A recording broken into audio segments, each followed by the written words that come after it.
A huge change. Can't understate that. Yeah, it's No, because you're right. It's well said, man. Yeah, it does change your whole reality. The human being also likes to be a part of a group. Herd mentality. Yeah. Herd mentality. And yeah, it's very difficult to live outside of that coterie, that group. Psychologically, you feel isolated. And, that I guess that is one of the punishments that we give to someone, is to isolate them when they've been bad. We isolate in the timeout corner. Like that. I don't necessarily believe humans are like these herd creatures. I think we've been conditioned that way. Most of every aspect of our life revolves around some kind of validation by peers or whatnot. But real strength comes from being completely independent. Being secure in your understandings of the world and how you interpret things, and being able to rely on yourself to come to constructive conclusions with things without the need of other people. But that's what the nanny state has done. Yeah. It's done that by slowly integrating this idea that we are not safe without somebody watching and being responsible for us, whether it be mommy, daddy at first, which is fine, but even then they've torn that apart, thrown it away. It's like people in most cultures even are struggling with family ties. And then government takes over, and then they have the parent role. Exactly. I mean, you guys are hitting the nails on that. What should we call this? The irony of fanaticism, where the fanatic believes that those who tell him that he's a fanatic, that they are actually the fanatics. Yeah, I keep calling them religious zealots. Yeah, zealots. They don't know what they even believe. They believe feels right, feels secure, feels warm and fuzzy. They really are. It's warm and fuzzy. Recently, I've been, I watch, sometimes things come into my feed, and I get curious, and I've been watching this show about people who have been through some confrontation with survival in the wild. And for instance, there was one about a family that was taking a sailing trip around the world. And they were in the middle of the Pacific, and they when they had an accident in which their boat was capsized. And it's a true story, and it was reenacted. And it was so interesting because they are told that they could get satellite communication from their location. And I was thinking, being that satellites do not exist, that to tell us that we could rely on it in situations that are dire like that is, I think, how could that possibly be that still they want us to believe it so badly that they misinform us and put us into situations that are life-threatening. It just seems that they should be culpable for something like that. We don't look at this whole last year. Look at this whole last year, and they're not going to be culpable. They don't mind people at risk for anything, whether it be for their satellites or whether it be for something else, what we've been dealing with for the whole last year. And now it's legally culpable for something. Yeah, they should be, but they're not going to be. Not unless we stop them. It's going to be the people, if anybody's going to do it. It's not going to be them. They're never going to take responsibility. I was gonna say We were the just circus pawns. clowns are culpable. Whatever you want to believe is pulling the strings in this world. It's not like us here on the ground. They don't care to They don't cause feel death, remorse. suffering, anything. We're just we're pawns to be moved around the board to, you know, meet their goals, get to their Yep. goals. You know, none of us here, and I would hope, I would like to say, the average Glober as well would ever give you deliberately give you false information that would endanger your life. You know, most, you know, I don't know anybody that's really who's capable of that. It's evil.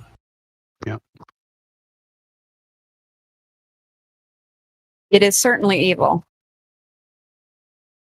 Doesn't matter if the puppet masters of this world are humans as well. I have my thoughts on that. I honestly don't think they are. But even if they were, it doesn't matter. They've proven themselves to be not like us, and we shouldn't regard them like us. You know, Yeah, I there is agree. very much a us and them thing here, and people need to realize that. Well, they don't think we're the same as them. Whoever these people are, if they valued us like they did themselves, they would think of us like themselves. They just don't. We're not the same for them. They don't see us that way at all. It's obvious. Yeah, it's well known they regard us as useless eaters. You know. They said it. They Yep. said it out loud on videotape. How many times? In book. Yep. They told us.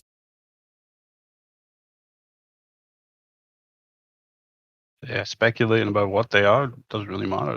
They're pure evil, and they need to be, if not just completely ignored, they need to be destroyed ultimately. But From their own island. Yeah, Have their who knows own. where And they no contact. None. No supplies. No. Kind of like well, their they've dumb bases and maybe Yeah. extra land. Who knows where these people really are at? wherever they are, that's where they should be only allowed and let us alone. Is I think is David White. No, sorry. On you go. is the Cook expedition that allegedly tracked around the circumference of the ice wall circumference, is that the only tangible evidence of the existence of that ice wall? No, you've got pretty much any image you can find of Antarctica is Yes, an but image of the that's just a segment. ice wall. That's the You- only long-term recorded. And even then, he said he was, he wasn't right on starting back because he had to go off and resupply and come back. And he didn't start off at exactly the same point. So who knows if he missed some parts. I don't even know if he made it all the way around because it was, 70,000 But leagues? think of what that would entail realistically to have a trip that long back then. Yeah. I mean, how?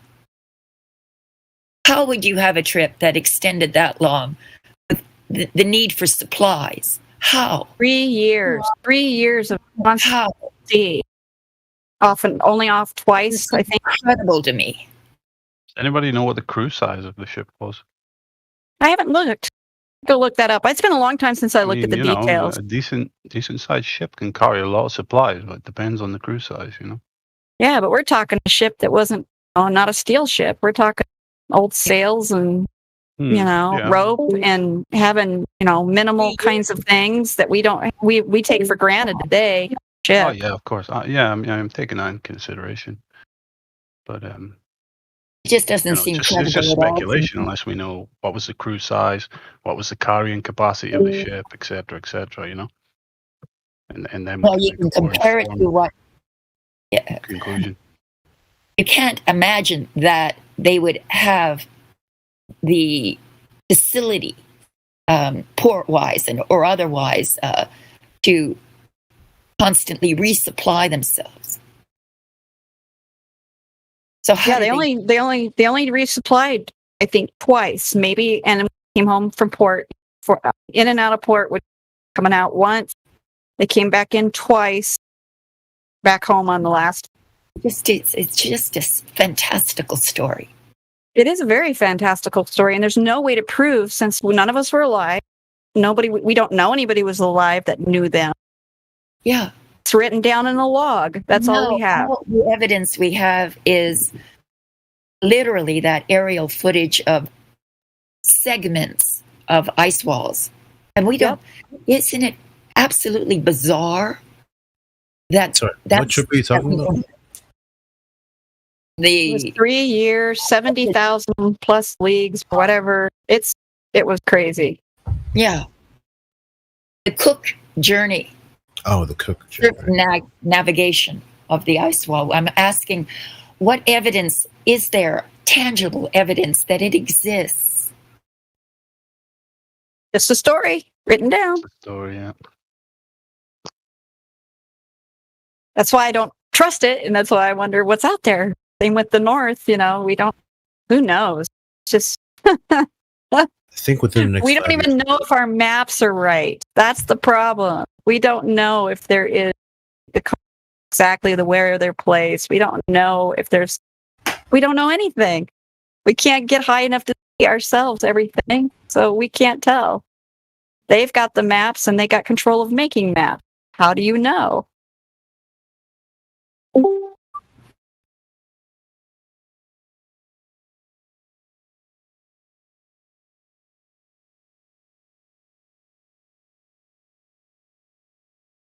They give you the map and say, this is your world, but you have no way to confirm it.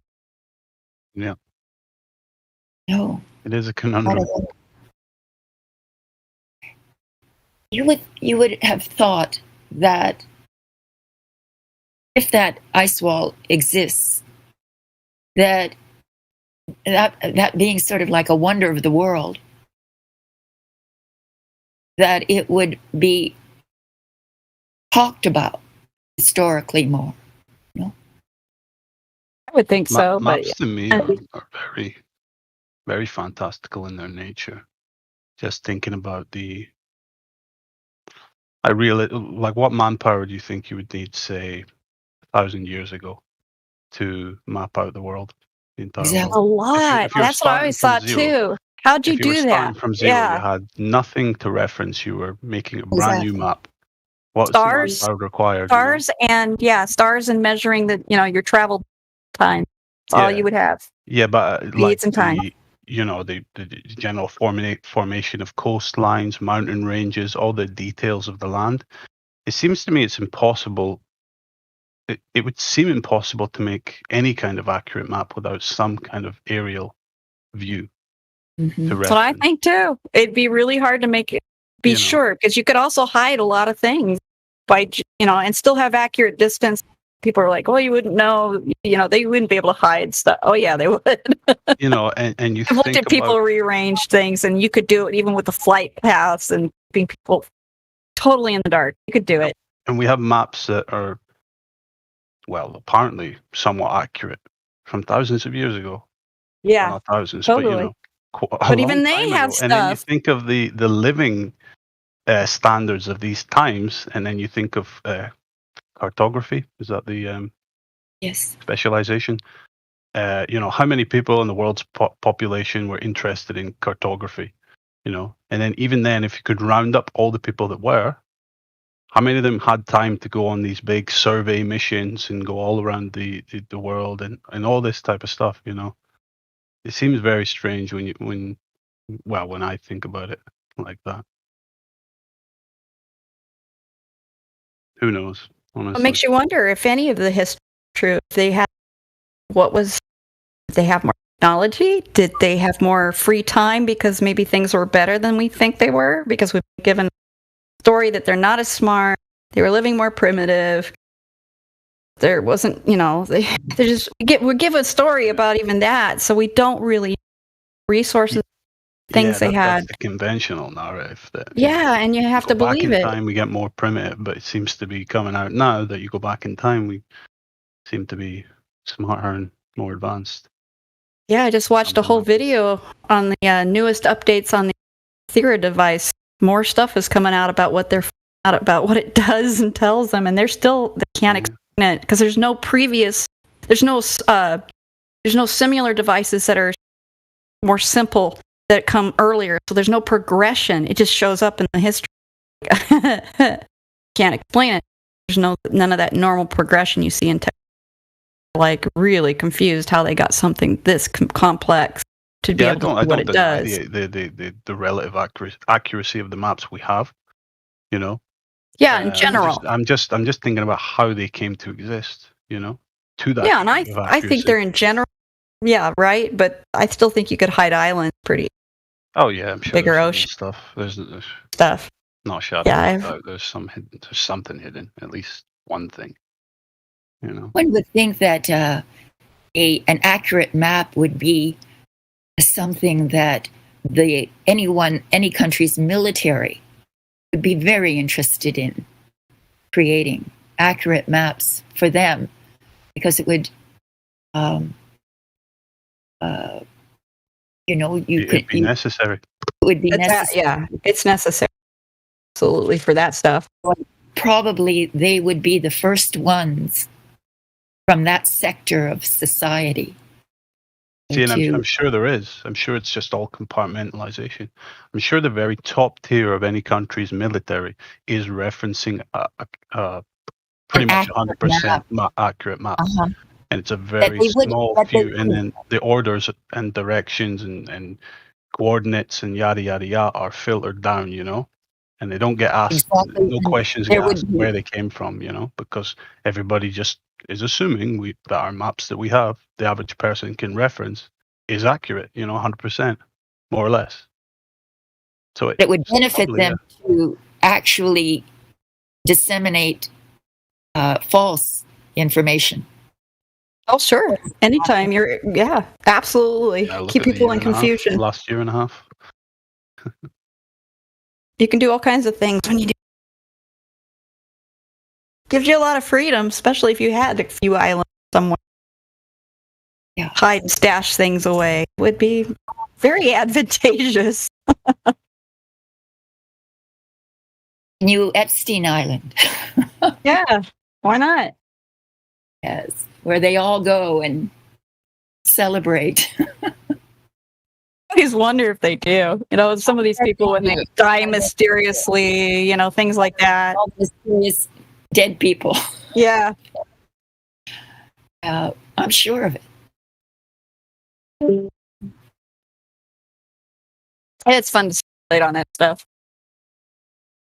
It is. But I really don't know how they would. That journey, it does. It blows my mind too. I'm just like, oh, I don't think I would have wanted to been on the ship. Cook's journey did not sound like fun. I've never read the journals. I read parts of them. Do they seem authentic to you? I don't know, because they're just a reprint. You know, you're not seeing the actual handwriting. Right. I haven't looked at the original. You know, I haven't gone to see if I could find the photocopies. I've just read excerpts from them. So who knows? It sounds like the language, you know, it's written kind of funny, but they corrected all the spelling, so you don't see that kind of stuff. Who knows? No way to know. I would like to see the originals. That would be pretty cool. Mm-hmm. Wonder where they're kept, if they're kept at all, or publicly accessible. I don't know. I don't know if they're kept. They probably are kept by the government that he was sent out by. I would assume that they're kept in the record for them. British government, didn't he do it for the Brits? Mm-hmm. So I would assume they would have it in their archives. What if it's a complete fabrication? Well, that's what I wonder. That's why I'm like, I don't know. The whole idea of the ice wall is similar to what they've done to the concept of space. In other words, here we have a region that's completely inaccessible to any normal human being. Maybe it's an attempt to keep us corralled. Sure. You got what was his name? You got Admiral Byrd getting up and telling us there's lands that are warmer after you get past the pole that are bigger than the continent of America. And they have natural resources lying in piles. The way he described it was like there was piles of coal laying. Yes. So it's like, okay. So they tell us this, and he's an admiral and went on this special journey. So you would think they put that out there for a reason. And then they tell you this other stuff. So I don't know. Contradictory stories again. Exactly. So it's just, the Polynesians, for instance, were nomadic, sailors, boat people. They traveled all across the world, really. And, yeah, they said they made it to Peru. I've read they made it to Peru. Yeah, they're incredible voyagers, And I just listened to someone from Tonga, I guess. And you would think that within their cultural history, there would be some clues about the nature of our physical reality, Sure, some of them got lost.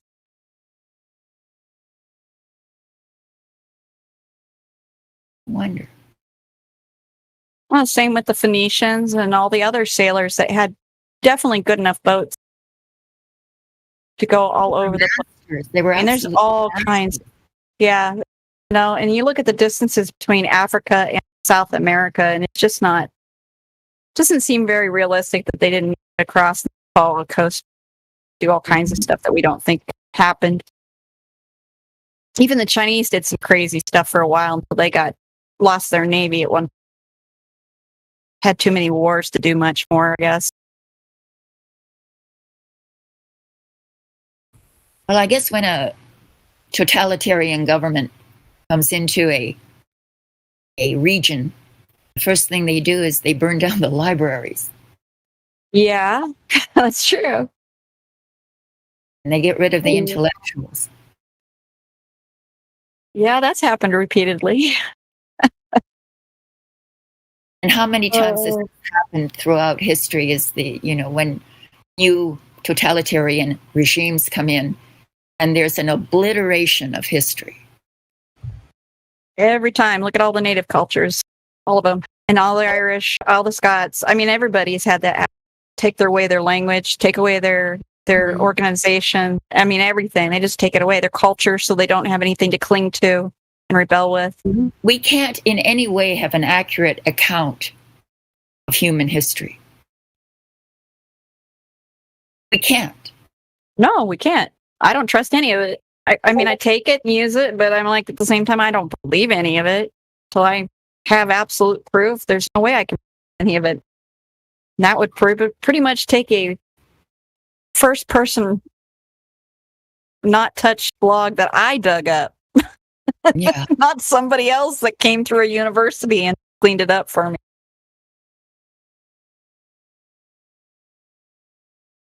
All our documents may be doctored, including religious documents. All of them. You can't say one's over the other.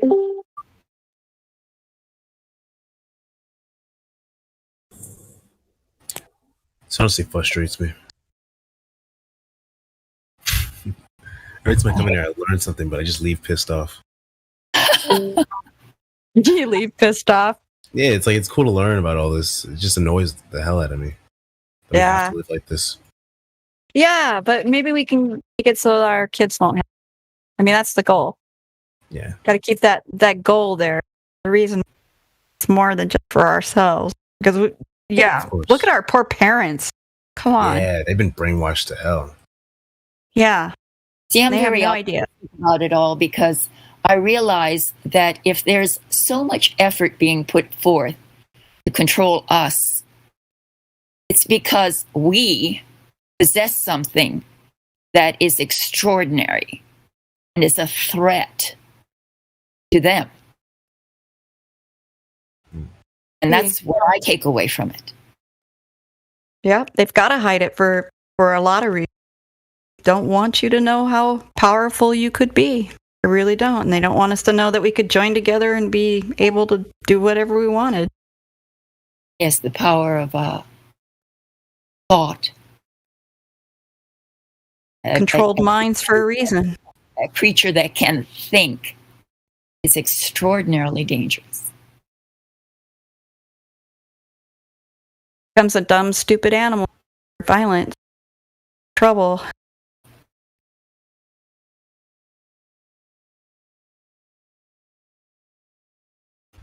So I'd be happy about knowing that you are one of those creatures that can think.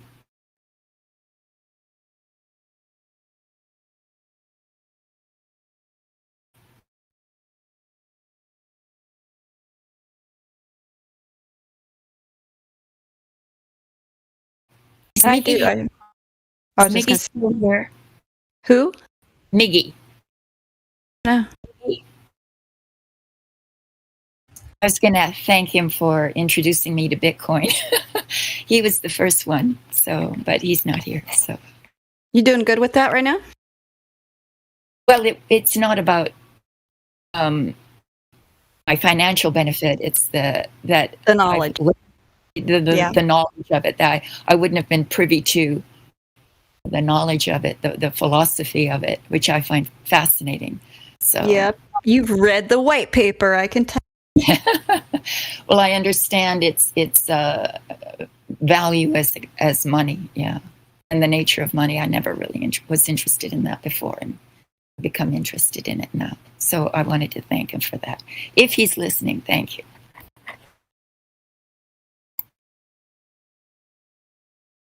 So I've got to go teach my yoga. I'm a yoga teacher, so good. Yes. Have a nice day and a nice relaxing session. And thank you for doing this. No, thanks for coming too. Yeah.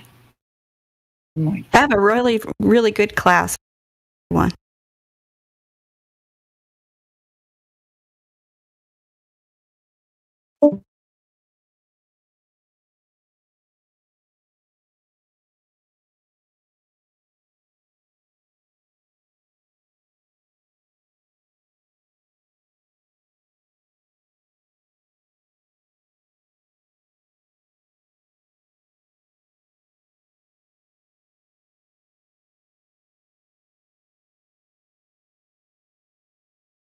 Everybody's either going to do stuff or sleep.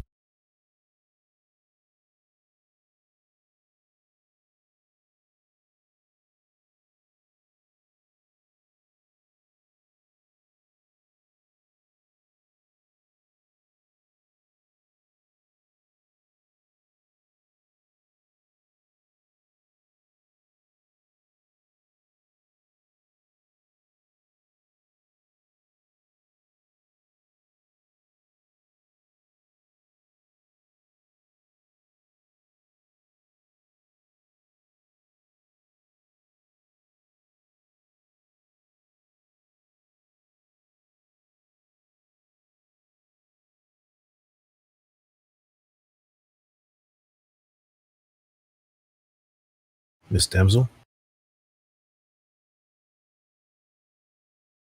Yep. Can I ask you a question? I'm not going to say it on the stream though, because I don't think it's appropriate for that. Okay, where do you want to go? No, can I just DM you real quick? It's a quick one. Oh, absolutely. Sure. I mean, maybe it is, but I just don't want to take the risk, right?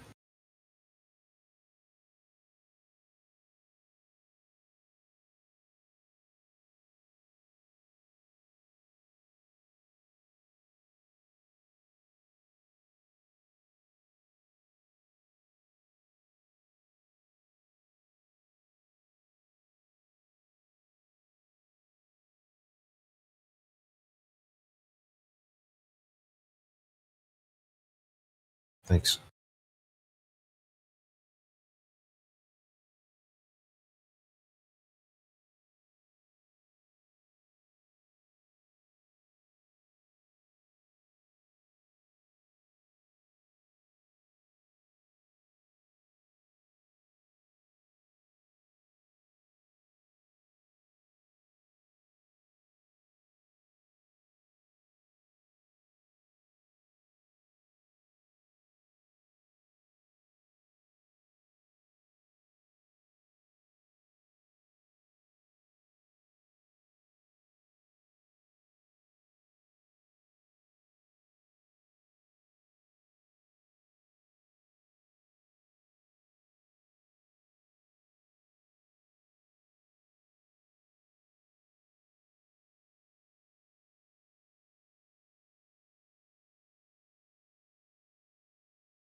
Good question.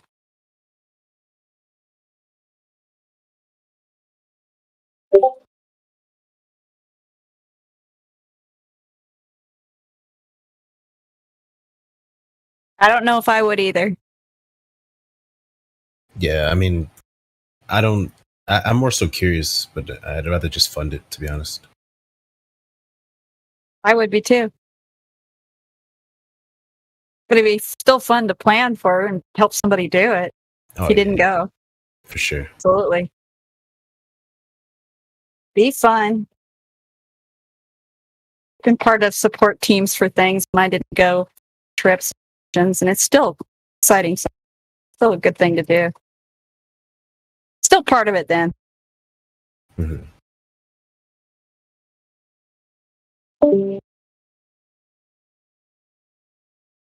When does the Discord usually get back to being active? Is it down? Is it usually busy? Well, usually at this time in the morning, I hear people on. I'm surprised nobody's up. It must be because there was a holiday on Sunday. Oh, right. I think they're recovering Monday. They were tired already, and I think a lot of people were like taking a day off to catch back up with all their. Yeah, I'll just stay going to work. I'm sure it'll be up. Yeah, I think they went to work. Sleep deprived on Monday morning. Yeah, people were partying all night tonight too. Yeah. It doesn't end around here either. It was kind of funny because a lot of people got the Monday off too. I had a lot of people I know that got Monday, so I think that's what it was. That makes sense. That's my only guess because usually it's quite a few people still on. At least 2 or 3 talking when I leave this morning. Mm-hmm. That was a really good answer. Thank you for that. No one else could really give me an answer. They would try to speculate. And I don't know. I guess because you're ex-military, kind of helped, right? Yeah, I'm good at planning that stuff. I've had a plan for before. Kind of have to start with that first. Yeah. Build on your price list from there, and then speculate for what time you're leaving. Prices can change by that, if it's 2 years in advance, whatever, and got to do all kinds of trying to guess. It's a lot of guessing. Yeah, I mean, I personally don't think I'm going to even plan anything. Because personally, I don't know anything about any of, I don't know anything about cold weather or anything. I couldn't even help if I wanted to.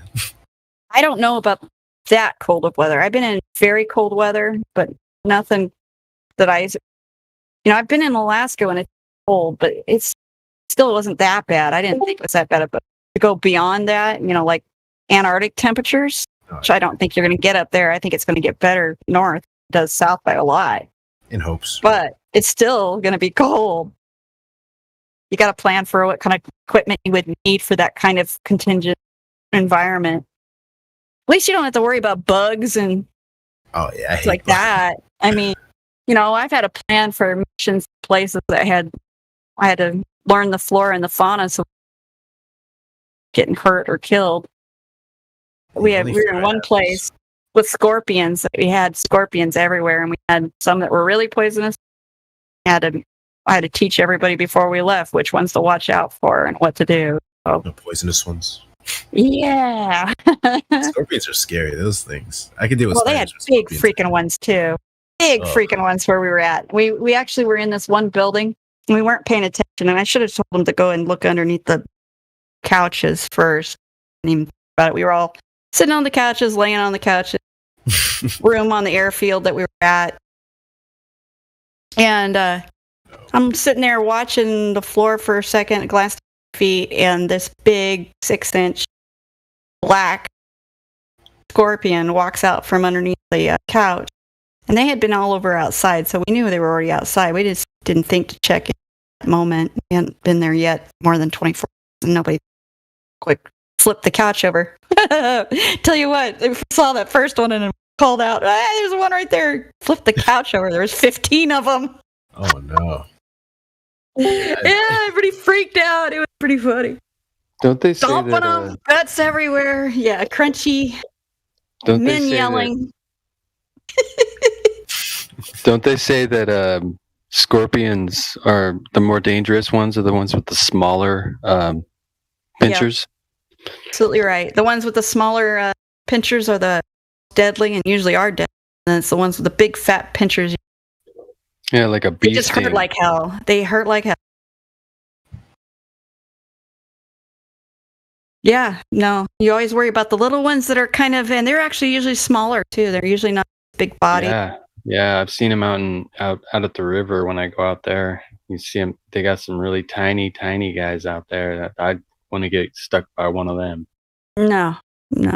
They got some nasty ones over in the Middle East. It's just one of the things that they have, and it's stuck. Yeah, they got those big black ones with the huge claws, and those look like crazy dangerous. Yeah. They were having wars. Stung by a bee. They were having wars with them. The guys had finally gotten used to them and started torturing them, using them for fights and fighting them against like spiders. They'd catch spiders or beetles and set them against each other. Tie them together by the leg. Yeah. Put them in a jar together and shake them. Guys are weird. I just thought. Yeah, guys, why would you want to even touch them? Like, they scream like a girl the first time they saw them, and then they show everybody else they could catch their own fighting scorpion. I'm not gonna lie, that sounds fun.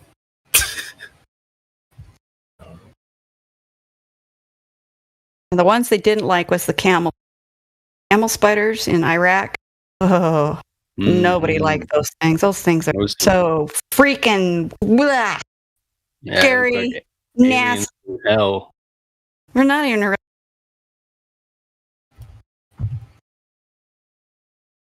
but they bite, eat on you when you're asleep. Cool. And they're huge. Sizes, you guys probably don't know what a size of it. Some of you might. Size of a telephone, like the old telephones that would sit on a desk. Be that big. Dang. Yeah, they're nasty little guys. Little.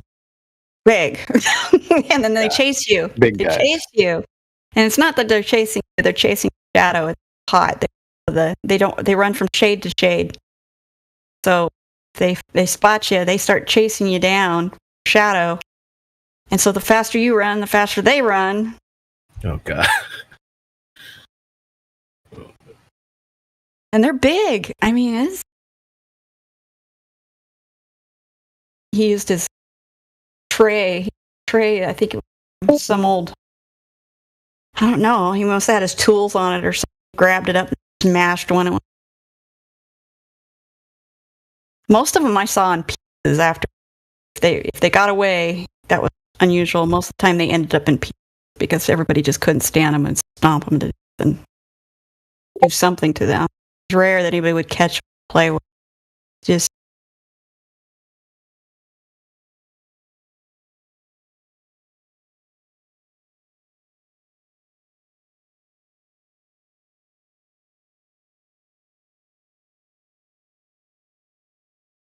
we had some bugs that we could never identify either. Kept having people getting bit by things. We could never figure out what it was. There was all kinds of stuff. I remember all kinds of weird things that nobody ever knew what they were. It was trees.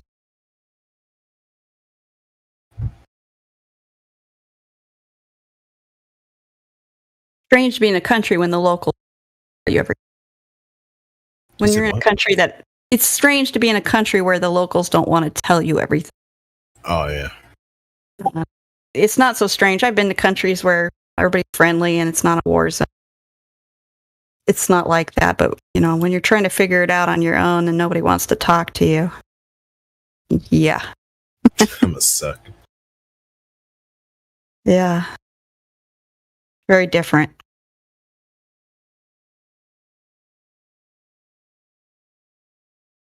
Sorry, my mic's cutting out, it sounds like. Oh no, it was for a second, but you're good. It's like, sorry guys, we don't have any extensive training for you or anything, so we're just gonna have to drop you off in the desert real quick.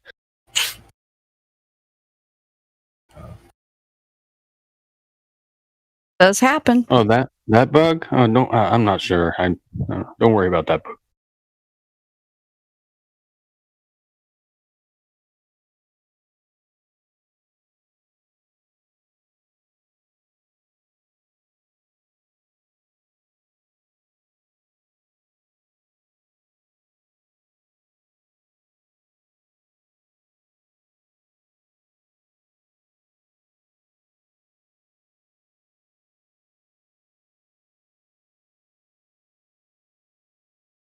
But we've gotten some really funny people in the lobby a few times.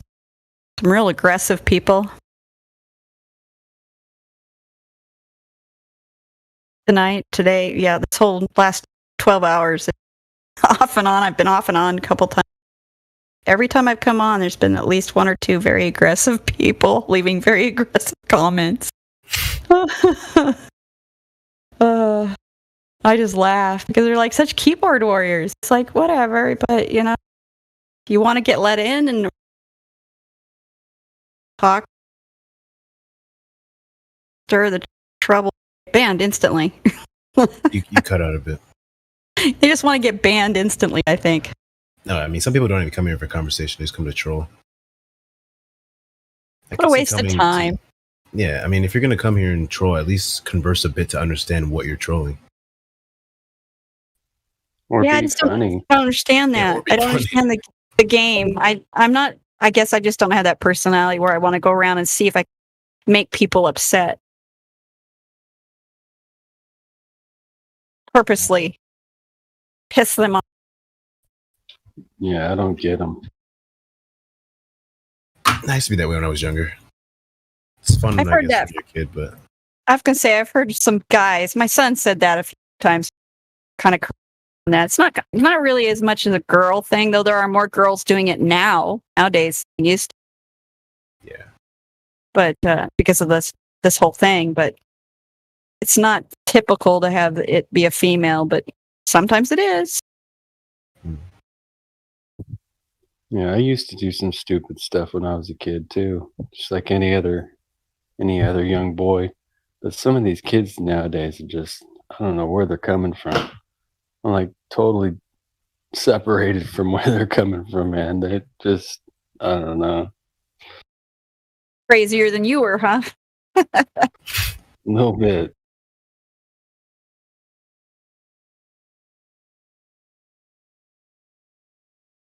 Just wild, disrespectful.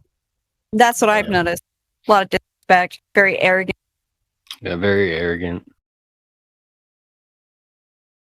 Yeah, if I had acted and done any stuff that a lot of these, the way they talk sometimes to us as adults, back in my day, I would have gotten, yeah, exactly. My mouth would have been washed out with soap, and I would have gotten my butt reset, the button on my butt, and probably a grounding. Yeah, it wouldn't have been terrible, but it would have been a no that you don't do that again unless you really want to feel that way again.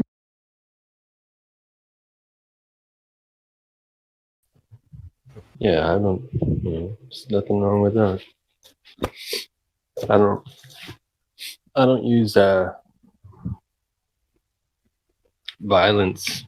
I don't even like to use that word. That's not even the right word, but I don't like.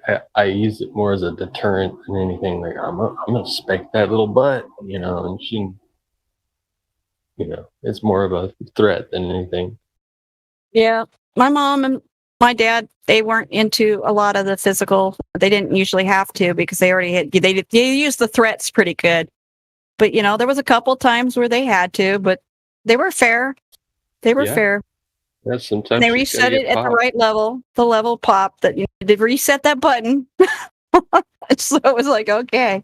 Yeah, it gets their mind redirected. Yeah, it depends on how the parent handles it. Some people, they get out of control themselves where it's a problem. Yeah, for sure.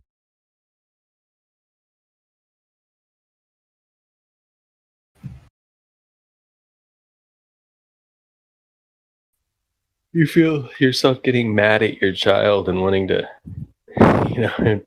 there's a problem there. Yeah.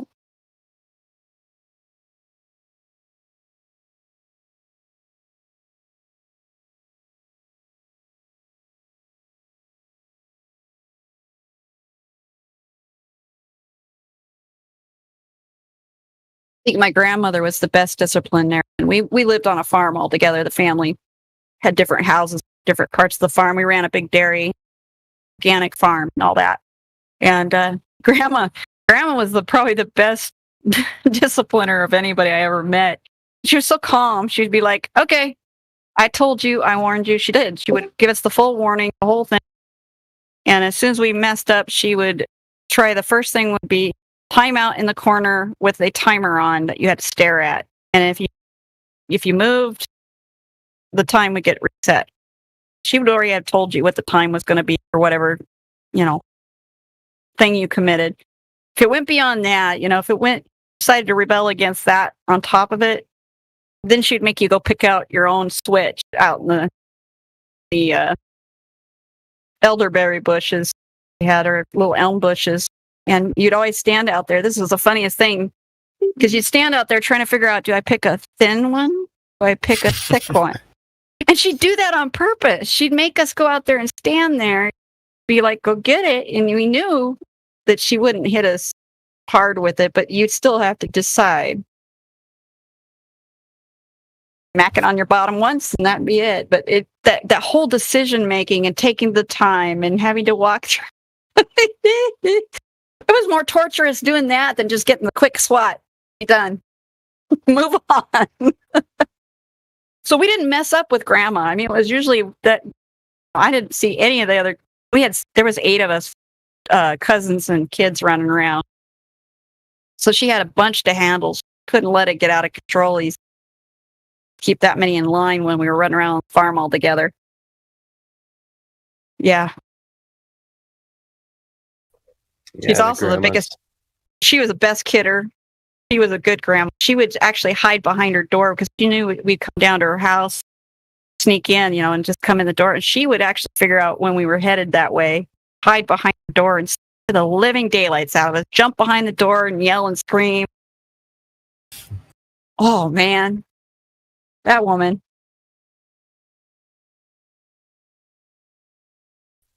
Yeah, I miss her.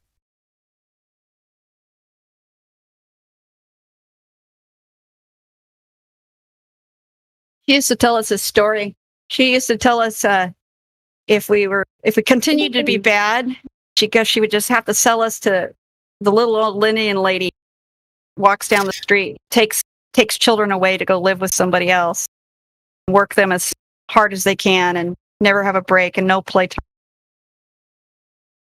It's an old story she used to tell because it was her grandmother who told it to her, who was a full-blooded Indian. She would always say, they're going to sell you to the little old Indian lady who needs another child to have as a slave, basically, to work for him. She'd tell us that. Yeah, right. No, I'm going to sell you the little old Indian lady walking by. Stop. Oh, she was a funny person. Her mom and dad actually came out of Whitefish and actually did ride on the wagon along the Oregon Trail. Wow. Louisiana, out of Louisiana, when there was still the wagon. So we had when my daughter was born, we had 5 generations of women still alive when my daughter was born. And so when she was 4, we took a picture of all of us. We had me, my mother, my daughter, me, my mother, her mother, my great-grandmother, her mother was there. So the rest was it. Yeah. That was crazy to be able to talk to somebody that those people that far back. It's beautiful.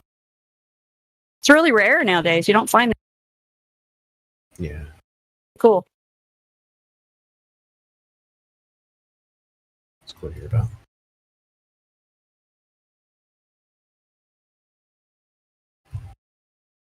All I can say is I know the wagon trailings must have been slightly real because first-hand story. Talked to Grandma because she talked about how she even rode Bess and Bobby, the two big Belgians they had on the farm, were made into the farm plow horses over in Whitefish, Montana. Got the direct story family. That's kind of cool.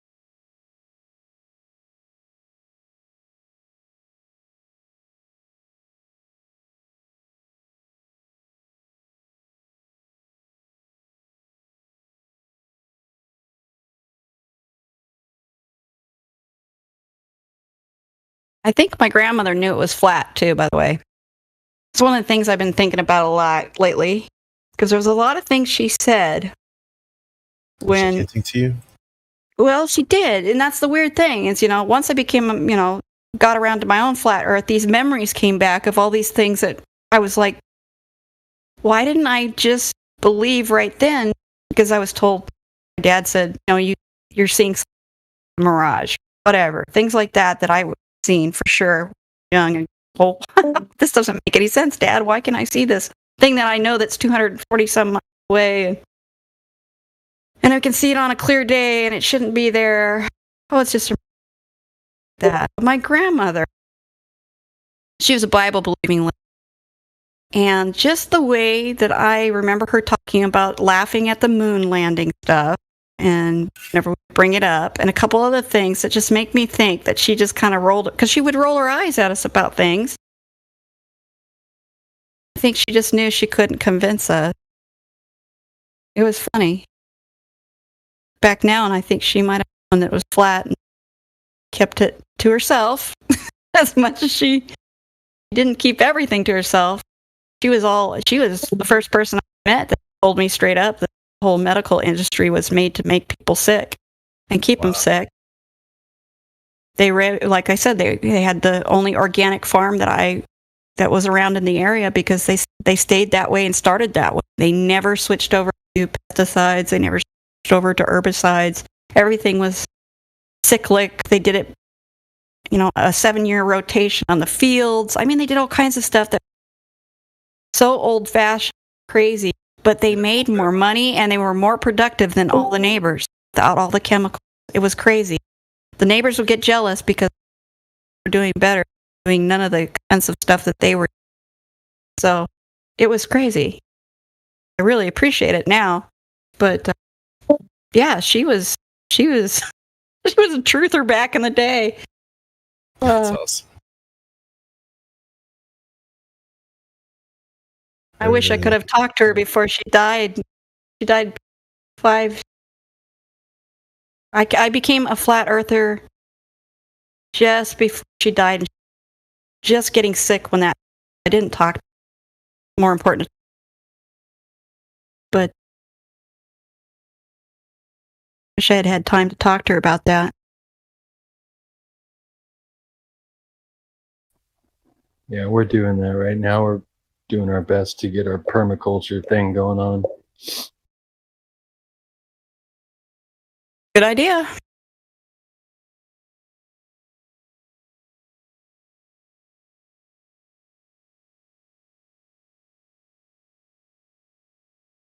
Even just learning to do it so that you can sell that skill to somebody else if you have to. Yeah, we got chickens, goat, lots of stuff, like annual stuff, and some apple trees, and just a bunch of random shit. We'll get there eventually. So we're good. Good start. If you ever need any veterinary advice, we did all our own veterinary too. Just couldn't afford it, and so we learned how to do it all. That's actually how I got interested in medicine and took care of animals for the first you have a cool 18 years of my life. I remember that, damsel. Thank you. Yep. Took care of cattle, dairy cattle, field, steers, land run, goats, pigs, chickens, ducks, horses.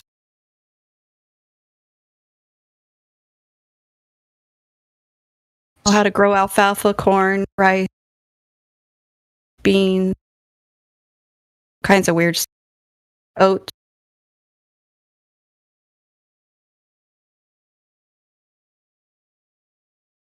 We lived off our garden. We didn't buy anything from the store but spices, salt, pepper, sugar. Everything else came from the farm. That's the dream. That's where I'd like to be. Yeah.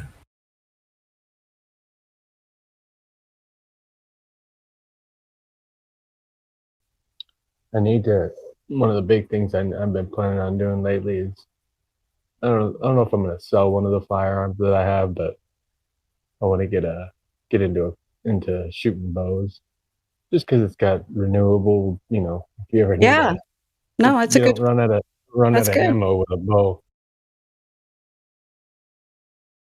That's a good thing to. And it's relaxing too for recreation if you want to do it for.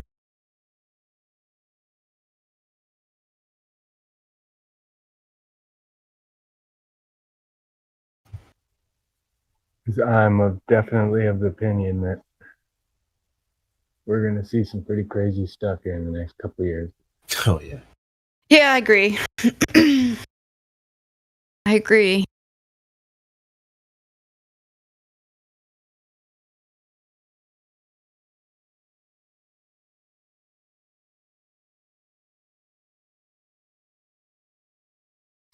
Been learning all my local edible wildlife, and Yeah. I moved to Oklahoma from California. I got the hell out of there.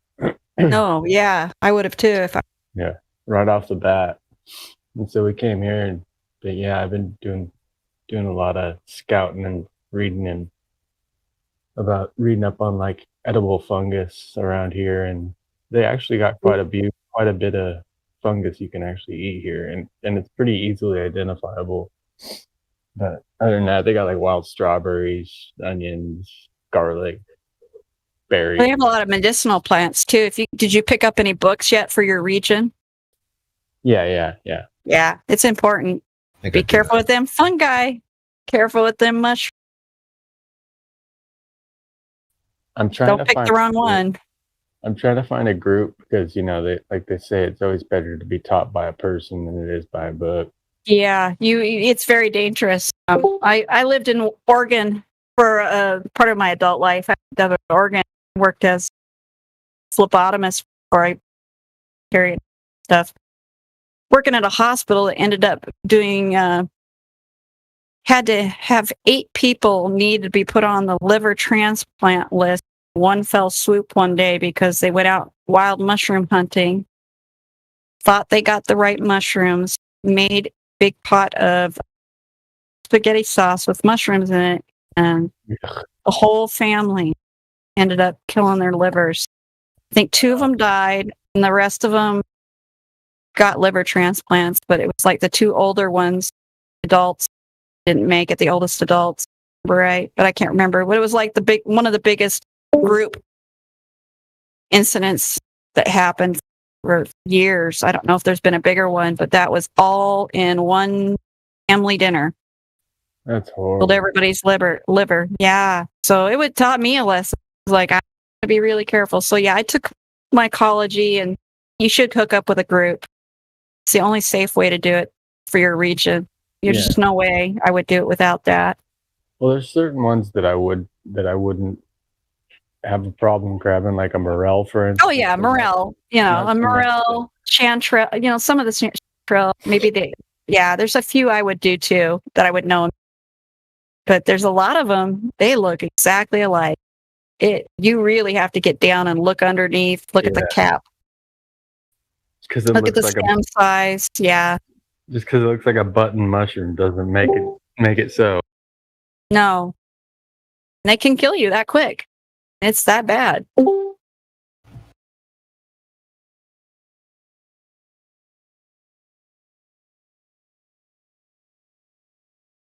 man, you guys got me thinking.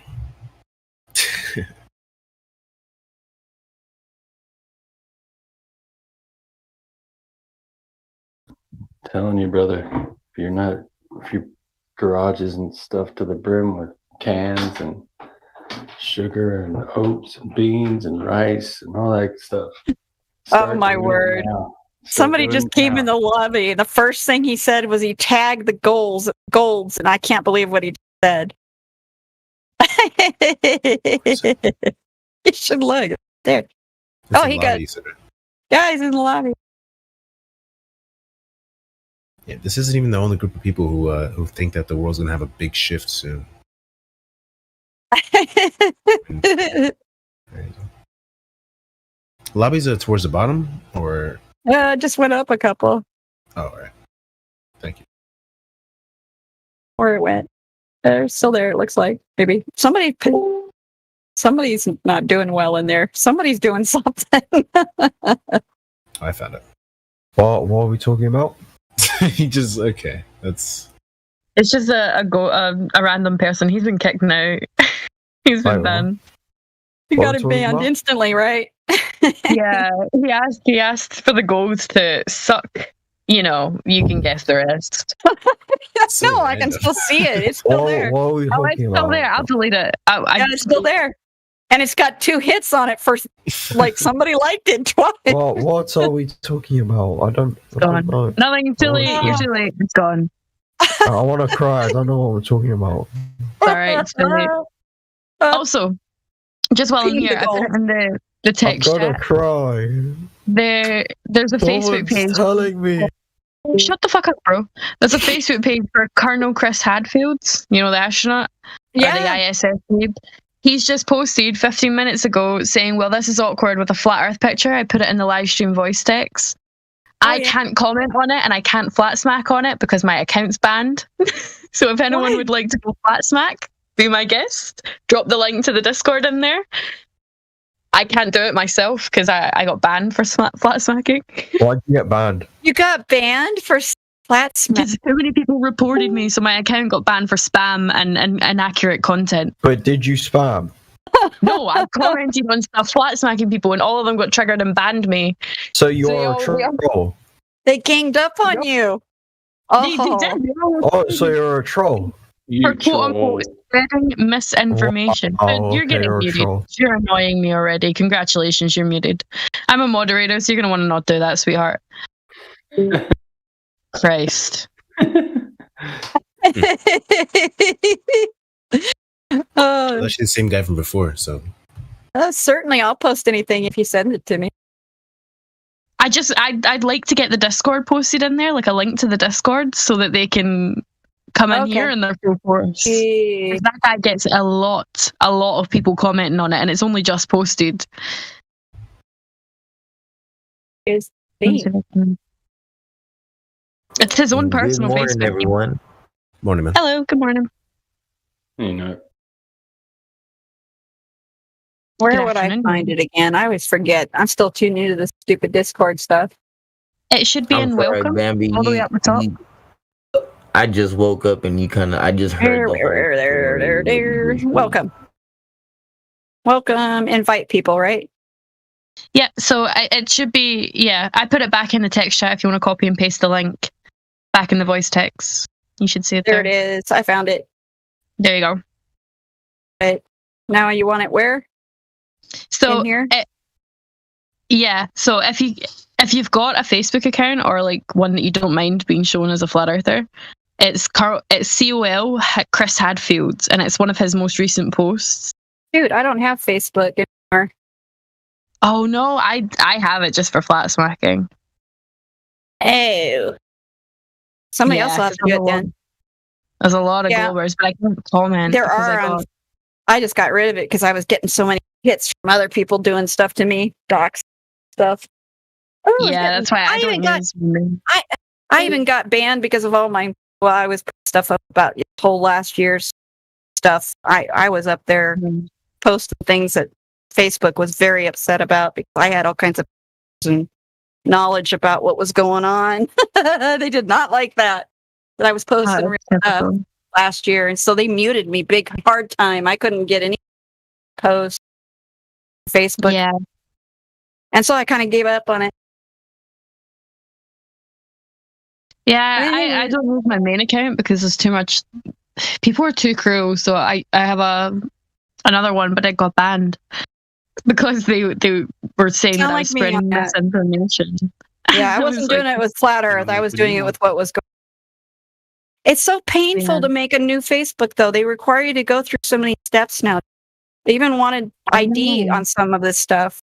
I'm like, what? You want my your ID? No, Jesus. They wanted a picture to verify, kind of like just verifying for even buying Bitcoin. I've had to do that. Yeah, That's normal, but KYC, that's exactly. yeah, what it's I like was thinking, KYC for Facebook. It's like, oh my word, yeah, yeah. That's such bullshit. Yeah, I don't have a Facebook account, so yeah. They're trying to can't limit really- people. what am I looking for, That's Bambi? such low effort shit, though, by Pardon? Hadfield.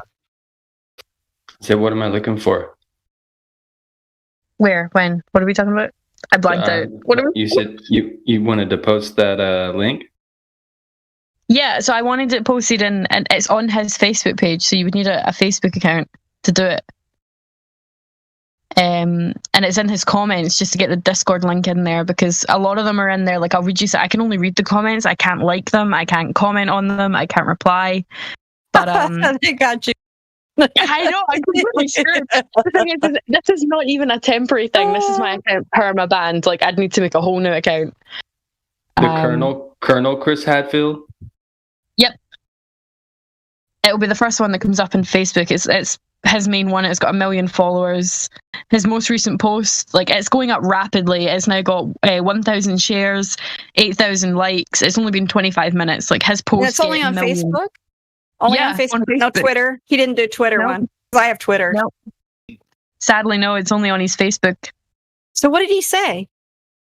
All he did was post that picture. Well, this is awkward, with a picture of a square-looking Earth amongst all the round planets, all the balls. You just want me to post the link to this Discord, right? Yeah, just in the comments. That's all I wanted to do, was just to have the link in there. But if you want to flat smack, go ahead. Okay, it's done. Yeah, get banned yourself. Of the absolute worst knuckle draggers soon enough. Yeah, they're gonna ban you quick too. It's drooling retards that follow fucking the fake astronaut. Especially that one, Chris Hadfield. Oh, he's a twat. Chris, what was he just comes off like a bad old. Flat gorgeous. Just he reminds me of some kind of, elderly, say porn star. That's the way it comes off, gooey to me. It's like, ew. Just the way he talks, his movement, his hand movements, everything, just Like, some of these comments are just frustrating. I really want to comment on. Like, this one says, you know that flat earthers are not flat earthers. They just are a group of people who want the attention. Yeah. It's the best attention. Yeah, we want bad attention. We want you guys to come on, call us all kinds. People are brain dead. I think we're stupid. Let's just wait until Elon Musk colonises Mars, and then what will they say to that? Are you fucking kidding? You can have Mars. I don't care. We're the ones that want attention, but they're the one posting on the most mainstream Facebook accounts. Yeah. This one says, if a lunar eclipse occurs in the morning or late in the afternoon, the shape of both the surface and the underside of the moon, flat Earth, would be projected onto the moon. Oh, wait, it doesn't. What? Oh my god, that's so frustrating. Reading these, because you really want to comment on it. No, you don't. I just want to smack them. You don't. You won't get through. There's so many. I had 100+ comments thread on YouTube just trying to convince a guy get him to admit that the images were clearly Photoshop and had duplicate cloud formations. That's pathetic. And the thing is you can tell that none of these people have ever looked into it before, seriously, because this one is about day and night. The fact we have day and night, as well as different seasons throughout the year, as we orbit, in capitals, orbit the sun, proves the Earth is round. We would literally have a continuous sunlight worldwide if the Earth was flat. These are people who have never looked into it. Yeah, the weirdest thing is they never even think in their real life. Does your flashlight and your headlights go forever? Do they? I mean, it's like, exactly. No, they're mixing the cosmological models. They're thinking of it exactly like that stupid ass image. They think it's a massive sun which would project its light all across the flat Earth and keep everything in permanent day. It's just retarded. They can't. It's his comments are climbing rapidly. I know some of them probably are chill ones. It's always the same. I didn't realize as well. It's always the same one. I didn't realize I was on my wife's account when I posted that. Oh, she's gonna hate you, man. Oh dear. She's gonna hate you. Oh, doghouse for you tonight. Gonna get all kinds of bad. Oh god, I would love to. This one says, would love to hear how the Flat Earth Society explains the concepts of slingshooting a probe on return past the Earth. doesn't even make sense. So that it could gain speed to get to the outer planets, as I think NASA may have problems when they have done this on one of their Voyager probes. Fucking Voyager probe. Fucking Believe all that. high smell fallacy. This man's fantasizing over some Voyager probes. Back in the day. That's like Carl Sagan's era. Got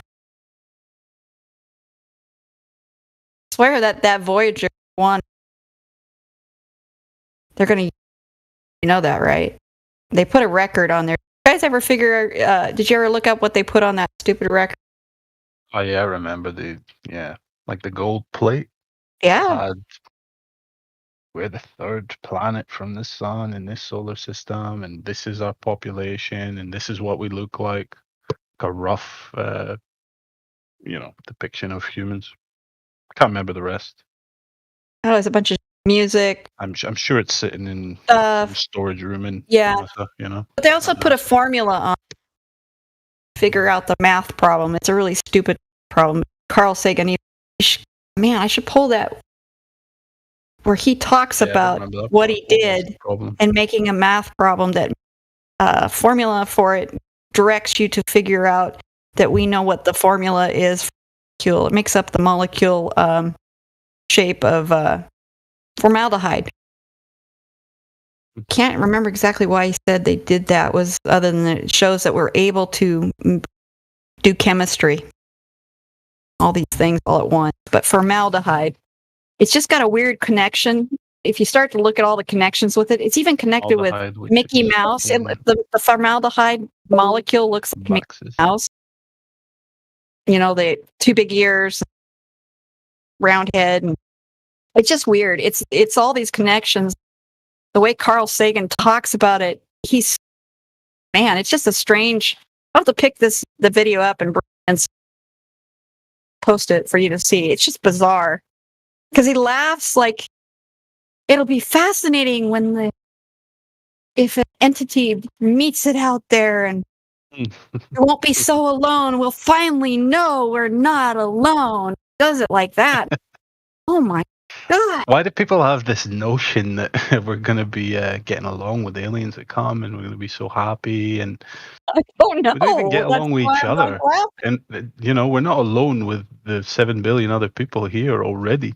We need somebody else, though. Obviously. They would be so advanced that they'd be past violence of any kind. Yeah. That's what they're hoping. See, that's one of the things that they say. What's his name? What's his name? It's the guy in the wheelchair. Can't remember. Stephen Hawking. So Hawking, before he died, he warned everybody. He said, "Quit thinking they're going to be nice guys. They could actually just squash us because they're annoyed." Boom, done. So would you really want? Because what's the point? If you're like an ant, you wouldn't even notice if that's what they are. If that was what it was. They wouldn't even bother with us. Yeah, they'd swat you. No, so he was making. They wouldn't bother us whatsoever. No, I know. That's what I mean. They might accidentally step on you like an ant. That's what I mean. It might be by accident because you're just in the way. Yeah. Exactly. If you could come that far, spoke to an anthill, Yeah, you just, how many times have you seen a kid do that? That would be the same thing. Need space first. Everything. Well, that's what I'm saying. But if you had this, unending universe that had trillions of light years to the nearest thing and possible worlds, if they could make it here, the physics of even making it that far without, losing life doing that, all that, the technology would be so high that they wouldn't give a crap. And why would they come to this little speck? Why? I'm sure you've been watching the rollout of this whole Space Force stuff. Being that you were Air Force, right? Yeah, I was Air Force, and I laughed harder than about anybody. Isn't it funny? They announced it. When they announced it, I was like, "Oh." Well, they got them. They're parading them around. They're showing their new flags and all that. The Guardians of the Galaxy. Guardians. Give me a break. Oh, that's like the worst name they could have picked for them. We already get picked on as the Air Force. Now those guys, they're going to be Well, they may actually get more respect for youth because of the whole indoctrination of space. I want to be in the Space Force, but from the hardcore military part, like the special ops guys, like that, they're going to have no respect for the Guardians unless they actually have alien battle scars to show it. Guardians of the Galaxy sitting there behind a desk playing video games. That's what it's going to consist of. Got my medal from shooting lasers at something far away that I couldn't see, and I have no idea if it was really there. I got PTSD. I got PTSD because I was killing aliens. That's not going to go over real well with the guys that have been to real war. Yeah, what a shit show. It was a big uproar over the idea of giving medals or commendation to drone pilots. Yeah, they got us as parents to teach our own kids how to fly them. That was a big deal in the Air Force about making it so that they could get a medal sitting there driving a drone around and not being in danger and getting a combat ribbon. It was a big deal when they decided they would give a combat ribbon to those who were sitting behind the controls back home here, clear in the United States, for sending drones in, killing people by drone. It made a lot of the services mad that were in combat, and even the Air Force people like me who went into actual in the field. So, and were in danger. They weren't even in danger because they were still back at home most of the time. I mean, they have few units that come in, but most of it flies over from clear over in either Europe or the islands or clear from here. You don't have to be in country at all. I'm not flying the same kind of drones, but I'm a hell of a drone pilot myself with the quad and 8-rotor, DJI type drones that are out there nowadays. I used to do like speed runs and slaloms and racing, and it's a lot of fun. Yep. I remember, though, that was a big fight. Do they deserve a combat ribbon for sitting back home, air-conditioned building, just pushing buttons to flying the drone from remote, thousands of miles away? And then they were arguing over if they should be considered allowed to be, not treated, but allowed to be given disability for PTSD in their drone strikes, which I agree that that's not fun to watch a camera know you're killing. I'm sure that is a hard thing to do because they can see their victims. But are they really? But is it real? I don't know. From their screen, I have no idea. But the thing is, you feel so detached from the screen. I don't know if you can actually get PTSD because PTSD requires that you fear for your life, or you have a sense of absolute hopelessness that you're going to die or save it. It's real specific criteria, and it almost doesn't fit with what they were doing. And so it was quite a battle. I don't know whatever the decision that out by that time. I wouldn't think they would deserve any kind of combat commendations or anything. Yeah, and they were trying to decide because there's a different level of pay if it's related to the combat and you're in the combat area. Payment is different than if your PTSD is from back home, car accident, or from driving a military vehicle. They have a combat accommodation, higher pay level ability, and so they were trying to decide. They were trying to decide how to do it for these. It was just crazy, though. It's the face of warfare was changing. That it's hard to come up with new rules. You don't have as many people in direct combat, but they are in combat roles of killing people. Weird. It's hard to describe it even. I mean, they are, but they're not.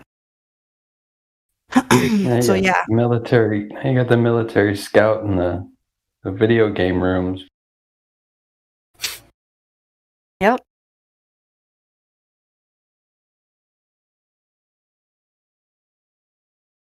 Yeah, I can't wait to see the first alien combat medal they give away. funny. I wonder what kind of ribbons they will, because every force has their special ribbons, whatever special duties or time in service of going place, special things. I wonder what they'll make for them. I hadn't thought about it. Silver glitter. Is it, yeah. Because if they don't actually go into space, they're just sitting behind, always just doing communication, jars, whatever, pushing buttons, basically. What kind of ribbons do you get for that? Time and service, everybody gets that. That's the big special stuff. Yet doing things, deploy. Unless you deploy to outer space, can't get the outer space combat ribbon or whatever they end up with. And how are they going to convince that many people that they've gone? And I mean, I have no idea what their plans are. Maybe it's only going to be a few that are supposedly out there, but how are they going to convince them? I figure it'll be all ground. Convince them that there's an enemy force. If that's what they do, they'll convince them that the aliens are up there and we can get past even shooting any rockets up ground or something. Or they're going to shoot us, if we go up. There'll be like a standoff, like the Cold War. You come up here again and we shoot you down. Who knows? There's a lot of ways they could. Yeah, they're very creative, that's for sure. Think of all the movies, though. You come up with movies, whole little.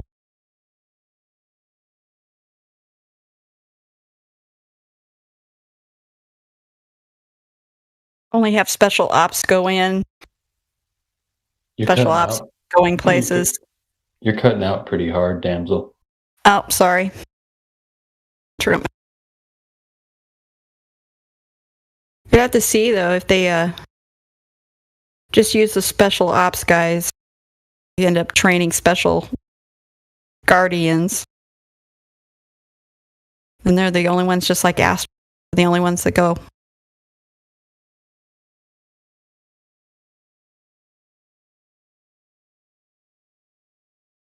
Damn, that's scary. I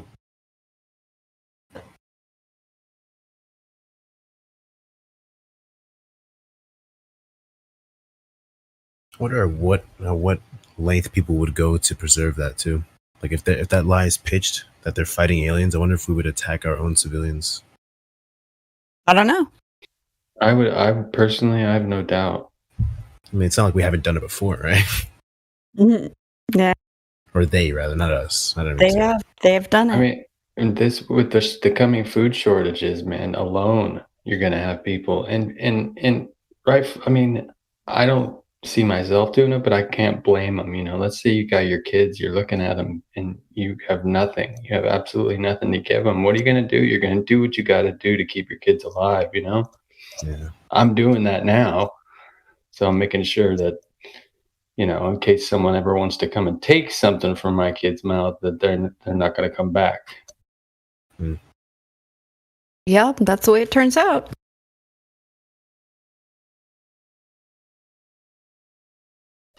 But yeah, people should be stockpiling like crazy. Nobody seems to think two things of it. No one ever cares until it's like a prominent issue in your I was going to say, think toilet paper. Yeah. Think about what that was like. It's your test run. Like you need food. You don't need toilet paper. No. You're like crazy over toilet paper. Yeah. So imagine what happens if it even gets a little hairy. Gosh. Toilet paper of all things, man. Something you can reuse if you absolutely have to. Get a fucking washcloth or something. Couldn't even go wash my ass that day because they took all the toilet paper. I actually had somebody steal some from me. Fuck. You think I'm kidding? I was in the middle of a move and had bought a whole new thing of rolls, opened it up, and a friend of mine had counted them, put them away in the truck that was moving. She knew exactly how many. I was laughing because we had enough toilet paper put away, so running to the store for a reason. During that whole shutdown, I had no problem. So I've always been a prepper and a stalker, so it was like, oh well, That's easy. Got that one covered. So, but yeah, when we moved during the middle of it, sure enough, started to unload stuff, and that whole case of open toilet paper was gone. Wow. So called the move. You might want to check on your guys that they're starting to steal toilet paper, because we counted and we know they were there. And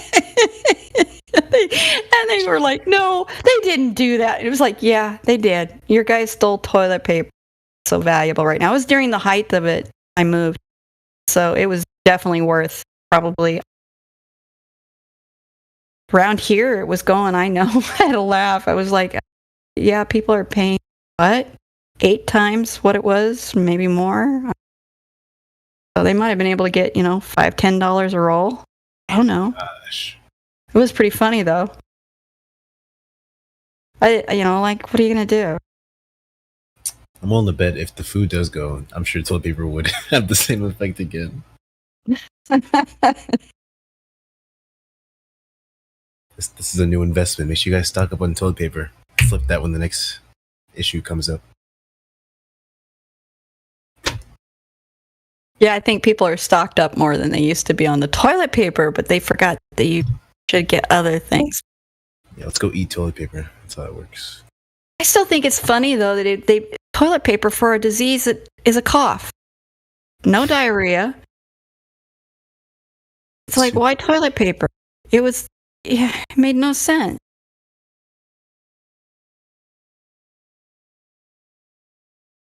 People will be people. Yeah, they saw it on the news. That's all it was. Lemmings. That's all it was. It wasn't there was a shortage by any time, because it really never was. It was just that everybody went at the same time. Yeah. Crazy. And I'm sure anybody who's smart business would have put some in the back and withheld it and let the price go. That's the way to do it, make bank. There's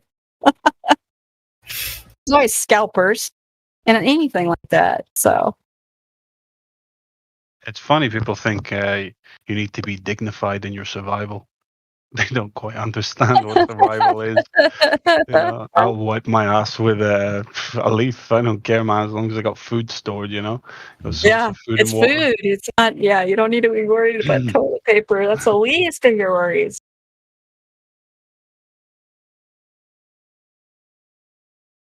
Now, they still have bathrooms closed in my state. They still have, the park is using, instead of having their bathrooms open that have running water, they have porta potties because of this whole thing. That's how insane they are, when it would be cleaner to have people being able to wash their hands, because there's nothing to wash your hands with the parks.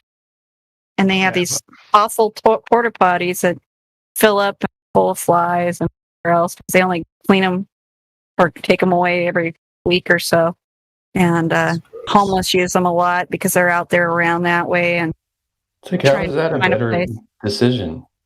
It's stupid. It made no sense. They were like so afraid of this thing, they wouldn't let them open the public restrooms, parks, stuff. Here, you can use this compact one that. Exactly. You could use one where you can't wash your hands, and the potential for overflow and everything else, and open. Yeah, not near as clean. So it made no rational sense. The whole thing. Or how about blew my mind. These restaurants that have, that couldn't serve inside, so they basically put up walls outside. Yeah, again, they basically just created another restaurant outside. Yeah, they did. All over New York, all over California, they did that. I know they did that somewhat up in Seattle, not here city, but it's just insanity. That's why I knew everything was fake. Because I had been in part of my training as a military medic. I was involved with a team that's part of the biowarfare response, part of the region that we're in. And when they didn't shut down correctly, if it was real, and I knew it immediately, I told people in January. Told 2 people in January they were going to shut us down. It would never stop, and it wasn't real though. If you can leave stores open, it's not the real thing. Yeah, and I told people that they would have a vaccine if they had one out before the year was up. Then the jig was up. I told people that in January.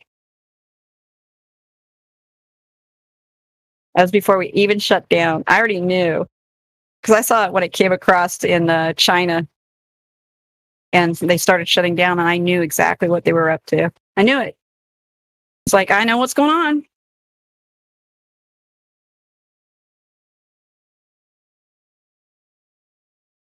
I had a bunch of my family very upset at me and told me I was crazy, that we were not going to get shut down, that we were not going to go into a quarantine. I listened to that for 2 months before March rolled around and it happened. Yeah, that's the joke of the whole last year and a half. You know, what's the difference between a conspiracy theory and a fact?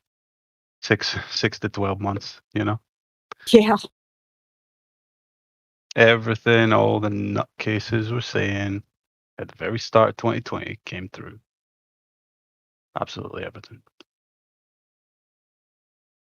Yeah. I was right on, too, when I had told everybody that they would have a vaccine ready before the year, and then you would know the jig was what I'm saying. And I was right. Knew it.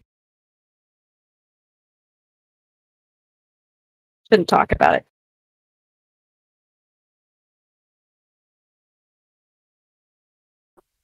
Pharmaceutical injectables. It's a good way to put it. Pharmaceutical plans. Pharmaceuticals. Pharmakia for everybody. Yay. Gosh.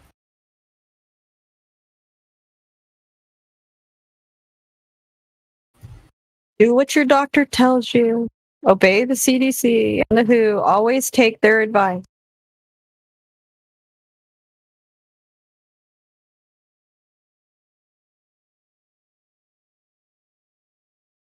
I don't know how you should take it. Always should take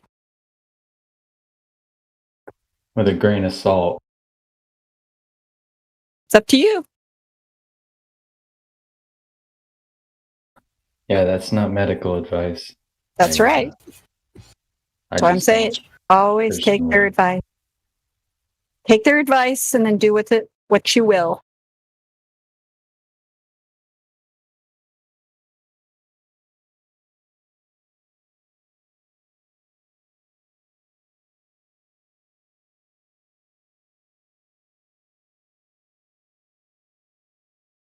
It's like, this isn't medical advice, but I wouldn't let him touch me with a 10-foot cattle prod with that thing.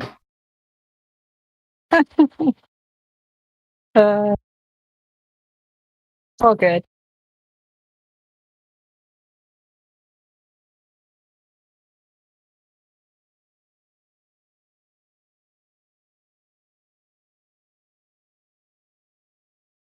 I think that's why this flat earth thing, though, is so important. The more we can get woke up to the fact that their government does lie, does tell them truth, they'll start looking at other things. At least I hope. Some don't. I know that still some people don't.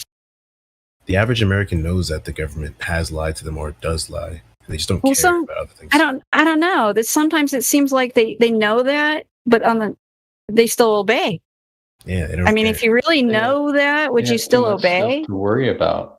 You think so? The thing is, their whole lives have been inundated with everything from kids and soccer and work and all these things that keep the everyman busy and not thinking about what's going on.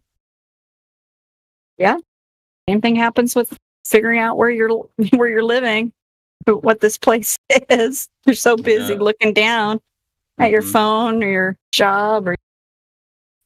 I mean, I was the biggest UFO. I was a bigger UFO geek than Tyler from Secure Team 10, man. But man, it was a hard sell for me. But I finally, you can't. If you're honest with yourself, you can't. You have to look at it. There's something there when you first look at it. You know that there's something there.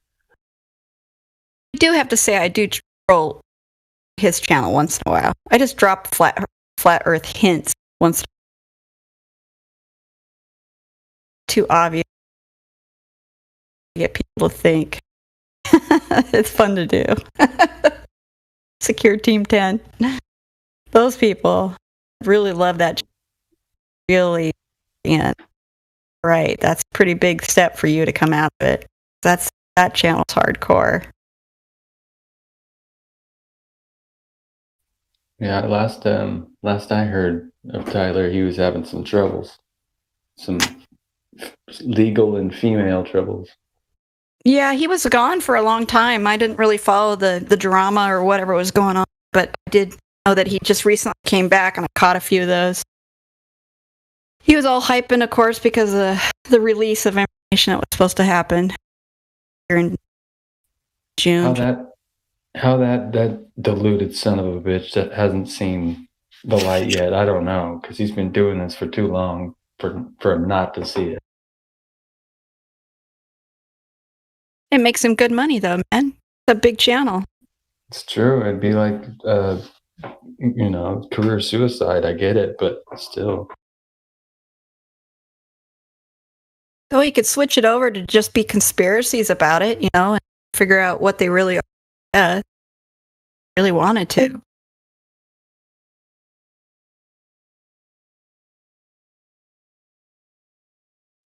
They were sorely disappointed, even though he knew the government wasn't going to put out anything that would be mind-blowing. And the paper leaked, of course, and it didn't have anything. Basically, we don't know. Yeah, there's something, but we don't know. He was not happy, but he had told everybody. Yeah, basically, they just said, yeah, there's something out there, but we can't confirm or deny or tell you if it's anything, blah, blah, blah. The usual government tripe. There's give you just enough to kind of make you hold on, but gave them nothing. Really didn't give them anything other than to say, yeah, we spent the money, we investigated, and we still couldn't tell anything.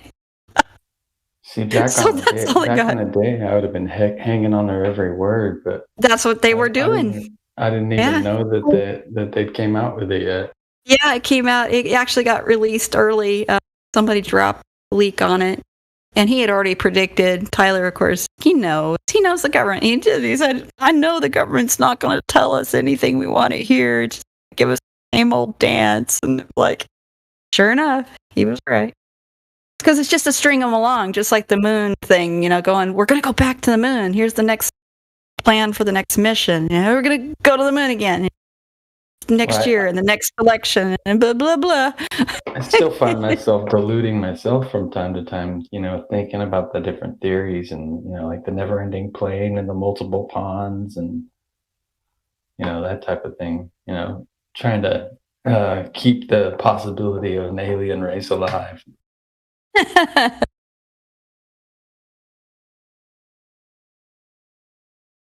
There could be, who knows what's out there. I wouldn't say there's nothing. But I think it's here or dimensional, if anything. Agreed.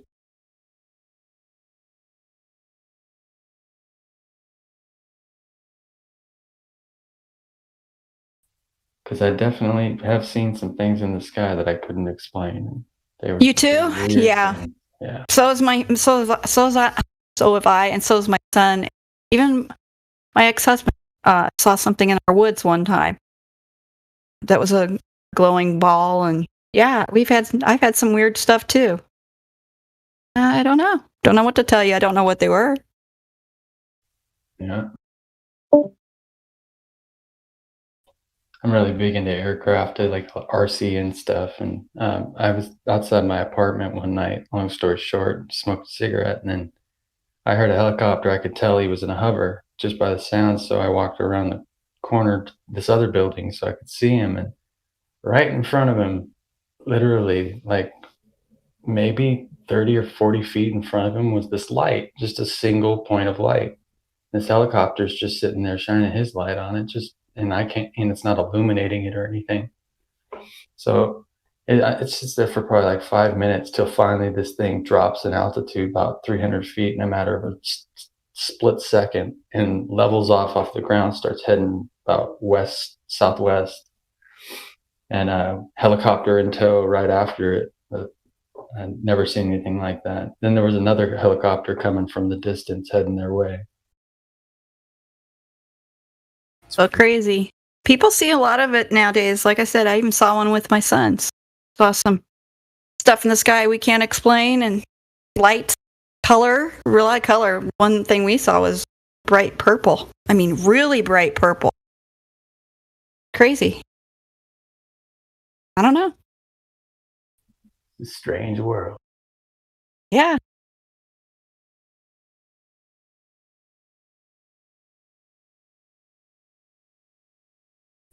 There's another one when I had I actually had a multiple sighting with got my whole family outside, but there's what it looked like Starlink. If you've seen pictures of what they, with these stars. Yeah, the trails. Yeah, I've seen them.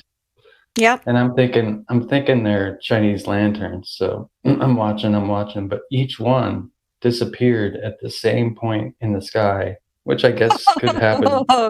Yeah. They didn't blip out right at the same portal, you think? The same spot in the sky. There was like 10 of them. They just boom, as soon as they hit that spot, gone. It was just the craziest looking thing. Yeah, they had some big stuff over our state last, about a month ago. We made the news with some of the stuff that was coming across the sky in Washington and Seattle area. Stuff. Sparking even. Slow-moving meteors. I've never seen meteors like nowadays on people's films that they're catching. And we've had one over our place, too. One of the really big ones that showed up on the national too here in my town. Made a big flash and sparks. Definitely something's changed, because even as a kid, we'd go out. We were on the farm. So we're out from away from town. Very dark.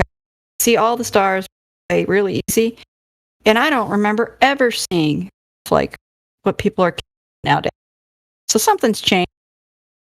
Something's different.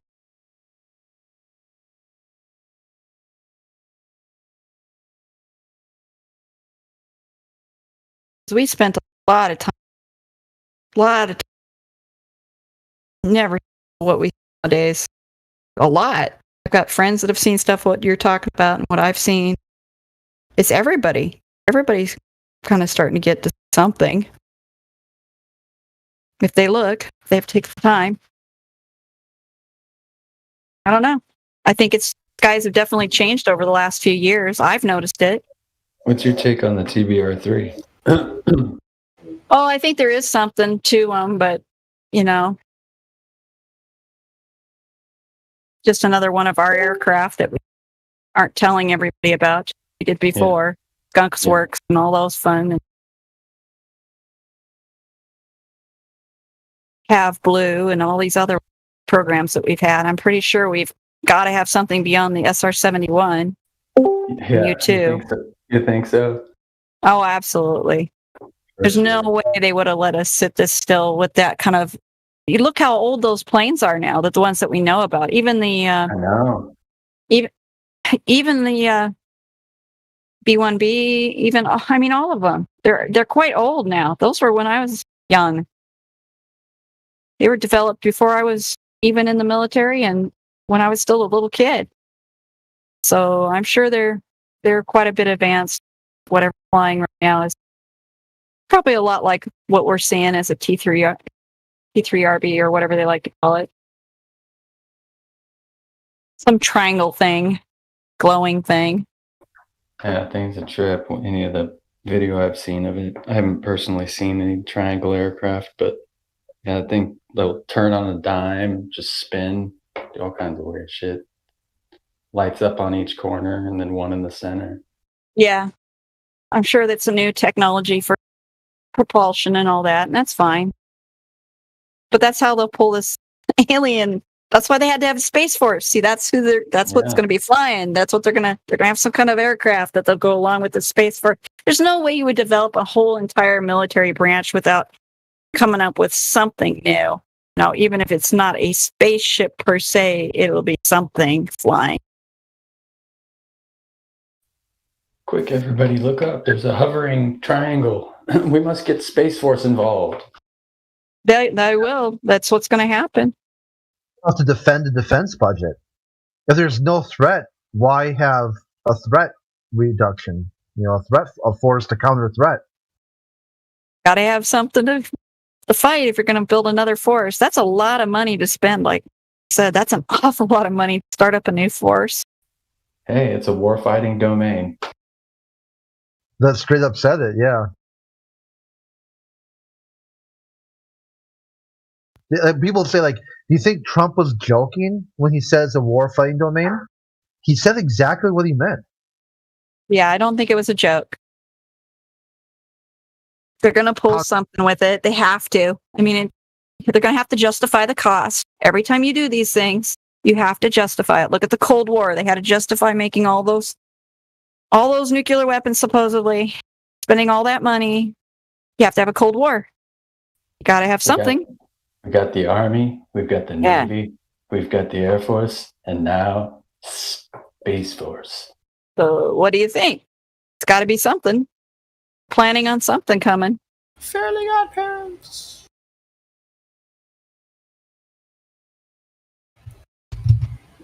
And Reagan told us, you heard him. Reagan told us. Yes, he sure did. Multiple times. Multiple. Are they telling us? They tell us everything, literally. Everything that we look into, they tell us. Shoot. In one way, shape, or form. What movie was Sanjay Gupta in that reminds you of this last year? Will Smith, Sanjay Gupta. All about a V. All about a V. Oh, yeah, I Am Legend. Yeah. There we go. Yeah, thanks for the hint. It was all about this. They prepped us, but they've had so many of those movies, though. There has been so much entertainment revolving around exactly what they pulled off. That's what I was trying to point out. They're like programming when they tell us. Yeah. Yep. Straight up telling you. You are living the movie. Greatest show on earth. Ideological subversion.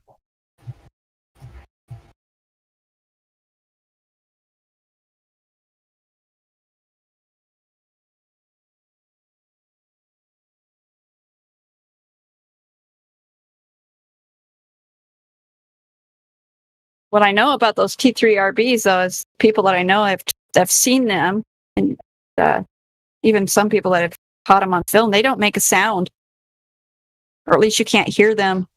Yeah, that's what I hear. Like a normal thing, they make a different noise, and it's so low that most people say it's like a throbbing sound, thrumming. But what's a 3RB? T3RBs is a highly advanced, supposedly, plane that the Air Force has. Way advanced. Looks like a triangle, has engines and hovering technology. Yeah, it has lights on 3 edges, a center engine or something. Nobody's sure. I mean, it's all speculation. I think Popular Mechanics covered it one time or something. On average, they're ahead of us like 50 years with tech and stuff, right? Yeah, that's exactly what it is supposed to be. Can, of course, fly around the world, probably a matter of hours. All this kind of crazy technology that they're going to claim. Capability.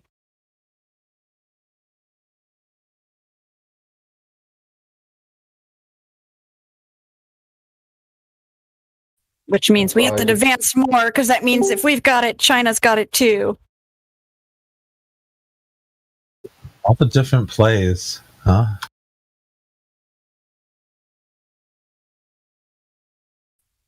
They like us to think that there's all these different plays. Yeah, that's the way it goes. That way they keep that industrial complex going so good. There's, like George Carlin said, there's one big team or one big club, and you and I ain't in it.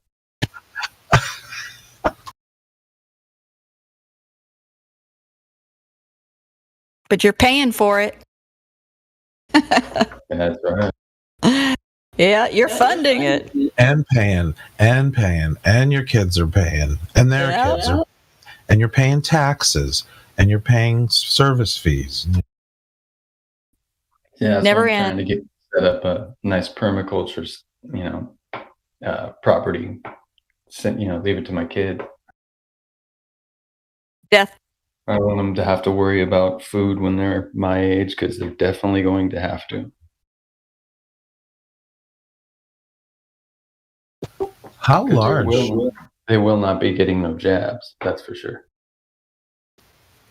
How large of an area do you need for something like that? You could do one. I mean, if you with proper, space saving, you can actually do it in a decent sized apartment. Something with a balcony. You could do some relatively, especially like if you did microgreens. Microgreens, a lot of people are doing nowadays. Yeah, they'll make you money. Yeah. So basically, they'll just sprout anything from beets to celery to you name it, and then basically just eat the baby sprouts. And because they sprout within days, so you just sow some more seeds, put them on the bottom rack, take the top rack, and so on and so forth. But I have about, I don't know, it's actually not all that big of a property, but it's plenty to do what I need. Did you say you had a goat? Yeah, we goat. Not too sure if we're going to be breeding chickens yet, but we do have a rooster, but we're thinking about getting rid of him, loud ass. They're always that way. Always. You get used to it, though. You do. Yeah, you get used to it. I think I might keep him because I would like to breed chickens and make that a primary food source for ourselves. Originally, I was thinking rabbits, but... Oh, we did rabbits 2 years. So we did them for 3 years. You got to be really... I don't know. Rabbits are okay. Good eating. They do taste good. A lot like chicken. But a lot of people can't handle the way you have to kill them. They're just too cute. Don't you have to like hang them by their feet and then cut their neck? Yeah, well, you do either that or you whack them in the head. Oh, yeah. A lot of times people hang them by their feet and then use a pipe. Something else to whack them in the head. And if you don't whack them good enough and right, they scream, baby. Oh. It's really hard to take. So most people can't handle it if they do it wrong. I mean, you got to be real strong to handle that kind of thing. I'm a vegetarian too, so I will eat meat if I kill it. It's kind of a weird rule I have for myself. You shouldn't waste it. That's for sure. If you're going to do it. I feel like it's more of a spiritual thing. Like, I don't want to go to just some meat market and just buy all this death that's just laying there. I want it to be a personal. It should be a spiritual thing, taking the life of something to preserve your own, Yeah, no, I agree. Are you vegetarian, Denzel? I am now. Okay. Yeah, I saw this. When you really, for me, it was like looking into like meat packing or processing plants. Like they just showed this video I just saw that on a vegan server where they're like doing these portholes into cows. It wasn't like what we did. Yeah, our farm was open range, free, organic. The cows and every animal is raised with a lot of respect, a lot of love, and you just didn't kill them unless you had to. And it was dairy, and so for me to see what they do on these other farms, take it. Yeah, the factory farming. It's wrong. Purely wrong. It dehumanizes people when you see them treat life this way. Just so. Yes. Yeah, it's crazy. I don't fault people for still eating meat. I don't have a problem with that. I just can't do it with that kind of meat. If I'm going to eat meat once in a while, it'll always be from a farmer that I know locally. with that. Here, Yeah, our meat industry is just heinous. Another thing that I saw too was like baby cows. They put this plaque, like this border Yeah, that's thing, horrible. so they can't get to the milk. It keeps trying and keeps trying, and the mother keeps trying to offer milk, but there's like this metal plate that drops down and covers the mouth if it lifts its head up. In California, there was a couple farms that would actually literally have their pins for the veal, like right out in front for all the highway to see.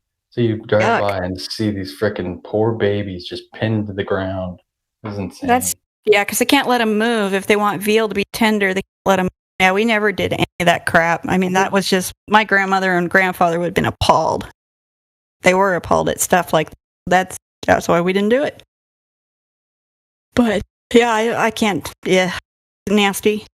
No, we would raise cattle and calves. They were raised, produced. We had nurse cows that would keep their babies and then add the other baby to them. If their mom was going to go back on the milking range, we had nurse cows take over. That's all they were for, is for, taking care of the babies until they were old enough to be weaned.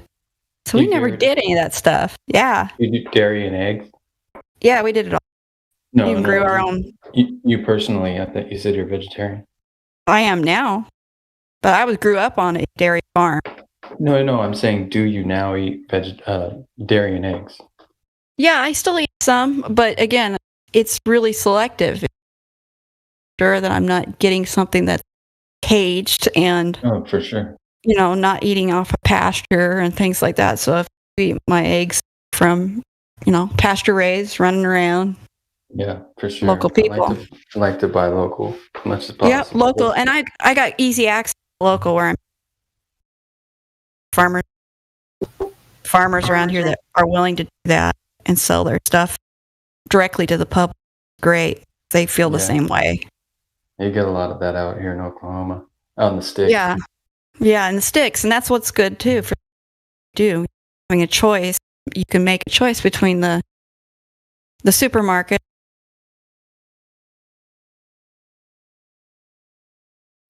You're breaking up again pretty good. Damn. Oh, sorry. Not sure what changes, but something always changes.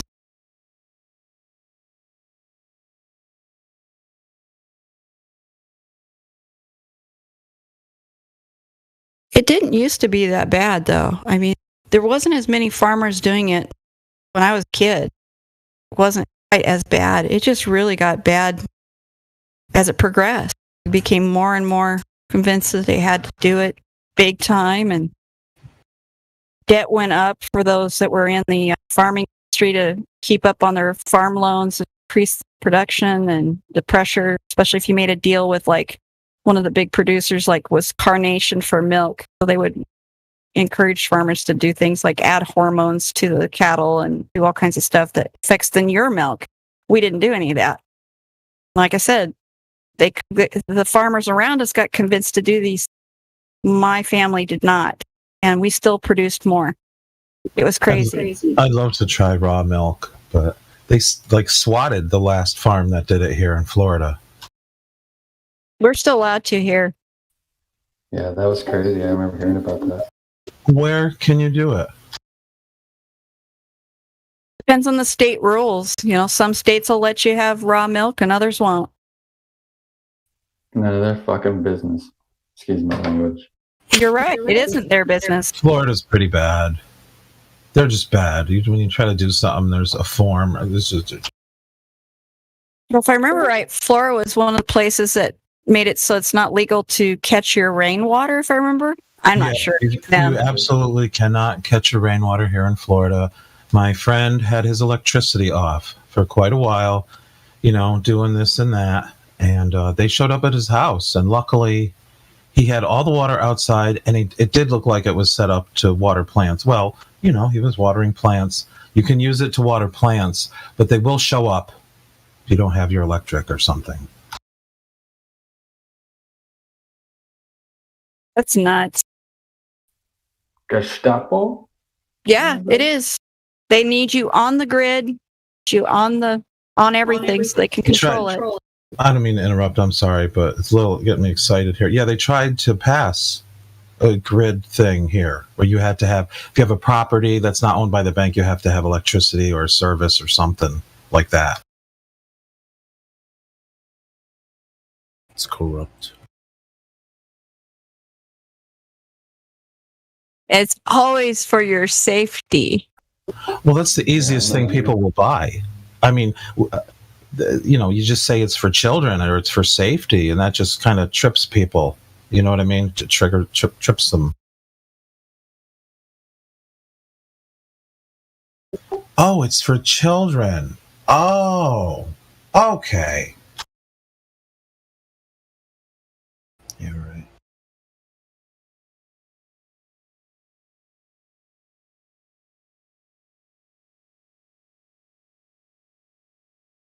I don't know. I don't want to be too negative. I just think we're pretty far down a rabbit hole.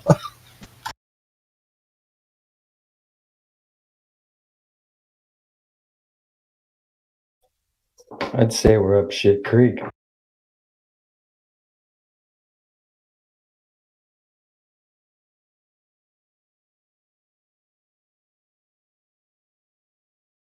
Somebody wants pancakes. A person does. A person wants pancakes. It is that.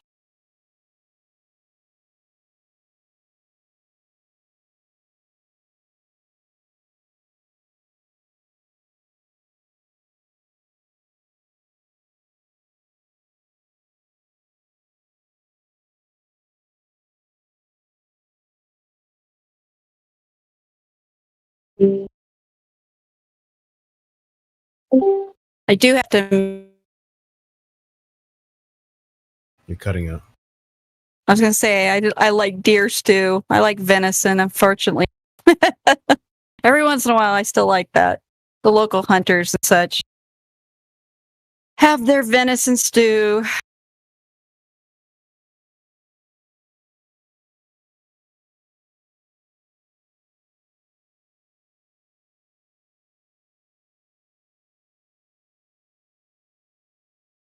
Venison is a very good meat.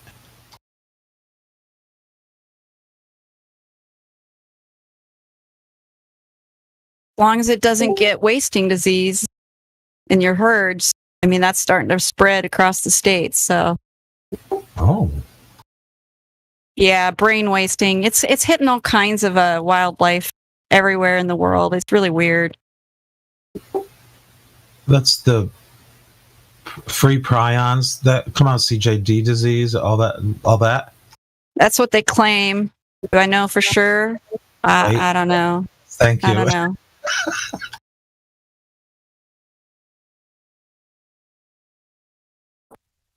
Yeah, it sounds like a convenient way to get rid of any kind of wild. Yeah, that's what I'm thinking. Another excuse to limit our ability. What else would it be?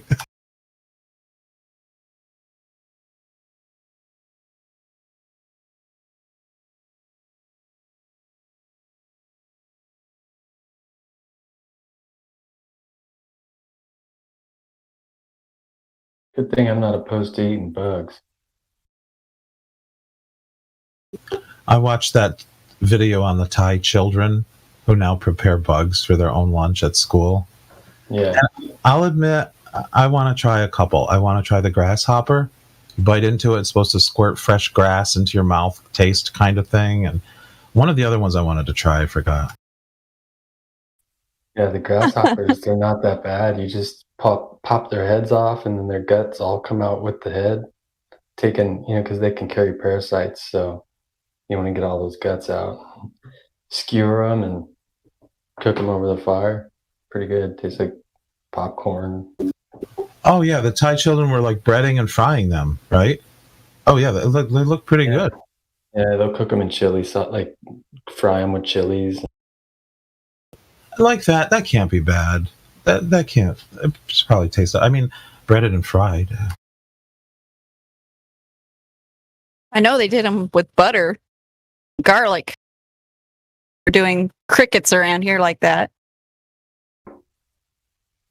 Yeah, I saw that recently at a place where I get some of my supplies. They had actual cricket meal, cricket meal that you could use to, add protein to whatever, make cricket burgers. I don't know. Anything's better than the what was it? The new grow your own meat from yourself, where they're taking your own cells off yourself and you put it in a petri dish, and they'll have a kit to grow your own steak of you. Yeah, this is a new thing. That sounds revolting. It sounds like cannibalism in a weird, freaky, insane laboratory kind of way. Yeah. Oh, let me see. I'm eating. I'm curious what I taste like.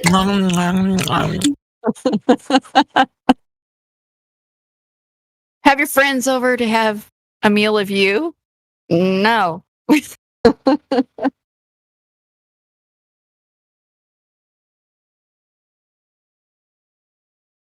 Yeah, those are the things that Bill Gates is wanting to do.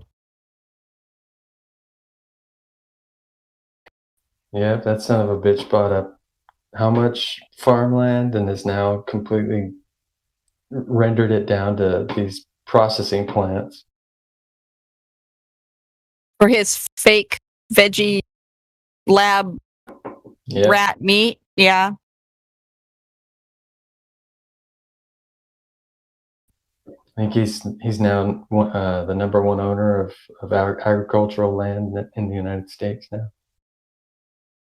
Yeah, there was another channel on yesterday saying they were going to be growing all your meat from bioengineered fungi that would then excrete stuff to make meat of some sort. It was really weird sounding. And then also milk wouldn't be milk. It would be excreted from, again, another bioengineered bacteria or fungi that would excrete. This is getting to be so weird.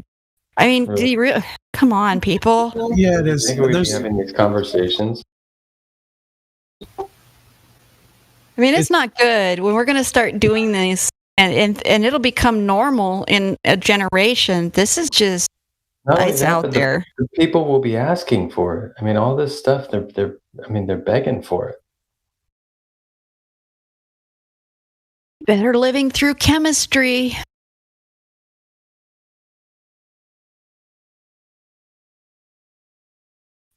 And I'm convinced none of them really are, you got the Karen that's telling you to put your mask on and stuff. I'm convinced they're not afraid of catching anything from you. It's I have to wear one, you have to wear one.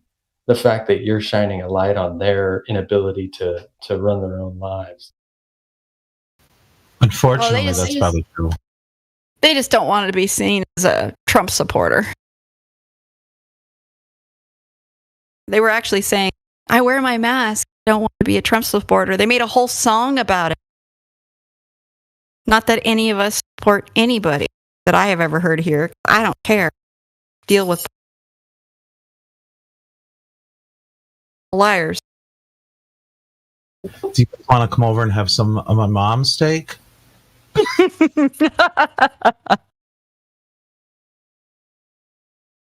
That's creepy. That's sticking with me for some reason, the steak thing. I think they were talking about that's what you could do. You could literally buy a movie star's bio-generated cell steak. Mom passed away a week ago, but we still have her remote control. Meaning they could get cells from the remote control. Oh, jeez. Got a hairbrush somewhere. Toothbrush.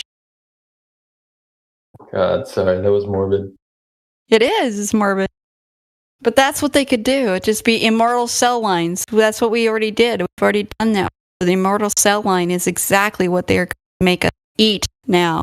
That's what it is. It's the same thing.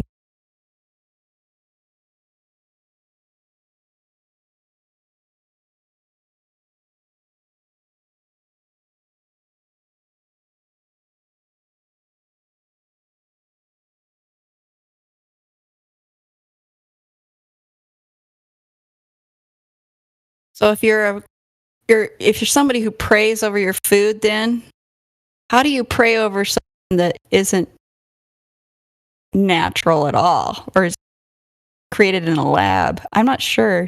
Thank God for it.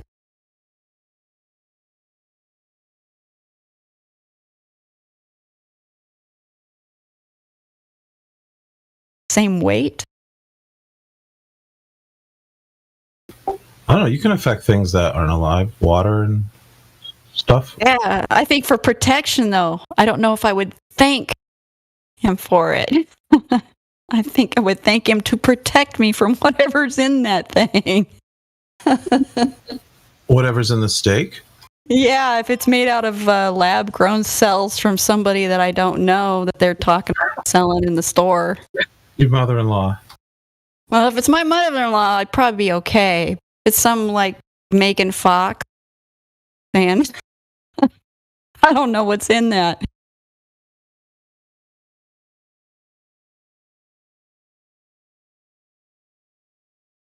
Tom Hanks burgers.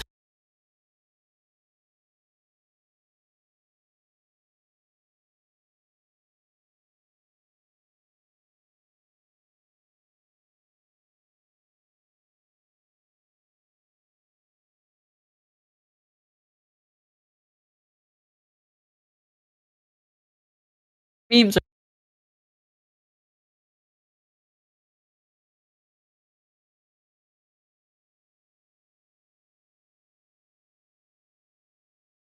You still there, damsel? Yeah, I'm here. I just I don't think I've ever met. I'm a scope smith, so I don't know if you ever need anything, any work done or anything like that. Always keep me in mind. Oh, I will.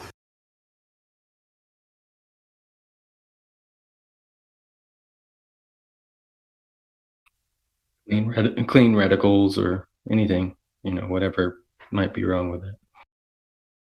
Yeah, I've never even been good at putting them on very straight myself. Take it to the expert with the right tools. That works. At least for the optics, anyway. The rest of it, depends on the gun, though. Handle the rest. Don't have a lot of smithing tools. It's hard to get good glass here in the United States. I mean, it might be different now, but years ago when I was smithing more, it was, we were getting everything from Japan. Good prices, good glass. I like Nikon scopes.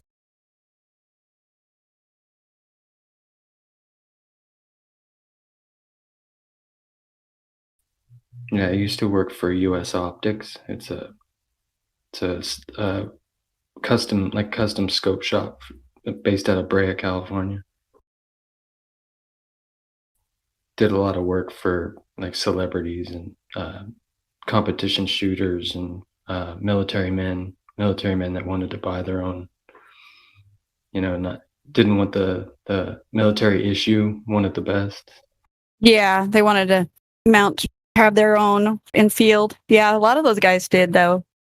Did a lot of that customization.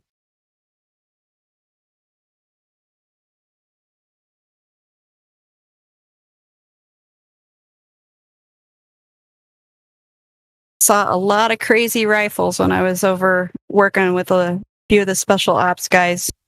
Right. They were right next door to our medic tent when we got there, and made some friends because they needed us to be on our toes for when they came in if they had something bad go down. And made good enough friends. They took me in their armory, and it was amazing because it wasn't standard issue of anything. Everything was custom, what they wanted. All kinds of different things. Got to go shoot some of it. Fun. Yeah, we saw a lot of that, because obviously, as you'd imagine, a lot of the local police department are, frequent our shop. And they'd, it was nice knowing the names of all the different police officers. They'd see you, they weren't going to pull you over. It was just kind of like that unspoken, hey, you're the guy at the rifle shop. They were really cool to. But yeah, we got to fire some pretty crazy. Like I remember this one. It was all aluminum, 50 cal, bare aluminum. It was the weirdest looking thing I'd ever seen. They didn't get it blued or anything, huh? No, it was all raw. It was just the weirdest looking thing. It was all shiny and looked like glass in certain spots, machined in others. That would be weird.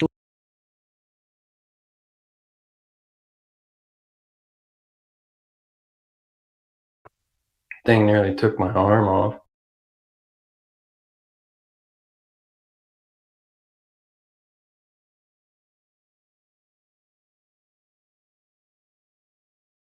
Every once in a while, the Marines would invite us to go down to Pendleton and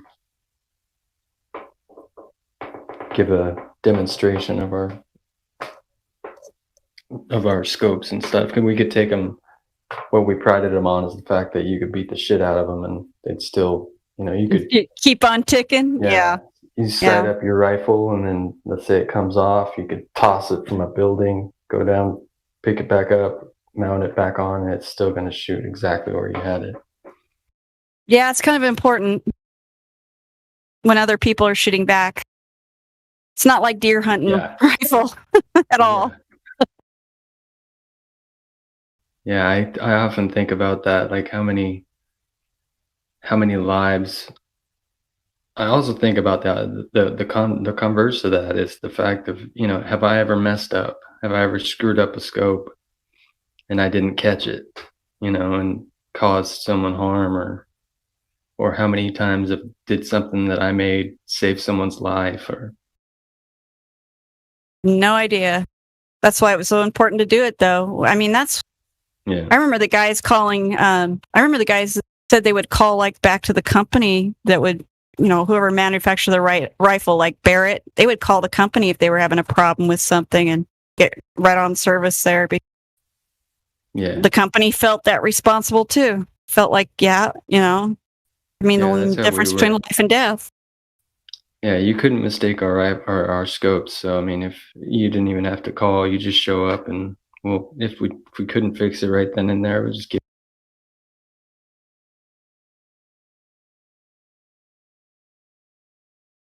But yeah, we machined everything in house, and it was all the only thing that was done out of house was the glass, the reticles, the objectives, the eyepieces.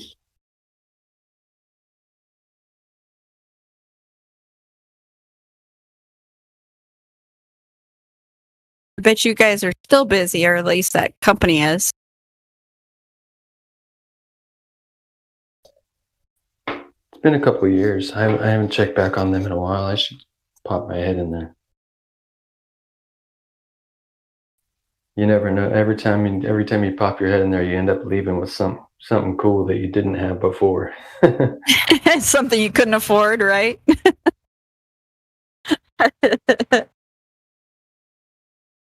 Something you weren't planning on buying. Just too cool. Or just flat out, some vendor dropped off and they're just handing out, like we always got a lot of free stuff from different companies. That's true. You would have a lot of access to that kind of vendor gear where they're testing and just having seconds and things, or older versions.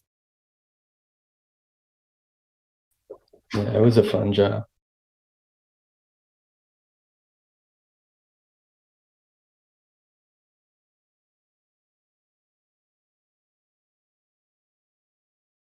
Go into building telescopes then. That's what cracks me up every time I hear someone say that, that snipers have to account for the Coriolis. I laugh my ass off. Not that I know of they ever did when we talked. Why it was so dangerous to shoot straight up in the air. I mean, they even taught us that as medics, to tell people not to shoot your gun in the air, and you could fall right back down on you, hurt somebody, kill somebody. Yeah. There's been tests in the past, hasn't there, that where the actual projectile actually came back down and entered the barrel again? Well, they say that happened with a a cannon at one time. You know, they actually could do it with a cannon. They said there was, back in the day, people would do those kind of things. I don't know. I never saw anything like that myself, but yeah, you can. If it went up with no wind and had no, went straight up and came right back down, it could be darn close.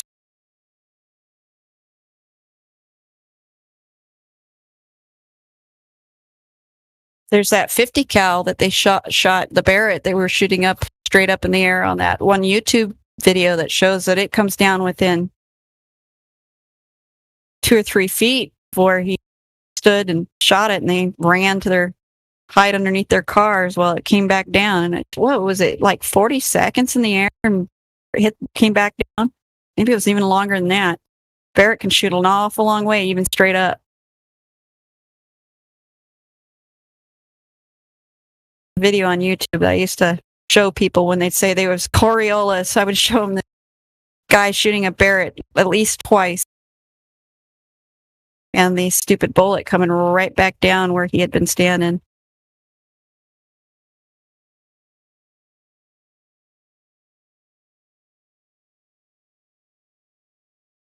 But it was, that thing can shoot so long. It was literally, he would shoot it and they'd hightail it 25 meters and then hide under the car, still be counting before it came back down because it went so high up. So I had plenty of time to catch Coriolis if there was any. It was over, I think it was even over a minute if I remember.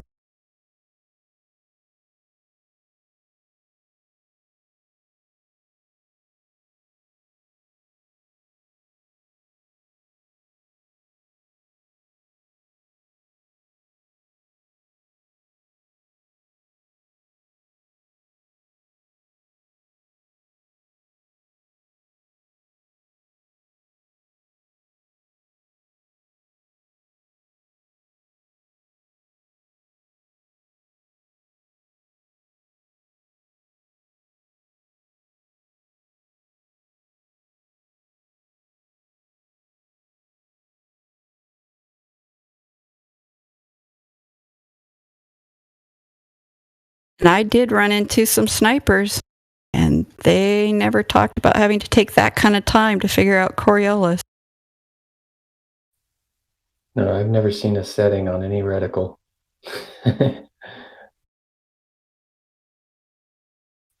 You'd think that if that was the case, you'd have Coriolis hash marks. Well, they had hash marks for everything else if they were taking if they had time. A lot of times they're just intuitive. They got no time, but they've already kind of dialed it in where if they're sitting somewhere. Yeah, I've seen that. I've seen a lot of rifles, seen a lot of reticles. I never seen anything that would give me that indication that would clue you into that. Never thought about that until just now. But that would be the case. I mean, if they were adjusting for Coriolis, that would be, they'd have the mathematics for it and be able to put it on a reticle somehow, some way. Well, and it would be something they would definitely part of the checklist.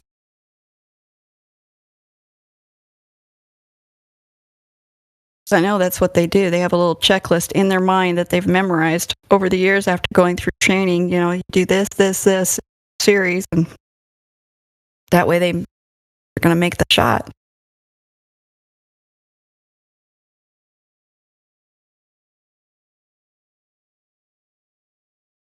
They don't leave anything without, having some kind of indication, so they would remind them in a heat of the moment to make all those calculations too. Adjustments.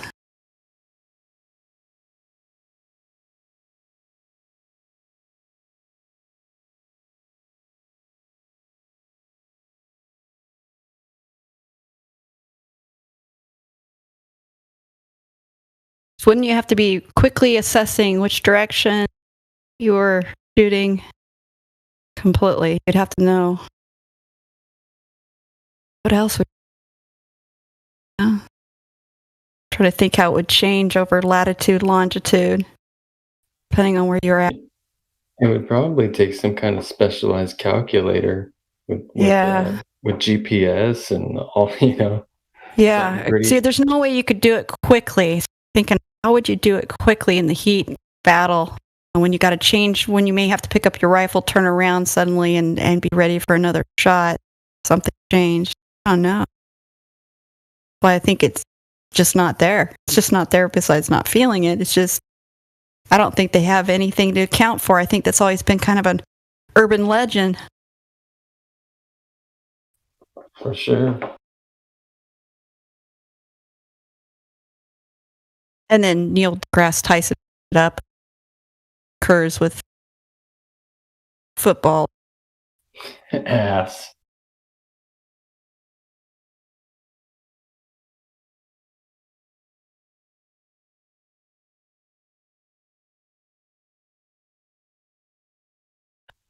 It seems there's a magic speed. Is that magic speed? Did you hear him recently? Had some interview he did.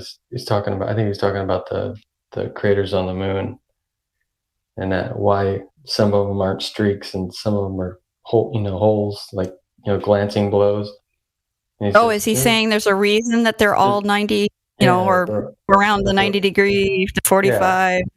Yeah, he says it turns out there's a magic speed that no matter what angle an asteroid hits a body, it leaves a perfecly round hole. Are you serious? He didn't say that. Yeah. Oh my God. No. I swear he is made to troll us hard. He is paid to troll just us hard. He loves it.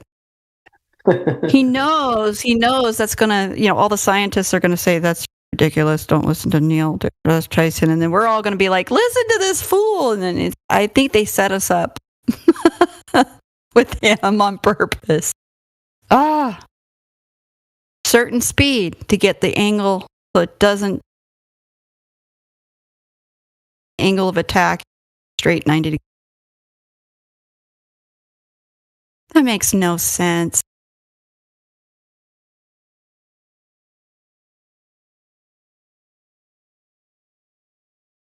They just get more and more ridiculous, like claiming physical and apparent horizon. Claiming both now. QE was in here saying, make sure we don't do that accidentally.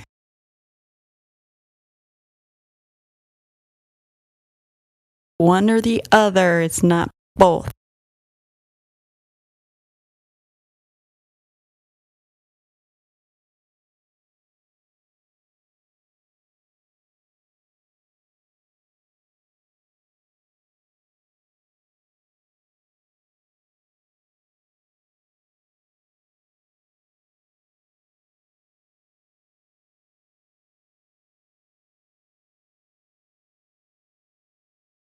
Everybody's still recovering fourth.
Well, I'm going to step away, guys. I got some things to go do. All right, I'll catch you later, damsel. You too. To have too much fun I'm trying to. with these globies who aren't coming on to talk. There's a few in the lobby I was looking, but they're totally not ready to talk. It's like one of them doesn't know anything about even their own globe. Really bad. I mean, this one's really bad. I'll go give him a try.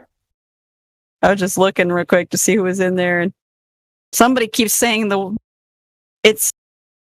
What are they giving them? He asked them like, what size is the radius or something, and the guy keeps saying it's 9.81 at the equator. He's insisting that this is a 9.81 something at the equator, and nobody can convince him there's not any 9.81 anything globe model. He just keeps saying it. No L. I don't know. It's just funny. Oh, and now he's saying gravity is 9.81. He finally specified after, and he's trying to claim it's like the gravitational constant or something.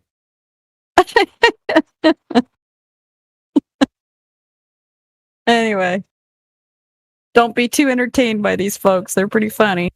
Okay. Be careful. Yeah. Talk to you later. Bye. Bye-bye.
They're back.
Hello, everyone. Mic check.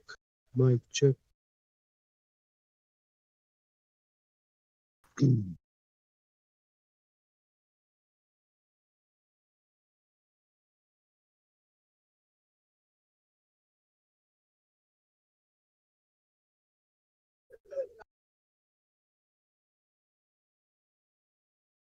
So quiet. I got you. Hello. Those trolls are back. We need someone in here that can ban. Excuse me. I had a question. I'm hosting an event right now on a different server, and we're looking for the flat earther that we have, Crit. He sort of doesn't. If people aren't as nice as possible, he needs to leave and things like that. Is there anybody here who could just, it's a very nice AMA. We're not going to let them, troll you guys. They just get to ask their question and that's it. And you guys could plug this server and everything. We get a lot of listeners. Can you post an invite? Yeah, I don't want to break any rules, but we're not going to let them, DM it to me. Okay. Get. Yeah.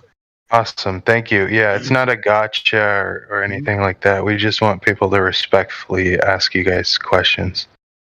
Sure. Okay, I'll be happy to answer. Okay, thanks. Which one are you that I should DM? Get beget. Get beget. Okay, yeah, and it's happening right now, so we would. Okay. Thank you very much.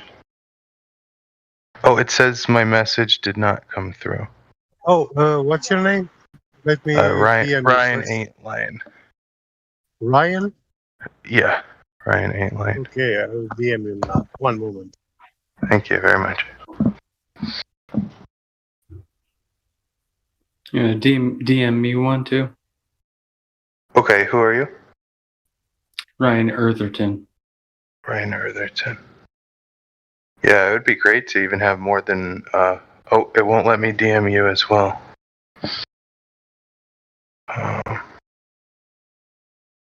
That's weird. Maybe I should try. I'm gonna add you as a friend. That'll let me. I think we already are friends. Oh. I don't see that option to me. Yeah, it's saying your message could not be delivered. Again? Maybe can I post it in the chat? Yeah, sure. Post it there. It shouldn't be a problem. But do you see my DM? I do not. No, it just says. No, it's very weird. Let me post it in the chat. Were those guys DDoSing the server? No. Yeah. No. Yeah, they were a second ago. Oh, I'm not sure who you're talking about then. Sorry. Okay, Give me a minute. I will try to there it is. Reset my phone. Oh, I'll check. I put it in live stream. Okay, VC okay, great. Yeah, and I'll bring you up on this stage when I see them running the event. Yeah. Thank you. I'll head back there now. I appreciate your guys' help.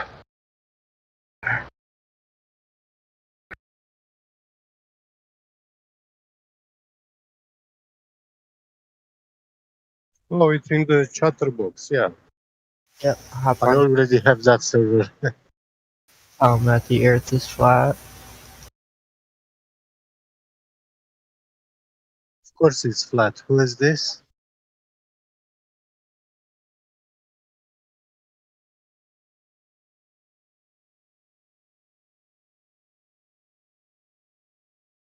Still here, Ryan? He left.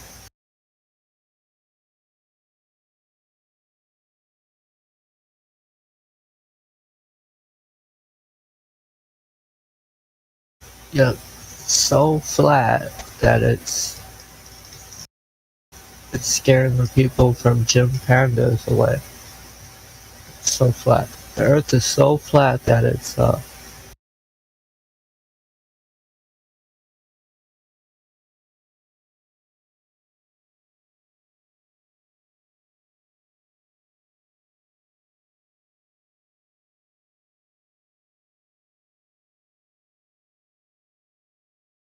really flat, bruh.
Hey, did the link work for you?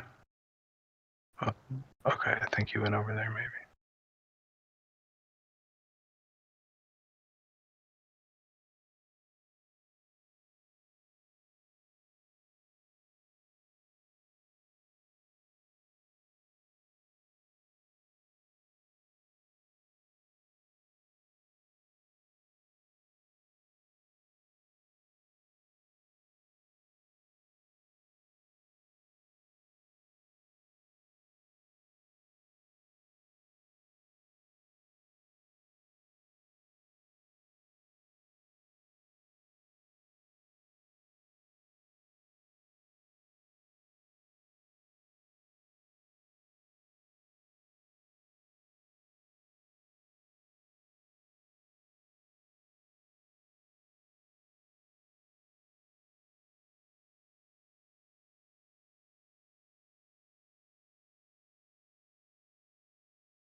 Is it dead?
Yo, yo, yo.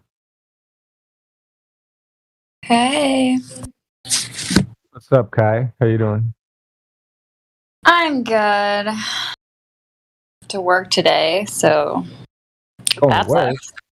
Well, I don't have to go to work, but I have to work now, so that sucks. Oh, you do like your own thing? Not my own thing, but I work from home still, so Oh, that's cool. What kind of work is it from home, if you don't mind me asking? it's for pharmaceutical clinical trials. Oh, what do you do though? I remember you telling me this before.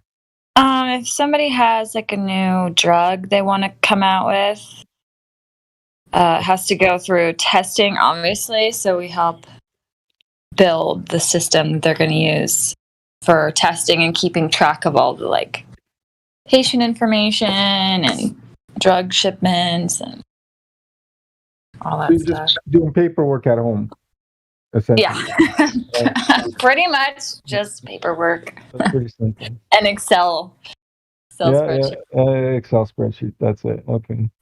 Boring. Oh my god. I would never do shit. Listen, when I finished school, and one of my teachers, he told me, listen, don't make your job your hobby, like, or your hobby your job. Like, if you like something, I mean, I understand what you're doing is fine. But I sit on the computer as like a hobby all the time. So making it my job, I fucking kill myself. You know what I mean? Never will I sit on the computer and do work. I'd rather do something else, you know, like hands-on labor. It has its positives and it has its negatives. Let me put it that way. Well, no, sitting at home getting money is amazing, you know. Well, it depends. I mean, the only downside though is I don't really have like a set, because a lot of the times I want us to work in the evenings or on the weekends. So I don't get to have that like, I've clocked out. Like I missed that part where there was like a, you just leave work like and you go to work. Free. Yeah. Yeah, you go to work and then you leave work and you're done. Yeah, I love that too. See that? I love. Yeah, I miss that. That's why when I went, I was so apprehensive before going into the kitchen, like, because after I got my DUI and shit, I couldn't work in my field where I was working, right? So, just because I had to go get a fucking job like on the spot, I found this pizza joint. Well, they were run by mafia, which was wicked because I met some really powerful people out because of these guys. But anyways, apart from that, I didn't want to go to this kitchen. I fucking hate. I was like, no, man. But then it just forced me. Like life just forced me to go in. And I said, "Yo, I'll make some pizzas." They're like, "Okay." So the first day I come in, and they started paying me cash, and I'm like, "Fuck yeah, cash! Hell the fuck yeah!" First day they already give me money, right? I'm like, Wow. "Yeah, this is gonna be this." Yeah, they're paying me cash right on the same day I walked in. I just walked in too. Just called them up, says, "Yo, you look." I looked on the internet. I saw their ad. I called the guy. I'm like, "Yo, you need somebody?" He's like, "Yeah, come, we'll try you out." And then after that, boom, there my pizza man career started. But little did I know, these are some fucking famous people I met, Italians, right? Not well. One of the owners that I stuck with, he was a Croatian Jew, mafioso that was like one of the people for the Hells Angels, right? And then the other dudes that he was working, his partners were like Italian mafia in Toronto, right? Like they run some of the biggest restaurants in Toronto, like downtown Toronto, like fucking famous people and shit, all kinds of shit. And I met famous people because of these people, right? So I'm like, wow, holy shit, you know? But then I started liking the job. That's the fucked up part. I never wanted to do it, but then I just started loving it. Because I like going into work, like you said, I like going in. It's kind of like a punch in. I do what I have to do, and I get the fuck out. And the rest of my day is I carefree day. Like I don't think about anything at work. There's no homework to be done. I couldn't care less about what's happening at work right now. Nobody's calling me. Nobody's bothered. I'm just so happy to just stay home, smoke a joint. It's just stress free, and that's what I'm happy with. Yeah. And I got cool with that kind of shit, and that's one guy told me, don't get too comfortable. That's another thing. Don't get too comfortable, because when you get too comfortable, you're not gonna progress. So true. Yeah. That's why I didn't stay at the same job. Like I think this one year I like flipped like 5 jobs. I went from one to another to another to another. It's crazy. Oh, Because damn. I can't settle down. No, if there's something I don't like, I'm out, bitches. Fuck you. No, straight up, no. Because I can throw a rock. I can throw a can't rock do that. I and have find a job. bills. I can't just walk away. I have bills. Well, me man. too. I have bills. What do you think? I have people paying for my shit. Like I have to pay for my rent and all that. But listen, because of all my experience in the kitchen, I literally can just take a rock, throw it, hit a restaurant, and I'll get the job. That's how easy it is for me to get jobs. Yeah. Because kitchen work is always and it's always necessary for somebody. Like kitchen people are always like in demand. Restaurants are always busy. Yeah, unless you're in Canada and they don't deem you as essential. No, they're open now. I mean, it's opening now because they're fucking retarded if they're looking at America. Because this is the thing. That's why I said I already told. I hope fucking the United States open up quick, because Canada follows America's lead, right? So every time America does something, Canada will soon follow. So when you guys started opening up, they were kind of pressuring. Now that they see, because the TV's, everybody sees everything on TV. Look at all those people in the United States, 30,000 people, no face masks. You know what I mean? In a stadium. What the fuck are we doing in Canada, right? It's all a fucking lie. We know it's a lie. Shit. It's fucked. Anyways, crazy shit. But like I was taking walks like now. I'm gonna go for a walk today. It's really hot outside. It's amazing. It's gonna be like plus 30 today. I'm gonna go to the lakeside. Yeah. Yesterday I went for a walk too, next to the lake. The day was so nice. I could see over 31 miles across that lake, and I saw the other city there. Yeah. Wow. Yeah, it's crazy. No, I always saw it. Like I always say, I live in Toronto, right on the lake. That lake is 30 miles wide, and I can see from shore to shore almost every time. But yesterday was such a particularly clear day. I could see like the skyscrapers from afar, like real fucking protruding out. It was crazy. It was like that. It was like that Michigan skyline photo, or like that video. The same thing. Yeah, I had to. Here, I took a couple pictures. I'm gonna post it right now. Yeah, I did take a couple pictures. Give me a sec. I should have taken more, but I was lazy. I was worried about my dog more than anything, because my dog is like a small one, and she's like my baby, and I'm very, very, very protective of her. Where's my fucking Trying to see if we have any Globers in the building. Baboon Addicts is not a flat earther. Maybe they're new. What? I don't know. Baboon? Are you there?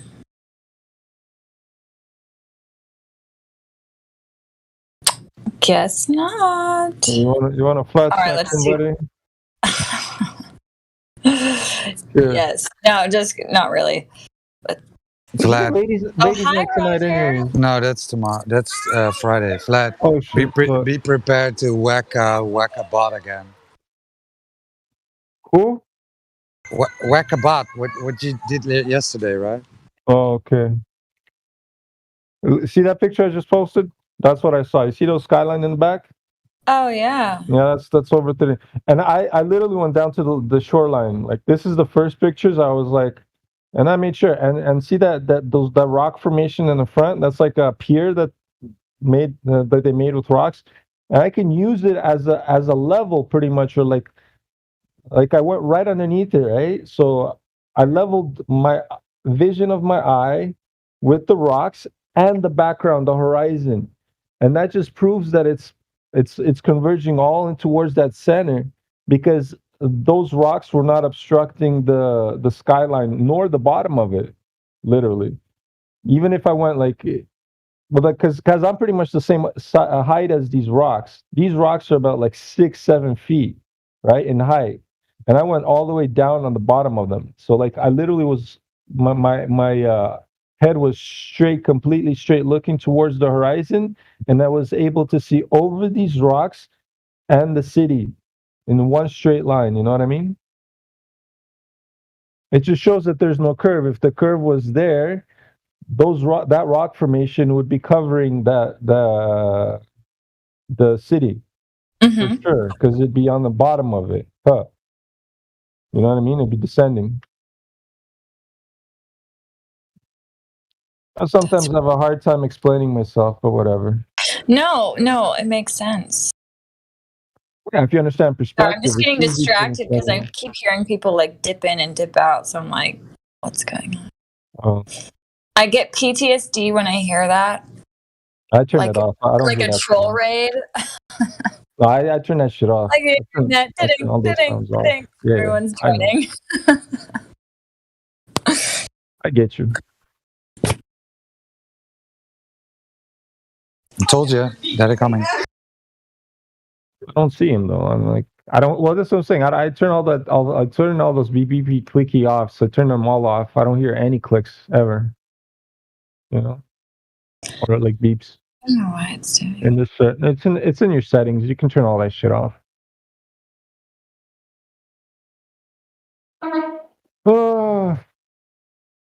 How's it going, Roger? Yeah, I'm fine. Now in a busy place, so in 10 minutes I can talk quietly. What's up, man? Hi, Maggie. Hey, how's it going? Maggie. What up, Roger? Vlad, what up, sir? What's up, guy? Hey, that Crit's having a debate right now with a bunch of Globers over there in a. Where's this? It's in the live stream. Scroll a little bit up to like 23 minutes after the hour. No fucking way. Yeah. Crit's been in the. Yeah, Crit, where the chatterbox are you talking about? He's been bringing a lot of meat to the debate. Yeah, he's really going at it. I'm trying to raise my hand there. I didn't know they were doing a special, but I would like to get in there and throw a few jabs if I could, but I don't think I can.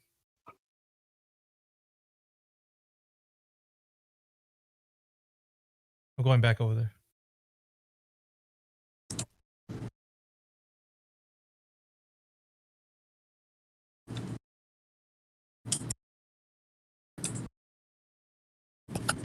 I wonder if there's a link for it. 23 minutes after the hour. Oh, Chatterbox. Okay. Yeah, I'm going to go check that out.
Yeah, somebody's got to guard the castle.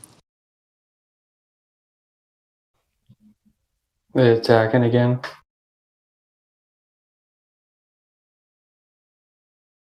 I don't know what's happening. Yeah, they were in here earlier. Again with the joining and leaving. Yeah. It was weird though. This time, yesterday it was kind of sparse. You get join, leave, join. This one was just going ape shit. Just join, leave, join, leave. Just constant sound.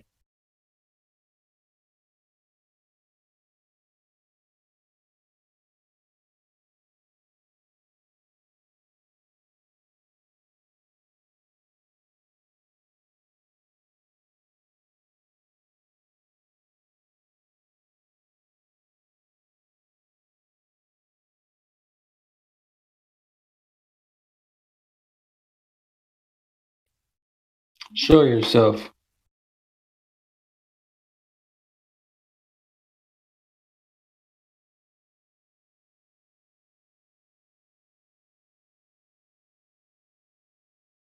Pussy.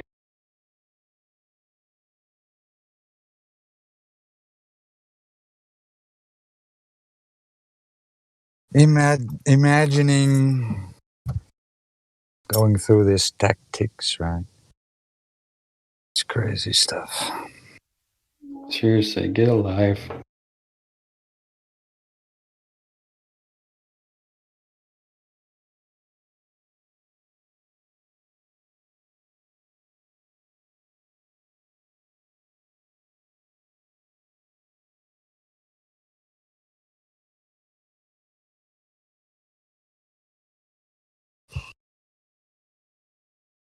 Yeah, I'm on my phone now, so.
Name's KJ.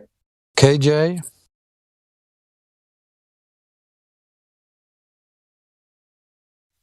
Saw her in the chat. She was chatting with people for a while. KJ. Yeah, I see KJ, but KJ is known. I saw her. Yeah, maybe she has the same issues as you did, right? A few weeks ago. Yeah, maybe.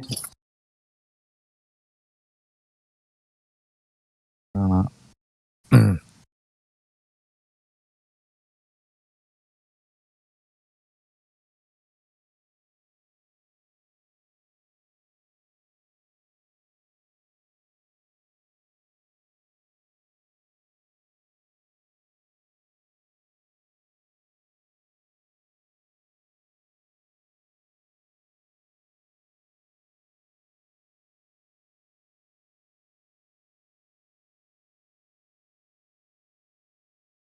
I'm gonna ban him.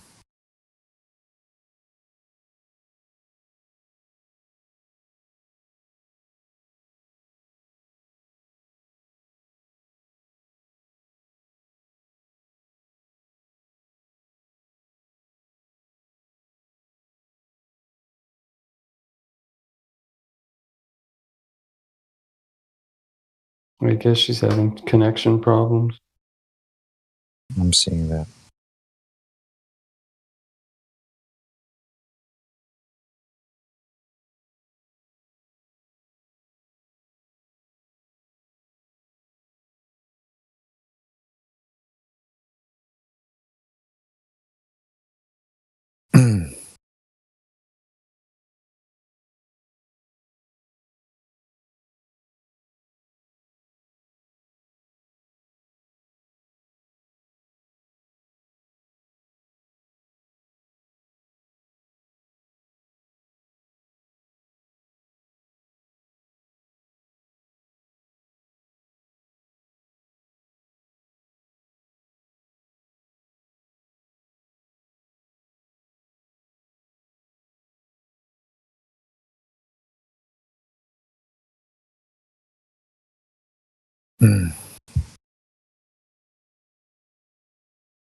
Hmm. It's always around the same.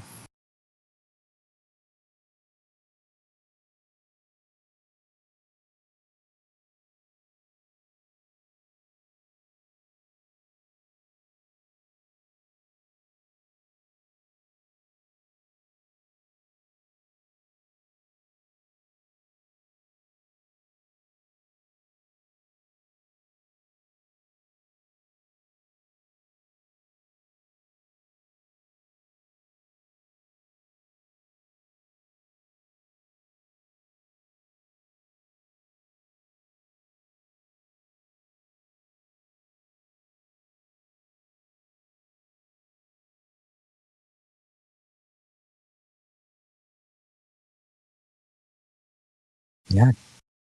Can play a song.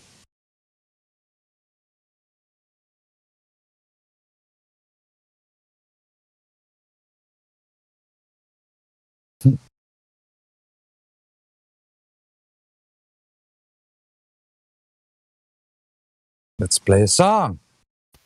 Do you have that one song by MIDI? Which one? Alter Complication or something like that? He has one that is a parody on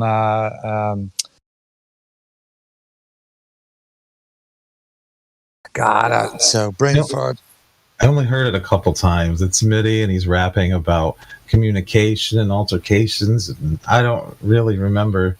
Had a good, nice beat to it too, actually. Yeah, let me look it up because I can find it. That's all good.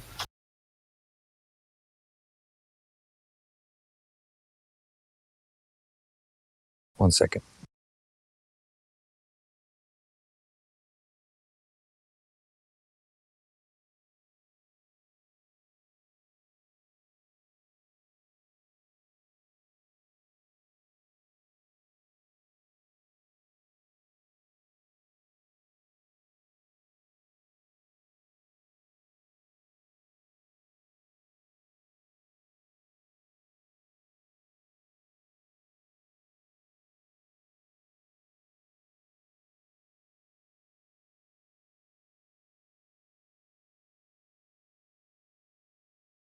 Entourage. Yeah, that's definitely it. Here we go. It's a parody on the Beastie Boys, right? I had a little brain fart, but here we go.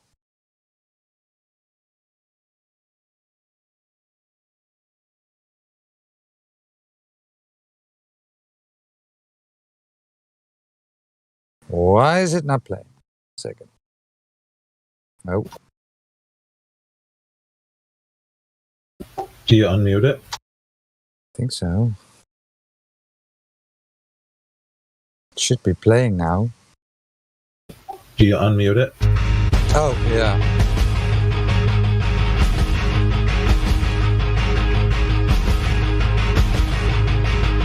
Was it this one? I understand it. There's not a planet. I will not conflate, just demonstrate. Oh, I can't stand referencing up in here. Cause your spinning ball ain't a freaking sphere. While you sit back and ask why they lie, I gotta feed discord on my side. Oh, that's one. It's in a mirage. Introducing y'all to my entourage.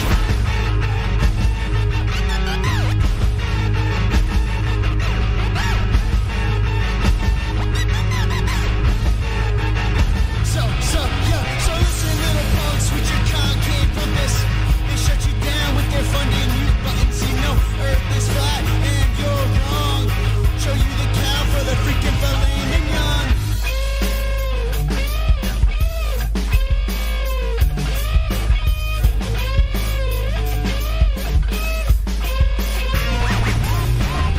So when we meet, we might debate. And don't forget, you must not obfuscate. Screaming on a stream, it's like a barrage. Introducing y'all to my entourage.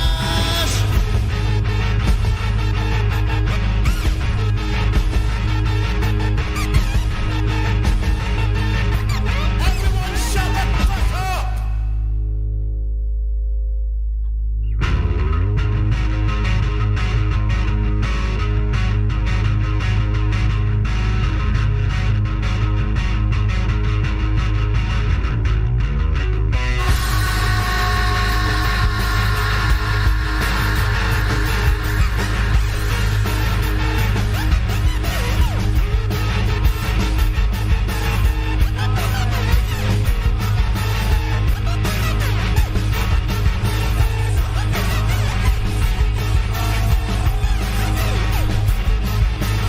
All y'all to my entourage. Listen, all y'all to my entourage. Listen, all y'all to my entourage. Listen, all y'all to my entourage. I understand it. Earth's not a planet. I will set it straight. It's not a plane. I can't stand rumpusing in this place. No freaking out of space. Now shut the hole in your face. FE Discord's the place. Now don't switch the channel. I am MIDI and I'm too hot to handle. MIDI HC. Here's my collage. You're screaming on stream with my entourage.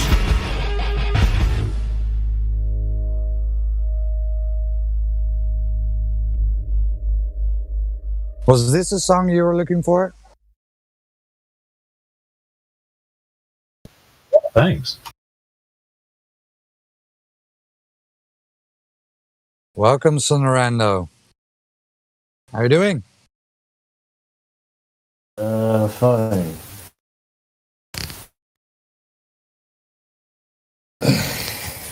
Yourselves? Sorry? How are you doing? Yeah, I'm fine, man.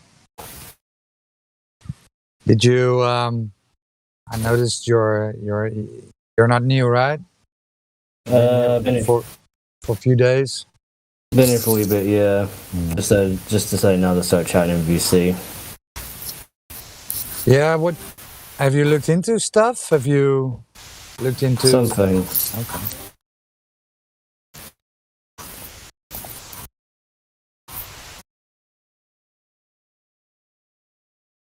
Okay, cool. And what did you look into? Shape, size of the sun during the day and how it, changes shape and such things. Okay. I was also given some points by, I don't know who was in here, something about gravity and about it's an acceleration effect rather than a force and such when there's multiple different gravities and all that sort of jazz. Where do you think you stand now? On the fence? I was still low. Let's see. I sort of came off the fence a wee while ago. So you understand things different now? Somewhat, yeah, but my life is a wee bit, well, I don't know. It's just not as convenient for me to just rub it onto people that I know because I've got other things to do sometimes, so, Can I ask you an honest question? By all means. Do you think it's logical that we have a rover and a drone on Mars? Do we have what? Well, I didn't even hear about that until I didn't even hear about it until just now. I don't know. Like, it can't possibly help you or me to know what the soil on Mars is, can it? No, I've heard about it. I've heard about this, but it was supposed it was on the moon. Basically, it was like, in 50 years' time, you get to colonize them. Like, yeah, but that's over there, and Earth is a lot nicer. Or rather not. Like, when I heard about it, I did think, yeah, there's people dying of poverty in the world, like in my own country, a first world country, and you want to go off and fucking colonize the moon where only, I don't know, it just seems a bit of a needless waste. Obviously, scientific advancement and all that guff, but, Mars is just, unless you have like a portal like Doom to go all the way to Mars, then, well, in a step, then do as you wish. Just, alright, seriously, who gets fucking joining and leaving? Sometimes the audio's messed up, so people disconnect and reconnect until they can hear properly. Okay. Yeah, it's we have Globers that think it's funny to send out bots. So I'm working. Thanks. Thank you. You answered my question. I'm just going to mute now and let Roger keep chatting with you. Not to mention, I just joined, so I might have missed half your conversation already. I was just curious on where you stood. Do you think Mars is a good idea? I know it's not, and we're not there. It's just what they're claiming and telling us. That's all. It's just with Mars, like, well, from what I heard last time, it took 10 years together for a living person to go. So, just seems a bit pointless. Like, I get it if like it's supposed to have the advancement, but at the same time, it's like, there's people who needs, if it was to, I don't know, say hypothetically advance the idea of someone able to walk again or cure diseases magically out the thin air, fine, but it doesn't, so it's a bit needless in the end. Question, Sonorando, you're having a lot of static. Can you fix your mic, or it's really zzz when you're talking? This any better now? Much better, thank you. There we go. Thank you. One of my headphones was lying on my shirt or stuff, so yeah, that was it.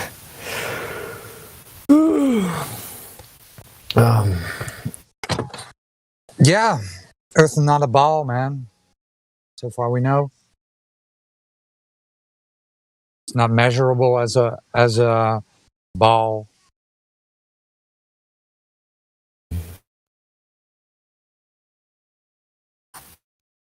Flatman Can, do you have those memes with the buoys? Yeah, just give me a sec. post them in the lobby. How can GPS exist on sea? Wow.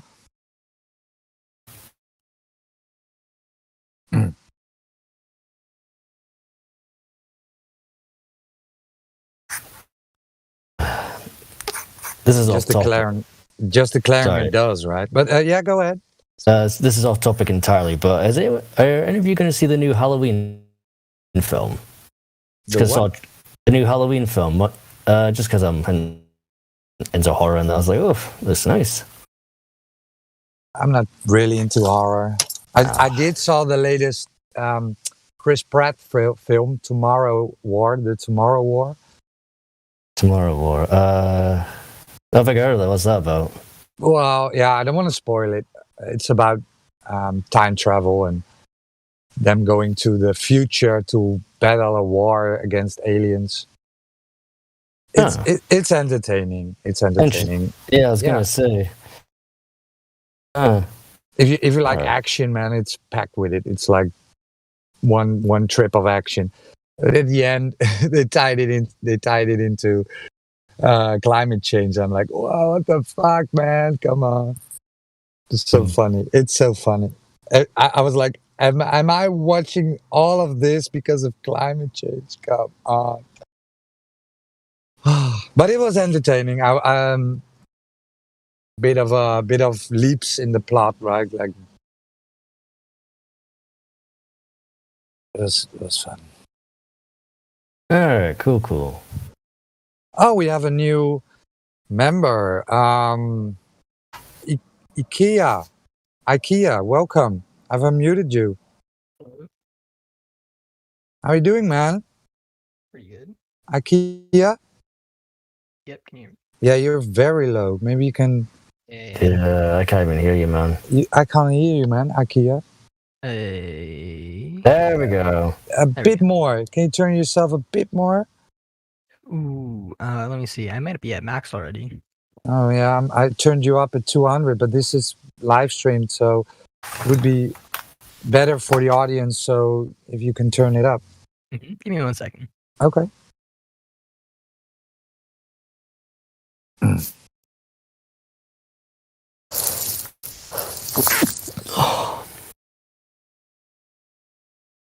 Oh, you gone.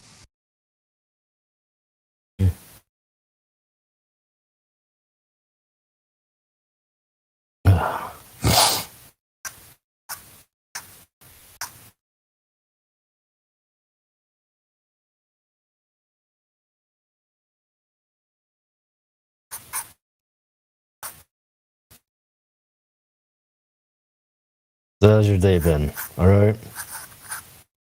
Sorry? Your day been all right? Yeah, it's fine, man. Cool. Where you from? Are you from England, Scotland? Scotland. Yeah, we have a mod from Scotland, Wolfgang. Don't know if you ever talked to him.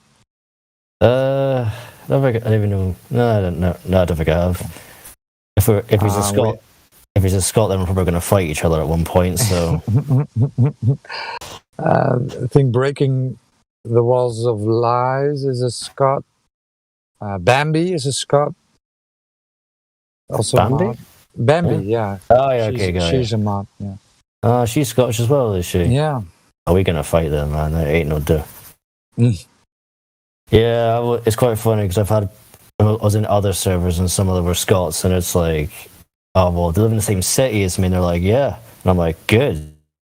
Do you want to fight about it or something? Like, ooh, good times. If it isn't Scottish, it's crap, I tell you. Crap. Crap.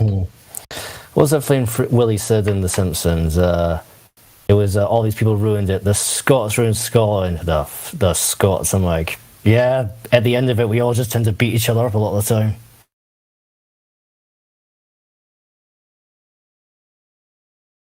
I haven't got much of an accent, as you can hear, but I never did.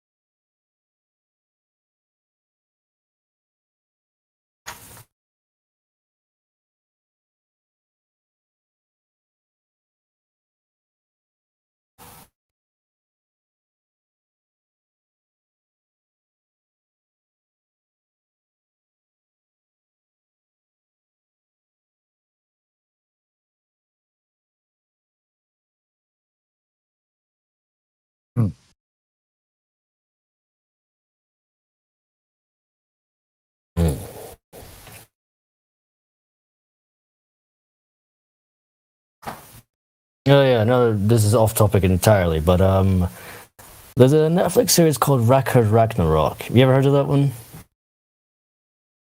No. Damn. It is funny. Basically, the gods have decided that humanity is no longer worth keeping, so they destroy it. But one suggestion is that they had a big fight tournament to decide the end of it. 13 humans versus 13 gods. And it is funny. Okay. Is it a comedy thing? Yeah, it's comedy, but it has like the overarching theme of, oh, we lose this fight, humanity is snubbed out like Thanos style, you know?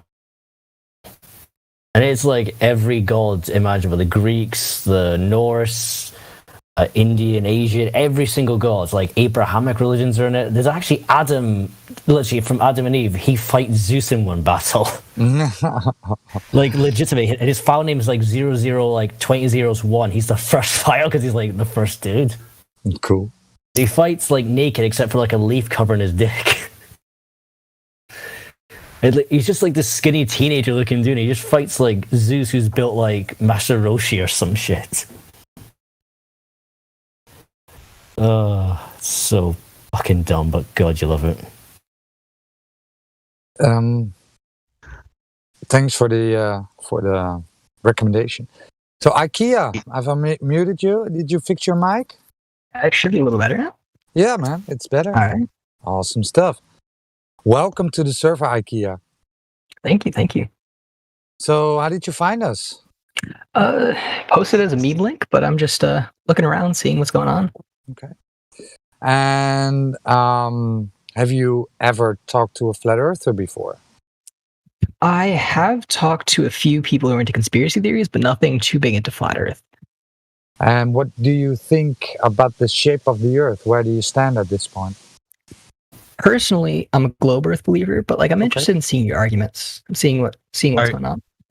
Are you aware of the live stream voice text? Because I'm going to mute myself after I say this, but once you're aware of the live stream voice text, we'll post information related to the conversation going on with Roger and yourself. Yeah, 1 second. Yeah, I need to verify him. One last question about the server, right? Did you read the rules and do you agree with them? Quite a few, yeah. Okay. Awesome. I verified you, so you have the ability to mute and unmute now in this channel. You have access to more channels that are below. Let me ping you. So this is the live stream voice text. It's just above this voice call. Yeah, people are posting stuff to help the conversation. All right. Okay, cool. So IKEA, they told us it's a ball, right? Yeah. It's a ball with the radius. Yeah, so I think the one question I have, the one thing I'm most intrigued about is... Let us first go back to the basics, right? Because they tell us it's a ball with the radius.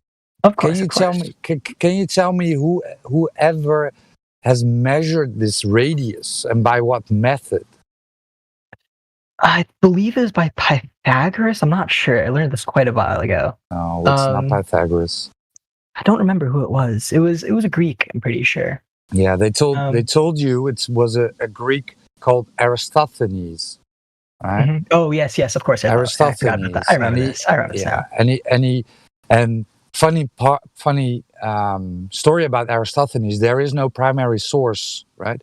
It somehow slipped into the curriculum in the 1980s. So there's nothing that connects him to the history, just a story. So do you know what he did? Yeah, I'm pretty sure what he did is he measured the shadow of the sun at 2 different points in the globe, and based on the difference in the shadows and seeing how much the arc of the sun changed, you were able to determine one section of the circumference of the sphere. Right. And then from that, you're able to extrapolate the information, see what's going on. Yeah. So to be exact, right, he had a well in Alexandria and a stick in Cyrene, or maybe the other way around, but there was a well and a stick. And he hired a dude, which is ridiculous, but he hired a dude to step out the distance between these 2 cities. Okay? So this is already becoming a funny story, right? He hired a dude to step out the distance. Okay. Then he somehow managed to make communications between the two cities because he had to do it at one particular moment. And then he saw that the shadow wasn't there in the well, and he had a stick where there was a shadow. Okay? But do you know which assumptions he made? Let us assume this story is real, but do you know which assumption Aristophanes made? No, I don't know. Okay. So he assumed the Earth was a globe at the first point, right? He assumed the Earth was a globe. Yeah. And then he assumed the sun rays are parallel. So he assumed the distance to the sun. Okay. So if I told you that if I assumed that the Earth was a flat level plane and that I assumed the sun was close and local, having divergent rays, what we all observe, right? We all observe divergent rays. But let's say I assumed these two things and I measured the Earth to be flat. Would you accept it then? You couldn't make the acceptance, but I think beyond this argument that Aristophanes actually did the experiment. Yeah, that's not what I asked, right? Okay. Would you accept it then? I think I would. It's a logical explanation. Well, then the Earth is flat and level, right? Mm-hmm. Because Aristophanes assumed that the Earth was a globe, and he assumed the distance to the sun, which he would never ever could have gotten, right? So the point of this question is that it works on both ideas. It doesn't prove either. So then the question still stands: who has ever measured the radius, and by which method? And it's all right to say I don't know, right? It's all right. Yeah, of course I haven't studied this. I'm brand new to this. Right. I haven't been into this. That's cool. So let us then continue, right? But before we continue, I just have one question. I have one question about this whole argument here. So we can assume that this was like a fake story. I don't ever believe that somebody actually did an experiment. Right when I learned this in school, I was like, I don't believe this. But couldn't you run this model in like today's, using today's technology, using a phone? It would work, right? What do you mean by running this model? What do you mean? Like, let me think about this for a second, just so I can explain. I see the GIF that's here that explains that.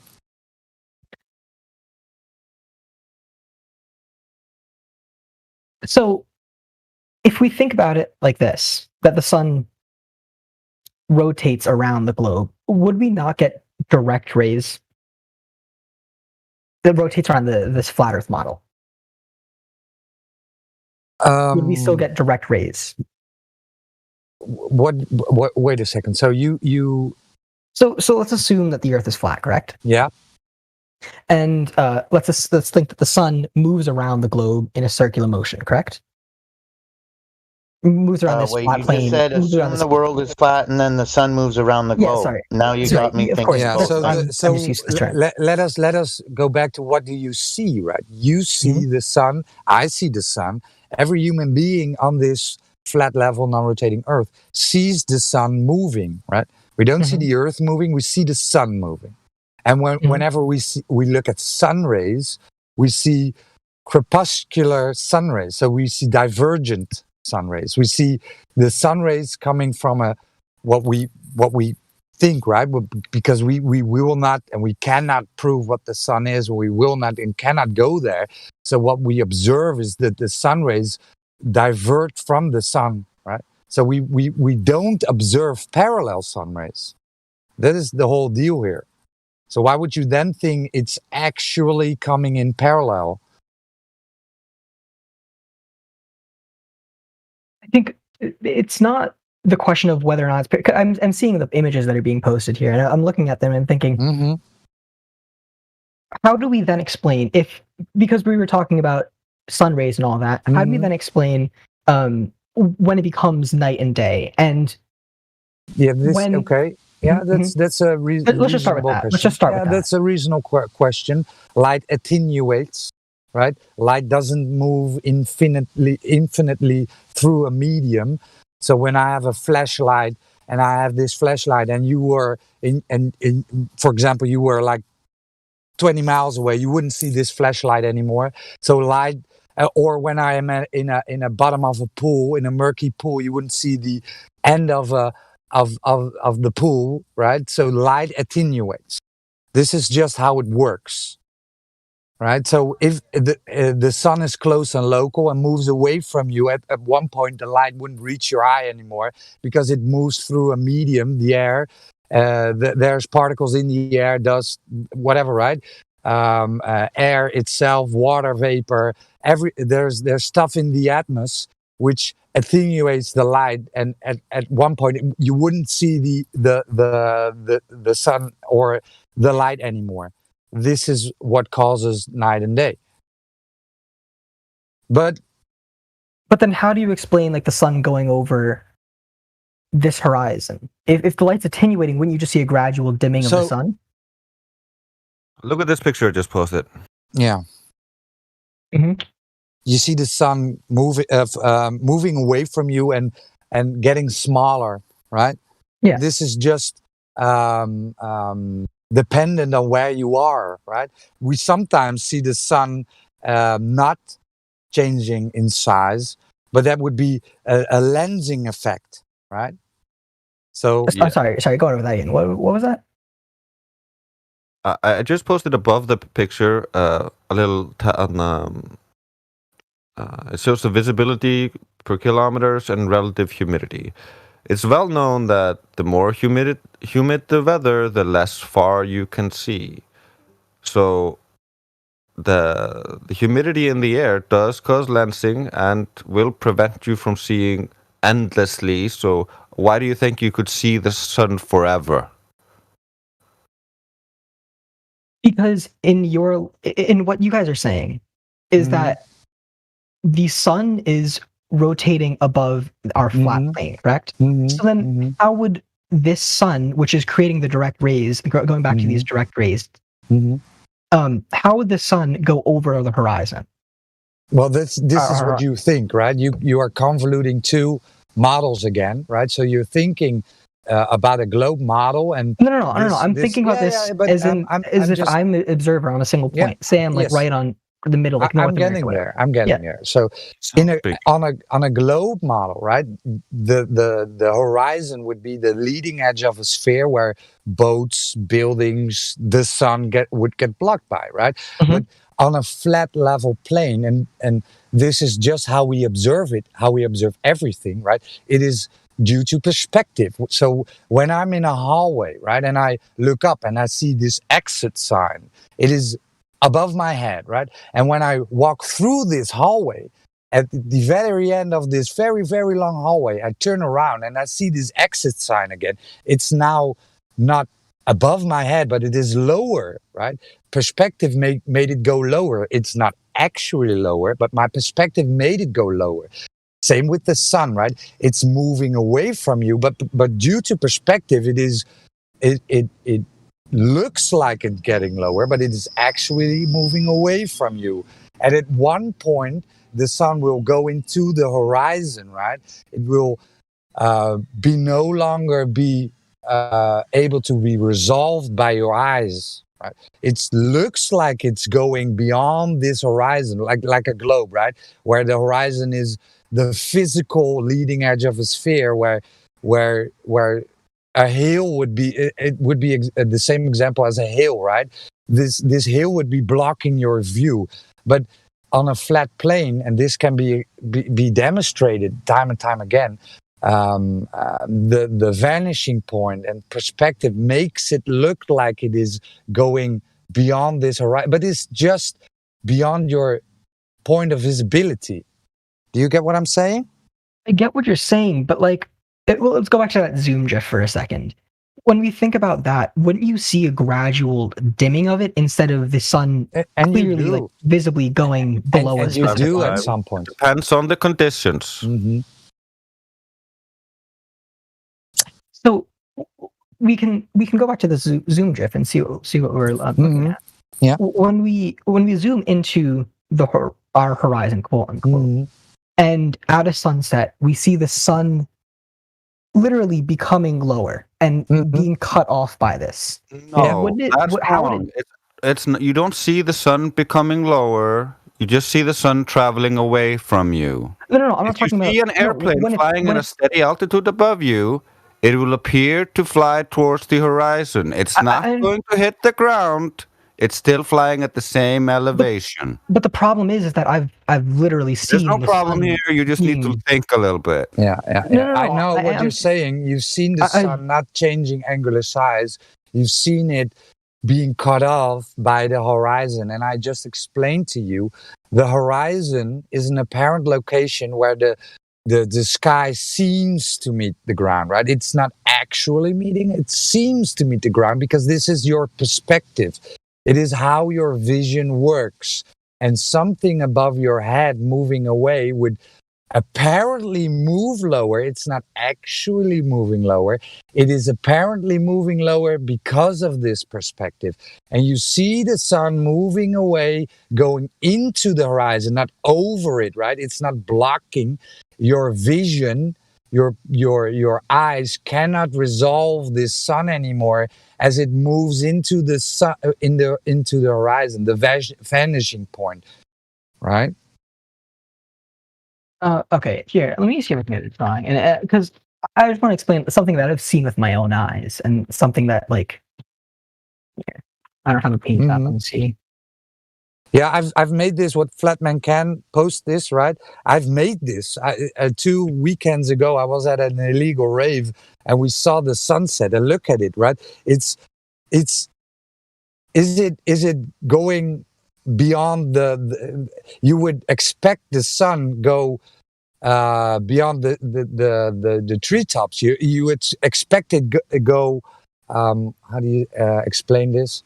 But you see the line just above the treetops, right? It's what is happening there, right? Here, I'm making a drawing just so I can see what's happening.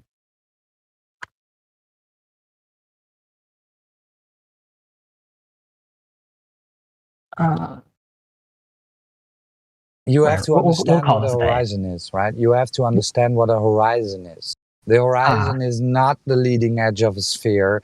It is the apparent location where the sky seems to meet the ground. It's not actually meeting, but your perspective makes it looks like it does, right? And I don't have image perms. That's okay. Yeah. So I don't think I can show this, but I've literally seen with my own eyes, with a camera, I've taken my own pictures with the low, with the high shutter speed. For a second.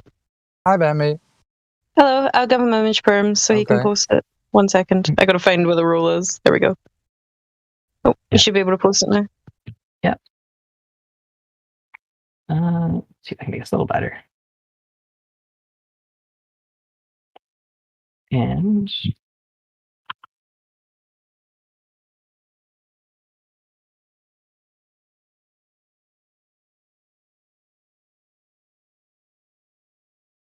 sorry, everything's taking a little bit to load. Sure. There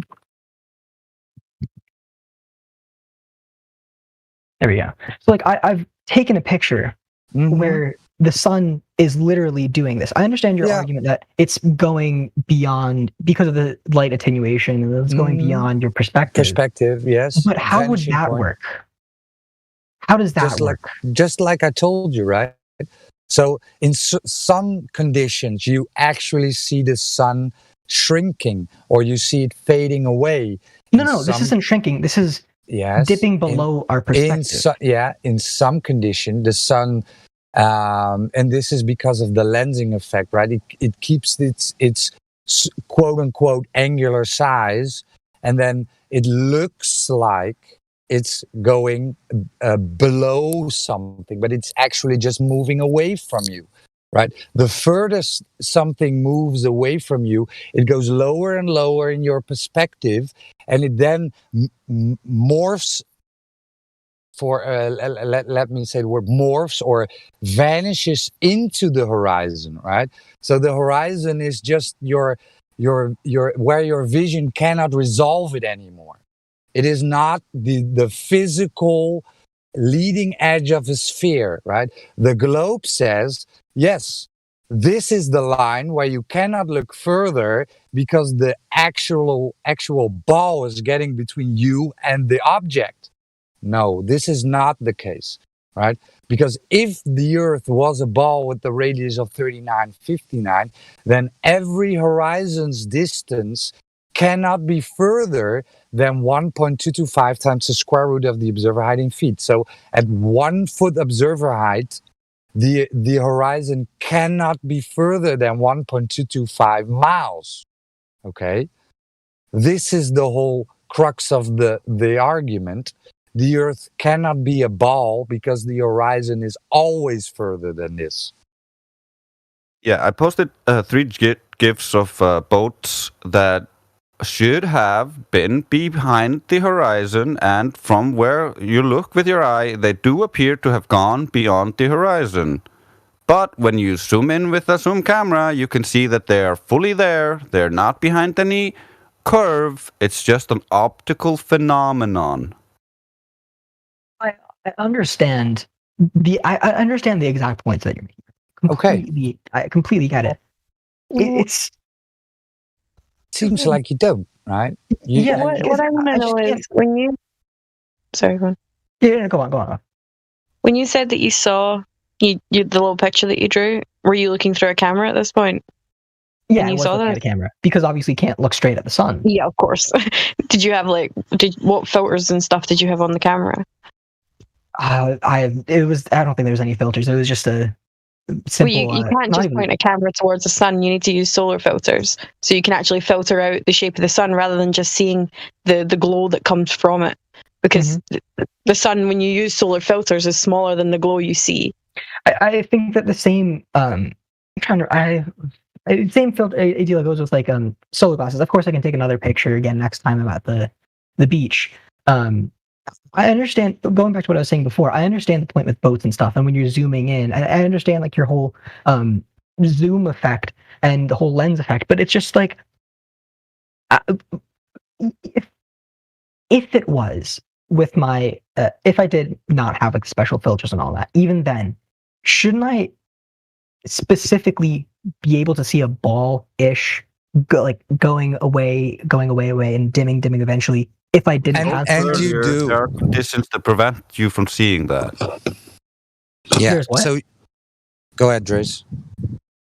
Yeah, I said no, there are conditions that prevent you from seeing that. For instance, there is humidity in the air. When there is humidity in the air, it causes lensing and prevents you from seeing, because magnification will block the bottom part of the image. So as the sun travels away from you, if there's a lot of humidity, the sun will get magnified as it travels closer to the horizon. This will prevent it from appearing to shrink and will make the bottom of the sun appear to disappear first. But the sun is not falling down or going towards the ground. It just appears that way. The one thing I clearly don't understand is how only part of the sun would do that. How only part of it would, quote unquote, disappear. Because you're saying that this is possible using whatever humidity is. I need to see the explanation of how it's moving into the horizon, right? Again, the horizon is the apparent location where the sky seems to meet the ground. If it was moving into the horizon, wouldn't it just keep shrinking and shrinking though? And it does at some point. It's not hard to understand. Okay, if the sun is traveling away from you and you're looking through more and more gas filled with humidity, which creates more and more lensing, the further it goes away from you, because it appears to go down towards the horizon because of perspective. It's not actually going towards the ground, it's just traveling away from you. And so you're looking through more and more gas and more water, and so the sun gets lensed or increases in size.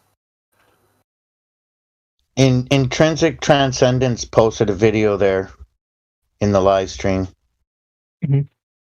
Well, I'll take a look at that. Like when you claim that boats go over the curve of the Earth, and then we go to the shoreline and we zoom in on that boat you said goes over the curve and prove that to be false. It's like you want to go to why can't I see the Eiffel Tower? I just disproved the curve. Who cares about the Eiffel Tower? You know what I mean? I think the argument, we're forgetting about whatever we're looking at. I think the argument there is the distance between objects. And when you're talking about light attenuation, we can use different forms of radiation that doesn't go through this same type of attenuation. Yeah, we've already destroyed your globe on this. Here No, because I still don't understand. Yeah, it's already destroyed, mother. Here's the radio wave tests. We tested the Earth. It is flat completely. Here are microwave tests. We tested the Earth. It's completely flat. We did this with lasers, with infrared, with everything.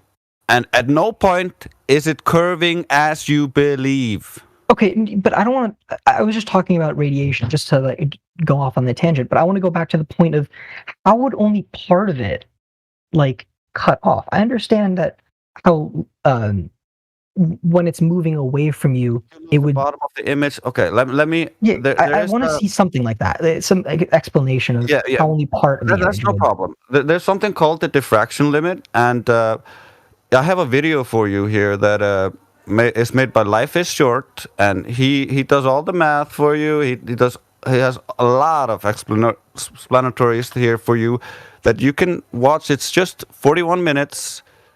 And it'll give you a lot better understanding of the differences between what you're trying to argue for and what's really actually happening. Yeah, I think my time's running out here. I don't think I have time for the 41-minute video, but I think to me the one way to really really move me is if you can explain it to a 7-year-old in 3 minutes. If you can explain how a specific topic would work. So can you explain to me in 3 minutes at like a 7-year-old level? And if you ask a specialist in the field, he's going to be like, "Yeah, light. We're not quite sure what that is, but we can tell you how it works here and how it reacts to this." Okay, but you're saying all these like when you listen to Neil deGrasse Tyson talking about gravity, he says, "Next question. I don't know what that is." They don't know shit, but they tell you shit, and you believe it. I'm not talking about that though. I'm talking about, can you explain? Because I obviously clearly don't understand. IKEA, why don't you tell us, did you ever see a curve in your life? And tell us what you know about the ball. Tell me one thing you know about the ball. I know about the ball based on... I know you believe you live on simply, it. Simply my logic of moving into different... I don't want your logic. Into different latitudes. I don't want your logic and explanations, bro. Tell me what you know. Tell me what's rooted in a fact that I can look up for myself, go check it out, and oh shit, it's a ball. Tell me what's true. I don't want your explanation, bro. Did you ever see the curve? Did you ever feel the Earth move? First, before I go into this, I just want to say this is a logical fallacy because I'm asking the question about what's going on, and then you're immediately poking holes in my argument. You want a 7-year-old explanation, bro. Okay. You want a 7-year-old explanation. That's what you asked for. You're not ashamed, bro? You want I am. You were given an explanation beyond the level of a 6-year-old, and you didn't understand that. So now you want the 6-year-old's explanation, and you're trying to talk down to us. No, I'm not trying to talk down. Tell us what you know about the ball. Did you ever see the curve? Did you ever feel the Earth move? If not, tell me why you believe in the globe. That's it. I don't want explanation, bro. I want fact. Mm-hmm. I know you believe. I know you believe. Nobody gives a fuck about your beliefs. Tell me what you know, bro. Tell me one thing about the ball that you know. One thing that I know specifically is that when you move north and south, you will see differences in the time of day. That would only really happen. What did you say, bro? What did you say? When the amount of daylight you have. It only, in my mind, it only makes sense in that way. In your mind. Again, I don't give a fuck. Fallacy. That's in your mind, bro. I know in your mind. You evolved from monkey and you spinning on a ball in your mind. I don't care about that. Okay, we'll go back to the very first thing that I said. Do you have any the very first thing that I said. I am brand new to this. I have zero arguments on either side. I'm just asking a question. Is there anything I'm brand new to this. I have zero arguments on either side. You know nothing. Right, first thing that I said. I just wanted to ask. You know nothing. I know nothing. I told you this. I admitted this when I first joined the server. I admitted this when I first joined the chat. Hasta la pasta. This is just becoming a yelling argument. I'm asking a specific question about how. I don't want any buzzwords. I don't want any like specific like technical terms. I just want you to You're explain in to me. denial of reality, bro. I'm You in cry, denial of- you're having a tantrum. Hold on. You're really having a What's your tantrum, bro. What is your question? I'm specifically asking about. You explained to. I understand. Maybe you explained this to me before, but I didn't understand it. How would the sun be cut off in my perspective of the horizon when I'm taking a picture of a sunset on the ocean? Do you have the picture that you took? No, this is like a long time ago. So your point's irrelevant until you can come and you can show us what you're talking about. I'm talking in hypotheticals with you because I can't see it, nor can I explain to you what's happening. For all I know, you could pull it out your arse. So if you Okay, want to then take the picture and bring it back to me, then we can discuss it. He has that cute drawing. Oh, how cute.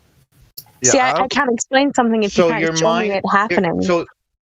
Yeah, I also posted the video for you earlier that shows you with using iPhone, which has a smaller diffraction limit, and therefore the horizon is closer. No, it's not a physical sphere edge, and he uses a bigger camera, which has a bigger aperture, and therefore the horizon is further away. And he shows that on a flat engineered floor, you can make a light disappear just because of the aperture or the diffraction limit difference between the phones. So the horizon is in the eye of the observer or the phone, the optics. It's not out there. It's not a physical sphere edge. It's just an optical phenomenon. It's that video you're talking about, right? I just want to make sure. That I just posted. I linked it again. That's the video you're talking about, right? Life is short, yeah. Yeah, okay. It's the photo I was talking about in question. I think who was asking for that photo? Whoever it was that was asking for the photo. It was something exactly like this. I know that's a stock photo. It's just I want an explanation about how that type of photo would be possible. Mm-hmm. So what's the altitude? What's the atmospheric lensing on that day? The weather, the temperature? Can you zoom in on it? There's so much you need to know. You can't just show a photo from Google. You need to cover all these. So you need to know what you're looking through. The weather, the temperature, heat distortion, height of the waves. There's so much you need to take into consideration. Are you zooming in on it as well? Is this just from a distance? Yeah, There's so much. It's not just, you can't just yoink a photo from Google. I can't just yoink a photo from Google, but you know nothing it's about that possible photo. to make an no. Just for 1 second, just listen. I just want to ask. You want How us is that to lie to your possible? face and tell you some bullshit reason, just like the Globers did, and you just want to accept and believe that on faith. That's not how we work here. What I would say to that is zoom in on it. I want you to zoom in on the sun. holes in this That's photo what I would and say to that photo. specifically show Zoom to in on me- it. Zoom in on that sun in that picture. The person taking that could have a P1000 or 900, whatever it is, and zoom in on the sun. I want to know what happens when you zoom in. Does it start to reappear? But you can't answer that because this is just a photo you pulled from Google. For all I know, I can say when he zooms in, it starts to reappear. But you don't know that, and neither do I. So that's what I'm saying to that picture. So until you can actually provide something where you've covered your basics of taking a photo like that and then taking a video and zooming in on the sun and seeing that it is still permanently covered, then we can talk about that. Okay, Yeah, look believe at me, this I video. completely understand what you're saying, that when you zoom in, you'll begin to see more of the sun. But how is it possible that half of the sun is cut off at this point in the photo? So, I understand that when you what's zoom the in, height you of the maybe picture that's taken? I assume it's probably just a few feet above. I don't know. I'm I not sure. assume. So if you can set a camera on the ground and have someone walk away from it, has anyone got the guy on the football field where his body and his legs disappear and it's just his head and torso there? Things can disappear. This is on a football field from a low height, a very low height. They hold the camera as close down as possible because it's on a smaller scale, obviously, and his feet disappear. Let's see if someone can find it because I don't think I have that one saved. Yeah, I don't have it right now, but yeah, I'd love to see that one. Dude, you gotta understand that See if I can if grab it. you're claiming that we have to prove how the water works or horizon works, and you're just like, I've never seen water, I don't know how it works, so I'm just gonna not believe the water exists because I don't understand how it works. That just doesn't work. There you go. That's not exactly the one I was talking about, but that's close enough. Mm-hmm. I want to take a look at this and just see what's going on. I don't have much time. I said before, I'm not leaving because can't argue anymore. I told you this before. I have to leave because of time. No worries, no worries. Let's take a look at the image. Before you go, there's something called the Rayleigh criterion. You cannot see something that is unresolvable, which is beyond the horizon, because the horizon is the line of unresolvability, or the Rayleigh criterion, the diffraction limit. All right, I understand that. I think the time's up though, but hopefully I can be back soon, talk more about this, and talk more about horizons and satellites, hopefully, and we can see more. Thank you. All right. Hopefully you can come back with a video or something of what you're talking about, and then zoom in and cover all the basics, and then we'll be able to discuss it then. Yeah, sure. Thank you. All right, no problem. Good day. You too.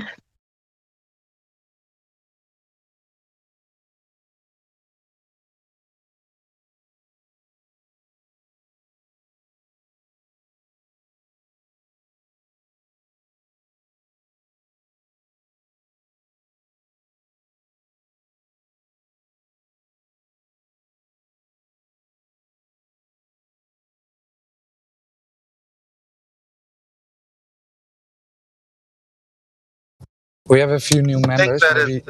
Maybe somebody wanna. I think that the sun didn't set the way someone thought one time that would be like all they needed to get started. Think of it. So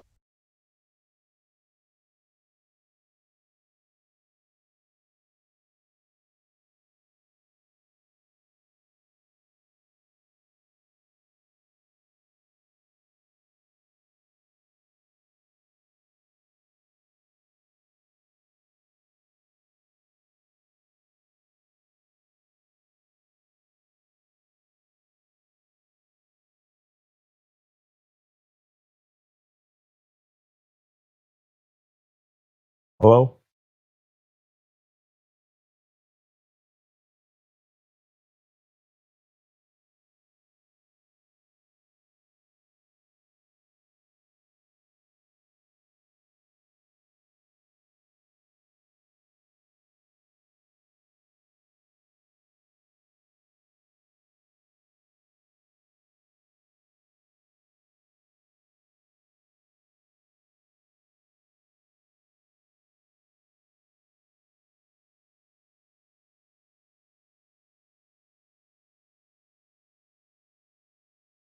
Sweet Love has got a listening pass.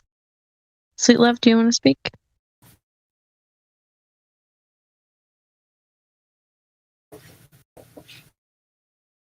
And Rebel Student is new. Rebel Student, good afternoon. Welcome. Oh, shit. Yeah, hello. Oh. What's up? Oh, hello. Do you have any questions?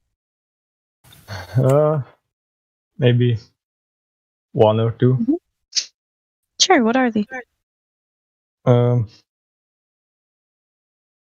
So why do you know the fact the Earth is flat?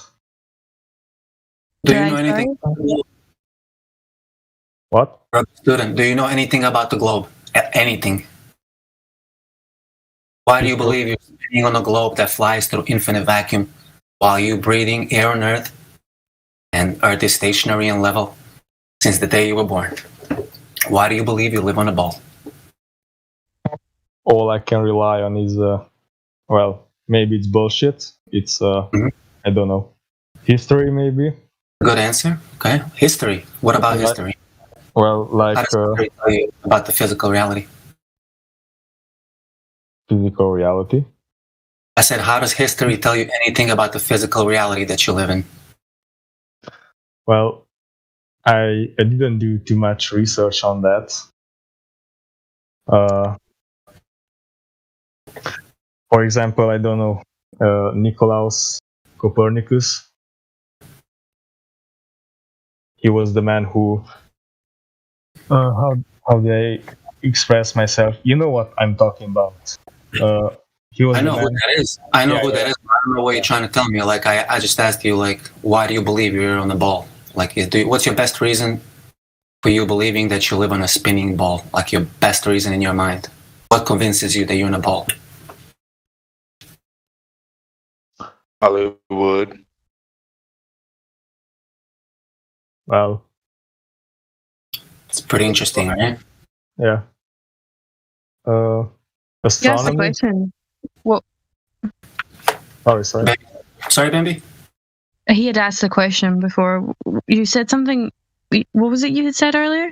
You said something about, like, what do we think or do we know? Yeah.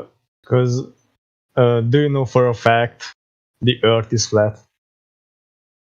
Well, yeah. There's no other reason for me to believe otherwise, is there? Other than what someone else has told me, it's observably, measurably flat.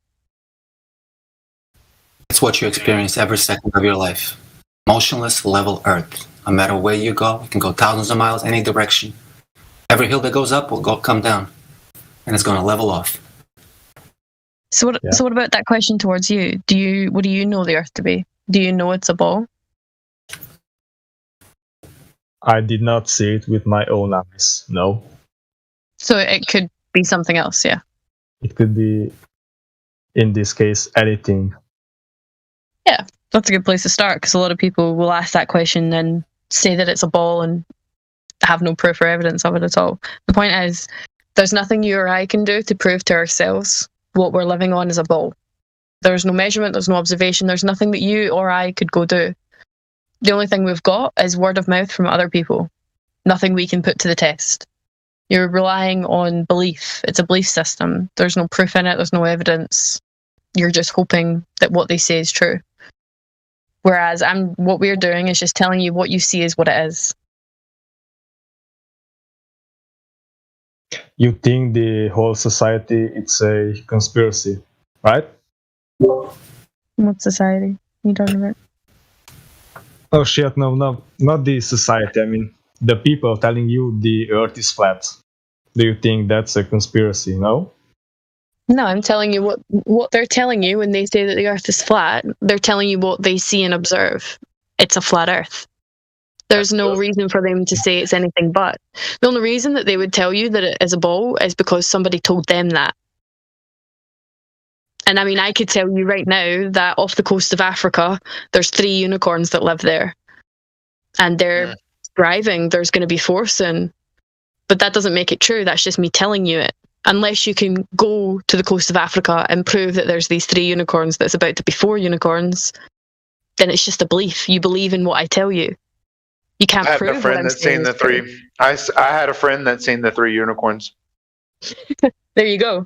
And that's how it solidifies. Now we're herd mentality. Now you are fighting a herd of people about these 3 unicorns. Yeah, there's these. And we're going to chastise you. Now we're going to get together and chastise you if you don't believe in the 3 unicorns. You don't even know about the unicorns. Why would we lie? Why would we even Exactly. lie? It's just What like, would we come gain on, from man. telling you that there's 3 unicorns there? Anyway, so buy my 3 unicorn lockets. They're a necklace. It's only 9 payments of $300. Sorry, save your soul. How easy it is. Yeah. The point being, just because someone tells you something doesn't mean that it is true. So, like me telling you the Earth is flat, go figure it out for yourself. But there's nothing out there that will prove to you that there's nothing out there that will prove that it is a ball. Only word of mouth from other people and some pictures that have been proven false. And you can't rely on pictures anyway because they're easily edited. And why will that one person 1,000 years ago tell the whole world the Earth is a globe? Why would he lie? And that will go on for thousands of years. Is that the best question you got, bro? That was a Catholic priest, by the way. I mean, Yeah. for real, is that the best question you got about the nature of reality? Like, you don't have any questions, dude, that you deal with on your daily basis. You're talking about some person hundreds of years ago.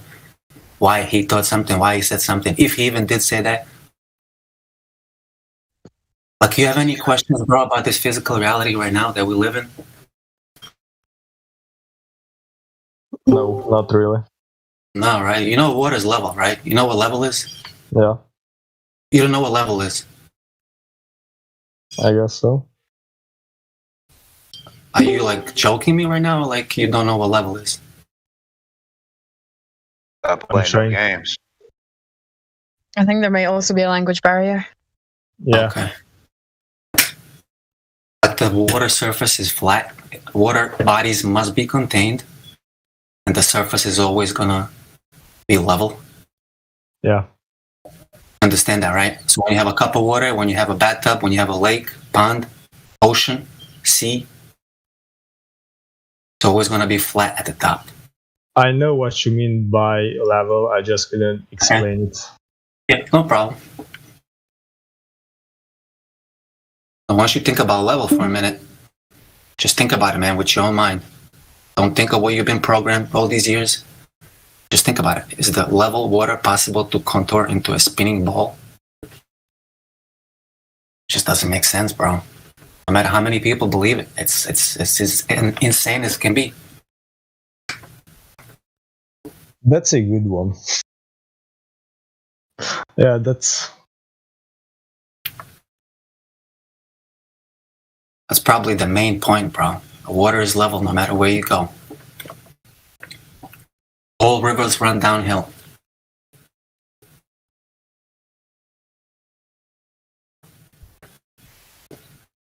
Do you believe in space?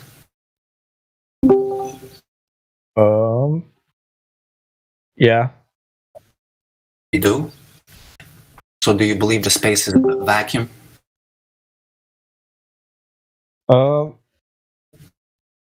Yes and yes and no. Yeah, I've been thinking about that sometimes.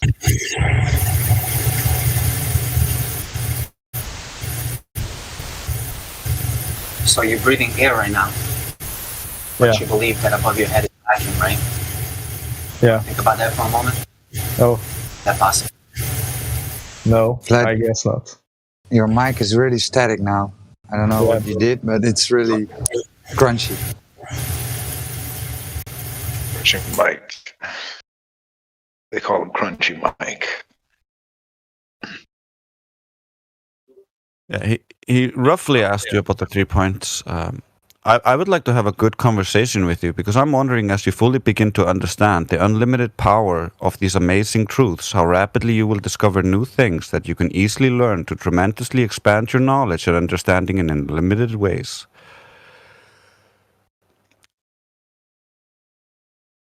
I want to ask you a few simple questions, or elaborate in detail when I need to. There are mostly yes or no questions or a scale of 1 to 10. Does that sound okay with you? Do you mind doing that? Yeah, sure. Okay, so let me just begin with this. First, it's the confidence scale. I will ask this again, so don't worry about it. Please keep in mind that this number does not represent if the ball is true or not. 0 does not make you a flat earther. It represents the confidence you have at the moment in something. Blind confidence helps no one and blinds you to the viable options, making people grasp at straws. So I would like to ask you, how confident are you that you live on a globe from a scale of 1 to 10 right now? 5. Cool. It's honest, thank you. I would like to ask you again later, so just keep that number in the back of your mind. Part 2 of my little preamble is called decorum. For the sake of civil and cordial discussions, can you agree that all parties should try to not interrupt each other? Yes. Okay, cool. There is a clause to this, though, as fallacious argumentation is not accepted as valid here. If one does use fallacious arguments, either consciously or unconsciously, one can be asked to stop. So you can either rephrase or so that the earlier claims can be addressed, as is in the case with Gisgallops, or multiple successive dubious claims. Does that make sense? No. Okay. Do you know what a fallacy is? Wait, let me look up for just for the word. No problem. Fallacy, right? Fallacy. Yeah. And Ramos. Oh yeah, I know. I can also define it for you. Logical fallacies are illogical by nature or errors in logic. No fallacy can arrive at the truth by itself. One can argue for a truth using a fallacy, but the fallacy never verifies the subject matter to be true. We care about the truth here, so here's the Oxford definition, for example: a mistaken belief, especially one based in unsound arguments, or a failure in reasoning which renders an argument invalid, or faulty reasoning. So here's an example of a logical fallacy. All dogs are animals. All cats are animals. They're both animals. Therefore, all dogs are cats. This is the fallacy of categorical syllogism. Dogs are not cats, and so this is illogical. Even if it might appear logical on the surface, especially if you don't know what cats and dogs are. As a fallacy, it is inherently flawed and so cannot arrive at the truth. There are many types of logical fallacies, so understanding how to avoid logical fallacies is knowing how to be reasonable. So can we agree that illogical statements or fallacies should be abandoned or stopped? Yes. Cool.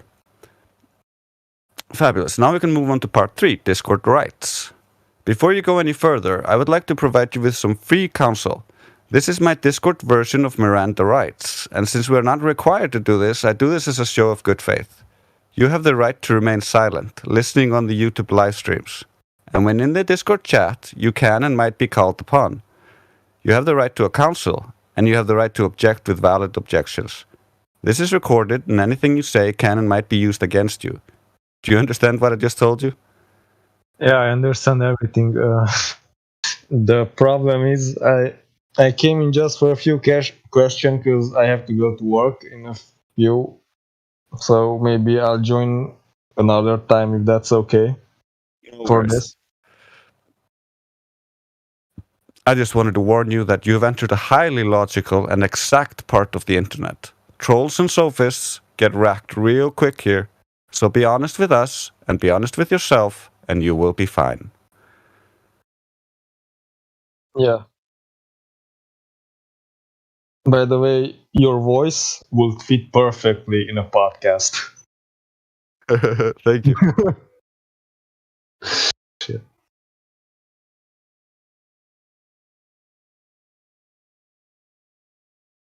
All right. Thanks for the information and for the question. Interesting. Yeah, brother. And think about that space thing. You know, think about what they're telling you. They're telling you the space is a vacuum, and that you're flying on a ball through this infinite vacuum while you're on a level, motionless earth, and you're breathing air. Just think about those points, bro.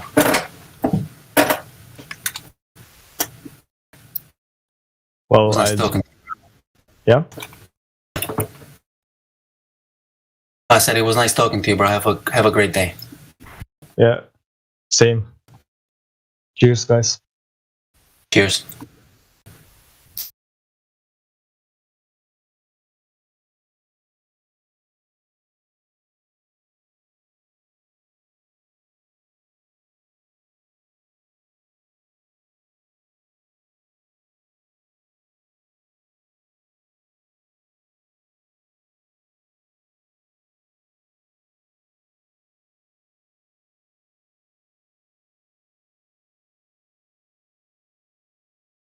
Oh, we have more people here now. We have Twitchy the Curious Cat. What's up? What's up, Witsit? Welcome. New member, Witsit. How's the flat smacking going? It's going, you know. Cool.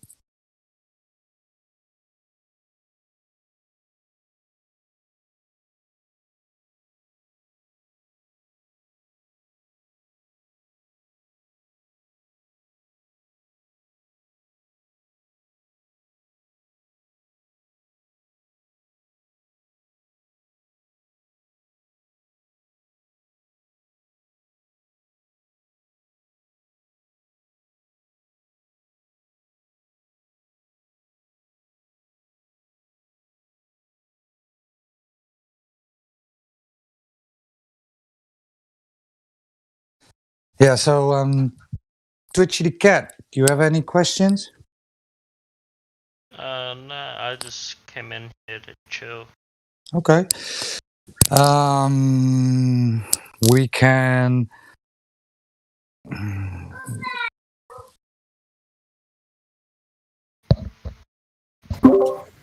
Hey, Twitchy, are you a blind believer or are you a thinker? What was that? I said, are you a blind believer or do you like to think? I'm not a blind believer. Who? But Do you believe you live on a spinning ball? But I'm not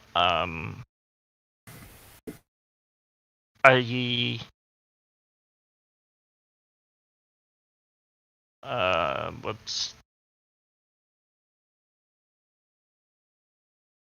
forgive me if I'm slow, it's 4 a.m. here. I'm like more I'm Bro, fucking sleep. You more can't form a sentence. I'm more like content with what I was taught as or through the years, basically. But I'm not a blind believer. If that makes sense. So you do believe you live on a spinning ball that's flying through infinite vacuum while you feel no motion at all? I don't think that it's a spinning ball, but that would be oversimplifying it. But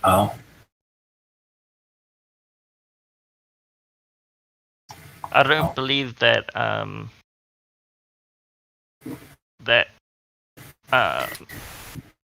there's any reason for, like, I've heard a lot of talk about NASA lying to us and all that stuff. I don't believe there's a reason for them. Like, why? I thought you would think, bro. You're telling me again that you believe and don't believe. Like, I don't care. Why? Why? So you believe what NASA is saying, right? Is that what you're telling me? No, Like, why would you lie? I'm saying. Let me finish. I'm saying, why would all these countries? That's a logical come fallacy right away, together? bro. It's an appeal to motive, bro. Like, who cares? All Whether these they- countries. who Wait, cares? listen. But why would I listen to a logical fallacy, bro? Like why would they lie? I know what you're gonna say. You're interrupting. I already know what you're gonna say. No, but you're interrupting. And that's rude. Is it not? You said that faster than past 3 sentences is a rude. So I guess you can talk better. But whatever. I'm done with you, bro. So anyway, why would hundreds of countries lie to their students for like over 100 years? Yeah, so why would they lie, right? That's an appeal to motive fallacy. Doesn't really even matter. If I wouldn't it be much more productive for you, right, to look at the evidence, validate it yourself, and know if they actually lied, right? Because all you have ever experienced in your life is a flat, non-rotating Earth, right? The Earth presents itself as a flat, non-rotating Earth. And now you've got these pictures on your TV and television and on your mobiles or PCs that shows you this ball Earth, right? Whilst you've never ever experienced it. Why would you then think it is a globe? Because people told you? Why would you think that nobody could ever lie about something like that, right? The next point will be not everybody's lying. Most of these people are just believing. They assume that they are on a ball Earth. They never looked into it, never measured the surface of the Earth. They just believe that the radius is correct, that we have a radius, right? So didn't yeah, 1 second. So there was this whole deal with Volkswagen, right? They were caught being fraudulent with their diesel engines. So if the car noticed that it was measured by some measurement tools, it would downgrade its emissions to act as if it was cleaner, right? Only a handful of people knew about this. So do you think that everybody that worked at Volkswagen knew this? The guy was bolting in nuts at the assembly line, right? Of course not, right? Everybody is compartmentalized, right? So you do something, you give it to the next person, and he does something with the product and gives it to the next person, not even thinking about it, and going home at 5 o'clock, right?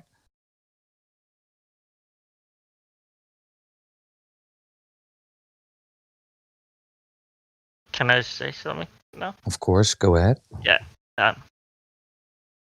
So,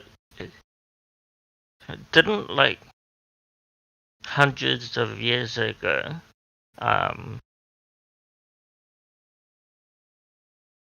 everyone thought the world was flat, right?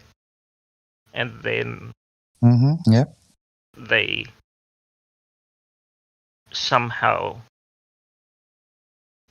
disproved that.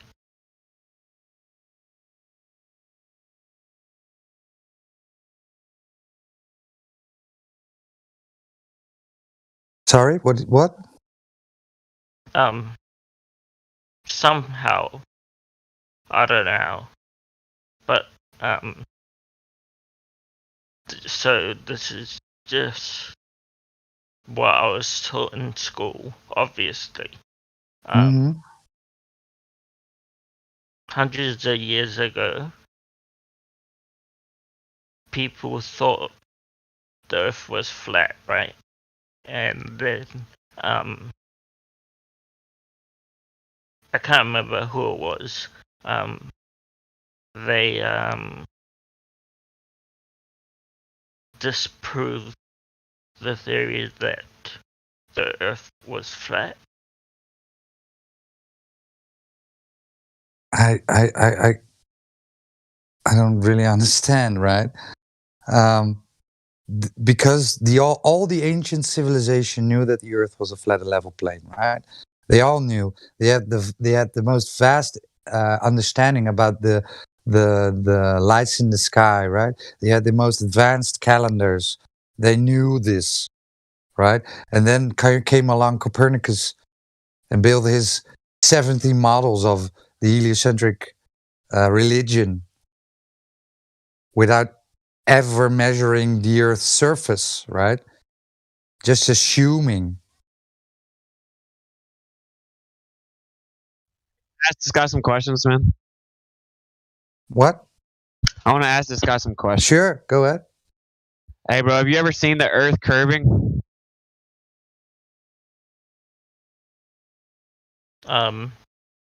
No.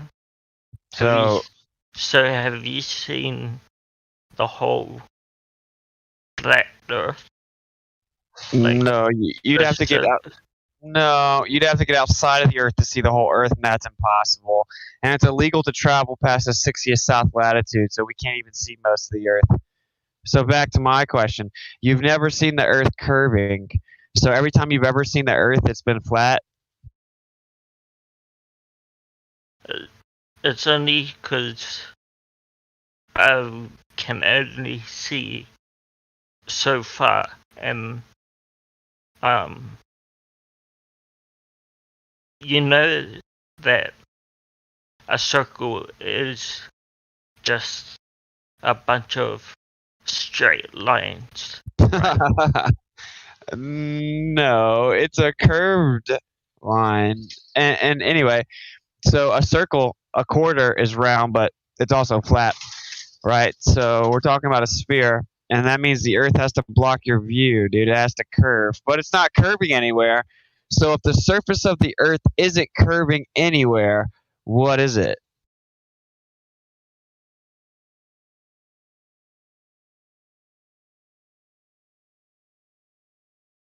Have you got like any of your own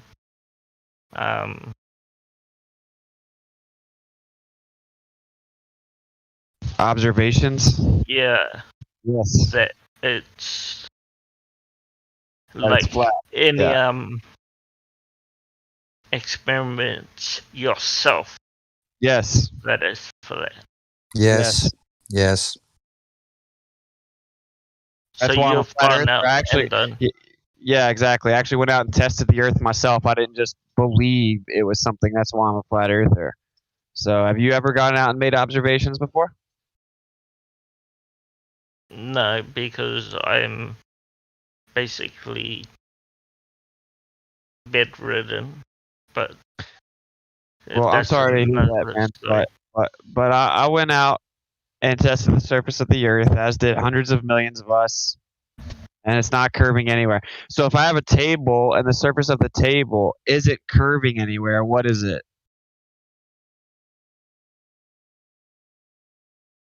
I know you're trying to bait me out to say it's flat. No, I'm just showing that you're not being honest.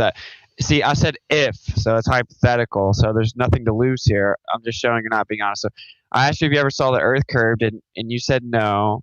Have you ever felt the Earth moving?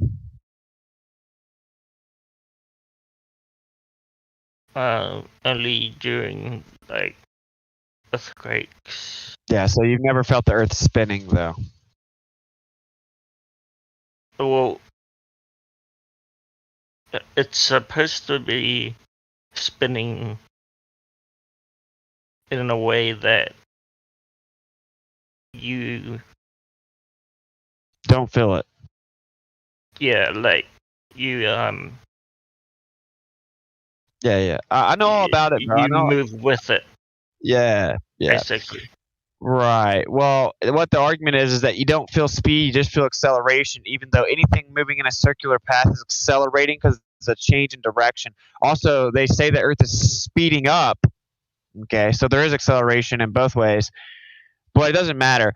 See, the only way you could say the Earth's a ball that spins is to say that it spins in a way you don't feel it. That's because no one ever in the history of mankind has ever felt it, right? So you couldn't even claim the Earth was a ball that spins without claiming it spins in a way you wouldn't feel it because we don't feel it. So that's just it's called a begging the question fallacy, right? But anyway, I'm just going through basics here. You've only ever seen the Earth flat. You've never felt the Earth moving. Have you ever seen the sun move in the sky? Very slowly. Right. According to the globe Earth, the sun is not moving at all. It's sitting still. Did you know that? No. It's sitting still relative to us. I mean, it's supposedly shooting through space 500,000 miles per hour. So whenever you see the sun set, according to the globe Earth, it's actually sitting still, and you're falling backwards 1,000 miles per hour. So it makes the sun look like it's moving. You know, the other option is that the sun is moving in the sky, and that's why you see it moving.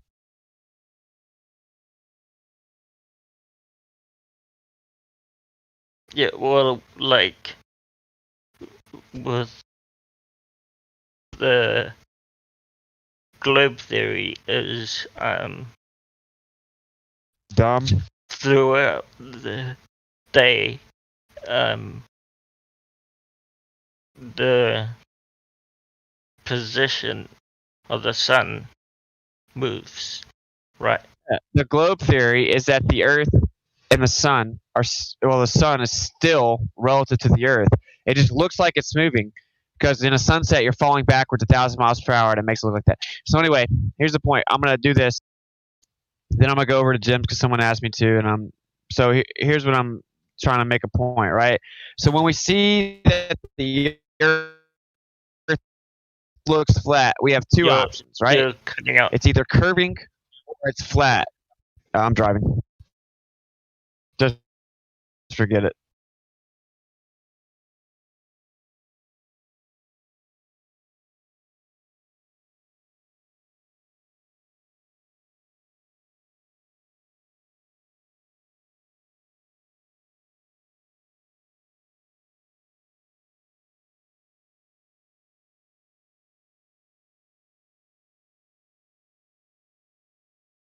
Did he cut out for everyone? Yeah, Yeah. I'm on.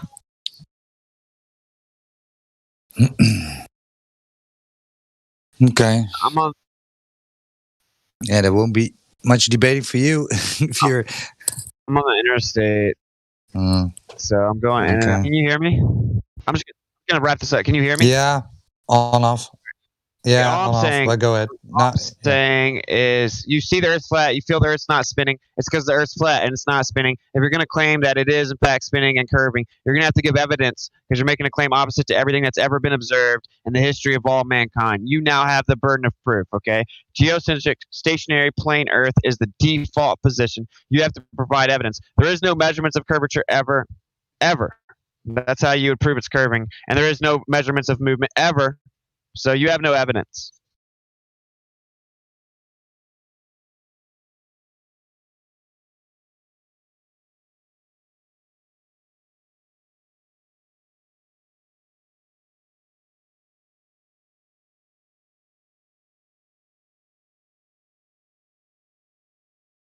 Well, you're aggressive. You're one aggressive flat earther. He isn't, bro. He isn't. So this is not about feelings, right? This is about facts. Again, everybody on this earth has only observed the earth as a flat, level, non-rotating plane. It is on you to provide any evidence that it is otherwise, right? So if you have any measurements of curvature, rotation, or a demonstration of gas pressure without a container, then we can move forward, right? We, on the other hand, have measurements of flatness, right? Wherever we go and measure the surface of the earth over large bodies of water, it shows no convexity. The earth measures flat. Water is its fluids. The basics of water, right, is that it's always flat and level. When did you ever experience bendy water?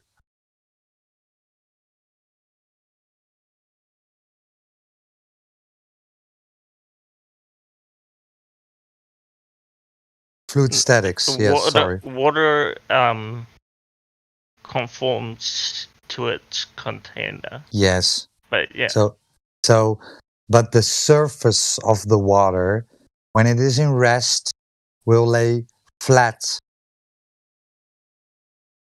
You have never experienced otherwise. If it is in your glass, in your pool, in a small lake, in a big lake, a sea or an ocean, you will always experience water flat and level when it is in rest. And then they made you believe it's actually sticking to a ball and curving away from you at any point, right? When you're standing on the beach, it has to curve away from you at any point. It's not observable, it's not measurable.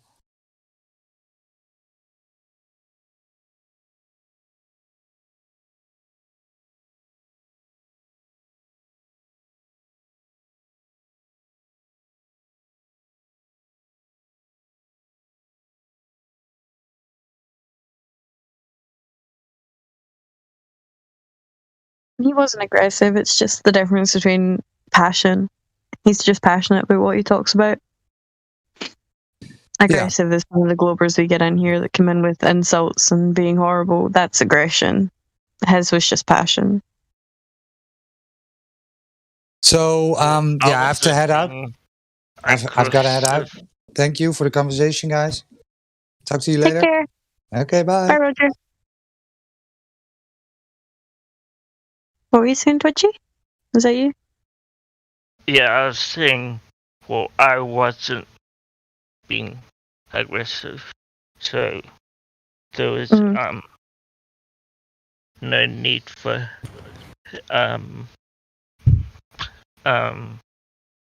such passion from him. No, it's just the topic in general. It's not about how you react to him or how you speak. Whenever he talks about it in the smallest way, he just gets excited and passionate. It's not anything on you, it's on him. He's just passionate about the subject in general. It's like a child when you ask them to describe what their favourite TV show is. They get so happy and excited to do it. He just gets happy to talk about Flat Earth. Excited, I mean, passionate. Mm.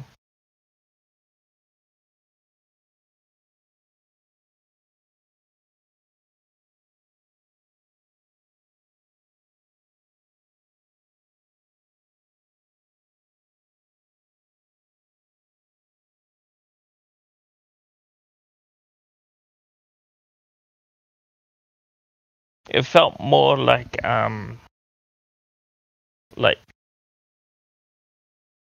Jehovah's Witness at your door, you know, like trying to.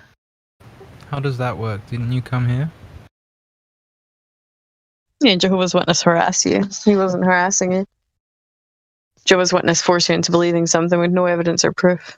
He didn't do that. He just opened up your eyes to what's right there in front of you that you've never thought to think. Because you don't think about questioning it. That's all he did. He showed you that you observe things moving above your head. That's it. You don't see any shape of a ball. You don't see any curvature. He explained water and how it sits level and what level means. That's it. No, He was just explaining it to you in a different sense. did the water thing. Oh, really? Thought he did. Yeah. Yeah, just because someone else posted the water thing, he was actually talking about the water thing, though. So the No, post was just to someone else support talked his case. about it. Yeah, I think Roger was the one speaking about it. Yeah. I think I heard Witsit mention also the water. Yeah. I think he did at one point, but anyway, besides the point. The point is that it's nothing like Jehovah's Witness. You can walk away from here right now. You could have done it 10 minutes ago. Nothing's holding you here. Nothing's forceful. You don't have to consult. What's the word I'm looking for? Submit to a cult. You just question things and figure it out for yourself. We're not here to baby you and educate you on it. He's just telling you, pointing you in the right direction. Go figure out what the earth is for yourself. We're not here to baby you. Well, like I said, I came here to just chill and see what everyone was up to. Cause That's okay. You could have just said that you're not in a position to speak right now and he wouldn't have spoke to you. If you don't want to talk, you don't have to. No one's making you. You can just sit here and chill.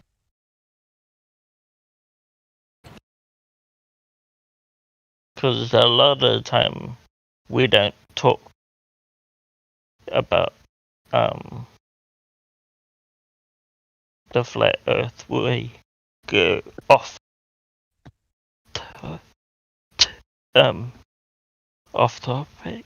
Yeah, it goes off topic And, sometimes, but it happens when you've got a room full of people that it's usually 50, 60 people, and right now we've only got 20 odd or something, I think.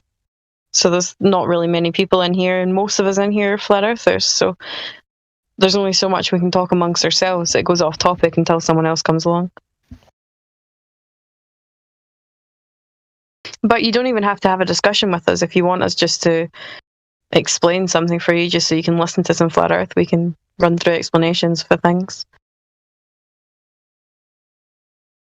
It doesn't always have to be an argument or a conversation or whatever. There's just not many people in here.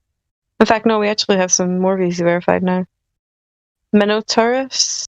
You're VC verified. I probably butchered that.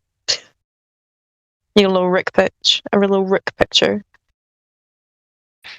Thanks. I probably butchered your name, but do you have any questions you want to ask? I have with this morning spoken with Cut the Shit. Yeah. He had That's good explained a little bit. Well, if there's anything else we can help you with, just feel free to chime in, or if you want us to elaborate something for you, we can do that.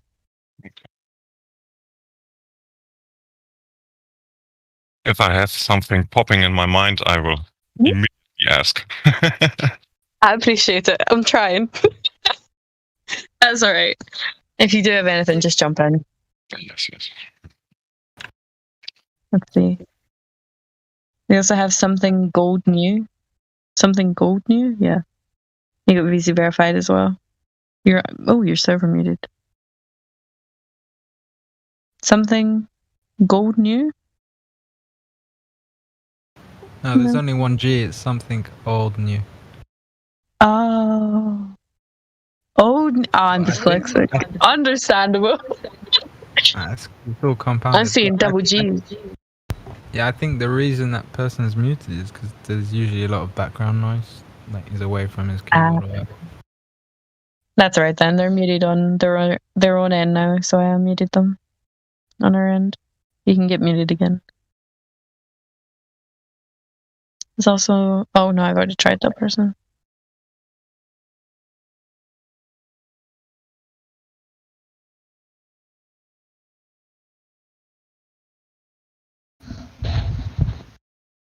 Hang on a sec.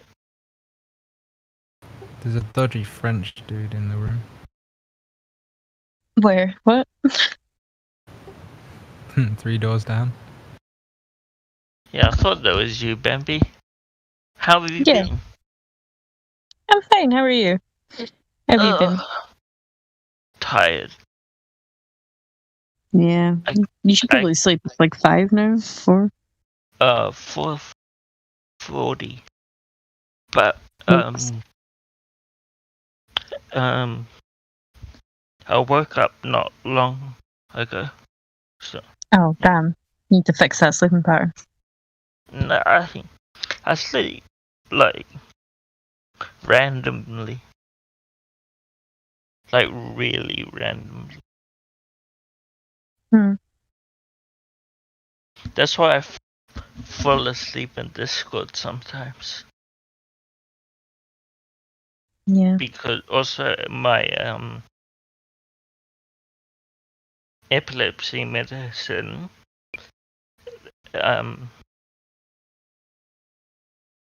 the active ingredient is Valium.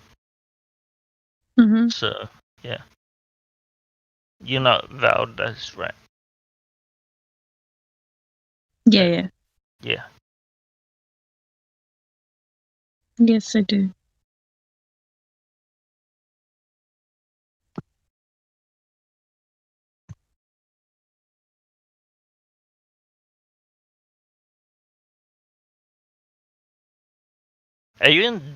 You're in Dublin, right? Nope, wrong country. I'm in Scotland. Oh yes. Fuck. I keep forgetting because. Is he trying to start a war? He's trying to start a fight. No, because my cousin lived in Cork, right? And then Yep, that's not even the same island, not the same country. yeah, and then I said I told someone that, and they said no. I live in Dublin, so I was like, yeah. So every time I hear a Irish/Scottish accent, Even though they're I completely go, different to you. pardon? Even though the accents are completely different. Yeah, I'll give I it to know. you. I do know that it's different. Remember, it's nearly 5 a.m. So Mm-hmm. coming from Sly. No, I'll let you off with it this one time. I think I've been part of this Discord for like 2 years now. It's crazy how time flies.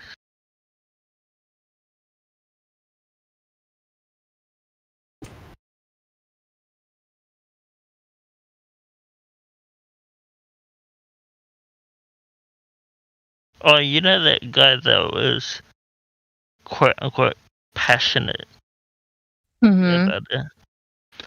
How long has he been here?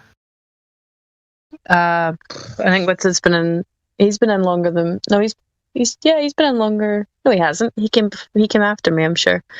He's been in. I think I've been here 3 years now. I think he must be 2. But he's been doing Flat Earth for a lot longer.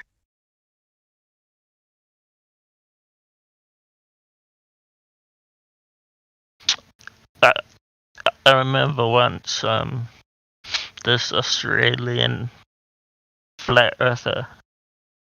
She yeah, she went aggro at me.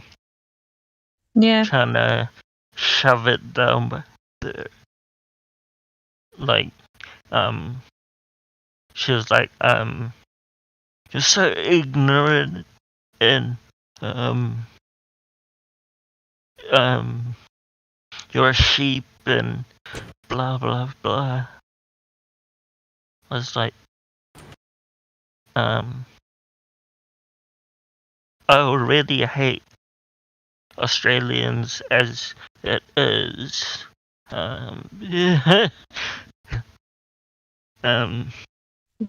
She's just giving me another reason.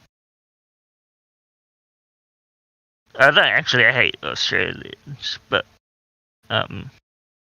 you know our rivalry, New Zealand and Australia. Ugh. But yeah, she went nuts. Yeah, Becky can't go nuts, but all of us can. It's you catch us on a bad day, you're having a bad time. No, like she.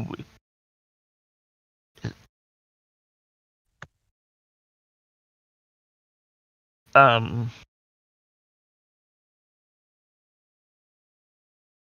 never heard anyone in my 2 years here go as nuts as her. Have you heard QE? Kiwi? QE, Quantum Eraser. He's probably the one that goes nuts the most, the hardest that I've ever seen.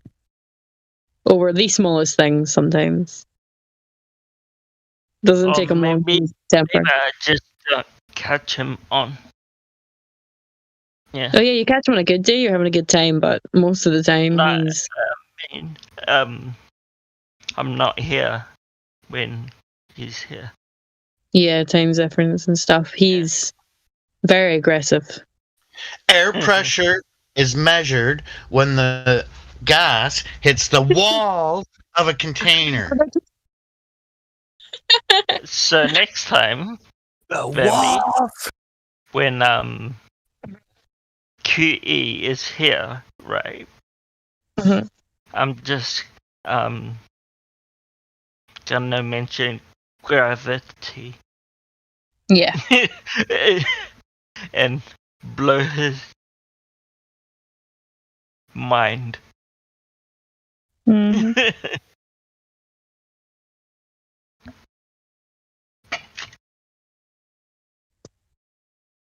I'll just make up something like, did you guys hear the new research on gravity? Yeah, that won't work. He loves it when people make things up. Because he catches out on it very quickly, and then he uses it to embarrass you with. He'll turn your own words against you, and you'll be sitting there embarrassed. He's very good at that. I wouldn't be embarrassed.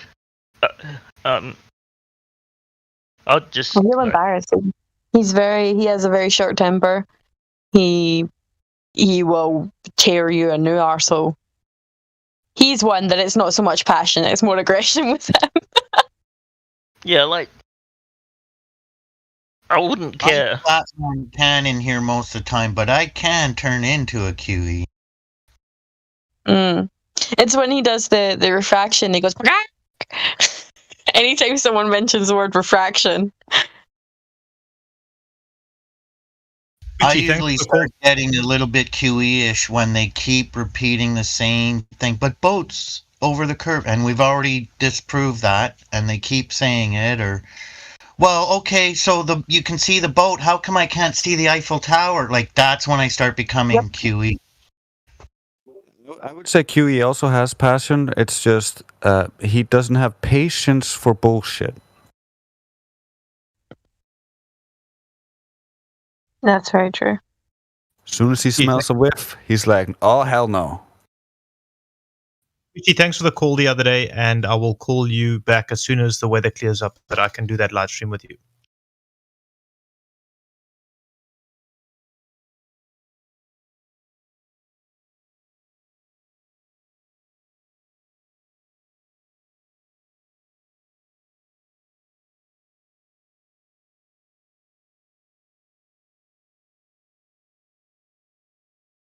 I do a mic check. We can hear you. Baby can hear me. Anybody else? Yes, sir. Yes. The earth is not a ball. Have y'all heard this? We can hear you. I don't think you can hear us, Pinko, but we can hear you. I hear you. I hear you. Oh, you hear me. The earth is not a ball, baby. Have you heard about that? No, tell me more. It's not a spinning ball zipping around through nothing. These other guys will fill you in. But they, I did a mic check. I had some new headset, so hopefully it's okay. Traveling at 1.2 million miles in one direction. Back to whatever I interrupted. You're good. So is it a stationary pancake? Nope, that'll get you banned. Nope. Your 2 years will come to the end very quickly. Traveling at those speeds, and we have no type of tail coming off the sun. Yeah, no, it's shocking how they can even believe that. I don't know how I believed it. Well, to be honest, I didn't even know about it. Didn't even realize it. Yeah. Didn't even realize it. What's crazy is if you're driving a vehicle and you're doing, for instance, 100 kilometers an hour and you slow down to like 80, like abruptly, you would feel it. So they're saying that the world, or the Earth is traveling at, say, orbiting, just let's give it the slow one at 66,000 miles per hour. We're orbiting the sun. That means it has to be going exactly 66,000 miles per hour all the time. Because if there's a deviation in speed, you would definitely feel it. You know what I mean?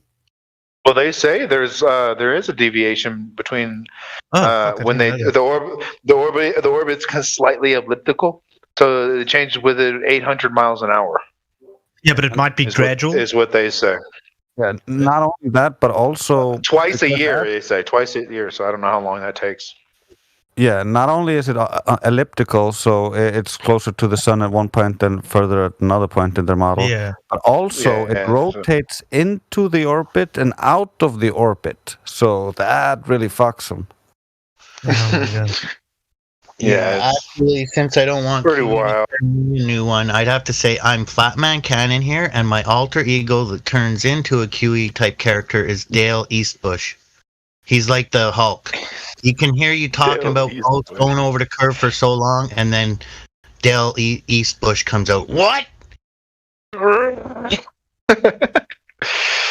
Get him, Dale.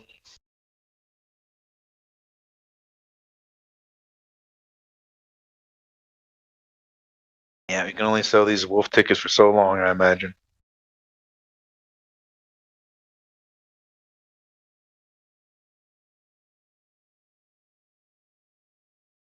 So yeah, we're waiting for proof of axial rotation, proof of curvature, air pressure next to a vacuum without a container. Any of these things would be great. We could shut the server. Yeah, that'd be great. Shut the server down, light up the Barbie, and have a party. Right? There you go. Fucking fly a banner. Have all the news outlets finally admit it openly. Video I posted. It's a little demo I did the other day, 2 or 3 days ago, just to show that things do disappear, but you can zoom right in. And this is on my outside table. It's pretty cool. It's amazing. I find very interesting how the table created like its own little mini atmosphere. It's not an atmosphere, but it looks like it, like opaqueness. Back into a sunset if you can. What's it? Try to zoom back into a sunset. All right. I seen a picture recently where the sun is. They have two pictures. They have it's a person's perspective, and they're in the person's perspective picture. There's a camera, and the camera is actually fully zoomed in, and they can see the sun underneath the sun again. And the person's perspective, you can't see the sun. I don't know. Yeah, so it's very interesting because it's like, how is that working? You're literally zooming in the sun back into perspective and showing you what our vision of it is. A lot of people are bamboozled by the sun being cut in half by the horizon because that's what you see on movies, and that's what you see in pictures a lot because they're super zoomed in. That's a super zoomed in image, and they don't understand that there's a huge, like half of the image is almost a mirage because of the atmospheric conditions, the humidity and stuff like that in the air. Pretty easy to see though. 2,000 years. Does anybody else feel weird that they're figuring this out just now? 2,000 years, we've just been like not been able to figure it out. What, that the Earth's flat? Well, I mean, like 2,000 years, we've been. I mean, these. It's pretty easy to debunk the ball Earth. No, you know, if we look at it but it hasn't. In hindsight, it's pretty easy, right? Humans have known throughout the majority of our history that the Earth's flat. This globe Earth thing is right. It's not 2,000 years. It's like a couple hundred years. Yeah, but I'm saying like it's like strange how they were able to.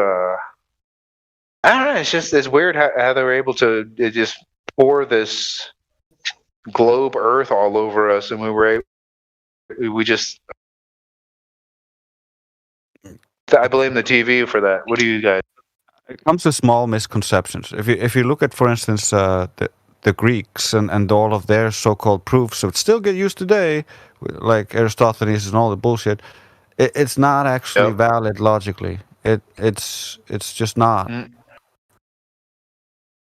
Well, what I always say when I'm arguing with a heliocentric believer, I say Bedford level disproved the curvature, and they say no, they redid it, and they said atmospheric refraction makes your vision curve to the tune of 11 feet, where you can still see around a curvature and see the boat. Oh, okay, whatever.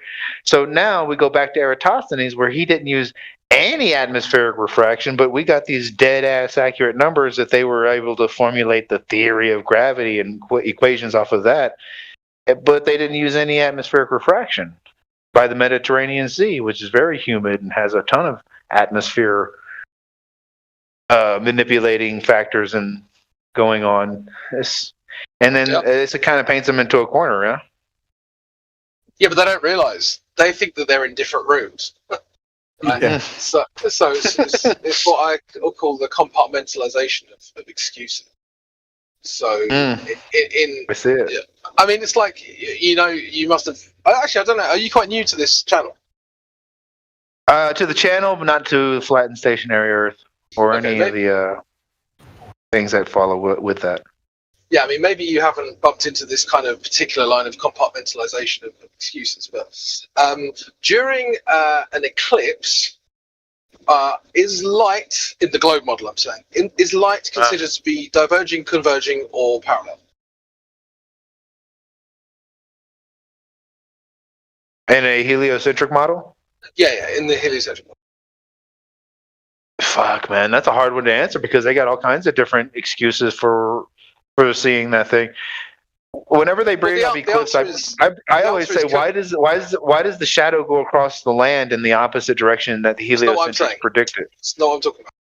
Specifically, the light itself, right? So, within a solar or lunar eclipse, they talk about the umbra and the penumbra, and they say that the light is actually converging, right? Yeah. And that's what causes the umbra and the penumbra. Now, in Eratosthenes' example, is the light converging, diverging, or parallel?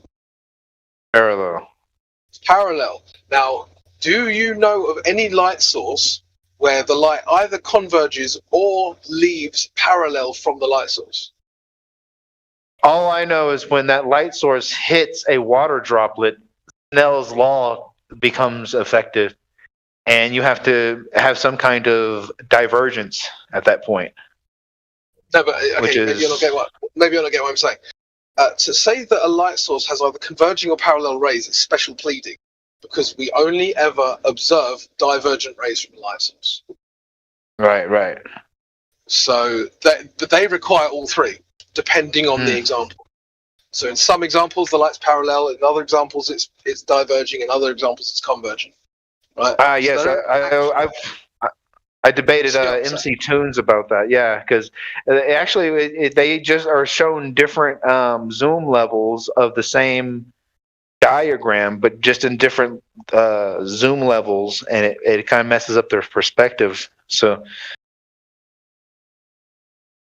it's hard to explain, but they use like three different like we were saying, they use different perspectives, but it's like different perspectives of the same diagram. They just chunk it up, so it's very confusing for them to understand what's going on in reality, that there's no atmospheric refraction being accounted for. I hear what you're saying, Crypto. You're saying like they have three different diagrams for three different situations. They only experience light one way. Yeah, they have three contradicting models to try to explain different aspects of reality, but those three contradicting models don't work together.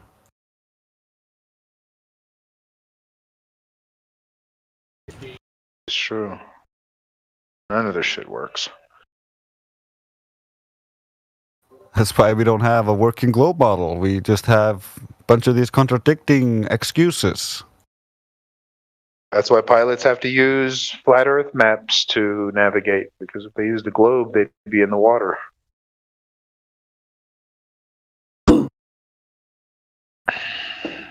Run into some rocks or something. Exactly. Well, if you're on the globe and you really believe that super hard, you're gonna start nosing down, try to get around the globe. Uh-oh. You'll be in trouble. I asked Nathan about the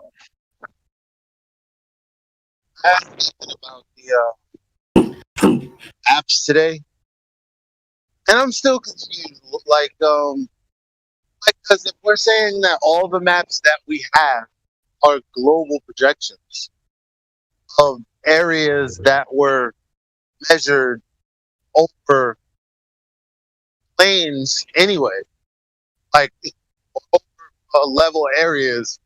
Like, I'm not sure exactly what we're saying when we're saying that maps are just a globe projection. Like, I don't get it. So globes are a flat Earth map projection. So the flat Earth. So the map is a projection of a globe, which is a projection of the level Earth. Yeah, but the map is a projection of the globe, but the map is of flat terrain. So I guess the big thing to note that there is no flat Earth versus globe Earth map. They're all the same. Yep. It's just the oceans that might be different that we don't know much about. There's probably land that we don't know about as well. Yeah. Probably. Speculating. I mean, only all of the most riveting movies say so. We were just talking about King Kong earlier. Like in these these hidden places that just no one knows about. Indiana Jones discovered like what does he discover? A cave? My bad. That's different. But still. I've never actually watched Indiana Jones, so I don't know. Speaking from ignorance. It might be good to watch now these days, like after all this time and what we've learned, to watch them again. You'll see some stuff you never saw before, I think.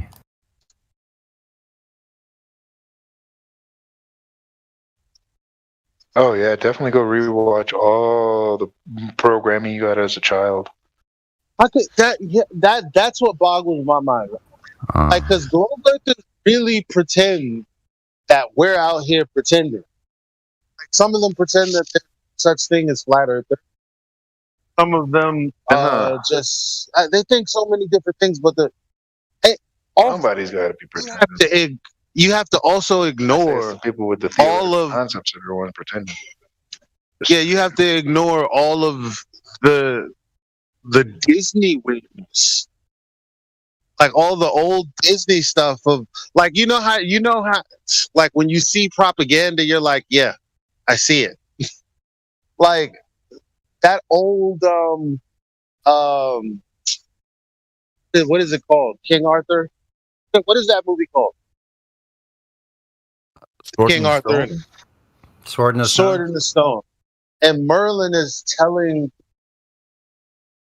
as a child knows apparently that the Earth is flat, and then begins to tell him that no, it's round, and then he literally like gets in a rocket and blasts off. Then you have like Aladdin. And my mind was blown when I watched Aladdin. And I watched both the one with Will Smith and the old one, just because. And Jafar banishes him after he becomes the genie. He sends him to the ends of the earth, where he lands him on an ice sheet. I mean, you have an end of what else can be said about that? Where's the end of the earth on a ball? Here's the end. Now, if you just keep walking, you just go back around. There's a post-it note somewhere. Here's the end. It's an exit. It's a continuous. It's a continuous edge. It's continuous. Oh, it's 200 to pass go. That's the edge right there. 200 to pass go. But wait until you get. Yeah, there might be a corner in there you get backed into. So then you use the get out of jail free card. Gravity. I would think that everywhere on the ball would be the edge. So you guys tell me, are these look like divergent light rays? Why is this such a big file? I don't know. I'm loading a photo, so it's like I didn't even notice these were convergent light rays. Like, trips me out. That photo's pretty good because it shows that you actually need a concave lens to diverge the light like that.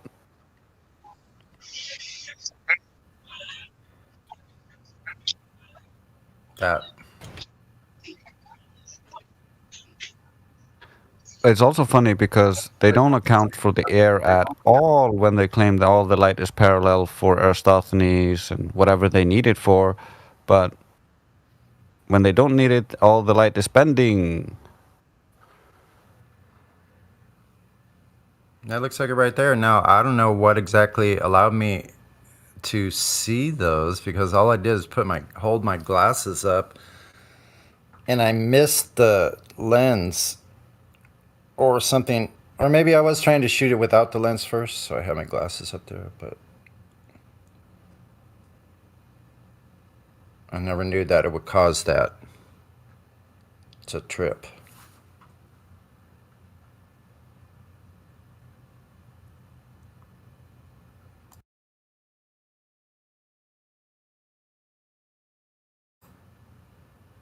Out in the forest.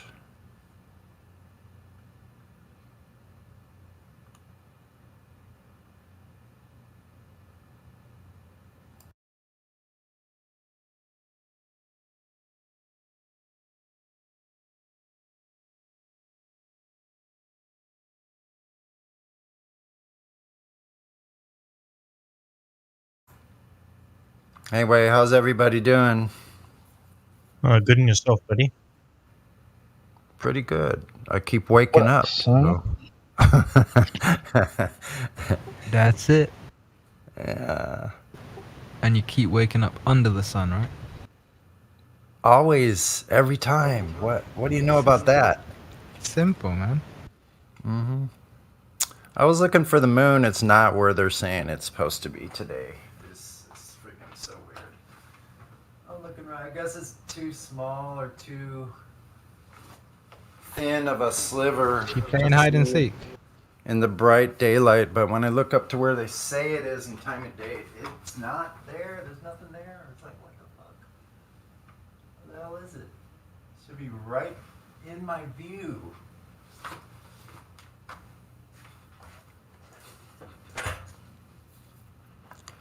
Anyway. Yeah, I made a little image. Well, the real image is there, but I just added a bit of text to it.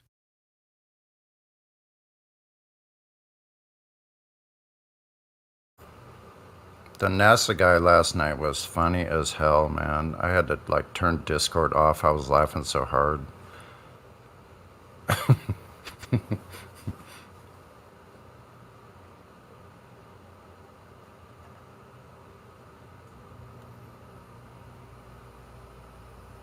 NASA guy? NASA guy came here? Yeah, dude. Like so here's the thing. If these people are telling the truth, then it is a very sophisticated development of character, but they seem to get caught because when some of us in here, they have certain degrees and things like that, ask them certain questions about what their degrees are, they don't seem to know what they're talking about, but they have all this other information about what they build for NASA, what they manufacture. They're all like electrical engineer and all this stuff, but it's wild. Yeah, you should go back and listen to it. The one from yesterday. Did he prove we all live on a magical spinning water ball flying around in a vacuum? Or no? Yeah, funny. No proof or not. No proof at all. No. None of the three claims were provided for at all. Wanted to talk about electromagnetism and freaking Ohm's law and everything else other than the actual measurement of Earth's curvature, rotation, or a demonstration of gas pressure without a container. None of those. I've got a quick thing about the image I just posted now with my vehicle. So if you look carefully just above my mirror, you'll see my Jeep's hood, the reflection of the Jeep's hood. I just thought about it when I was driving to go drop off stock at the warehouse, that reflection reminded me more or less what the moon would look like during the day. You can sort of see through it. So that's gave me the idea to mess around with a few experiments on how it could, how can I explain this? How the moon could actually be a projection or reflection on the dome. So yeah, it's just an image I quickly posted there. I don't know what your guys' thoughts on that. I can't wait to see some of your over water shots or distance shots. Can't wait to see those. I went today again. I did post one on my YouTube yesterday where I actually picked a ship up way out, but I had to darken the image. I don't know if you guys saw that video that I posted. Did you guys see it? I can post it. No, I missed it. I just came on this morning, so I'm still drinking coffee here.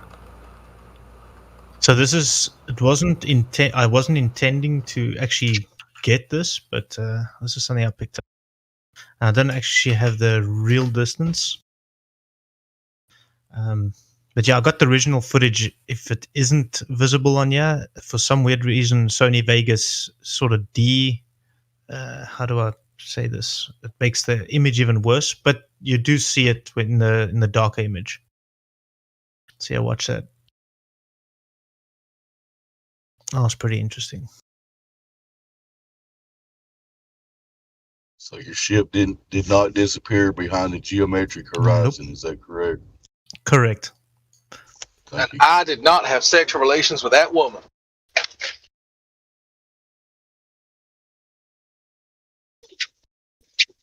Did I sound like Bill Clinton? High relations. Hey, Chocolate, how you doing, mate? Good. What up, brother? How you been, man? Yeah, pretty good, mate. Pretty good. Cool. I heard the old debacle the other night, but we don't have to talk about it. If you know. You what? You know the debacle with gin and fraud and all that. I remember hearing your voice on the recording. That's just like face palming on your behalf. Do you know what I mean? Yeah, bro. I was like, are you all serious? Come on. But yeah, we don't gotta. Yeah, we don't have to go that way. How's everyone doing today? Very good. Top of the morning to ya. Wrong country, mate. Better than yesterday. Top of the afternoon to you, or early evening. It is, it's evening. Evening. Not that you would know, because you can't see the sun in England anyway, so it's hard to tell the time. Yeah, there was several months here like that too. It's pretty amazing. Now it's getting really nice though. Are you really trying to get sympathy for Californian weather from an English person? No, not at all, bro. I would never try. I would never try to do that, man. I used to live in Washington. I used to live in Washington State, and so like, there's a term for people that live in mossy back. You get rained on all the time. Mossy back. Oh, mossy back. Okay, yeah. I see that. At least you don't live in Iceland. Yeah. Well, Iceland sounds kind of nice. Yeah, it does. Everyone like 6'8". I wouldn't mind seeing it. I seem to see it in my dreams. I have visions of places like Iceland and. Iceland is like just as wet, if not wetter, than England. Always raining sideways and upside down, and then it's super cold if it's not summer. Yeah, it did looks you say nice wetter than England? Always cold. But yeah, we've been to England. Mom and Grandma really love visiting England. No, but I'm just saying. Did you just say wetter than England? Yeah. But it rains literally all day, every day in England. Yeah, that's Iceland as well. We need to have a rain contest and just for 2 weeks, just measure how long it rains for each day. You're both just as wet. Okay, y'all deal with that. Saying it rains as much as England certain times of the year. It would be nice.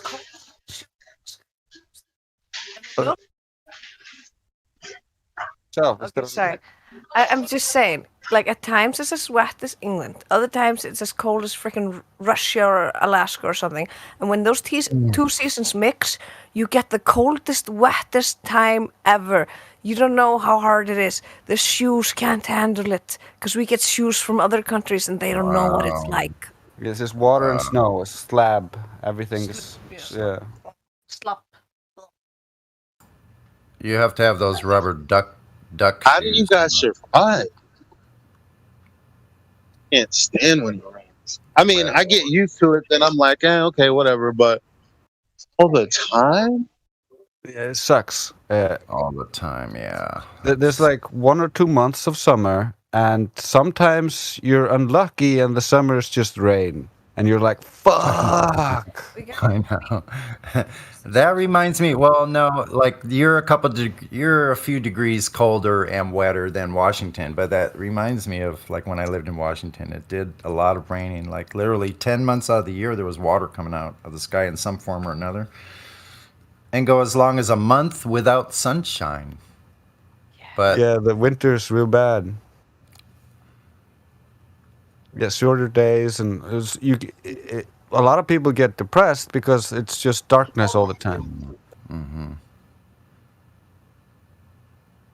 Meanwhile, Tony came out with "It Never Rains in Southern California." No, y'all was pissed. Oh, no. How dare they?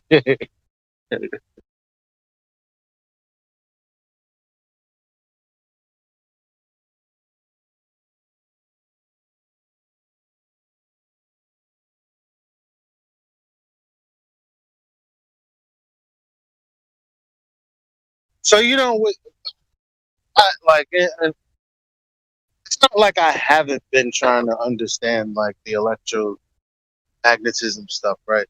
Like one of the things that like someone told me to, like the higher up you go, the more voltage there is. I don't even know what that means, right? But like okay, well how is that evidence? I was just randomly thinking about it. I'm like, let me just Google this shit. Like, so the higher up you go, happening. Well, I didn't get a direct answer, which means I don't want to say there isn't a direct answer to the question, but what they say is that I guess electrons pass more freely because there's less gas particles to exchange the energy. That's vastly different than saying the higher up you go, the more voltage there is. Like if I go up higher, like my hair is gonna stand up on my head or something. Like it's a different thing. It's hard to, Can anyone else speak on this?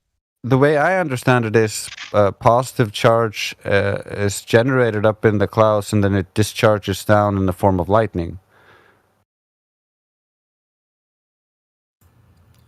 But I've seen people with antennas, and they're actually measuring voltage. Now, I wasn't there, and I didn't personally witness it, but I've heard this from multiple sources where they get these large capacitors, and that this, I think it was about 150-foot antenna with a solid copper core to the antenna, so it was like pretty stout, but this guy was pulling more than 100 volts.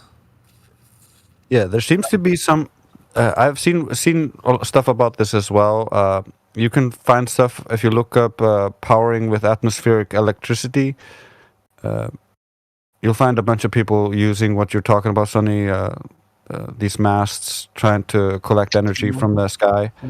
Mm-hmm. There seems to be some charge in the air that seems to get higher the higher you go, but as you can see by the picture I posted, they can't really tap into that highest potential, so I don't even know how they are measuring that there's such a high potential.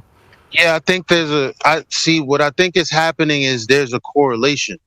So you take a system of, I don't even know the words for it. Like I know I sound stupid as hell, but you take something up there, right? And then it will the energy. What's the word? It'll be more efficient up there than down here. Right. But that's not to say that shit is more electric up there. That's not the same thing. But see, look, it's not just by itself though. Here's what you have to remember: it has to be grounded. So when you ground a piece of iron into the earth, like a couple of feet, so it's fully grounded. That's the whole thing. You're not going to get any potential if you're not connected to the ground. It goes from the source to the ground. So apparently, it's just a potential that exists up there, probably from whatever this ether is, but there's some kind of energy, and I believe that it can be harnessed. I'd really like to get in the country and start building shit. Like, wouldn't that be awesome if you could get out there first, like, build you a little freaking tent cabin with a stove, a wood stove, and just like rough it and just start building your stuff. What if you could build a power system that you could power all your electrical tools, all your lights, and then build yourself a house with atmospheric electricity? Well, why can't we do that? You probably can. That's what I'm saying. Like, I just have to get enough resources to get the fuck out of here and get somewhere. I don't know, man. I'm saying I'm smart enough to see that there's a correlation, but I'm also smart enough to say that it's a correlation. Why shouldn't they be able to invent a way that drones can harness this energy so they're not fucking dying every 20 minutes? Probably. Yeah, they already have. See, I think that's the kind of technology that's been kept away from us. No, man, you just wait for some magic wind to come blow the dust off your solar panels, and then you just start working again. Yay! See how that works? I didn't know you guys. No, the magic speed of the cleaning event. Mm-hmm. Yeah, see? There you go. And Bob's your uncle. Yeah, the magic vacuum or 1% atmosphere is moving all that dust. Now, one thing Dave Weiss says that makes it make a lot of sense, as when he did bring up the sun, and he was like, what do you plant next to some like magnetic or electrical stuff or something, and it grows, but you put it next to a fire, and the shit is gonna dry out and die. And I'm like, yeah, like, why would the sun be the fire that would put out like every plant in life ever? You know what I mean? Like, it's some type of energetic exchange that's not just a fireball. It's not a fireball at all, I say. Well, you guys don't grow your plants by fire? By fire. Oh, okay. Let's see that, man. I want to see a big, huge, roaring fireplace.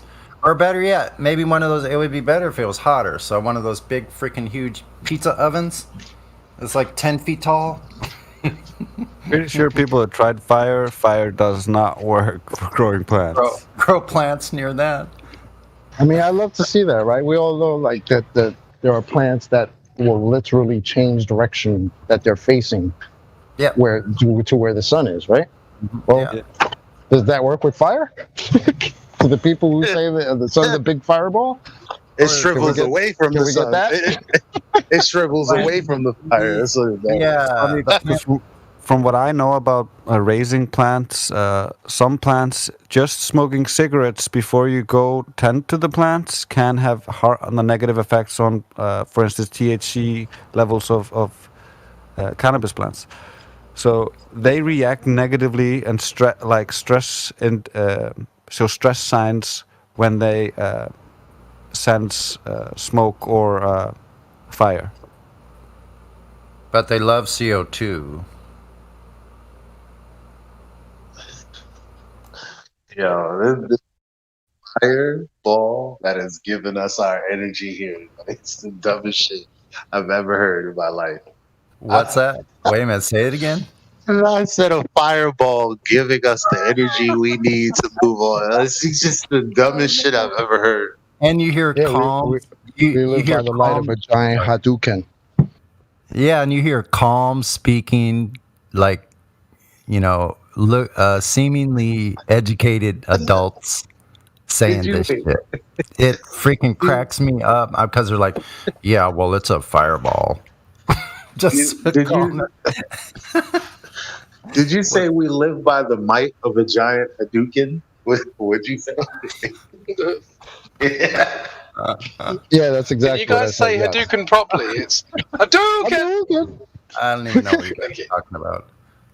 But that's mad cool if God actually did that. Like, if God actually did that and then flex, like how you flick a pebble, he just flecked the solar system in place after he did the Duke in the sun. Like, that'd be fire.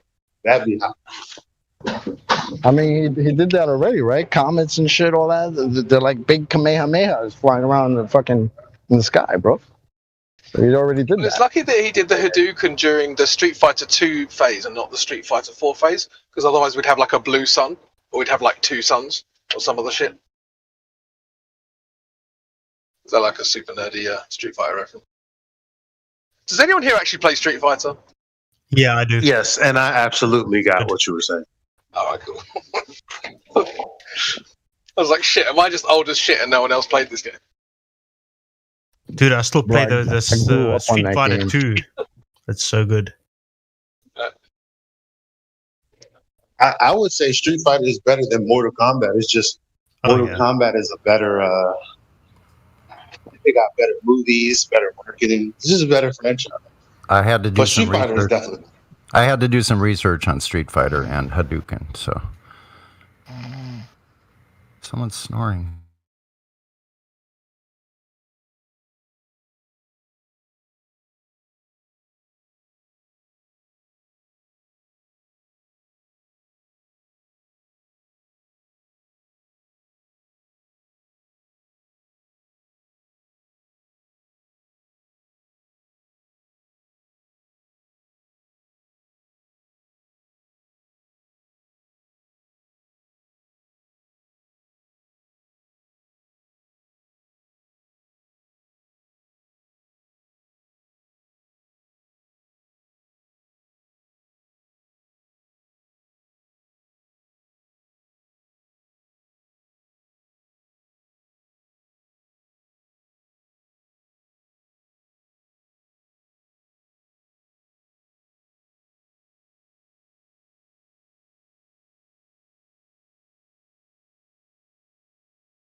Yeah, look up that vehicle, man. It's called a Blackbird.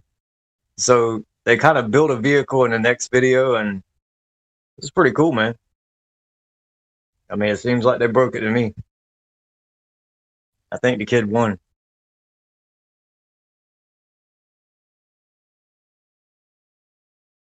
So he made a wind-powered vehicle, right? So the vehicle was going faster than the wind. It's called the Blackbird. But that's what I'm saying, because the wind goes faster than the wind in the heliocentric model too. You know? Yeah, they took all that into account. If you watch the whole thing, and then in the next video where they actually built the vehicle and went out to the desert, right? And you can put the streamer like out on your hood ornament, and if the streamer is facing away from you, then the wind is going the same speed. If you can get that streamer to drop down and then you're going faster than the wind. Right? Yeah. So if I put a ribbon on my hood ornament and the wind's pushing my vehicle forward, the hood ornament streamer will be going forward. If it ever drops down and then faces back, I'm going faster than the wind, right? Yeah. Gotcha. Yeah, so the kid won. Do you have a link for that? I know I think I saw that video yesterday. What's that video? I was watching it. Sorry, go ahead, Drake. I was just about to straight up just cut you off. I'm so sorry. Oh, it's all good. I was just gonna say that a little bit. Yeah, look up that vehicle, man. It seems like there were, I guess, a diagram of this vehicle years and years ago. It's called the Blackbird, but it's pretty cool. I assume you're not talking about the same Blackbird that flies at 70,000 feet and goes 2,000 miles an hour. Nah, this is on the ground, man.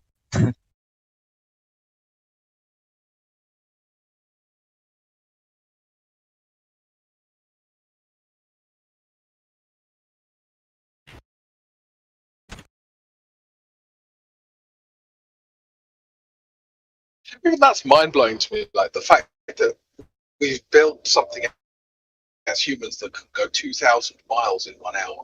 Like, yeah, it's crazy. I mean, what's the US from one side to the other? 4,000 miles?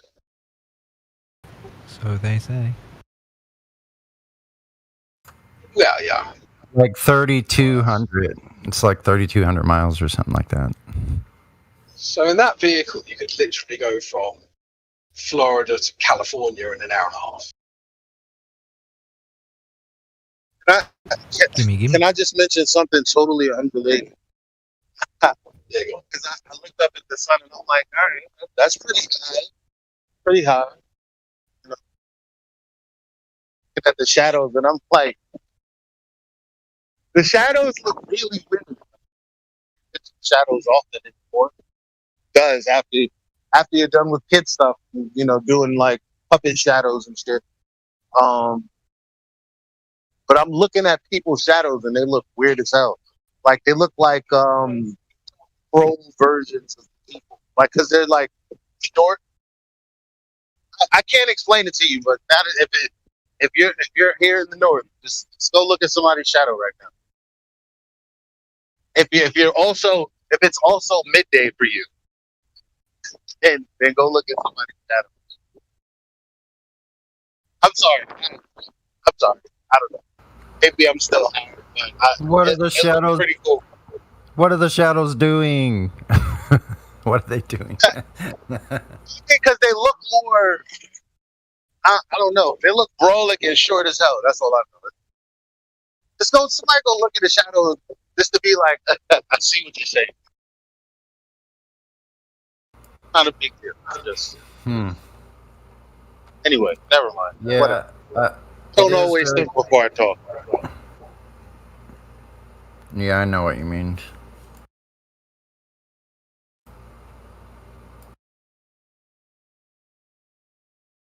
But who was it? El Barico made a good point yesterday. When I was talking about like the sunset, and I posted the sunset, and he was like, "Look at the shadows underneath the cars and stuff."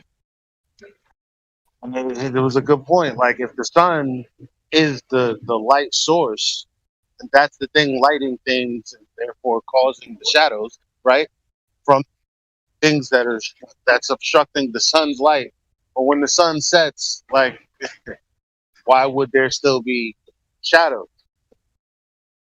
It's because there's ambient light. There's more light than just the sun is doing. Yeah, check it out. Like say a house on a hillside facing like west out to the ocean, like directly towards the sun. So the shadows are always falling. You never see the shadows coming from the bottom up. If it's going down, then it would eventually the rays would start going upward.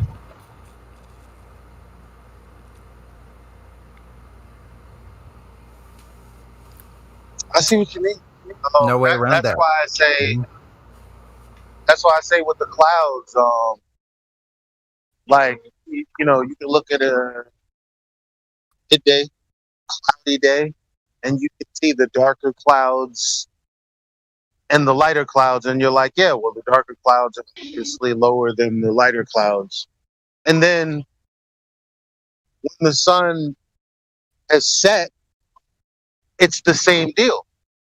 I'm like, well, I thought that we were spinning away, so shouldn't the light rays be hitting the closest clouds, aka the clouds that are on the bottom? The lower ones, right? They would be pointed. Yeah, exactly. It's only those weird instances in a plane where you see what appears to be the sun underneath. But when it comes to the light that the sun is actually giving off, it's not doing what you think it would do if we were on a ball rotating. Yeah, that does not work out, man. They're like... Sunny, I tagged you in a post of a ocean observation I did today. Okay. That you were awesome. asking for.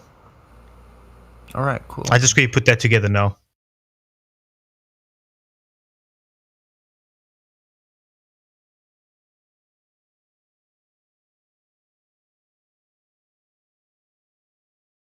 you'll notice a little bit of waves out in the ocean. So it does suck a bit. I'm waiting for that perfect day again. But yeah, that's something I did today.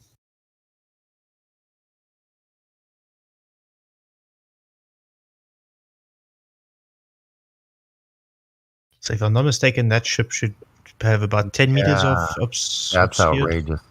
Yeah, I saw that at the beach a couple of weeks ago when I went. There was a ship that was way, way out there. You know, I had my binoculars. Oh, yeah, I saw that ship. Hold on, that was pretty short. Yeah, it should be 10.2 meters obscured. Yeah, that's 30 feet. That's only a little bit shorter than that masthead. Yeah. On that ship. So yeah, the whole thing about this is, see, I saw people also that did this. You might want to try this too. They zoom into a ship that has markers of the waterline on its hull. It has painted numbers of the waterline on the hull. If you can zoom into those numbers on the waterline and show the actual right there at the waterline where the bottom paint meets the upper part of the hull, the freeboard. Do you understand nautical terms, right? So you have the waterline, you have the freeboard, and you have the bottom. Yeah. So where that line is, and then numbers of those big ships, like a big container ship with the actual numbers. Like I can see this almost with my naked eye across the harbor from where I live, because they work on aircraft carriers across the harbor from me. So from anywhere from about 2 miles to like 5 miles, I can see pretty much the water line. Now, if I was able to zoom in with the P900, I could go right to the water line of those ships. That's insane. And show the water lapping right at the water line. Even at 3 miles away, that's supposed to be 72 inches of drop. Yeah. So if you're looking at a 4-inch wave lapping on the hull, literally they're 4 to 6 inches, like little tiny waves. Yeah, and we currently have about 10-foot waves out at the ocean, so yeah, there. Now that's going to make a big difference. Yeah. Because there's an island I want to zoom in on, is called Dustin Island from Bloberg Strand from Big Bay. It's like a kilometer from our house. So that's an observation I want to do, but the waves are just way too big out there. So I'm going to have to wait for a calmer day. 1 meter. That's an awesome observation area. 15 kilometers out. Did you use like ship tracking or something? No, so because of the whole COVID shit, a lot of the ships are waiting to get docked in, and that's how I got that other observation of that ship way out in the back. So there's a lot of ships hanging around the harbor, and that's also how I got the distance. So I went to Cape Town, which is just around the corner, and then I looked across from where the ship was and where Robben Island is. And then I used Google Maps just to get an idea of how far that ship is from where I was standing. And that's how I got that distance.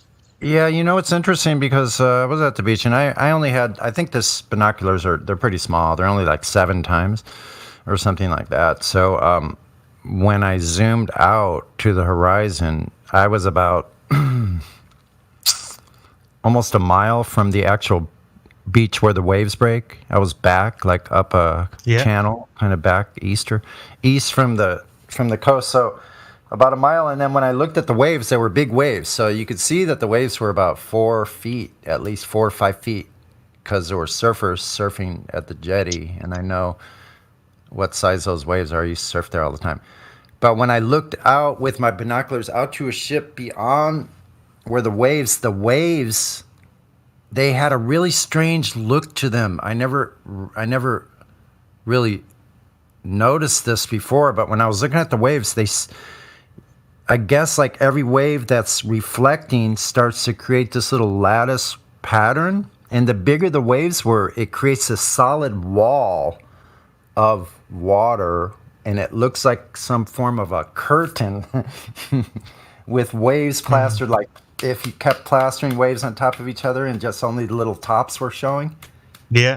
It created this whole lattice that looked like a water curtain, like it was like a stopping point, because of the height of those waves and every possible wave that's there and, like along the line of sight all piles up in that zone where they converge. It just makes it looked like a lattice. It was really weird.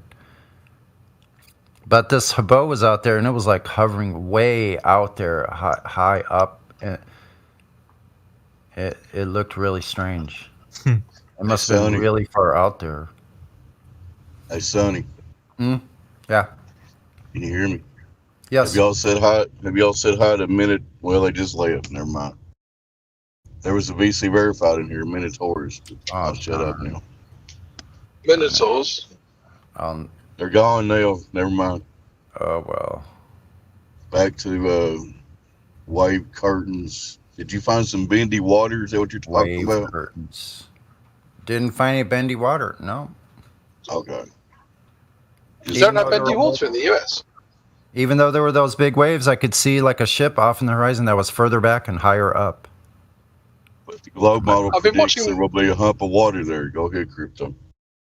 I was saying I've been watching the football lately, and I've seen a lot of Mexican waves, but I don't know about like Mexican waves. That's caused by are space-time. Mexican waves caused by the moon? It's caused by refraction, which is space-time. And then they come down again because of gravity. Gravitational refraction is what causes that. Thank you. Evolutionary refravity. Evolutionary gravitational field. And it's the sun that pulls it up, as on that's one side, and that's why the wave moves along like that. It's a lot of bro science going on. I like it. It's science.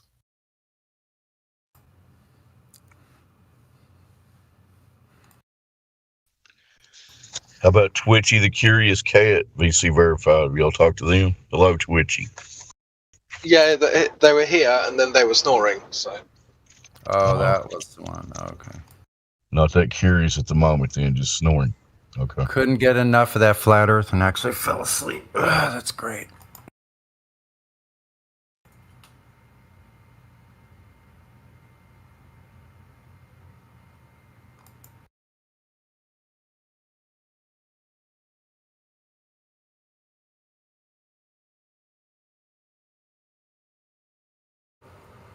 So I wonder if when we mute somebody like that, if they're still listening and they can still hear us, but we don't have to hear their snoring.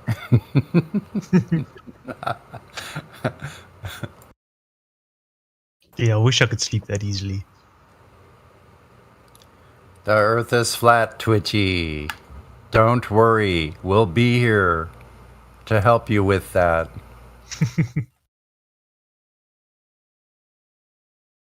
I sleep with headphones on because my wife snores, so I normally just listen to podcasts, and that's how I fall asleep.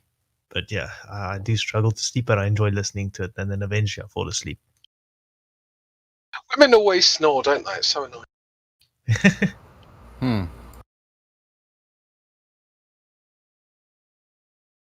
Let's see who I've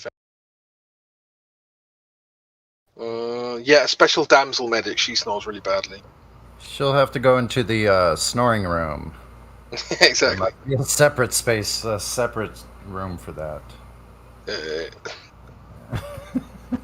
Don't know if Looney. Yeah. I don't know if any girl would go along with that. I'm like, sorry, you're gonna have to go into this area over here. One that's not near me. Well, I'm trying to sleep.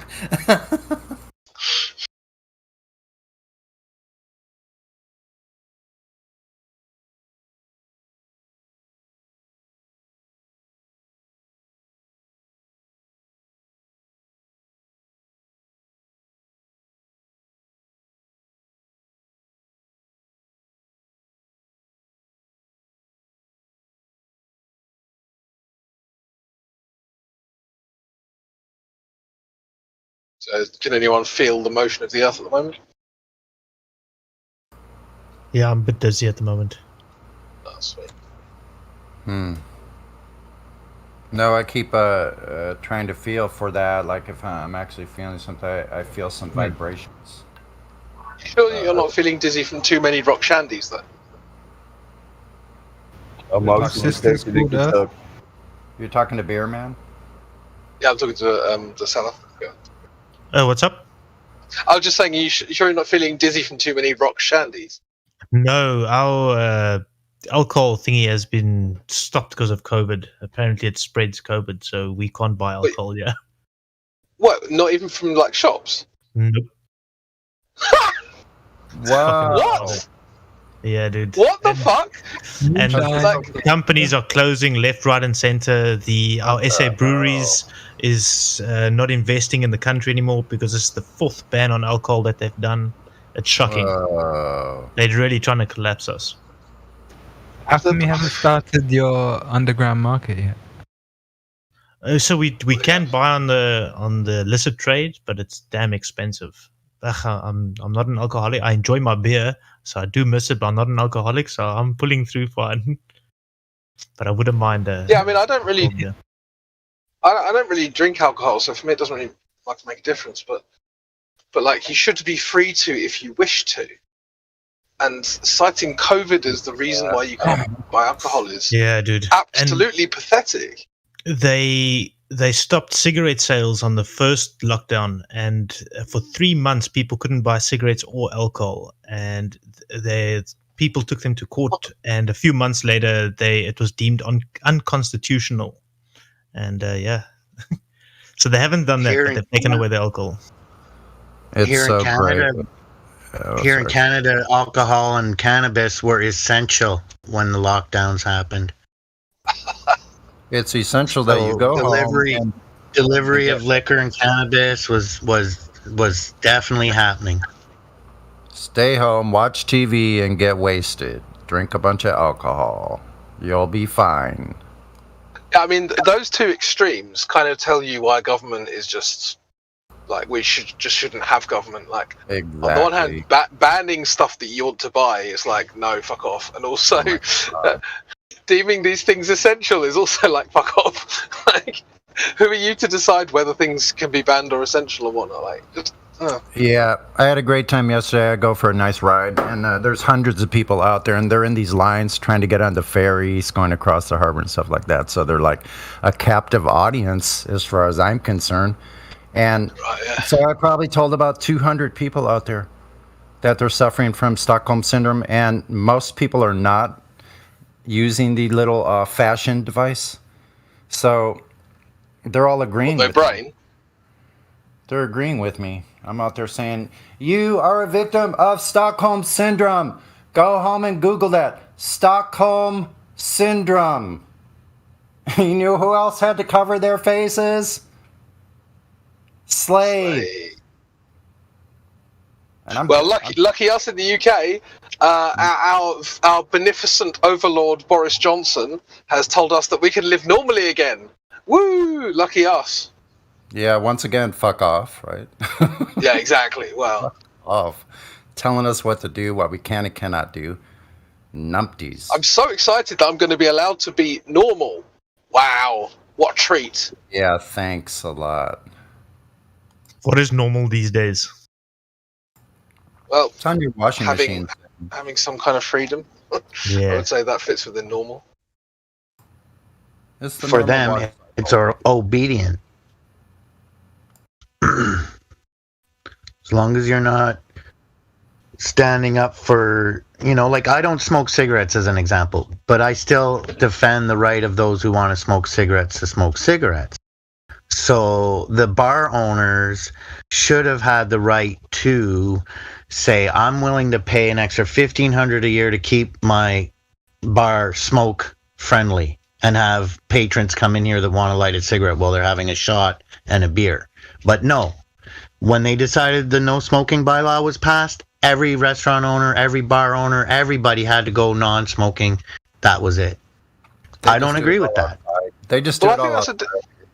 It's difficult though, isn't it? Because when I was younger in the UK, smoking was allowed in bars. Quit smoking many years ago. I had a cancerous tumor removed from my thyroid, so I don't smoke cigarettes, but I do smoke marijuana. Can you hear me? We've been so-called legalized here since 2017. There's still no local coffee shop I can meet a mate or a date at and roll up a joint and have a coffee and chat, Flatman, did you hear Crypto talking? Hello? It's messed up. No, I don't think you can hear anyone talking, actually. Yeah, he needs to reset. I don't think he hear. Yeah, you're right. Maybe just someone disconnect him and then I was looking forward to an Amsterdam European type feel when they legalized it here. Hello, flat You know, an man. area Can you downtown hear with us? pot-friendly coffee shops can and you hear- whatnot. Flat man. No. Flat man, hello. Yeah. Someone give me mod. It's actually quite funny. Yeah. So there's no point me starting this story again because he's literally going to start talking halfway through it. So I'll do it. No, he's gone now. You can try again. Okay, cool. Yeah. So when I was younger, like in the UK, they had all pubs and bars and restaurants allowed smoking. So that was also a fucking nightmare because as someone who's never smoked, I knew that if I was going out with friends, I would always have disgusting smelling hair, clothes, and all the rest. So I don't think that just allowing it carte blanche is actually the right solution. And I don't think banning it entirely is the right solution either.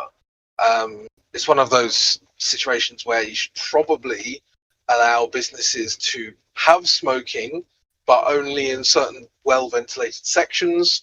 So then you've got kind of fulfilling both sides, you know. Yeah, I stopped smoking in 2012. So I'm proud of that. Yeah. I stopped smoking the day I was born. Well done. And then you started instantly the moment you hit London. Well, yeah. Yeah, just by virtue of being here. No, but as I say, I mean, like, I'm a fan of people's freedoms as long as they don't negatively impact other people's freedoms. So obviously, the freedom to smoke is all well and good if you're outside and you're not impacting anyone else. But if you're inside and you are impacting other people, then now your freedoms are negatively affecting other people's freedom, and there should be a compromise there, you know?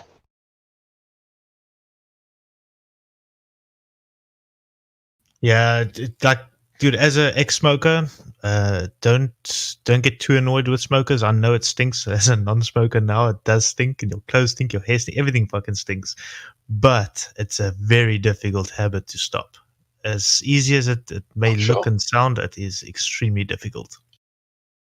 I have no doubt at all. That's why, you know, when I was a bit younger and I had friends who smoked and stuff, I was always just like, this is one of the, I knew in my head, like, this is an irreversible choice. So I have to just say no every time.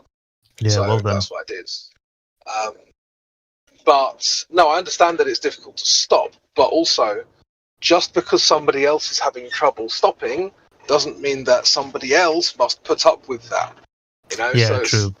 You see what I'm saying? So it's not that I'm irritated at smokers because I feel sorry for a lot of them because they were kind of either duped into it or they were coerced by friends or whatever. So I don't, you know, my problem isn't with smokers, it's with the rules around smoking, you know.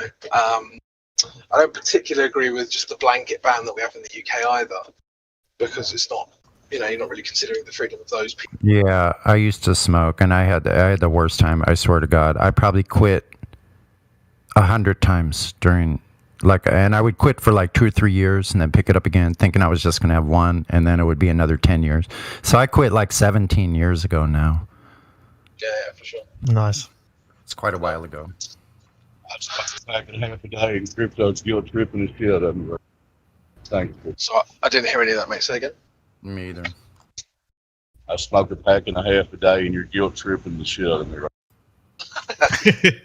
Oh, shoot. What do you smoke? Let's not talk about that. Let's not talk about that. Anyway, no, I meant like brand. I meant brand. Yeah, we don't. Let's not talk about cigarette brands if we could. So we hope you quit. We hope you quit, Dave, for your breathing. I don't. It is what it is. That's okay. I mean, I understand that. Like I said, I smoked for like 18 years. So. Well, quitting cigarettes is as hard as quitting masturbation. In other words, it's not the substance. I don't believe in any of that shit anymore because I too used to smoke, and then I quit, and then I started smoking again. But the point is, it's your mentality, it's your mental, it's your mind. That's really what it is. It's breaking a habit. Just smoke cigars instead. Or just say to yourself, I'm not smoking anymore. Like it is that simple. I mean, we could say it's hard, but it's as simple as deciding with your mind Mm-hmm. you don't want to do this anymore. And then the next part is controlling your hands. Because your hands will still try to go get it and go to the store and pay the money and grab it with your hands and put that cigarette in your mouth. Because your mind is saying, well, I can have one pull. Well, your mind is already in your hand. I sat on my hands, literally, for months. I would just sit on my hands when I would normally be smoking. Then that reminded me. Take loads of CBD and then put yourself in a straitjacket for a month. No, I only smoke weed now. It's perfect. Works really well. No, but I mean in terms of cold turkey, right? CBD will help you manage the cold turkey. Probably, yeah. Tie your hands up for a month and you'll be fine. Yeah. The thing I appreciate or like about the quote-unquote so-called legalization, but it's more regulation here in Canada. The thing I enjoy about it is the newer products, the other options. Like I can buy edibles now. I can, there's things I can get that were harder to get before. They had to be imported from somewhere else and snuck in and all that. Now they're just everywhere.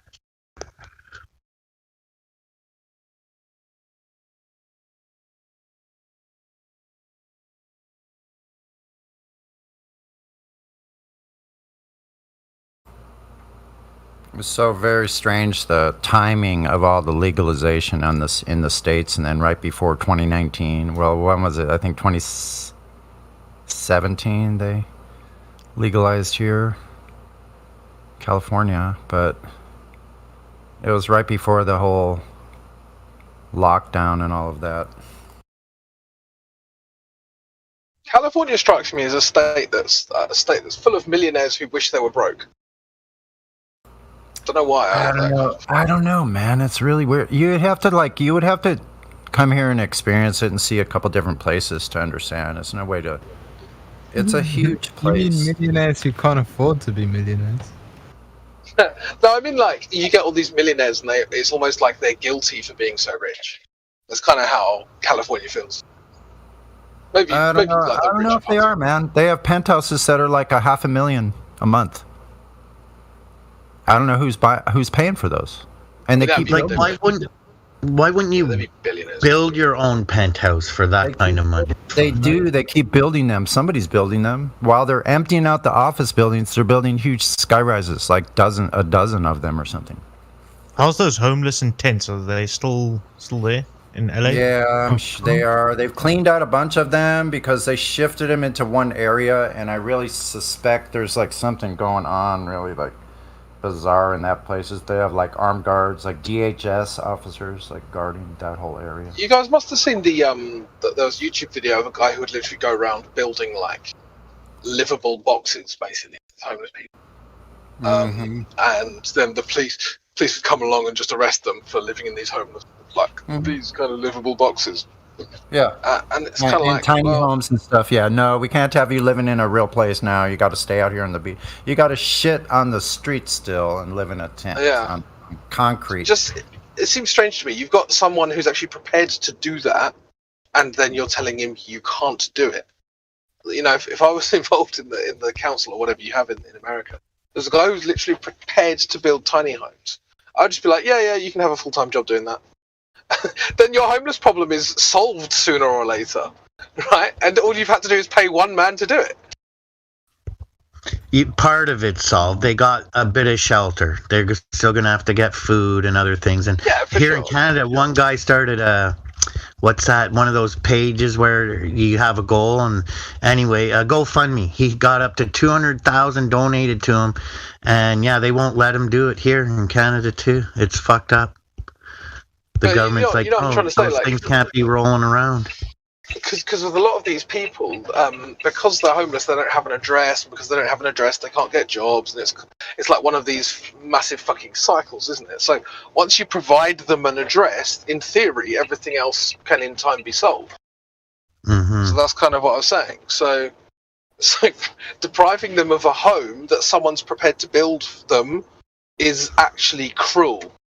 Yeah. Oh, yeah. Fucking Yeah, the right. whole thing is really cruel. There's multi-million dollars being made from the homeless, and what they do is they recycle them through, and they kick them out, and then get new funding for the next new one, and they just keep doing it.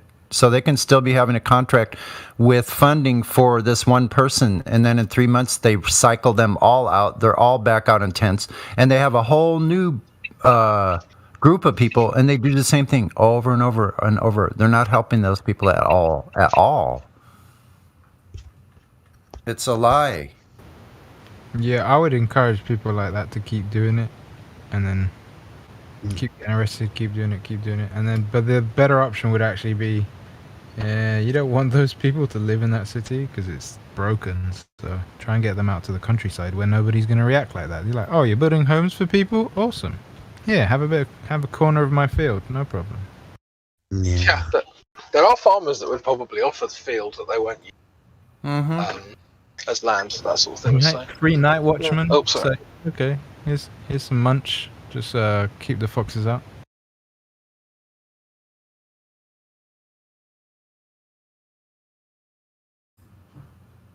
Yeah, so the so-called philanthropists, agencies or outfits or whatever you want to call them, or just front organizations.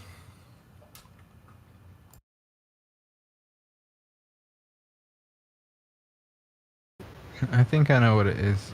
Yeah, a lot of them are untrustworthy. I mean, Mr. Microsoft, obviously, is a prime example. But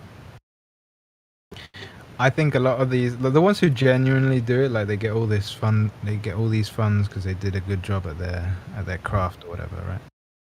And then they realize, hold on a minute, this wasn't any fun. And I think it's a factor of two things. Either they figure out the wisdom of, if you actually start helping people who need help, it's going to cover all your iniquities, because that's a scriptural principle. And then the other one is it actually feels good to help people, and they're like, hold on a minute, this feels better than earning the money, and then they just start going doof doof doof, sending it out everywhere. And then you got the other ones who just like people congratulating them.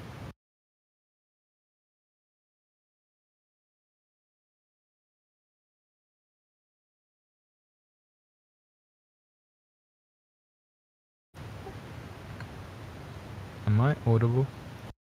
Yeah, we can hear you. Good.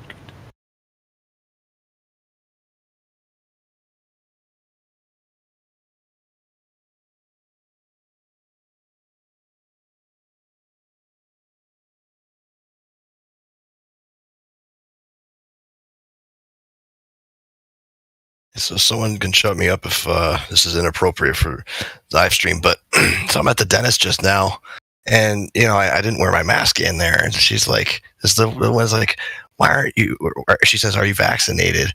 I said, no. She says, well, why aren't you wearing a mask if you don't have a vaccine? As she, I'm laying back, she's got my mouth half propped open. I'm like, do I have to wear, I'm like, can I wear a mask while you do this? She got pissed. Man, these people are clownish. I wouldn't even answer them. That's that's personal health information. It is. I have Crohn's. You could ask them, do I have patient rights or not? Like my patient bill of rights? Yeah. The next time, ask them when they last have had intercourse with their wife or husband, right? Something really personal. While wearing a mask. Did you have intercourse last night? Did you? Excuse me, ma'am. When's the last time your husband spooged on your face? Well, I still wanted my teeth cleaned.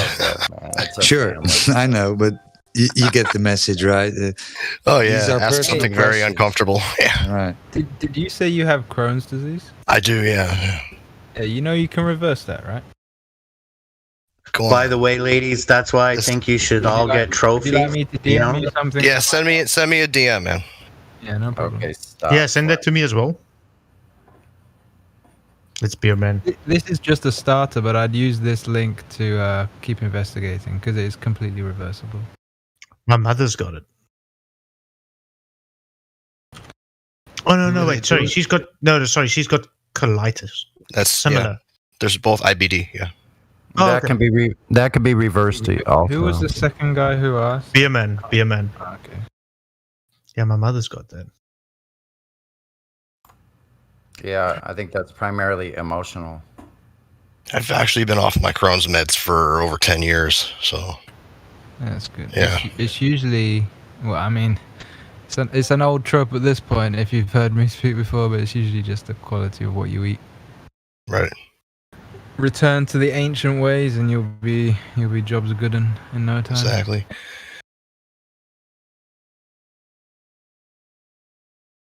I should have flat smacked in there. Should have told him, hey, the earth is flat.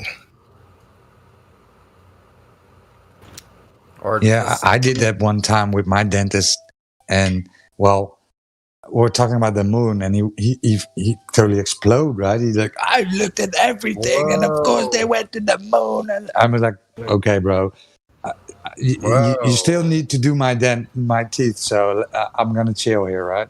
Oh man, I wouldn't talk to them like that if they're working on my body somewhere. That's crazy. I was kind of nervous too afterwards. Have you ever thought about the level of water? Just start talking about water. Have you ever seen water? Does water ever attach to the outside of an object and take on that shape?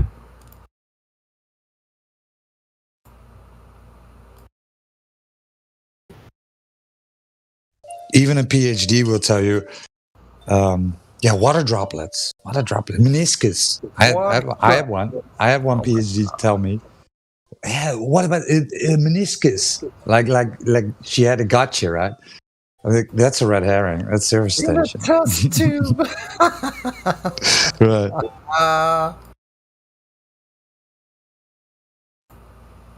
Oh my god, that's like puny brains. Yeah, Miggy dropped the level water thing in the charter box debate like 10 minutes ago, and it was just as you would expect in the chat, it's just gravity. Yo, you had a gravity, bro. Gravitational pull, bro. That was all. That's right. Was I supposed to go over there? Are they in there right now? Yeah, they're still at it. Maybe I should go join there. And Miggy. Crit in it, really? No, Crit left. He never really got started. I left that server. Is there an invite here somewhere? Is there an invite up? Yeah, if you scroll up in the live stream, Crit dropped one, but it's like an hour ago or something. Okay. Thank you. Yeah, but the chat there is pretty unbearable.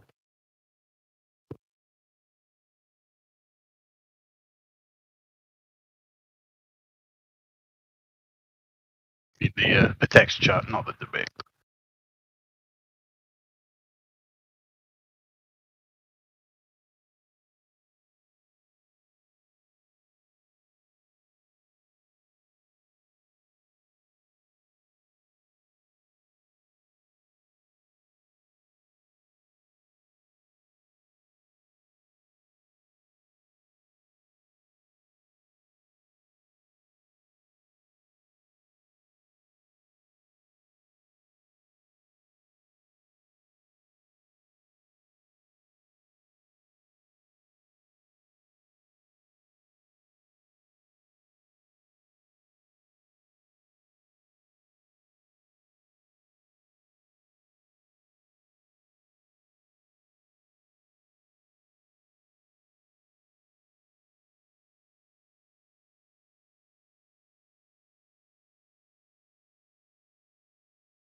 Yo, cut the shit. Did you see? I don't know if you caught in the chat over there.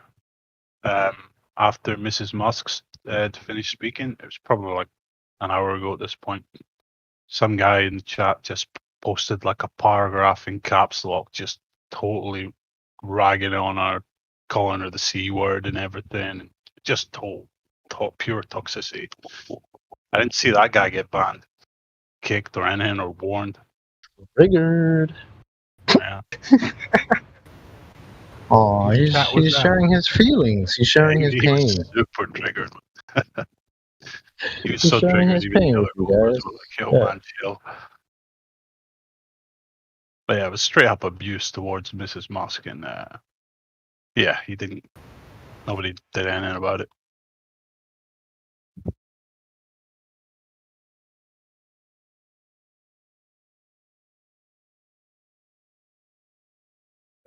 Share your pain, Globies.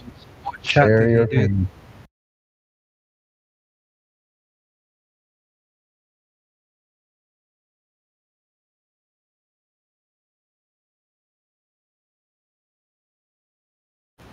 He probably has already been dealt with by the bot if he swore.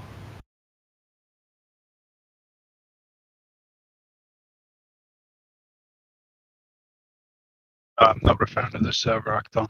It's another server. Oh, okay, my bad. Yeah, the Chatterbox server.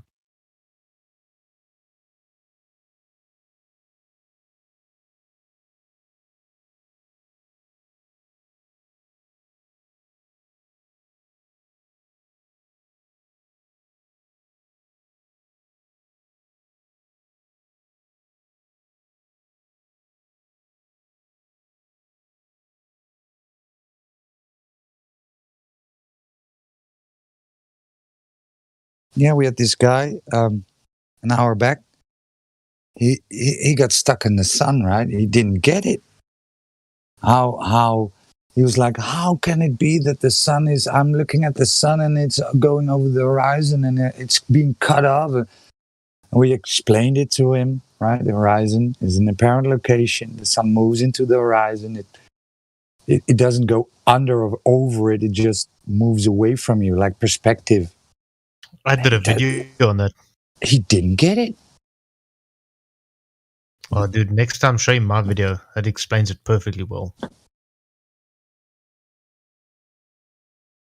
I'll send you the video. Okay.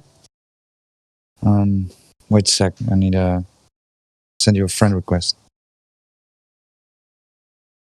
Okay. Done. Cool.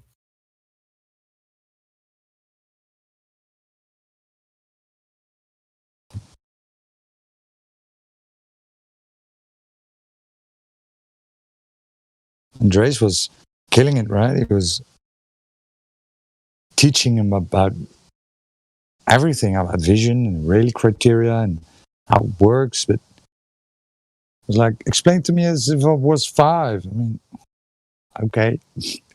Still didn't get it. 5-year-old is too high a intelligence level for them. Roger, you can skip to 1 minute and then you can actually see it there. But I do explain everything in the beginning and I also do measurements in the end. But 1 minute to just 100% explains how it works or shows how it works.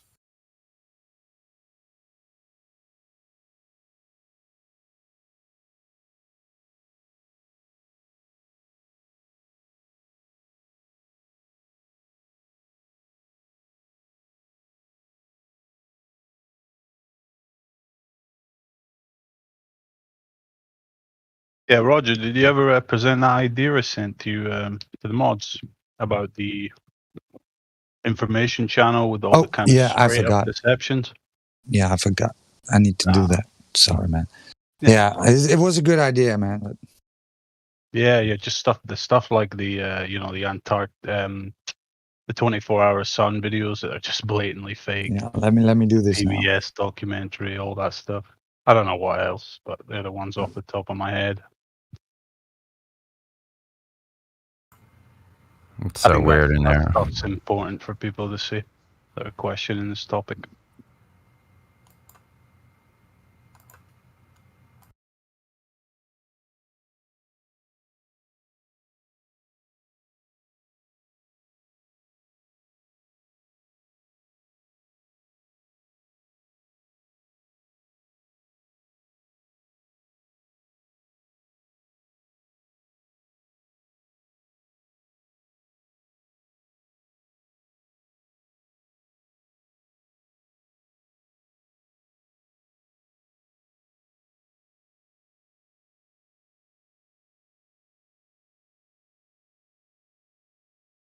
You watched the video there, Roger?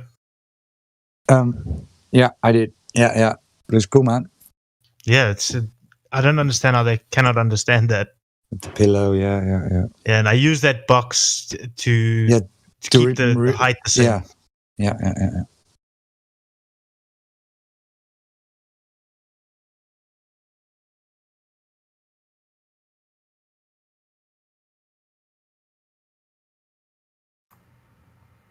That's a ridiculous conversation in there. There's a girl in there. She's saying, like, do you believe in germ theory? Would you say you benefit from germ theory if your doctor believes in germ theory? Freaking ridiculous.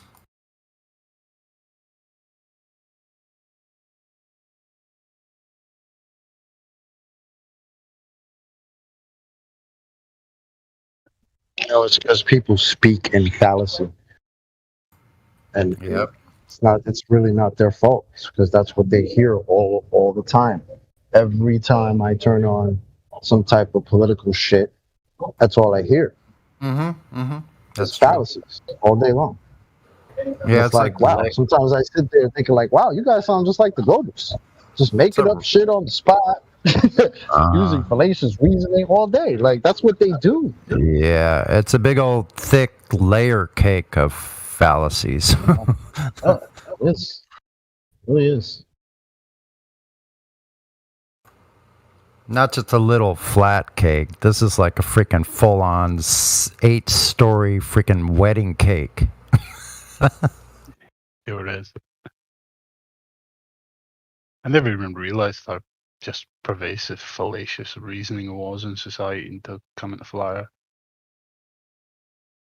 I mean, I knew we're just constantly being told lies left, right, and center, but you know how to really break it down. You know, Flat Earth definitely taught me how to think a lot better and to reason things out better.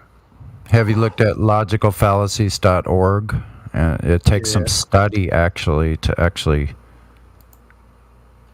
Yeah, I'm by no means a master of it. Definitely not. But I know the site you're talking about. Yeah, I have the Socrates meme image that has all the major fallacies. Anyway, not all of them. But yeah, it's just like everything else. They instill it in you for so long that it becomes part of your reason. That you convince yourself that this nonsense actually makes sense. You know.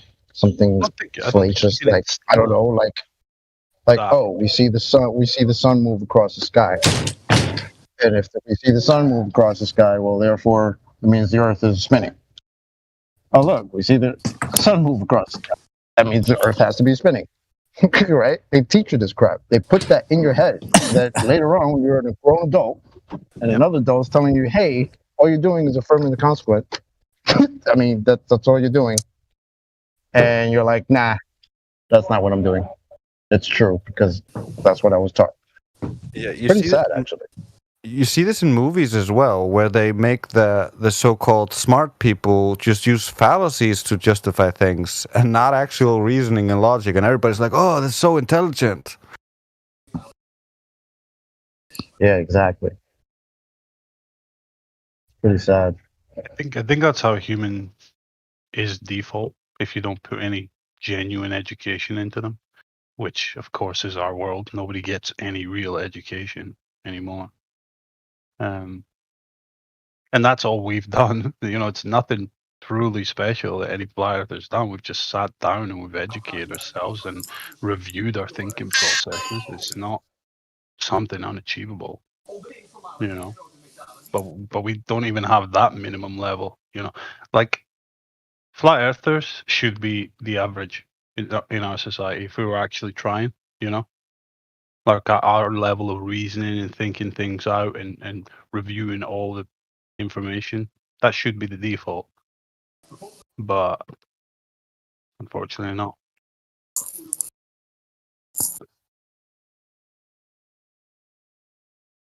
It used to be the default.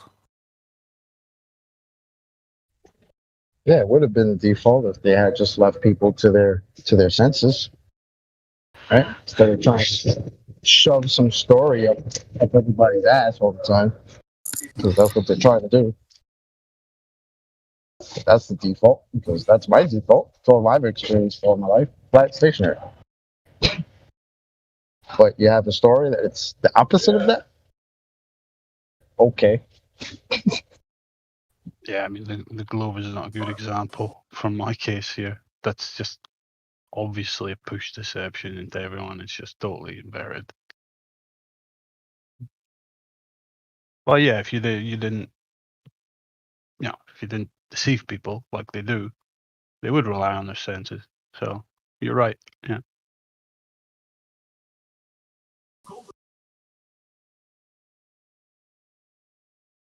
But you're not. It's even worse though. It's not so much don't rely or try not to rely too hard on your senses. It's even worse. It's don't trust your senses.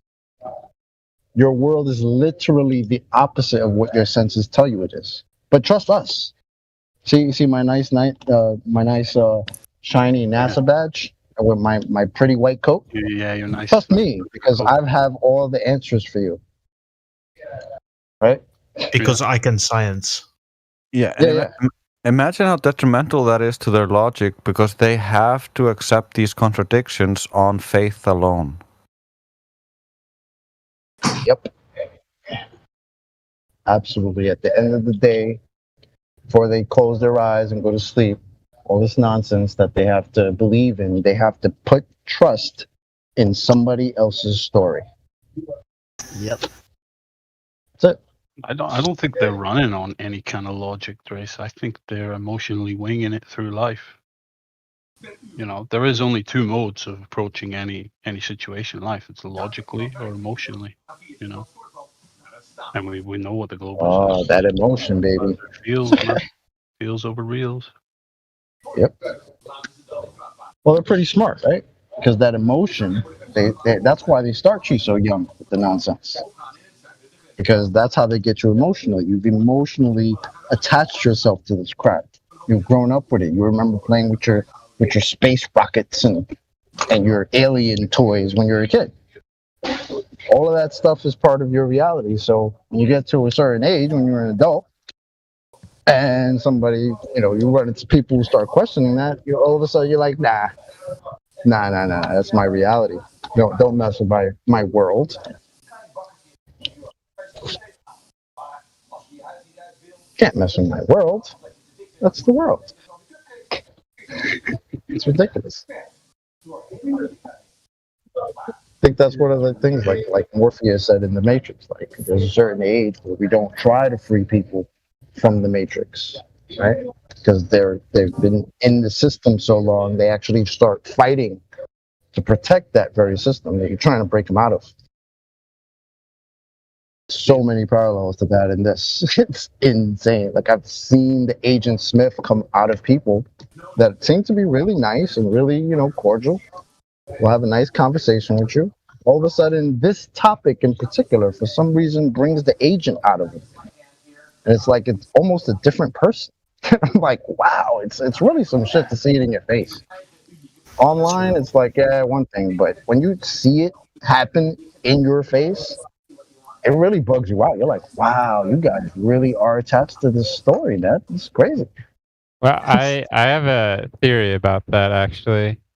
See, now they talk about hypnosis being, certain frequency and wavelengths to your TV with certain messaging, and what if part of MK Ultra wasn't actually just what we think it is? What if the more secretive stuff is how they say keywords and phrases, and they get to the masses without even having to do any of the more traumatic aspect of it.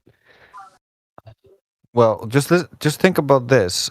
I live in Iceland, and I got taught the exact same way about the globe, including the ridicule about flat earthers, how they're the dumbest people ever, and they didn't know shit, and that's why they believed the earth was flat.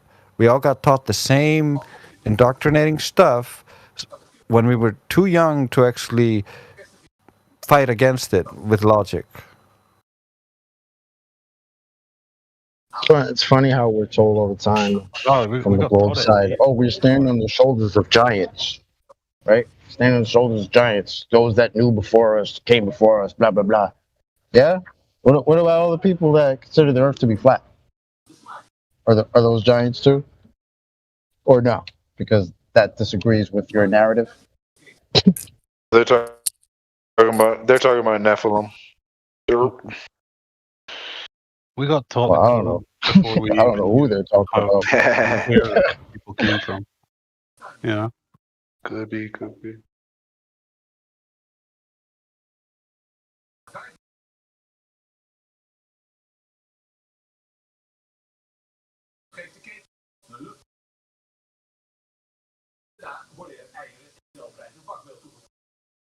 The flat earthers that map the known world can't get no love.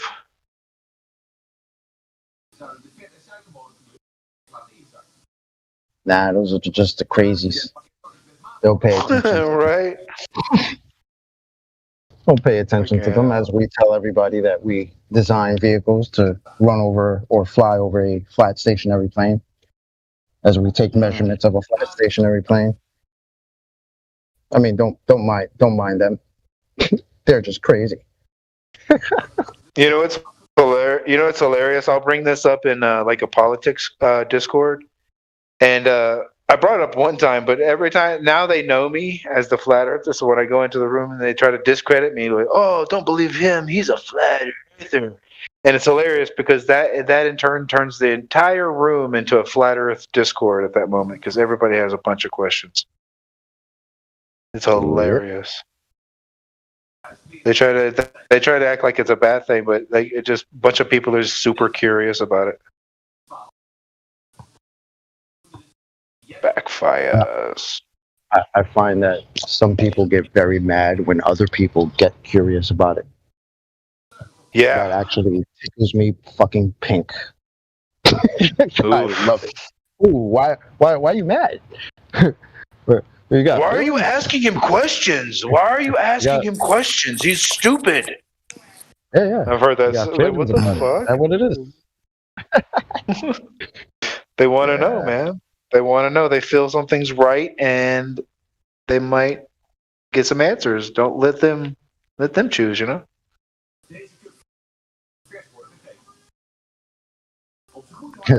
Ask them why they're mad. Why you mad, bro? That pisses people off very, very much. That's a good question. I was in the Chatterbox with Mickey and Get, and man, where people were having like fucking seizures in the chat. Like they were so upset. Yeah. It was cardiac arrest on deck. Wow. I was just laughing. It was like, kill yourself, dumb bitch, blah blah blah. Just like hundreds of it, and I was like, "This is That's hilarious." when you tell them, just let it out, guys. It's okay. Some people are so scared to lose, so scared to lose that Marvel comic book universe that they hold so dear. Oh yeah, totally. I know. Musk is the consequence of high soy toxicity.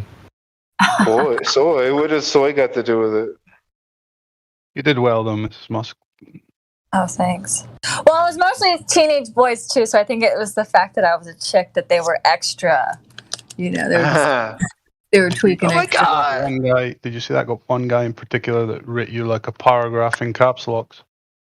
No, the voice so fast I couldn't really read them. Yeah, but I just managed to voice tag. What did he say? What did he say? He was just totally insulting you. Just totally. I was telling people here because Cut the Shit got banned because he tried to drop the link for this Discord there. And I was telling people here that they did nothing about that guy. And all the other people that are just being toxic as hell. So. Yeah. Is Corvo's the server owner? Is that right? Because I was listening to him say, I wanted to create a platform where we can talk about discuss any topic, and everybody, it's all respectful and there's no toxicity. And I'm just looking at the chat. It's like, what are you talking about, man? You clearly do not moderate here and have no standards of interaction. That's pretty funny. Yeah. I tried to listen for a little while in there in the chatterbox, Mrs. Musk. And I like there was a girl on there. She's like, "Do you believe in germ theory? If your doctor believes in germ theory, are you benefiting from your doctor's belief in germ theory?" I'm like, I had to go. I'm like, I'm sorry. And therefore, Just the Earth is globe. The arguments they were making, I was just like biting my tongue.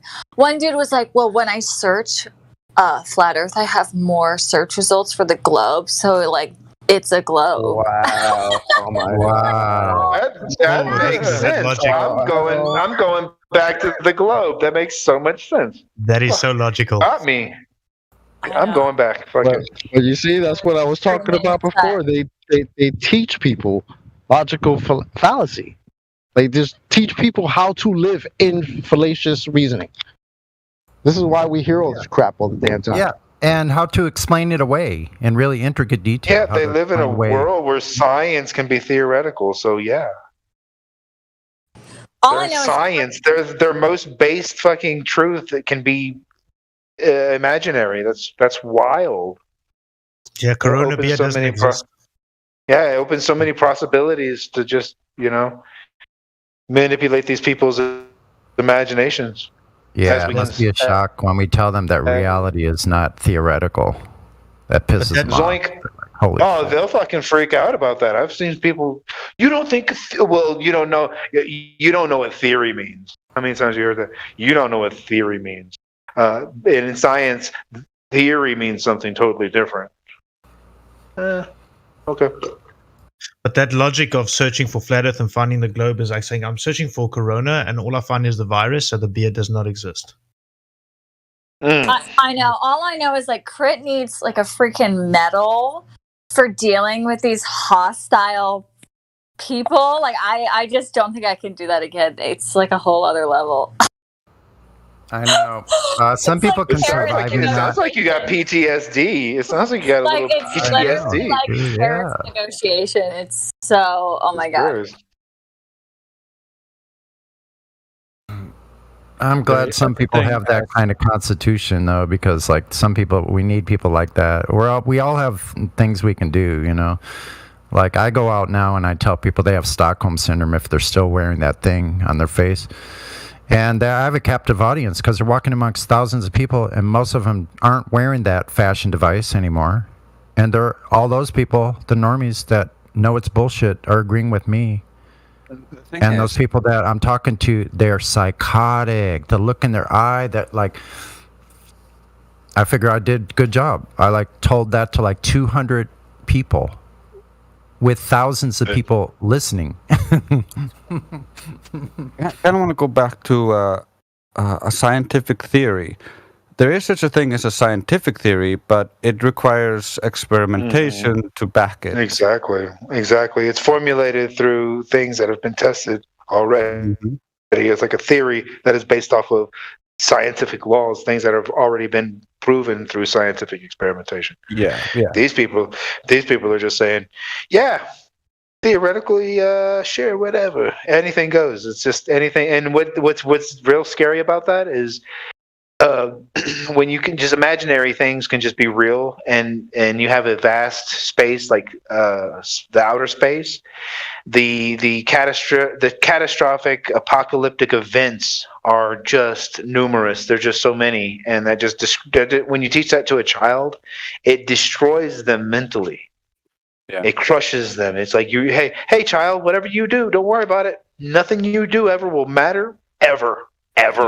You don't matter, and the world is going to end 100% soon. Yep, and you're a speck of dust, speck of dust, speck of dust, speck of dust. They live the speck of dust now, but it's gonna end. Yeah, I mean, just keep working. Just don't worry about it. Just work. Go to work and pay your bills, but just know that whatever you do besides that is not going to matter at all. But in school, they will tell you that it's scientific theory, Big Bang, evolution, and gravity. Exactly. Scientific theory. But it's only theory. When you say Big Bang, evolution, and gravity, it just sounds like you just said like Alvin, Simon, and Theodore from the Chipmunks. It's just that's stupid to me. It's only theory. Yeah. On the theory. You might And as they well put have it. said that, man. Like it's like, oh, gravity, Big Bang, yeah. Listen this story. Tonight my wife cooking dinner. My daughter is coming in the kitchen. My wife saying, "Shall we put garlic?" Yeah, let's put garlic. Then my daughter is going to take some spice from or something, and she's taking the box of the gravy. And she don't know how to pronounce, and do you know what she's saying? What she said? Mommy, there is no gravity here. Zoink. That's a fucking. That's a slip. Freudian slip. She knows what's up. No gravity. Yeah, but I told her. That's funny too. One of my friends told me her daughter the other day. She said something. They were talking about something completely unrelated, and she said, "Yeah, they were describing something." And they said, "Oh yeah, it's flat." And the little girl said, "Yeah, like the Earth." Boom. Suck it. This girl is not even like. She must be like 4 or 5 at this point, and she straight said that. The mother hit me up immediately. Like, you know what my daughter just said? I was just like, "Ooh, the truth, the truth." Yep. Handle it. I like your taxi driver also. Yeah. My taxi driver was like, "Oh, I spent the week on this lake. It's so beautiful, so flat, and oh my God, you can't believe how far you can see. It's so beautiful." And you're like an idiot passenger in the back, like, it's just because it's flat, right? What do you mean? I mean, like the way you just described it, the Earth is just flat. Nah, I mean, no, it's not flat, but it's not flat. But I see it on the TV in Hollywood said you just told me it was flat. You just told me how far you could see, how beautiful it was, how flat it was. Those were literally your words. Nah, but you know what I mean. So you mean it's not flat when you said it's flat? Is that what you mean? And I was just like, look, this guy driving me to the airport. Let me just get to the airport and do what I got to do because I'm going to get into a fight. I just didn't want to. I was just like, he's trying to convince me. And I'm like, bro, you just said it. Listen to the words you used to describe the Earth. Not me. That wasn't me. But it was that cognitive dissonance. Nah. I said flat, but I didn't mean that. I meant globe. Oh, okay. That checks out. You have a good day, sir. Motherfucker pissed off all day. It's not flat. Just mad all day. Rest of the day. It's messed up your day. Flat and stupid. I didn't mean it was flat. I mean it's curved. I see the curvature off the beach. I see it. Yeah. As I'm looking at it. Yeah. I'm gonna research this. I'm gonna prove that guy wrong next time I see him. I'm gonna research this. Mm-hmm. Boom. Yeah, that was my only goal in that. Like, let's see, maybe I'll pique that interest for you. Go ahead, because I wasn't gonna say anything. I was just like, I was just gonna just sit there and just but I mean, you volunteered it. Oh, look how flat the water is, and I'm like, oh my God, does he not know? Like, obviously, he doesn't know. He's toying with you. He's toying with you. He doesn't know. He didn't know. How would he know? Man. I'm like, oh my God, he doesn't know. Maybe because it was beautiful weather and he could see. Yeah, that's what he was telling me. Exactly. He was telling me how beautiful it was, how far he could see. He was like, I'd never seen that far. It's so crazy. And I'm like, keep going, buddy. Keep going. That's his whole demeanor. I could feel it from the back seat. Just like as soon as I said, it's just because the Earth is flat. Oh, the fucking he did that. That Mr. Smith. Like it was a quick pause for a second, and it was like, no, it's not because it's flat. But you just said it's flat. No, but it's not. It's not flat. I mean, what do you mean, Earth? Yeah, Earth is flat. That's what you just said. Oh, but no, I mean that's not what I meant. I meant curved. Well, no, but yeah. So as soon as I got no, but yeah, I was just like, ooh, I got you fucked up. No, but yeah. Uh-oh. That's where they live. They live in a no, but yeah world, man. Yeah. They really fucking do, bro. Yeah, but no. Crazy. Yeah, but no, but I used to live on that world. That was some. I remember analyzing adages. I'm sorry, adages, like old sayings. Get a grip was one that really struck out. Pointed out, get a grip. That's only for people that are flying through space and floating and orbiting and spinning and all kinds of other shit and worrying about gravity. That's all. On a flat and stationary Earth, you don't have to get a grip. You're like flat and stationary. You're very stable. But you can learn an election. You can learn an election. Next time, don't say flat, even if you see flat. Or what about sky's the limit? The sky is the limit. It do be facts. Yeah. Or It do be facts. Hold your ground. How can you hold the ground if it's moving? Hold your ground. Yeah, nice. Exactly. All adages are actually very correct. It's like stereotypes. They're not there for a reason. For no reason. I mean, they're there for a reason. Oh. Yeah, head lost in space. The world go around. Because it's definitely not gravity. Got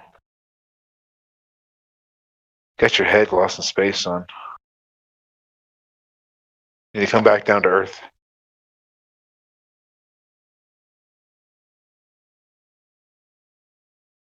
Yo. One mixture of gravy and tea, and you get gravity.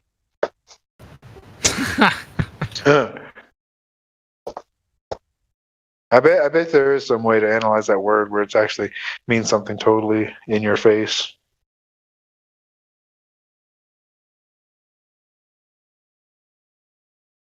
Gravity comes from the Hebrew word "in your face, sucker." Oh.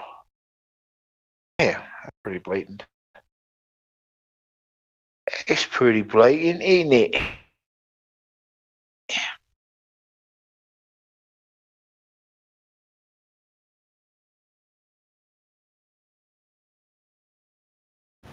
I'm hearing substances.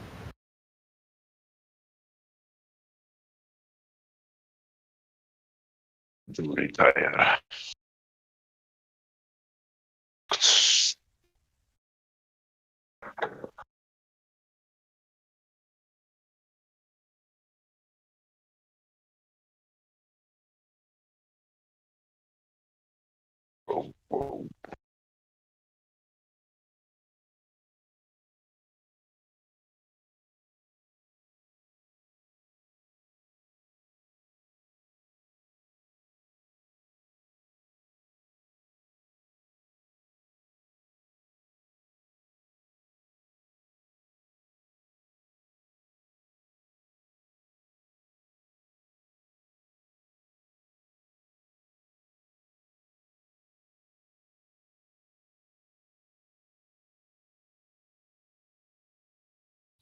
I just made a new meme.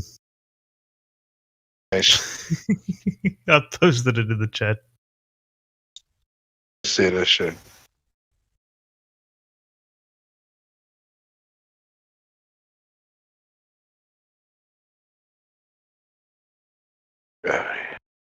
Oh man.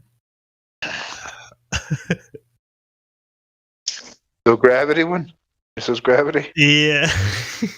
Nice. Golly. Got a meme for you. Let me see if I can post it here. Yeah, okay.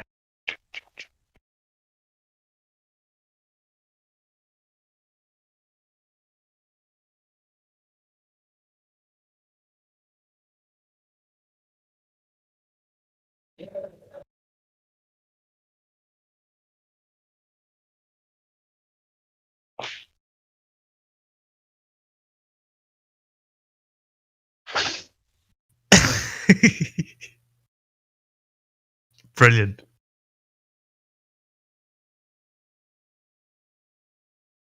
I'll be saving that.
Does anybody have any more questions regarding the topic? Yeah, what's the topic? Flat Earth. Never heard of it. Has anyone found the curve yet? Insert sister joke.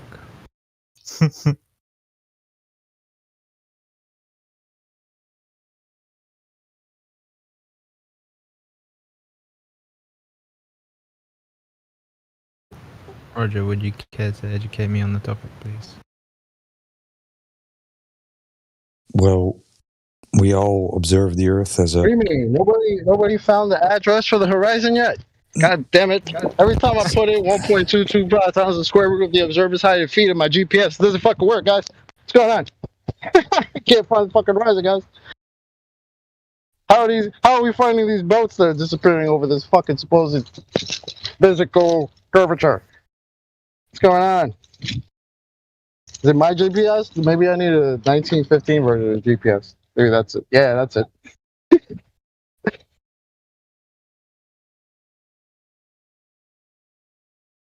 Yeah, we got a couple of VC verified people here, so if they have any questions to Anger, do you have any questions or want to add something?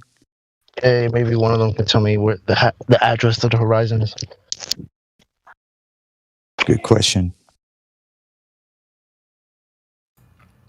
Let's find out.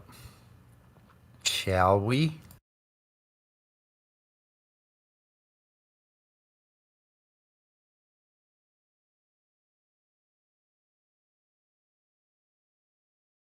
So we have a Holiday. Holiday, you're unmuted. What's up? Hey, man.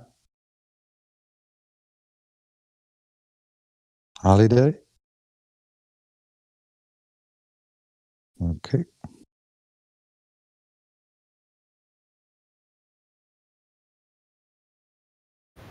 Wonder where he is.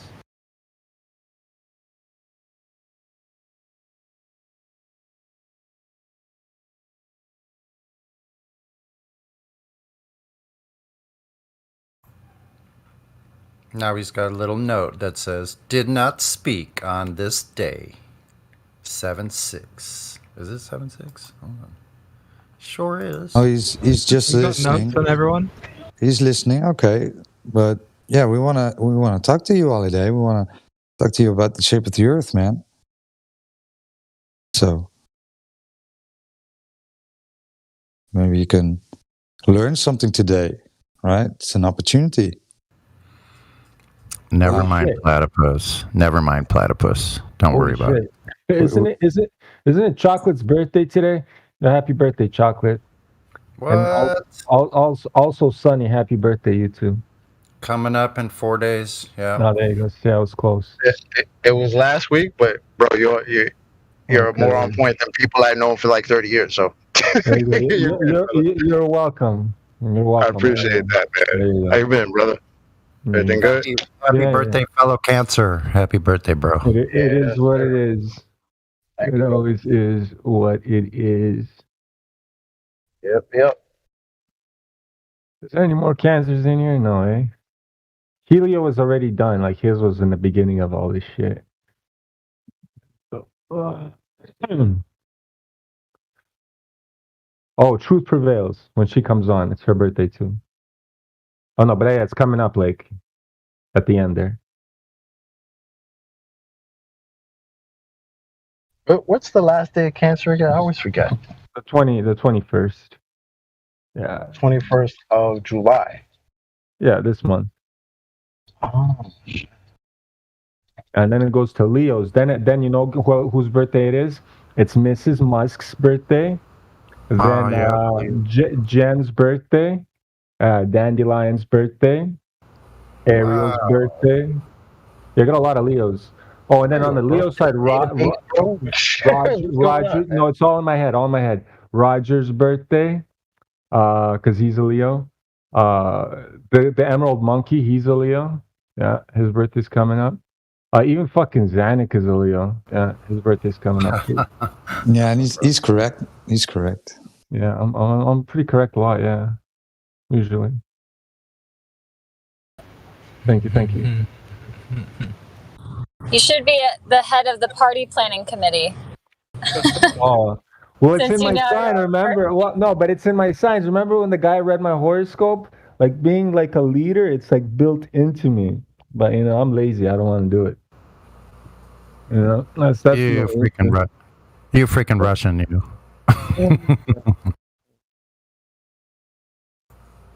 The one thing about me is like I get really lazy sometimes. Really lazy. Like I just don't fuck it. I procrastinate to like limits that people shouldn't, but I still do it, and I make it out of those in a situations were pretty dire, and I'm like, fuck, man. Well, I gotta do some work now. But when I work though, I'm a fucking champion. Like people like are in shock when they see me work.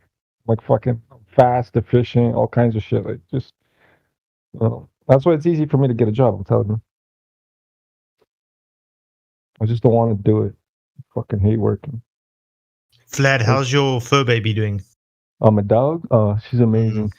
It's still hot for her, man. I took her outside. She started throwing up outside. I'm like, oh, gotta get back inside. Well, yeah, she's still a heat stroke or something.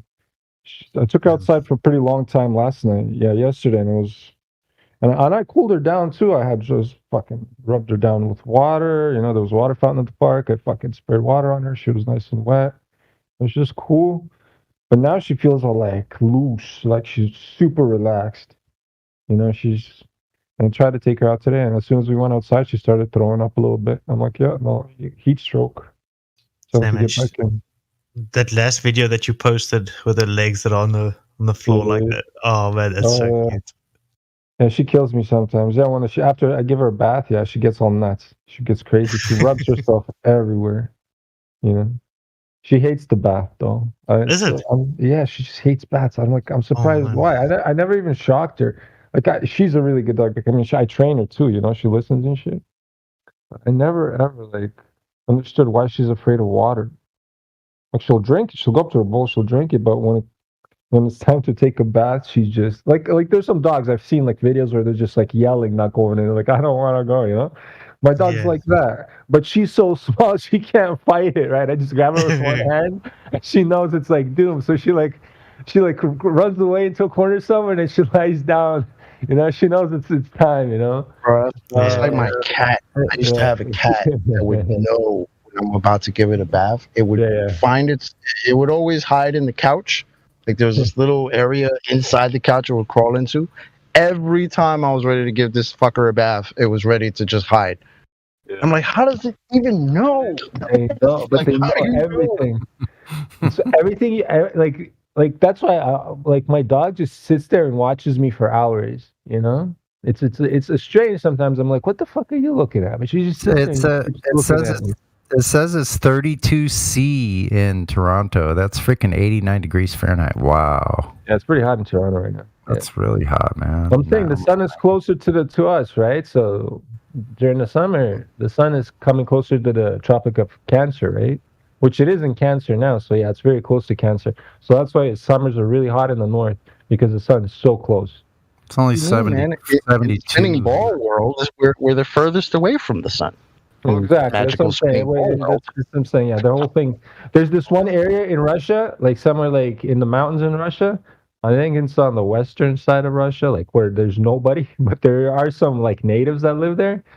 And there's like this ditch, or it's not really it's a valley or a gorge, you can call it, surrounded by mountains, right? And that area is extremely unique because it's so far up in the north. In the winters, it gets, I think it hit record minus something. I think it's that area is the one that hit the records in all the world to be the coldest. Well, I mean, minus the Antarctica area. I'm talking about where human people live, right? It hit like minus 50 something. It was nuts.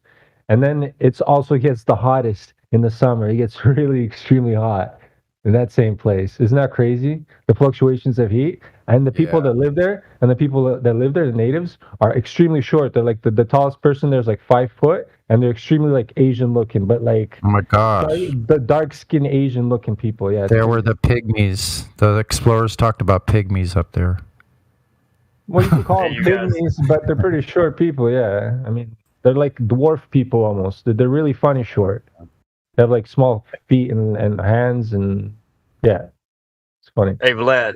What's up? I think you said something like very important. We just kind of skipped over it. Like your dog knows when you're going to give it a bath. Yeah. And so when you have that thought in your mind, and I've tried this with my animals, the dogs and such. So I won't do it at the same time. Do you think there's like a hormone releasing, or what do you think that they know exactly what you're thinking, bro?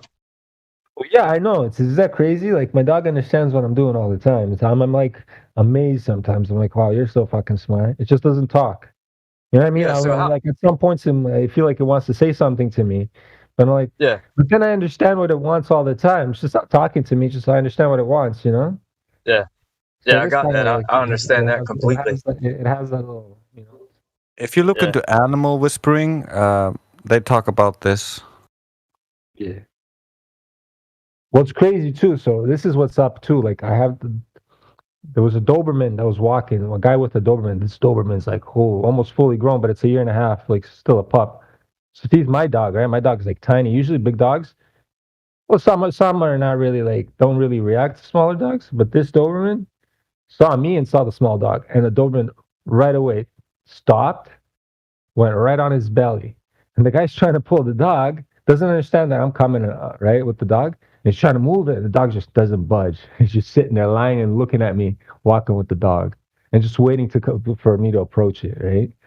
You know, and once I gave it the signal, okay, the Doberman finally like stood up and was okay with it. But the Doberman knew, don't fuck around. So it kind of gave me the respect, and that's how dogs can give you the sign of respect. Is like they lie down on their belly, waiting for you to come to them. It's fucked up. A Doberman, massive one. It was crazy.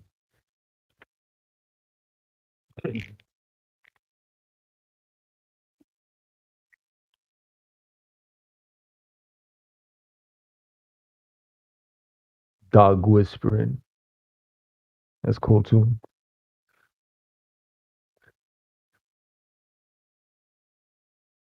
Yo, so you guys know about that thing there, eh? Chatterbox? Did Crick tell you guys about this shit? Yes. Well, yeah, I saw you were there too. I mean, but you went and talked, right? I didn't want to talk. I went there. I was listening while you guys were talking. You and Miggy, and Miggy's still in there by himself, right? And I'm trying to get in, and the guy's not letting me in. I'm like, bro, I'm on Miggy's side. Just fucking let me in, because he's alone, and he's getting bombarded with shit. And I'm like, there's so much fucking things that he's skipping over because there's too much, right? Like, fuck, I wanted to get in, but I guess a lot of you guys should go in. There's 200 listeners right now in there, and I wonder, yo, Indio, if you're there, buddy, I think you should set it up like they have it in Chatterbox, because they have like 200 people listening going in, but it doesn't bother the amount of people that can populate the channel. It's a pretty crazy system they have. I mean, we almost have the same thing, but it's just different. You have to have a stream. This is like internal inside the inside the Discord. I've never seen this before. It's pretty cool. The only thing that sucks is you can't mute them. That's the only thing. Well, I can't. Yeah, I know, but they go on stupid tangents. And I'm like, we're like stupid fucking points. So I'm like, bro, Miggy, you gotta fucking really cut them at the fucking like at the head, you know? Don't let them grow. Because when they start, like, I'm like, oh, bro. And then this chick came in, started talking about this and that and that. I'm like, Miggy, point it out right away because she's making a fallacy. She's strawmanning you right there, and you didn't even say a fucking word about the strawman she built on you. Oh my god, I'm listening there losing my fucking mind, bro. So I had to leave. I had to leave. That's what I said. I had to leave. I couldn't do this. 1, 2, 3, 4, 5, 6. He's 6 on 1, I think, right now. Or I think the other guy's a moderator, maybe. But yeah, 6 on 1 is fucked. But he's handling it. No, he's handling it. He's destroying them at certain points, like no problem. It's just there's certain points he just skips over, like just glances over them, like doesn't even fucking touch them. It's like, Vlad, what'd you say to me? I didn't hear that. I heard part of it. Yeah, did you go to the chatterbox yet? No, I didn't make it over there. You should try it because they have this thing on the server.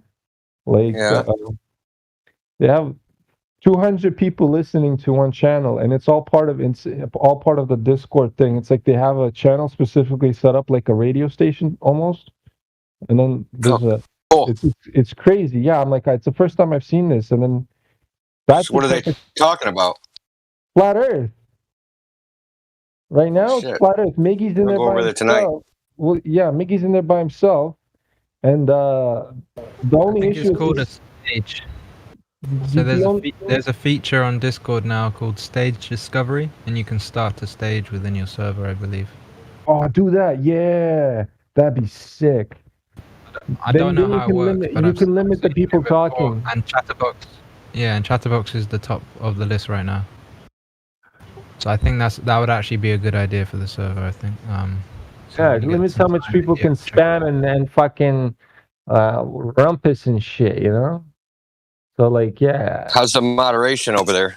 It's terrible, but I mean, like, it's limited to the amount of people in the channel, so there's only like 6 of them talking. But people are cordial; they let each other finish what they're saying. You know, I mean, like, but they're strawmanning the fuck out of me. I'm like, yes.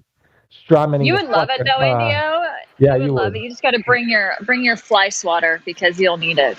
Oh God! There's a lot of plebs, a lot of fucking strawmen that are useless strawmans, like wasted like what the fuck are you even talking about? Type of strawmans? It's like, yo, bro, I just lost brain cells listening to your strawman type of shit. It's like, fuck. You know? This was one earlier. When I look up flat Earth, there's more search results for the globe, so it must be a globe. Yeah, that's the one. I'm like, what the fuck, bro? What is this guy? Like, literally. What? Well, I'm convinced. Let's shut the server down. Just shut it down, man. That's it. The Oracle told us bro, what reality is. Let's go with whatever Google says. What could go wrong? I thought the oracles were supposed to be intoxicated. The NSA calls Google the Oracle. Yeah, there's the Snowden stuff that came out with the Five Eyes stuff. That's what they were calling Google, the Oracle. Consult the Oracle. They would be more convincing if they use that drippy British voice with that thing about Google. I'm going into Google. I find more responses in Google for Globe. Therefore, hold on. Got to be Globe. What's the name of the back-end banking systems? The company that runs the back-end of banking. You guys know? Federal Reserve? No, Oracle. Oracle. Yeah. There is an Oracle. My buddy used to work as a senior web developer for Oracle. Was it a senior programmer for Oracle? But now he's a senior web developer for I don't know. The Bitcoin thing is like some off-branch fucking company that's doing some shit for Bitcoin or whatever. Anyways, yeah. Yeah, India. I posted the Discord page that explains all the details for stages. Yeah, that's pretty cool shit. So when you get some time, just peruse through that. Yeah, can you DM it to me? Because I'm like on a cell phone. Yeah. Otherwise, when I get on a computer, I have to come back and look for it. Oracle is a Linux-based system. Yeah. Yes, it is Linux based. The thing with this thing is you're gonna have to build like 2 extra channels with it. So one will be like ask to join channel, so that somebody would always have to constantly monitor that channel. And so people will be like, I want to talk, so you have to pull one in, and so this channel is going to be populated too, but this one is going to be for something extra special, like I'm pretty sure, because Oracle was originally Solaris OS.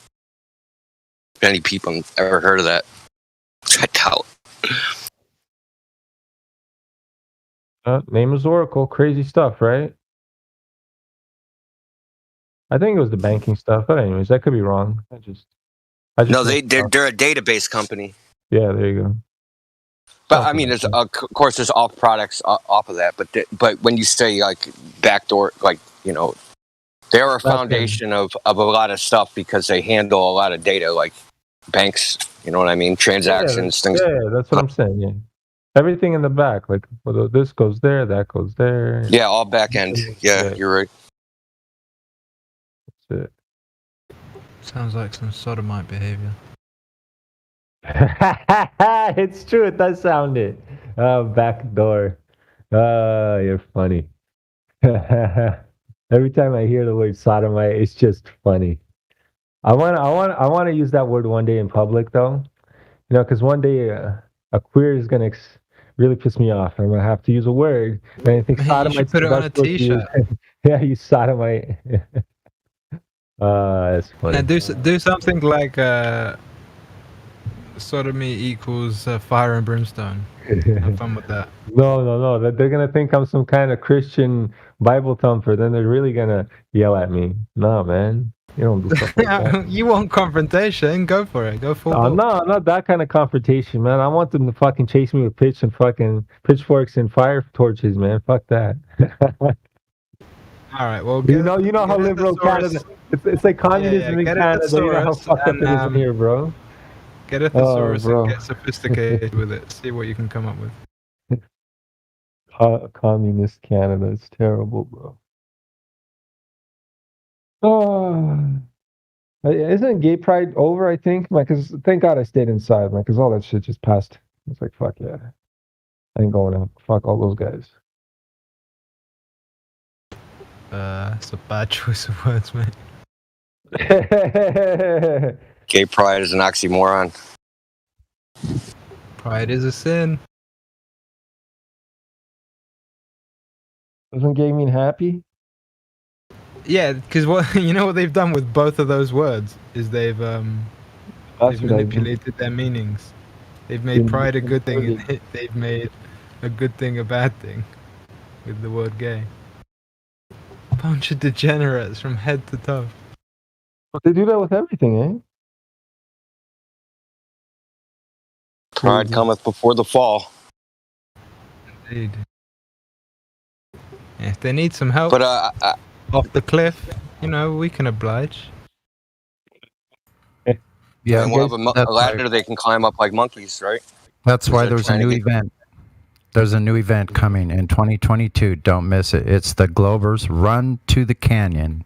All the Glovers are going to meet at the Grand Canyon. They get to prove gravity. Don't miss it.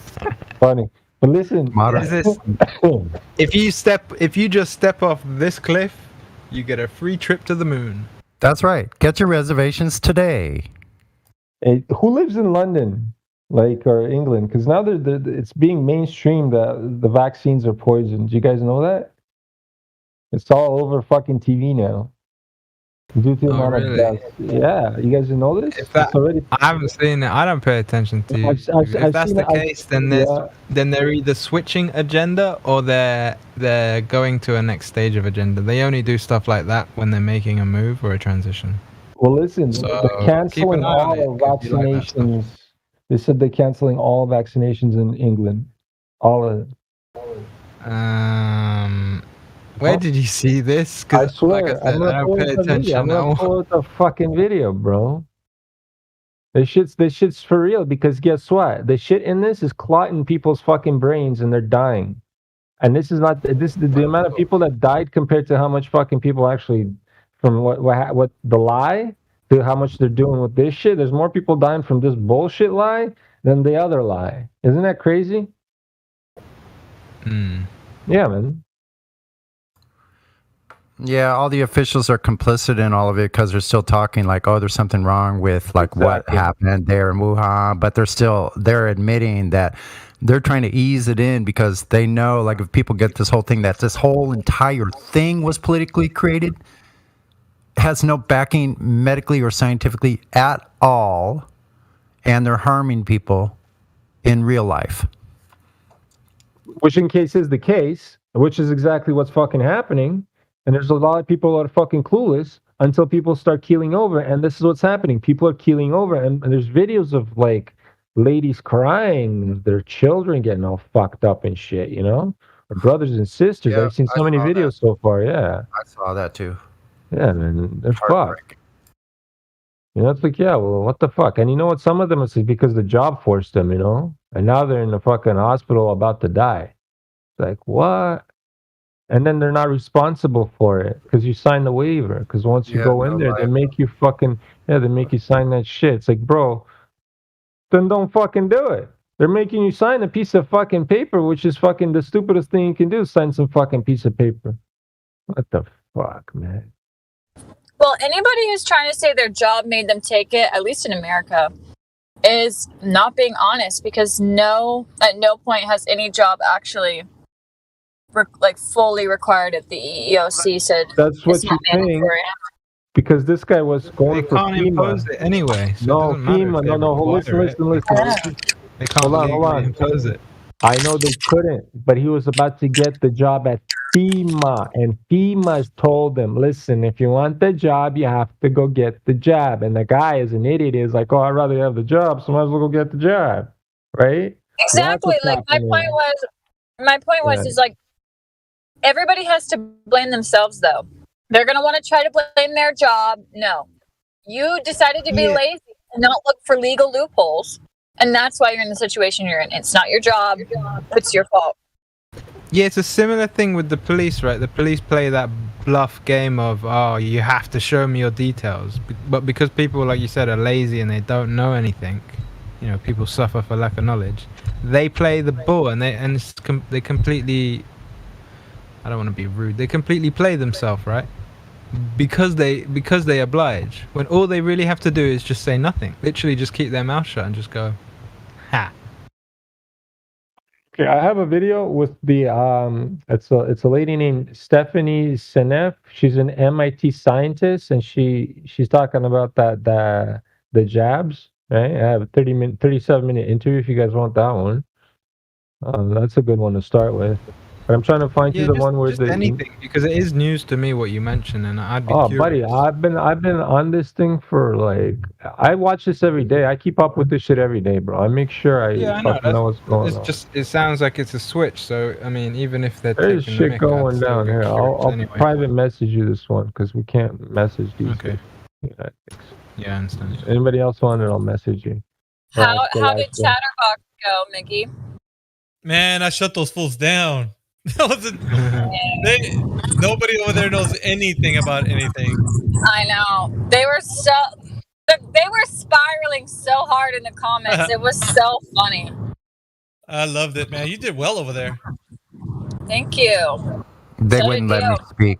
They wouldn't let me speak. But when the lady was like, I heard that part, Miggy. The lady's like, "Do you believe in germ theory?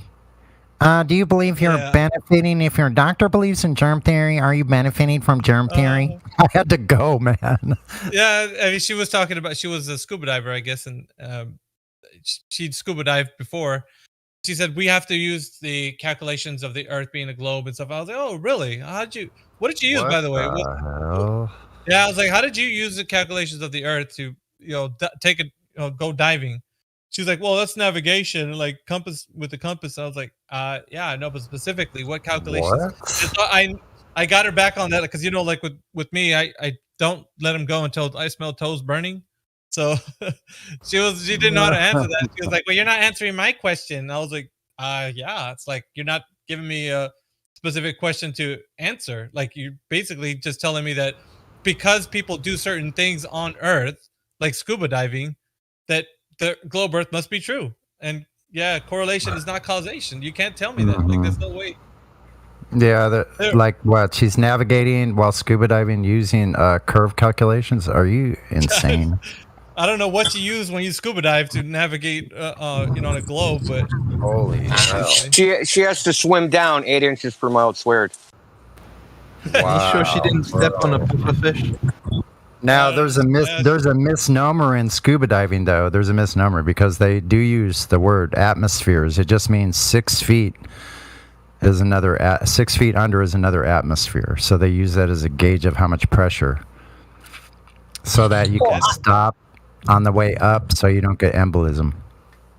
Yeah, there's. I would have asked her. How did you keep that air? Like, how did you keep that air to bring down with you when you went scuba diving? Was it in a container?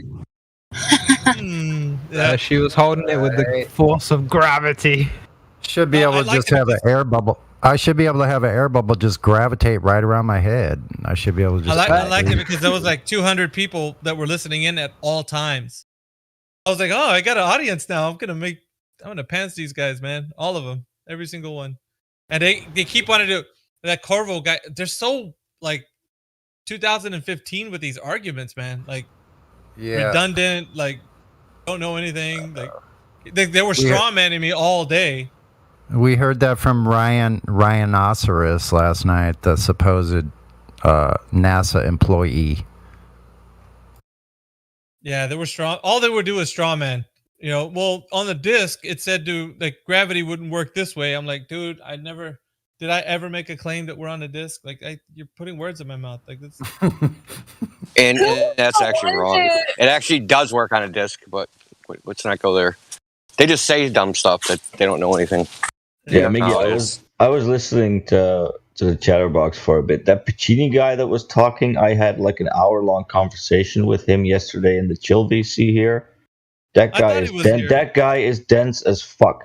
He literally said that if he put his phone on the table and it's lying still, he thinks it's accelerating because the app tells him it's accelerating. That's what he was using right now at the very end.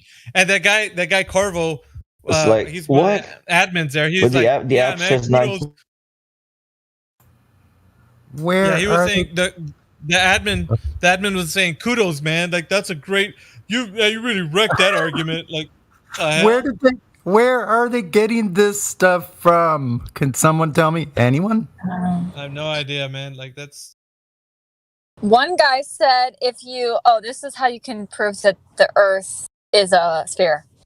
You lie down and you watch the sun set. And then you stand up and you can see more of the sun again. Earth curve, baby, right there. Wow. That he did say that. I was shocked, dude. I was like, man, I can't even respond. Like I can't even dignify that with an answer, man. Like that's just. Yeah, that's a good point. Lay down somewhere where you... Shocking. At this stage, you could get a simple bot to debate these guys. Lay down somewhere on Earth where you know you're still. Look up at the sky and notice it's rotating around you. Stand back up.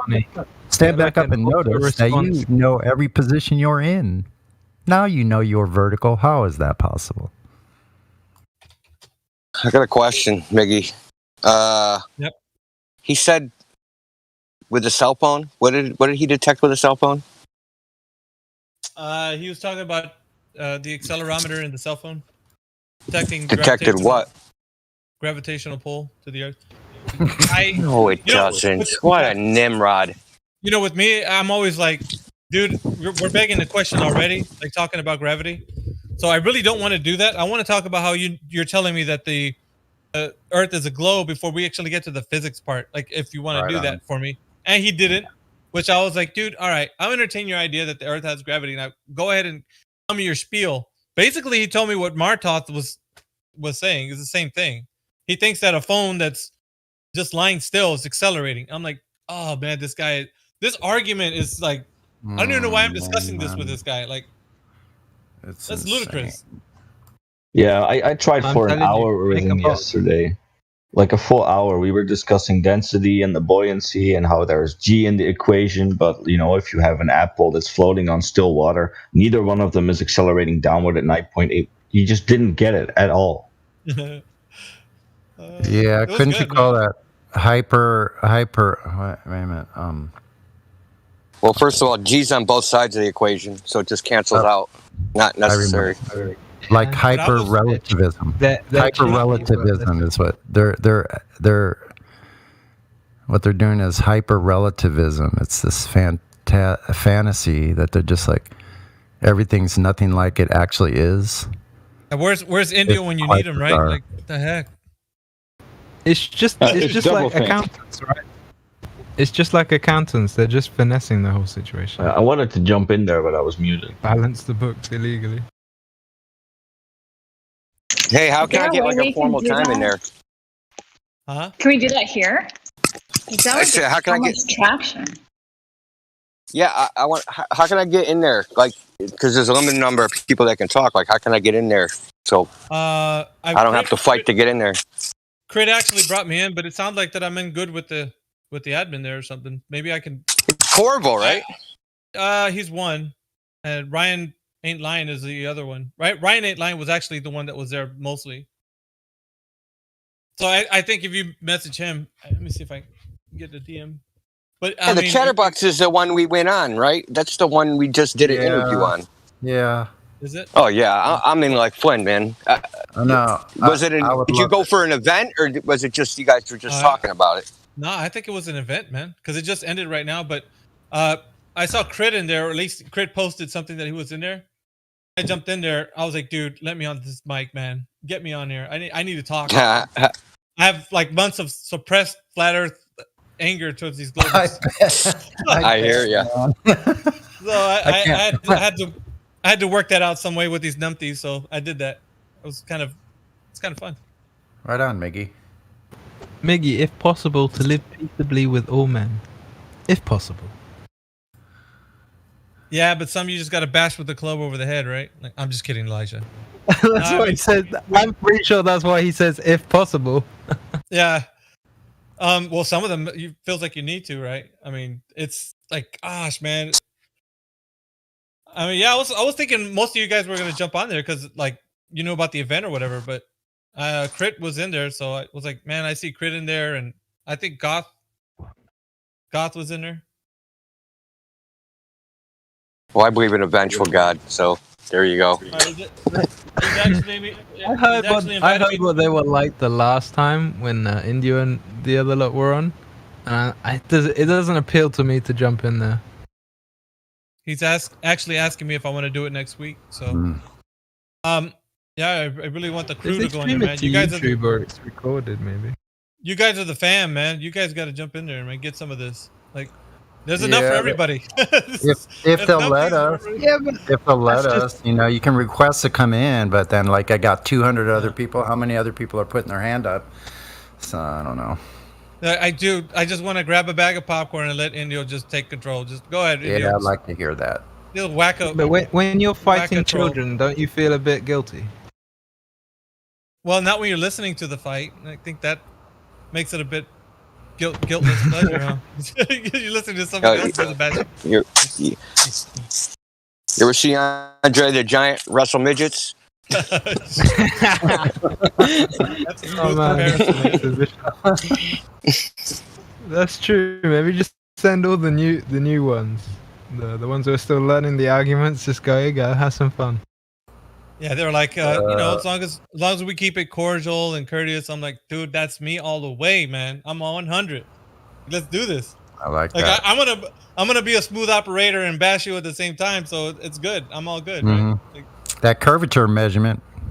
What I like talking about is physical measurement. Now that's the word it's now. They were talking Physical about measurement. the what is it, the bridge, dude? San Francisco? that the bridge that everybody's talking about? That they used the curvature of the Earth to build the bridge. And Oh then, my god, they're so retarded. Have you seen the Concentrating is photo? another- It's hilarious. Like concentrating is another one that they talk about. They think, Where's yeah. guy put a stupid diagram. Verrazano. It's the Verrazano Narrows Bridge.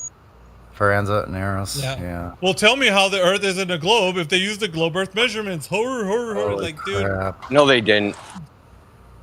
That's just a story, man. That's literally a story. Sure, they don't have any information on that. If you actually look up that bridge, so check this out. That bridge, it has a thermal expansion variance of 12 feet.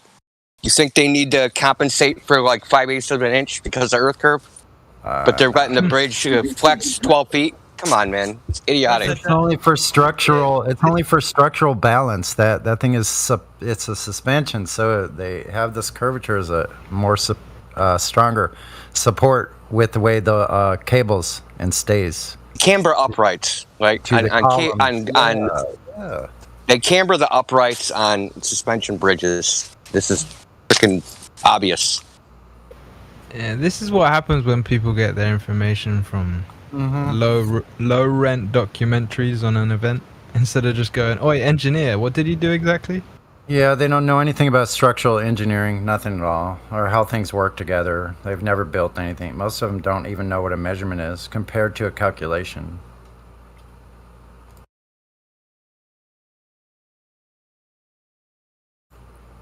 Who was that guy who came in here the other day and was saying that gold wouldn't be possible if it wasn't for supernovas? Yeah, I What remember shit that. was that? I think that was it Gypsy King or something? Oh, yes. Special needs that night. Oh man. That's when you went up and say women wouldn't be possible if it wasn't for Adam's rib. You know, it's just silly. No, you couldn't. You Yeah, but couldn't. that's even actually know- true though. You couldn't believe that a woman even existed unless you saw her being created. That was a new one from yesterday. You can't believe in the ball earth unless you've been indoctrinated as well. Indoctrinated. Wait, you can't believe a woman is a thing until you've seen her be created? Yeah, that was a discussion about the guy kept saying a dome. What about the dome? Like, where's the dome? Like, how do you pick the Oh. dome? Like, It's like you kind of need a woman to help create another woman. You no, feel he me? was saying, how could you know? No, he's saying, in spite of gas pressure laws, he's like, you couldn't, unless you knew how it was created. So you had to observe it being created to know that, like, there's gas pressure. No, sorry, we don't need to know. It just is. I see. Yo, Dude, I had a lot there's of friend difference requests.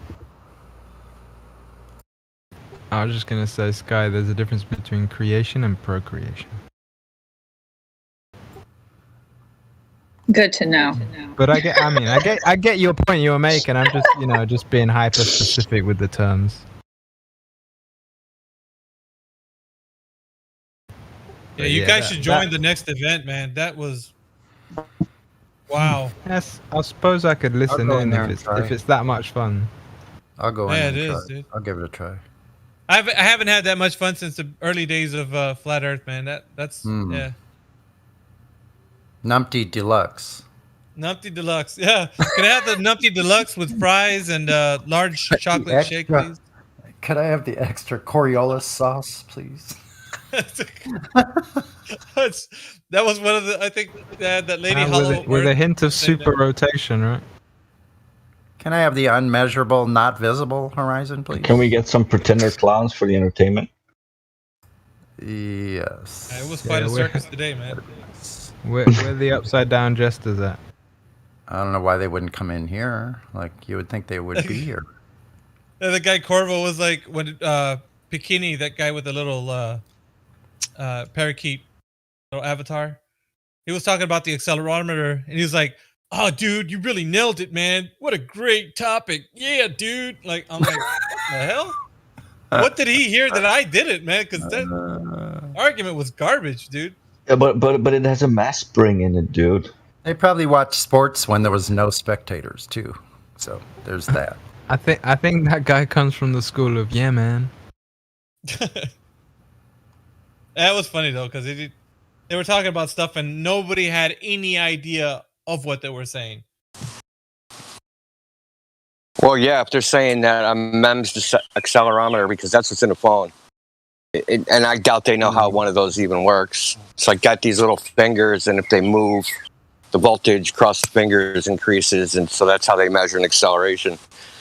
They don't measure any like the downward acceleration is put in programmatically.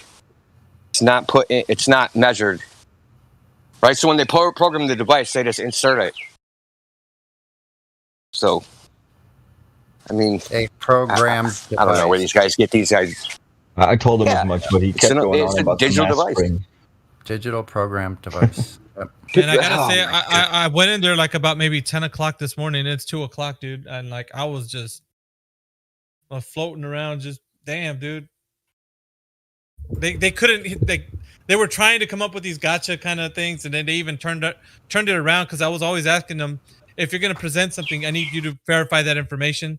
So then they started to use that against like me, and GetBeGet was in there. GetBeGet was also being told like, well, how do you verify the Earth is being like? I was like, yeah, dude, let me show you. Like I told them, like it stumped them because they were thinking that because I was telling them to verify it and that we don't have any verification, that they were gonna get us on that. But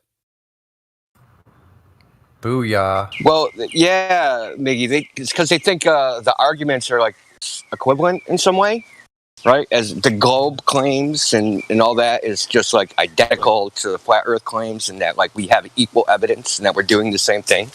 It's not even close, right? We have actual measurements, whereas they're like talking about theories and silliness.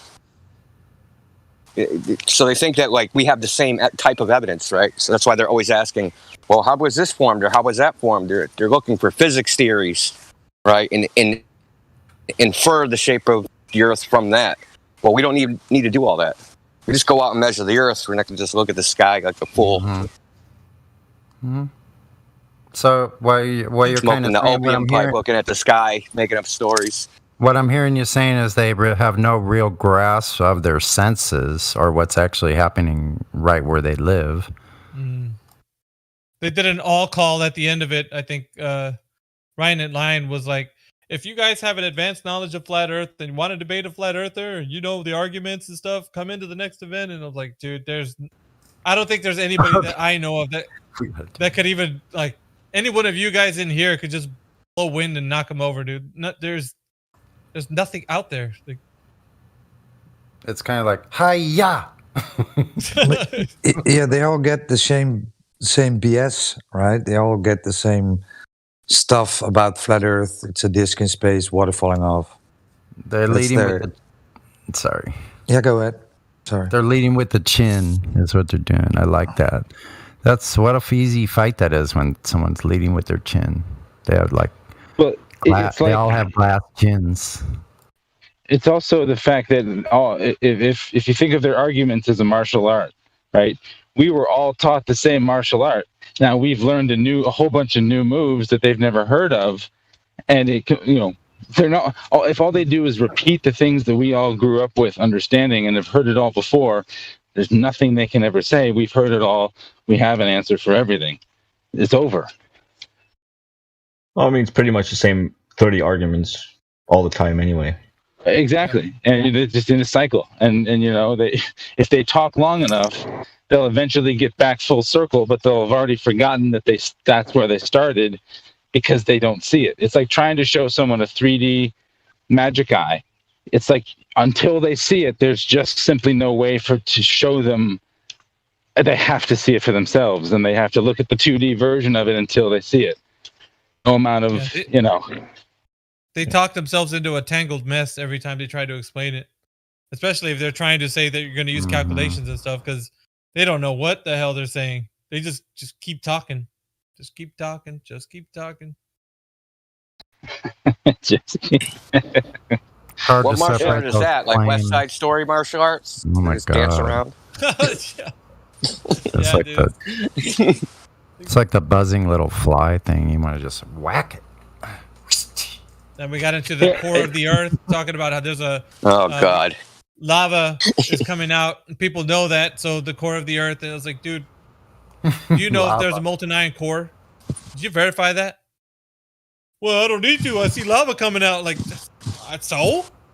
Yeah, it's lava like comes from the core, dude. Didn't you know that? Right. They're so blue-pilled normie. They're such a blue-pilled normie that they don't even know their own story. We have to tell it to them to then say that they're wrong.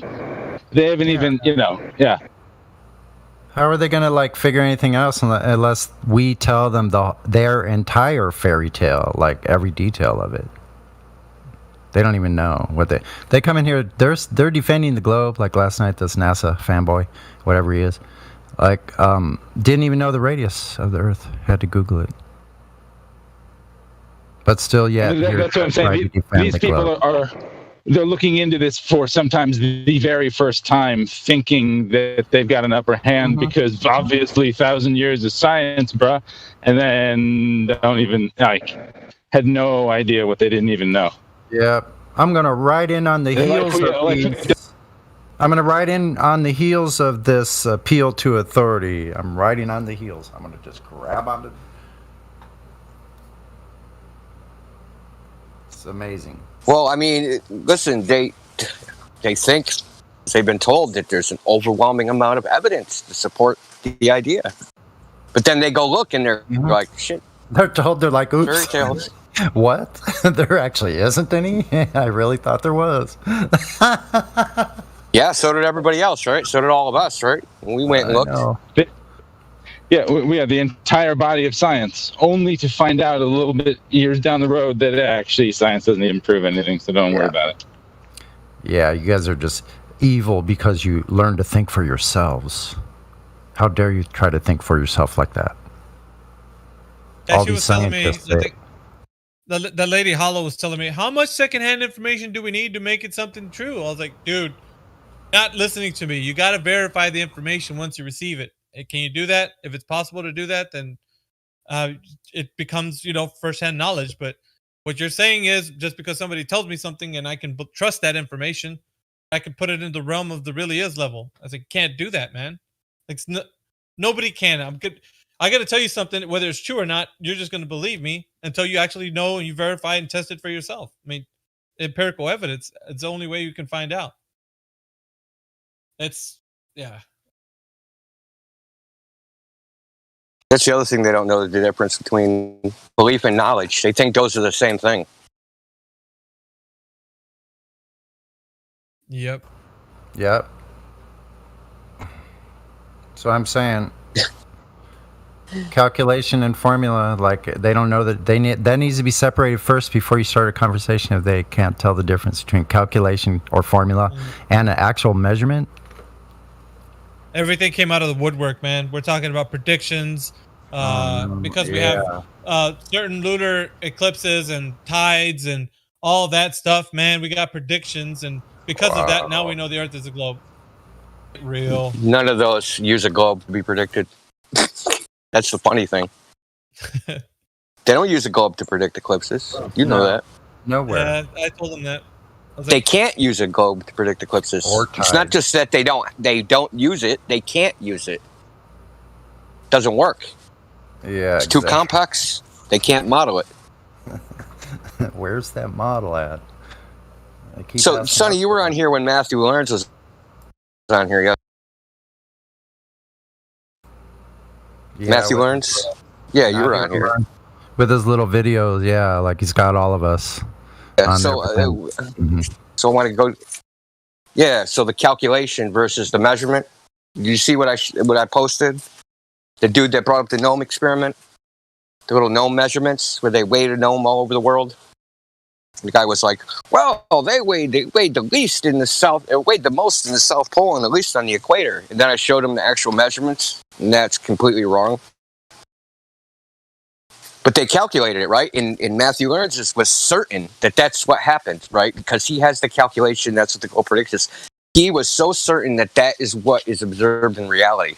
And then when he was shown that that is not what is observed in reality, what does he do? He doesn't address the failure of his own model. He says, well, how does the flat earth explain that? Well, like, this is typical propaganda nonsense, dude. Deflection. Yeah, he's a propagandist. I figured it out. That's exactly what he is. Yeah, in his video, I watched a little bit of it, and like he had to like the dome thing, dude. this is the new thing. They're trying to force a dome on us for some reason. I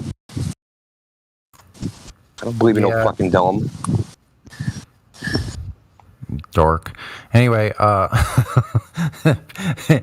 he didn't misconstrue like our statements. They were plain and straightforward, like from here, like they had all of us, like most of us that have said something about certain particular Did misconstrue the dome thing. But then he misconstrued that. No, he misconstrued the entire thing after that, though. Like all pseudoscience, all philosophy. That's all it is. It's just word salad. Doesn't mean anything. It has no backing. So. Word salad. Sorry, what's up, everybody? How you guys doing? What's up? Doing all right. Would you like some ranch dressing for your word salad? I love ranch dressing. Oh my goodness. Maybe little Caesars, oil and vinegar. Maybe some vinaigrette. That's. Make sure it's berry vinaigrette. I love berries. That's good. With pumpkin seeds. It's a pretty good word salad right there. Oh my goodness. You get that word salad with some balsamic. I was gonna say add some salmon. Balsamic vinegar. Oh my god. That's great. Musk, would you be happening? I mean, I know about balls tasting like vinegar, but I don't know about, Okay, what were you saying, Elisha? Bruh, what's wrong with you? No, I was just asking if Musk was offering to cook for us. I am, guys. I think I've been nominated since I'm so domesticated. Oh, really? When can we pop by for lunch? I've had my fair share of making sandwiches. So I've been told many times that I belong in the kitchen. So just let me know when you guys are hungry. See, it's not fair that I don't have a personal flying apparatus that I could just jet out to anywhere I'd like to. Just bzzz. Here I am again. Could even take my guitar with me. Bzzz. Fly over across the country. Should be pretty easy. I don't get it. It's a shame it doesn't sound believable, Musk. My cooking? My cooking no, skills? Your willingness to do it. Oh! I have a panini maker. That'll fuck shit up. It takes sandwiches to a next level. Kai, now I know you've been watching those videos. I want a high value man. I'll make a sandwich.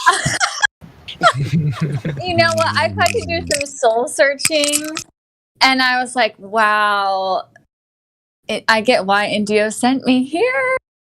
My ego needed a little bit of a reality check. I mean, not so much. Just kidding. But yeah. I think the most telling question is like when he asks, because I watch a bunch of stuff like offshoots of that too. When they ask, "What are you bringing to the table?" Right? This guy's got, he's making 100. He's working 80-hour work weeks. He's got a high net worth. He's making $100,000 or more a year. And what do you bring to the table? And they're like, "Well, I'm nice." Like serious. These are legit answers they give, man. They interview these girls and say, and they ask them, like, "You want a high value man? Like, what are you bringing to the table?" And their answers are so pathetic. They really are. Other than sex, they're really bringing nothing to the table. I'm nice until I'm not anymore. And it's not like they even bring that. Especially when they're really beautiful, because they have no brains, man. Because they're getting told they're beautiful all the time, and every simp in the world is bending over backwards to do things for them. So they've never learned how to do anything for themselves. They don't think they don't. It's worse than that. I'm not trying to rag on women, but they rag on. They don't think they even need brains. Some of them brains are not needed. Why would I need to have a brain? Too much for them to carry, right?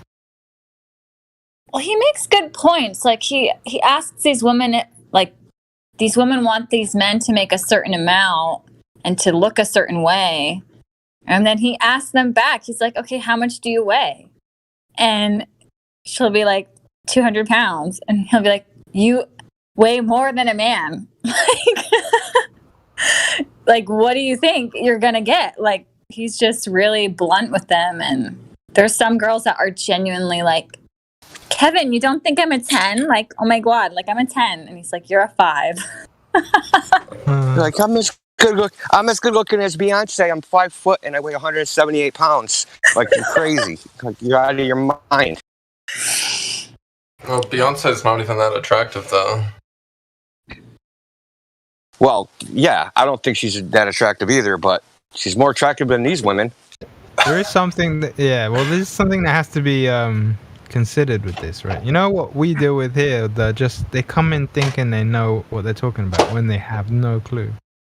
Those are the kind of people that you're seeing on that show, right? Some people like that better than a natural woman. Yeah, but what I'm getting at is that it is unfortunate, and it is a big portion of the West, at least currently, because of how society has just degenerated itself. But they are a specific group of people. And they're not all like that.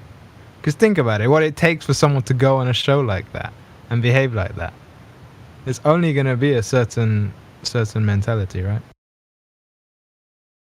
Yeah, true. The other people that already are stubborn, right? Right, because the other ones are already busy, wifing up or just playing the game however they like to play the game, right? They've got no time wasting on that show, right? Yeah, they're too busy making sandwiches.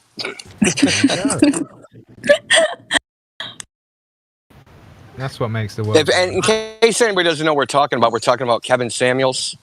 He's a YouTuber. Well, that's the irony of it, right? That those delusional females are getting put correct by a sodomite. Well, you think he says he's not gay, so I'll just take him at his word. I said apparently. I don't know, and I don't care, right? But it just makes it even funnier. Oral sex is technically sodomy. Do you think if a man wears a long scarf, not because it's cold, but as like an accessory, do you think that there's some gay stuff going on possibly? Could be. I don't think about it enough, but not if you call it an ascot. Okay. That's what I was going to say. With that specific, being fashionable. With that Unless you're specific just example, regal. it depends where you are. Because if you're in London, just on a normal time, that isn't like the heat of summer, which we get for like what, one day a year in England. Then that's actually normal, right? So, if you're feeling particularly regal that day, I suppose. Yeah, it depends. But no, I honestly don't care. I like the irony of it, that if it were true, then it makes it even funnier that someone like that is setting those delusional females straight with the pardon the pun, with the questions that he asks. Well, I don't blame them because they're just brainwashed. You know what I mean? They've been brainwashed by, media, Western society. Absent fathers. The tiny hats. Well, actually, no. I don't know if absent or not. Either way, whether they're there or not, they're just not doing their job properly for multiple generations. Well, they're not allowed to. Forbidden. Okay, I'm gonna post this picture. I never stopped mine. See, okay, I went full psycho ex-girlfriend stalking on Kevin Samuels because I'm like, is this dude gay? So I found an interview of him on like a local news channel before he was popping, and this is how he looks. The one you sent me? Yeah, and I'm like, okay, yeah, guys, he's kind of flamboyant. Look at this! Like, look at this! I'm not saying he looks so different now. I should post a picture of what he looks like now. Because now he's acting all hot shit, but I'm like, bro, you yourself haven't even always been Mr. Ruggedly Handsome. Like, now he looks, like, hot to me. Like, for an old man, he's hot. But... Men get better with age. Haven't you realized this by now? No, I know, but even the way he's dressing is so different. Here. Okay. This is what he looks like now. You know, that could have just been a Totally business decision, different. right? Totally different style now. Like, Maybe because he was an image consultant, like fashion consultant. I mean, maybe that was like the demographic that he was going after, right? Fashion Gay men. gatekeeper. okay, Fashion if he gatekeeper. wasn't, So well, if he listen, wasn't, you're more likely to get the business of a gay man if you are perceived to be also a gay man. yeah, but You even know? an image consultant, the tailoring on his first jacket is so bad. Good He's job on got looking jeans gay. with a little rip in them. Like, I'm like, you're an image consultant for like high profile clients. This image, number one, man. Like, I'm not convinced. The blazer's a little too short. It should be a little bit lower on his wrist. The jeans. I noticed that too. It's just, you know. His clothes were ill-fitting. Let's put it that way. It looks contrived. Looks like stuffed. Yeah, I don't know. It's weird. It looked like he went to the Salvation Army and just like picked out the closest fit of everything. And he has both.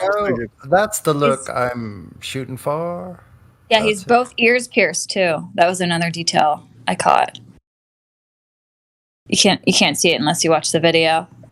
But so I'm just like, You did an investigation then, huh? So that's Oh yes. interesting. So I don't know. The jury's undecided on if he's gay or not. I definitely think, though, he has some mama issues. That's for sure. Based on how angry he is towards women, I'm like, you must have had a really mean mom.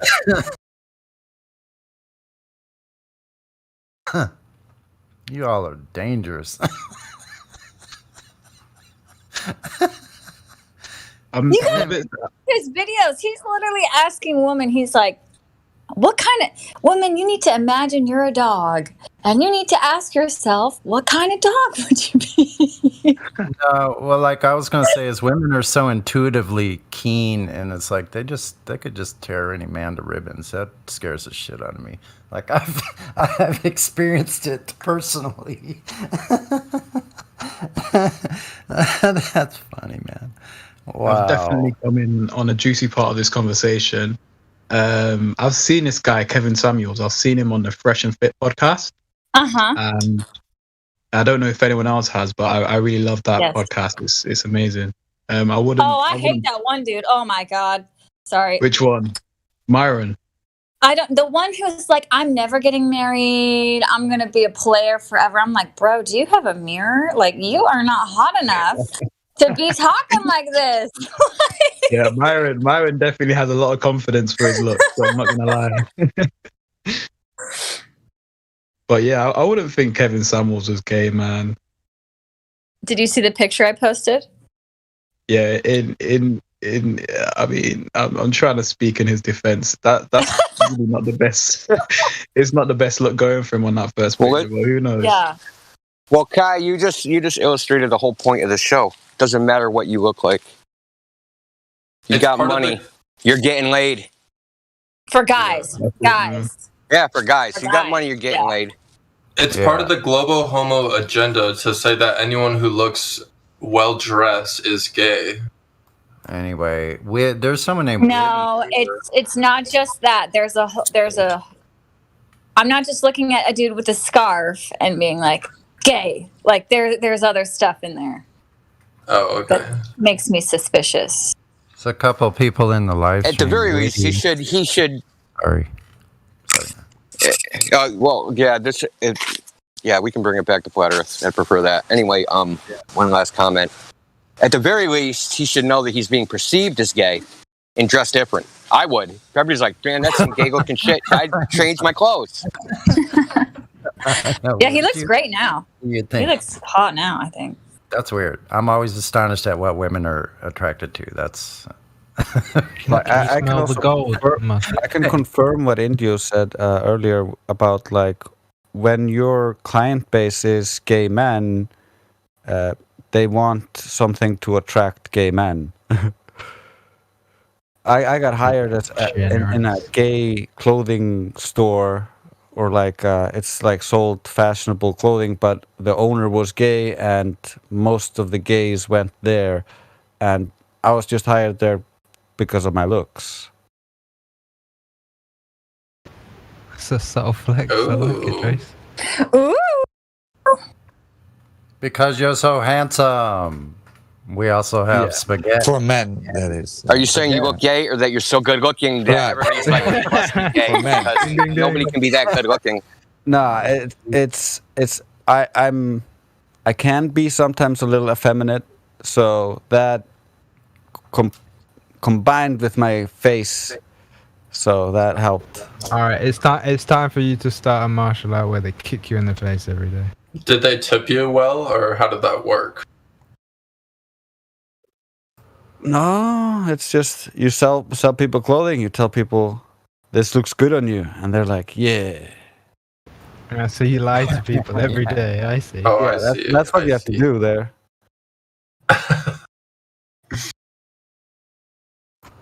Yeah, that's basically what all salesmen do, right? Serious stuff. I don't think That's I can how it handle works. it. I tend to want to That smack comes brother from down. people doing things the wrong way, right? Because clothing was never meant to be like that. Even in the old school style, clothing was tailored to a degree, right? So, are there Globers in here that want to? Well, we have Weedy. He's VC verified. Maybe he thinks he's on a spinning ball. Let me add him. Hey there, Weedy. Yeah. What we want to know is, what convinced you that the Earth was a ball? What evidence did they show you when you were a kid, when you first started believing it? Like when you were 5 and you were in kindergarten, and they're like, "There's a ball. Here's the evidence." What did they show you? I'm not a glober. Oh, good for you. I'm a flat earther. So you're not mentally ill? Awesome. No, not We since like that. 2016. We like that here. Wow, that's quite a while. Yeah. Yeah, tell us how that happened. Well, it happened. Well, I first was introduced to it when I was at work, and somebody mentioned that this rapper believed the Earth was flat. B.O.B. Yeah, B.O.B. Yeah. Yeah, and that's what kind of led me down the rabbit hole. And since then, I've believed. I don't believe. I know it's flat. It's not a belief. It's just I know it's flat at this point. Give us your best one or three. Give us your best three of why you know it's flat. For one, I never felt like the sun was 93 million miles away. It always felt much closer to me. I would say water is level. It can't bend or it can't take a globular shape. I think I like that better than Ruby. What's that? You know, it's a little chippy right here, but it's nice and clean, you know? I think it's hot micing. Something on you? You're hot It micing? always happens. Keep him permanently muted. Okay. I'll ping him. Go ahead. Continue. Go ahead, Woody. Oh, I was just saying water is level wherever you go, whatever height. It takes the shape of its container.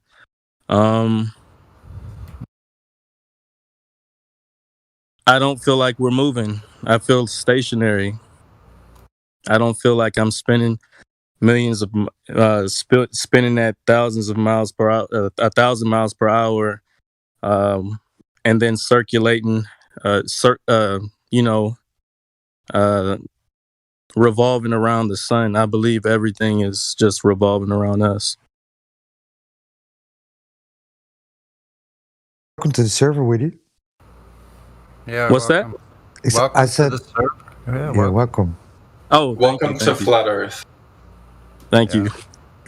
Also, I just to give you a few pointers on what you just said. No, in the end, you said you believe that the things are moving around us, but that's actually what you see and experience. Right. and your vestibular system is the thing that detects if you're moving or not. Right. So, how did you find this server? And how long have you been here? I've only been here like a couple weeks. Pop in here and there, but I found out about it through YouTube. I was like trying to research some things, trying to learn more, and a lot of the stuff that I researched back in 2016, 2018, I can't find anymore. And then I forgot what I typed in the search bar. I think I typed in Flat Earth or Flat Earth Discord, and it showed this YouTube link, and there was this Discord in the comments or whatever, in the description. Awesome. So, what do you think about the service so far? It's pretty cool. I've learned a whole new layer. I was learning something about like how there was like some kind of flood possibly that had happened, maybe more recent than more recent than the narrative. And there's buildings that may have been constructed not by us. I was learning about that recently, and I thought that was pretty interesting.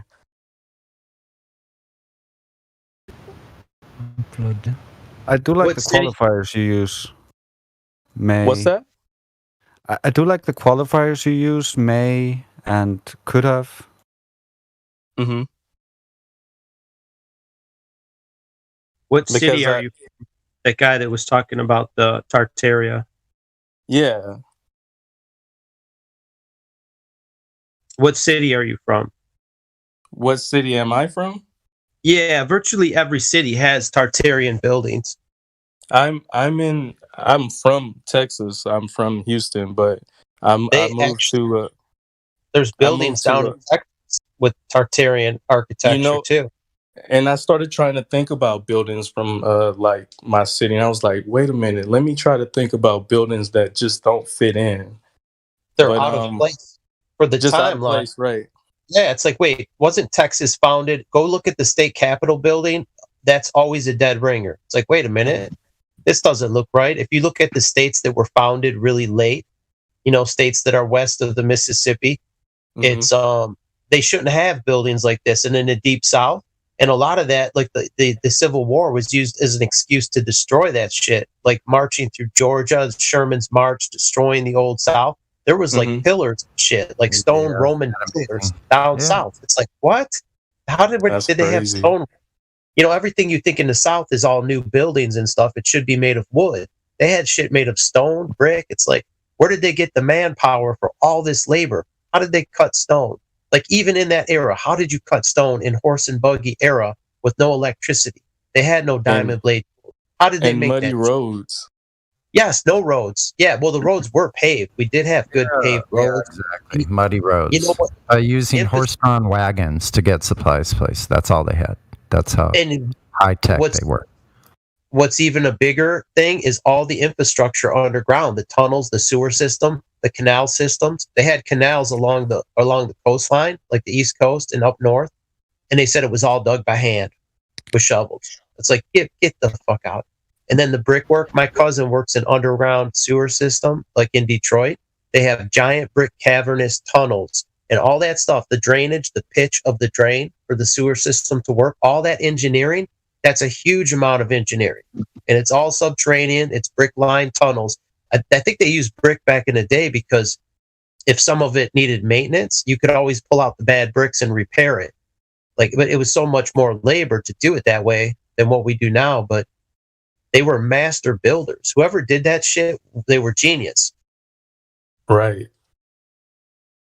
And today, you can't even find people to repair that work. It's like, wait a minute. They were trying to repair a statue in Germany, and he said they couldn't figure out how they made the bronze. Like, it was so much lighter, and the statues and stuff. It's like, wait, no one is building things of that quality today. And we think we have the advantage of like CNC tooling, all this 3D printing.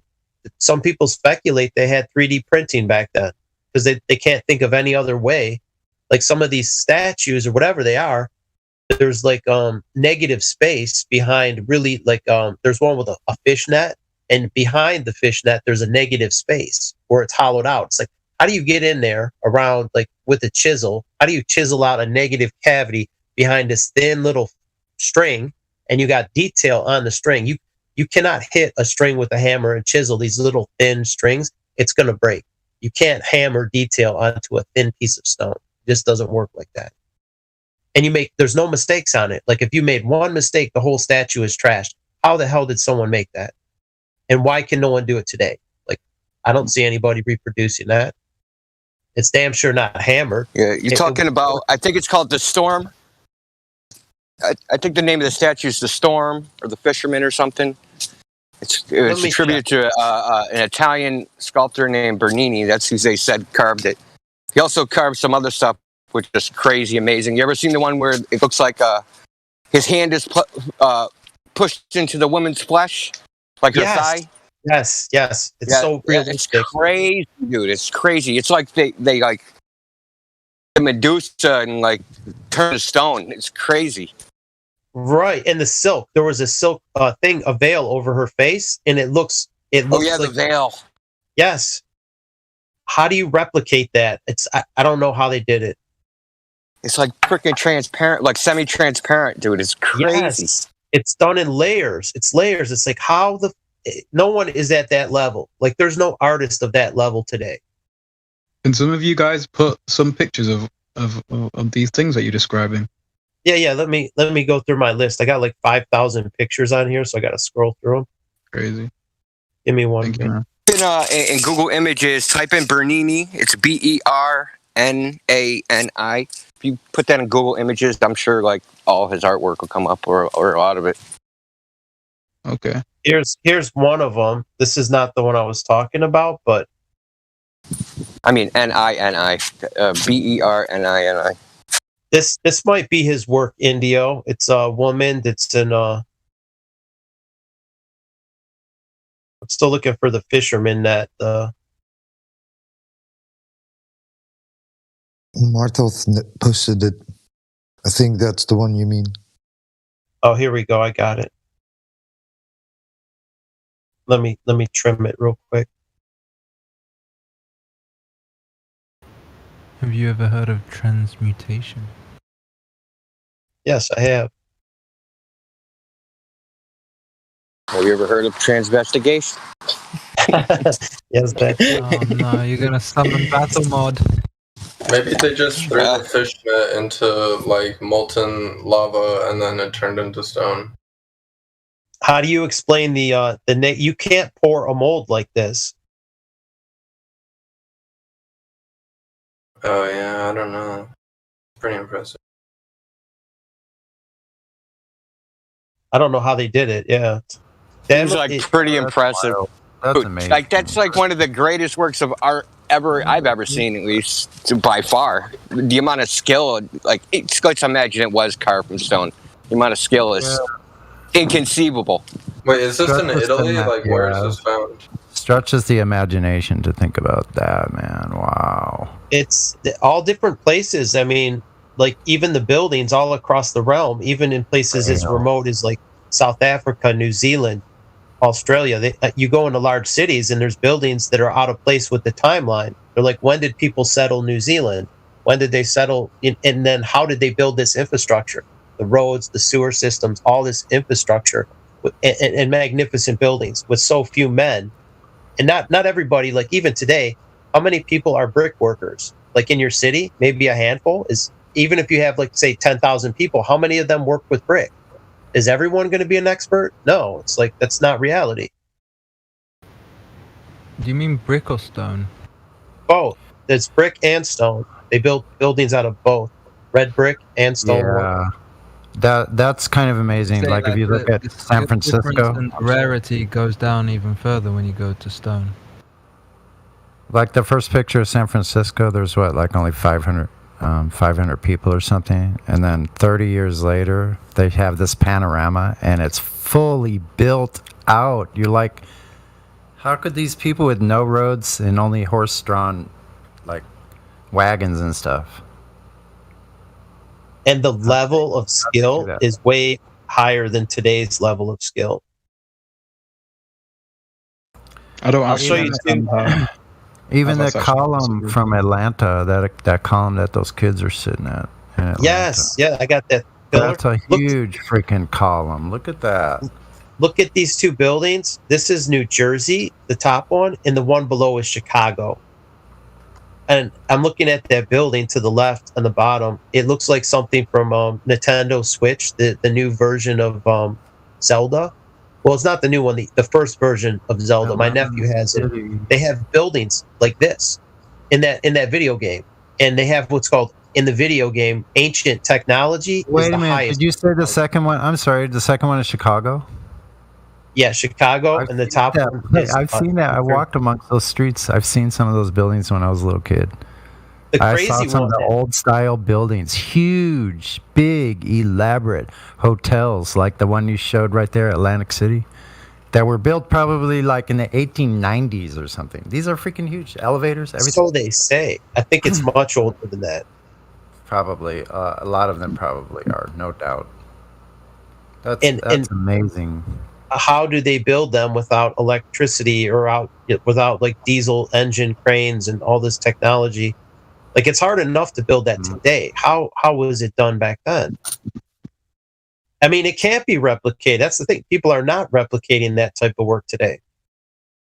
And we know there's infinite amounts of fiat currency. They can print as much money as they want. It's not about the money, right? Like the Brooklyn Bridge. How would you build the Brooklyn Bridge that looks like this? I doubt that thing was built into time. That looks out of place. It looks like this aqueduct. It's these huge pieces of stone. It's like, how did they quarry that shit? I don't see them laying block by block. I don't know. It seems it may be some of this old stuff.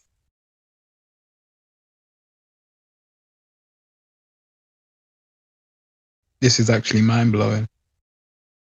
Don't forget about the Egyptian pyramids. Well, everyone knows that one, but these are right in your backyard, these buildings. Almost every city has them. Yeah, there's mud flood buildings right here in Southern California. It's amazing. There's only a few left. There used to be hundreds, like almost every other block had a huge brick church, and about 90% of them have been all torn down. Oh, they're beautiful. Yeah, they're burning them down on purpose. They're hitting them with dew weapons. They're like fires.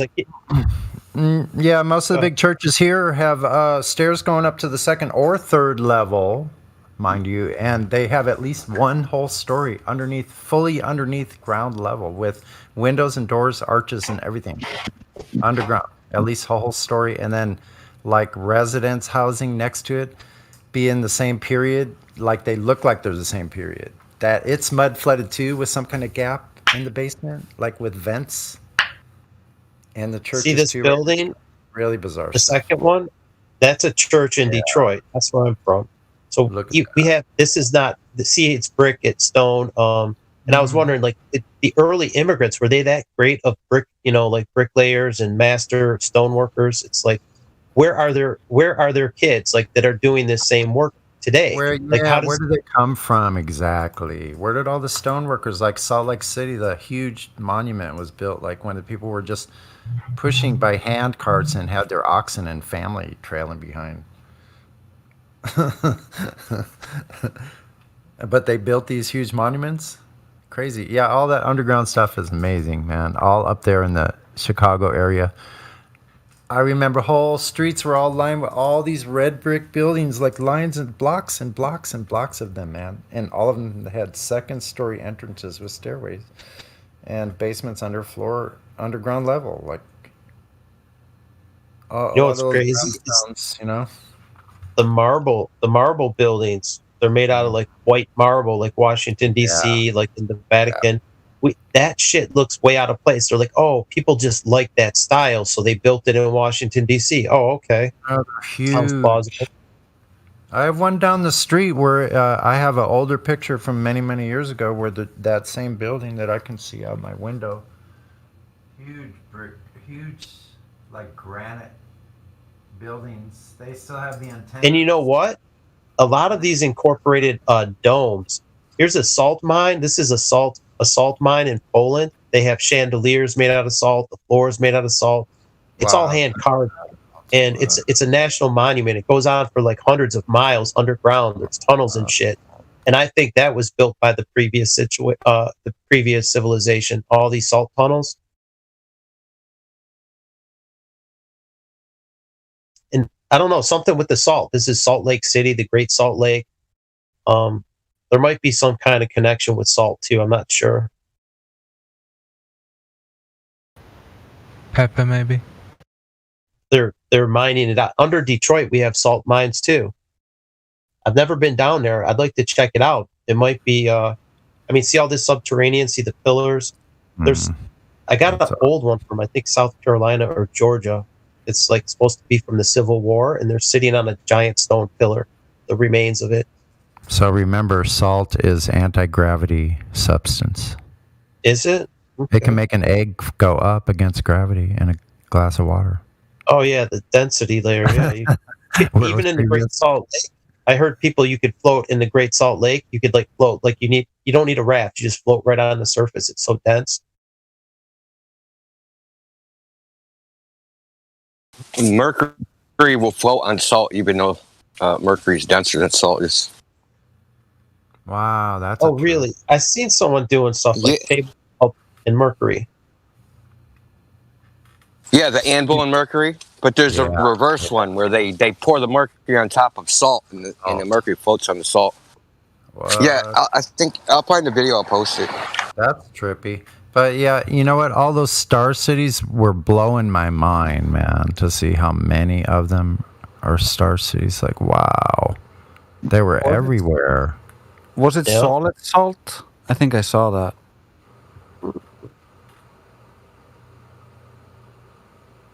Monumental buildings. Yeah, that's incredible stuff, man. Even the metalworking, like, do you think the metallurgy back then? It's like, why is their shit not rusted and corroded? Like all the metal we have today sucks. It doesn't last long. It deteriorates. And there's still these old buildings that the time. No, it was granulated salt. Yeah, granulated salt. Interesting. I wonder what that has to do with like charge. Now I would think that could possibly be a charge differential somehow. Like, if I remember correctly, there were some grains that did float to the top, but it's because the mercury can't get underneath the salt or something along those lines, or it's hard to get underneath it. But I don't understand. So it can't displace it because of its structure, maybe, or something. Can't get in between. Yeah, mercury, it will dissolve other metals like aluminum and copper, gold, silver. They dissolve in mercury. That's interesting. Yeah, it's strange. Also, I don't know if this is a factor, but salt is electropositive and mercury's highly electronegative. So, I mean, maybe that's a factor. That's what I was thinking. A charge potential difference in potential. Yeah.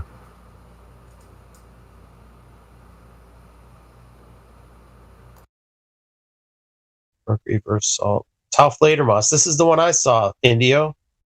This guy shoots everything out of shotguns, his channel. Oh, yeah. I think I've seen that too. Isn't it like some of this armor, like that looks like Sonic the Hedgehog? Someone made that out of armor back in the day. It's like, wait, how did someone do that?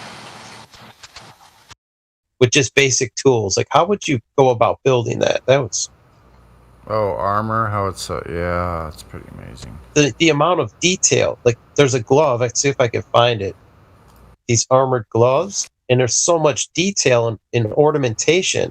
It's like, wait, how did someone produce that just with a forge? Like, how does it have like engraving and gold inlays? They didn't have carbide tools. They were working with really shitty stuff. How they make that church out of solid stone? I don't know. That's a good question. That's what they kind of gloss over that part. Yeah, they built it back in the day, but how? You can dent metal like with a hammer and a like a screwdriver. Do that. They would hammer it down, but anybody can pound it. But can you make art like that? Right there takes a lot of skill and special tooling, and I don't see anyone doing it today with all the advantages. Why do you have steps that large or doors that large? Why? Why? Tell me why. There's some crazy stuff too. What came first, like the building or the mountain? On some of these, give me 1 second. I'll post them up in here. And some of them are melted. It was a pretty big thing in medieval times. Same with colors. So there would have been people that were willing to pay a lot, like for that. That kind of build a huge house. To build a huge house, like as well as that. Doors.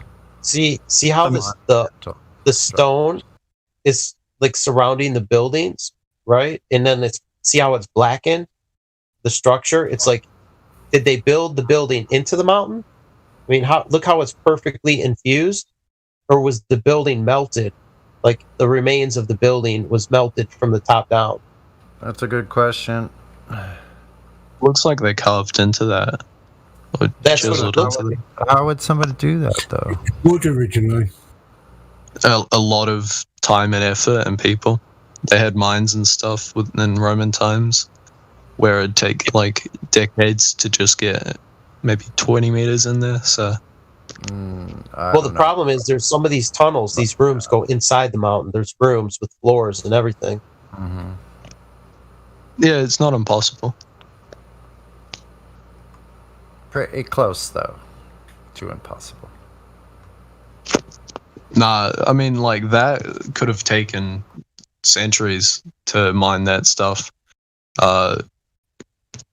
Like, people didn't really... That's not waste that much effort. Your lifespan is limited. Why would you waste so much effort doing something like that? So it sounds logical to you to go up into a mountain and carve out a building. We've been doing this a lot. Like, we do this all the time with building things that we won't even see in our lifetime. What's the name of that chapel or church? I don't even know where it is. We've been putting 600 years into this, right? How many people's lifetimes have we spent on that? The people that started. Well, that's the point. Listen, you're missing the point. We're challenging the official chronology. So you're told it takes X amount of time. We're debating whether that is actually the case. Okay. Sorry, I just came in. That's kind of the issue that we're having is like, is this chronology actually possible? Do human beings actually do this? Like we're told, yeah, we've been building this thing for 600 years, but is that really true? I mean, who's keeping the time, man? How about this temple? Why would I do it? Kailasa and look at this carved temple. Check this out. Would you say answer what? In the live stream voice text. No, not you, Sonny, the other guy. Look at that temple. Red Sky, right? Red Sky. I can answer why I'd do it. I mean, if I had a specific belief or a religion that I wanted to make something for, or something like that, then I totally would start a massive project if I had the money, even though I wouldn't see it in my lifetime. Especially if people in the future, for many more centuries, could see this. Well, let's say this. The average lifespan was what, 40 years? 30 years? We're talking a lot of lifetimes. Talking 10 generations. They have like porno and a Hindu porno carved into a freaking rocks and stuff. I don't think I should put that on the voice text then. Yeah, that was another culture. Like this culture is a little different. They had nudity, but it was more tastefully done. It wasn't so like pornographic. I know what you're talking about. Like the Taliban blew that up, a lot of it, because it was like pornographic, kind of like really lewd sex acts and things.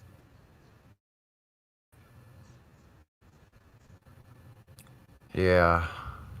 Nonetheless, no, that's not why. Okay. In Islam, you're not supposed to depict any like forms, right? plants, animals, human beings. That's why if you notice Islamic art are like patterns. They're just like random geometric patterns. They're not of like people or places or things. Wouldn't taking a photo of someone... This is not just slapping something together. This is intricate detail in every little inch of these buildings. Even the ceilings of the eaves. Oh yeah, the amount of detail, it's ridiculous. And the Like, design even- and everything. Even the tower on the very top to the, like, all through the middle, all this detail. Wolf, I know what the gloves that you posted. That'd be so steel with copper plating and then gold and mercury mixed, and they'll do a heat treatment to create that kind of color. So really, I don't know only if these French. are ancient. I got this on Twitter. I don't know if they're ancient or they're modern replicas or what. I don't know. Yeah, to make something that looks like that, they would have done that, and then a bunch of heat treatment. But really, only really rich people, mostly kings, would have done that. Mostly French kings.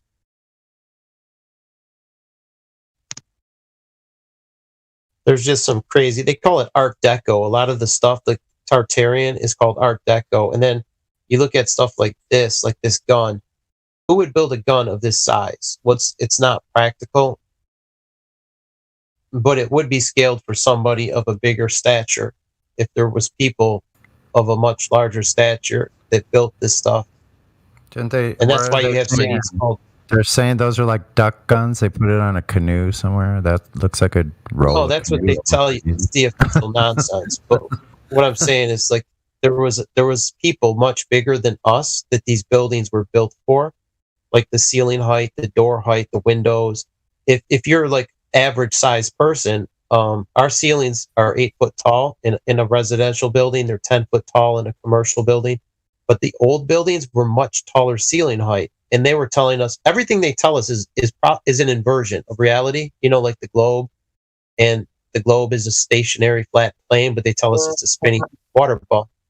Same thing, they tell us people were shorter. They didn't live as long. I think people lived longer. I think they were taller. I think pretty much everything they told us, the dark ages were the golden ages. Everything is false.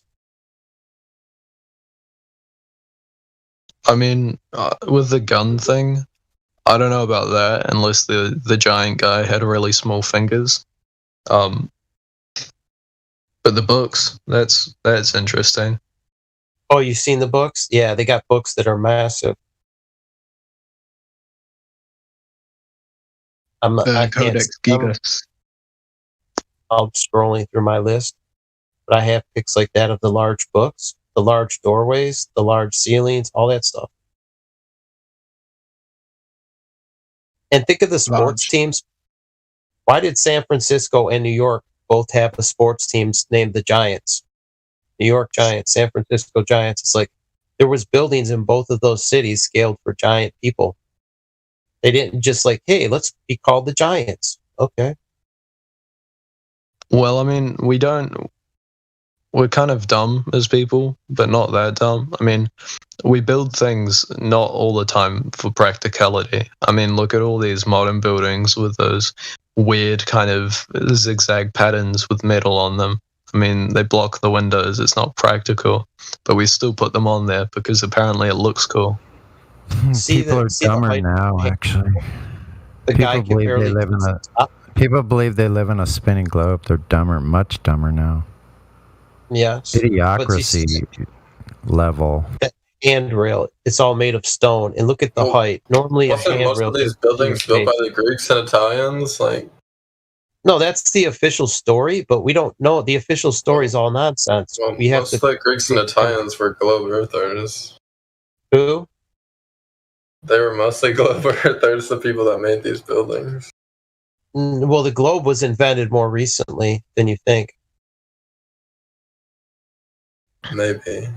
Like the last. Say the globe is like very, very old, but it's not. It's before that people had more common sense. They didn't build buildings of this grand, these elaborate buildings, they weren't stupid people. Like, you would never pull a lie like that on people of this intelligence. They wouldn't buy the bullshit. People have been dumbed down since then. I think it's from the fluoride and other things that they've dumbed down humanity. The people of yesteryear were way more, they wouldn't buy that nonsense. And I think that's why they eliminated them and they replaced them with us. And we're not, we're not of their same caliber. They were much smarter. Yeah. Well, I heard that fluoride calcifies the pineal gland, which is kind of like the spiritual gland or whatever you call it. Which is kind of amongst other things. But also see those old books. If we could read them, the knowledge that's in those old books, I would trust that a lot more than today's books. Yeah, me too. Especially if they're like spiritual books or something of that sort of, genre. Whatever they're about. The most common thing that ever happens, listen, one of the most common things that happens with books in general is book burnings and destruction of books from past history. Yeah, not a lot of them survive. Even from the 1800s, it's very hard to find books of that era. Mm-hmm. So now we're experiencing the electronic book burning. Yeah, all the videos on YouTube, you can't say that. The censorship is off the charts. Yeah, that's ridiculous, honestly. It sucks, man, because we do have this at our fingertips. A handful of us have all this stuff, and it's we can't get it out to like the majority of people because we can't share it freely. Are you talking about? So I'm gonna censor. Or the flutter? I'm censoring right now. I'm gonna censor this topic. Hey, are there any Globers in here? Yeah, I think Red Sky thinks he's on a ball. No, bro. No? Then why you got I don't space know. age? Why do you got space age? Space herpes? Because I came. See, I also had valued member and a bunch of other roles, but when I No, came you back after being away, I did. I said no, you don't. I said I did. I had the cryptocurrency rule, and they took it from me. Yeah, but Like one person talk at a time, please. Roger's interacting with this guy. I've been here since the last server, since that server got messed up. I think it was Human Sheeple that done that. And I'd been away for 3 months, came back, I lost my valued role. But I literally asked for space aids. I don't know what I'm on, and I'm just here to have great conversations. I don't believe I'm on a globe, but I also don't believe the Earth is flat. Well, okay. Oh, so he's on the fence. No, he's. So okay, so let me clarify something. You didn't lose your valued role because you never had a valued role on this server. Whatever happened on the other server happened on you're two separate entities. I had a valued role on this server. Oh, you did? Who took it away? I don't know. Okay, well, you're valued. The cream rises to the top, as they say. Can someone explain to me the difference between space AIDS and space herpes? I'd say life expectancy. Must be the severity. The severity of it. I don't know. Oh, it's like the severity of being a Glober. I see. Okay. Maybe how like you're very hardcore indoctrinated at space. Maybe you'd have space AIDS. Would be like, even though AIDS is not real, but it's like concocted. Yeah, I think AIDS. I've heard a theory that AIDS was made by the NSA or CIA or something like that. I've heard other things that it's just bullshit. It's I don't know, but I think AIDS is probably real, but well, that's fine. You can think that. It's just a thing to it's more indoctrination, and if they can convince you there's something that's called AIDS and then get you on the treatment, which is actually the poison, right? So they can get in your head and get you to kill yourself through the treatment. Well, you know how AIDS works, right? Because it makes it so your immune system doesn't work. So you kind of need treatment for that. That's what they tell you, but I mean, there's other people that are doctors and nurses that have spoke about it that said it's completely like the hoax. And but If I you're- won't get. It's too much. It's too much of a different rabbit hole off topic. I don't want to Right. go down. Yeah. Look into Gary Mullis, right? He's the inventor of the PCR test we use now. Look into him and what he said about this. So Red Sky, I find it kind of weak, right? You come in a flat Earth server and you don't know, there's no position, you're just floating around. Yeah, I don't see a problem with that. It's Mm. just interesting. Sounds like a Glober in disguise to me. Yeah, I don't. It's not really. You can have whatever you want. You know. You Yeah, can but ban that's me not for- what we're all about, right? You can't Yeah, say I'm whatever just you want. That's the whole deal, conversations. right? I said that's you why the can accuse globalized. me of whatever you want. He accused me of being a globe earther in disguise. He can do that if he wants. I was just joking. I wasn't being serious.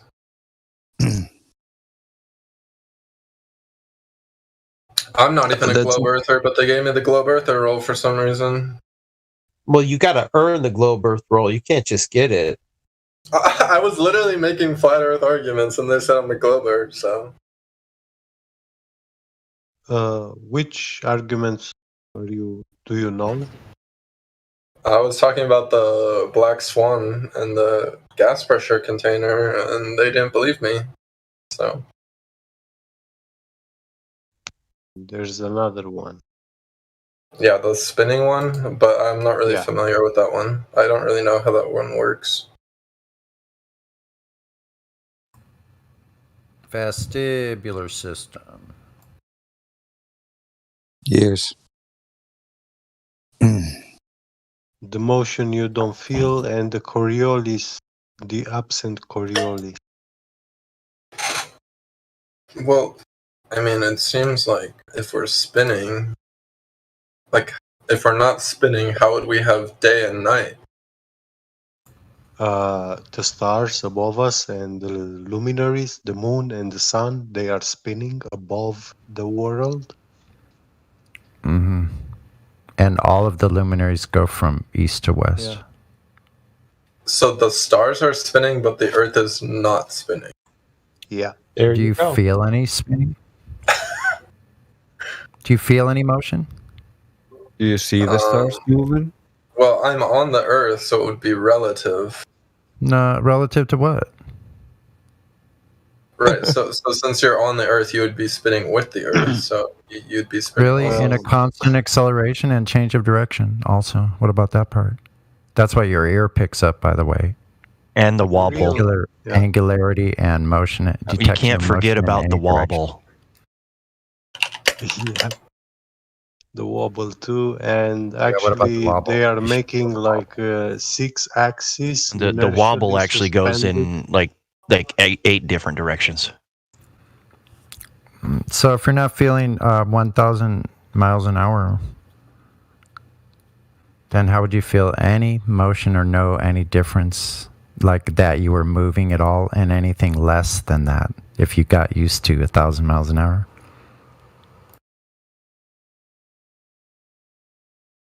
Sorry, could you repeat the question?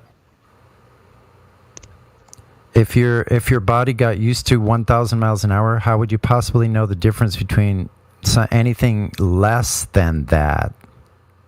Like, how would you know you're moving on a bicycle going 3.5 miles an hour? Well, if you're going, Or if you're 5 miles an used to going 1,000 miles an hour, and then you experience So something then you less just than know. that. Then what about when you turn your head 90 degrees to the left or any oblique angle? 15 degrees. That's a different physical location in your vestibular system. Or Where are you talking about if you turn your head inside of the car? You or have the car no. You have a semicircular canal. There's endolymph in your vestibular system. It pushes up again physical locations where nerves are located that tell you exactly what direction you're moving. Have you ever been in an airport where they had a moving sidewalk?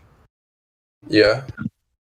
And when you get on there, like picture them turning sideways or like, okay, you get all the momentum from that moving sidewalk. And then you try and step in another direction, left or right of the moving sidewalk, like 90 degrees to it. You're going to get wrecked. You come off there like a little bit sideways and try and go one direction, left or right at a 90, and your forward momentum's, and that thing's only moving probably like 3-4 miles per hour. Yeah, I'd pay to watch you do that with like a skateboard, that's or just just running because- on a treadmill that's at an angle that you try to jump on and just. Well, mimic that's that. just because humans weren't made to travel sideways, like at a fast speed. We're going at Oh, supersonic okay. speed. Thank you. You don't feel any of it at supersonic 1.4 times the speed of sound, and you feel none of it. It's more practical. And you even watch the clouds, they move in different directions. Sometimes one layer of clouds is drifting this way and another layer is drifting that way. But that's because of the wind. That's why the clouds move. Because of the wind. But I thought all the air was moving as a uniform cluster. Yeah, all attached to one location. That's why hummingbirds, when they lift off and hover. See, you can't like, you got to stick with one logic. You can't just say, well, that's because of this. Like, the whole model is illogical. There's no logic. That's like saying, like, if you're inside a car, all the air has to be traveling towards the front. Like, so you say we're in a container. You're conceding that we're in a contained system, because a car is a contained system. What happens when you take a car and you drive in a circle? Do you feel that you're going in a circle? What do you mean a circle, like orbiting the sun? No, if you take a car and you drive in a circle, do you feel that you're going in a circle? Like NASCAR. Get in a go-kart. You get in a go-kart and you do laps around the track. You know, when you do the turn, it throws you to the side of the go-kart. Yeah. Right. Okay.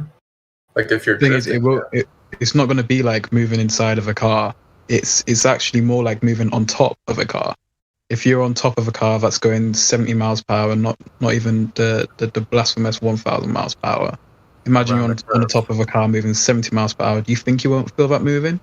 If that car then begins to turn, do you think you won't feel that, or it won't affect you? But it's also one straight motion. When you take into account that the Earth is not moving in a straight line, it's rotating and it's moving in an elliptical, and it's corkscrewing. So it's going in all these multiple directions. There's a change in direction constantly. We're not going linear like an airplane or a car.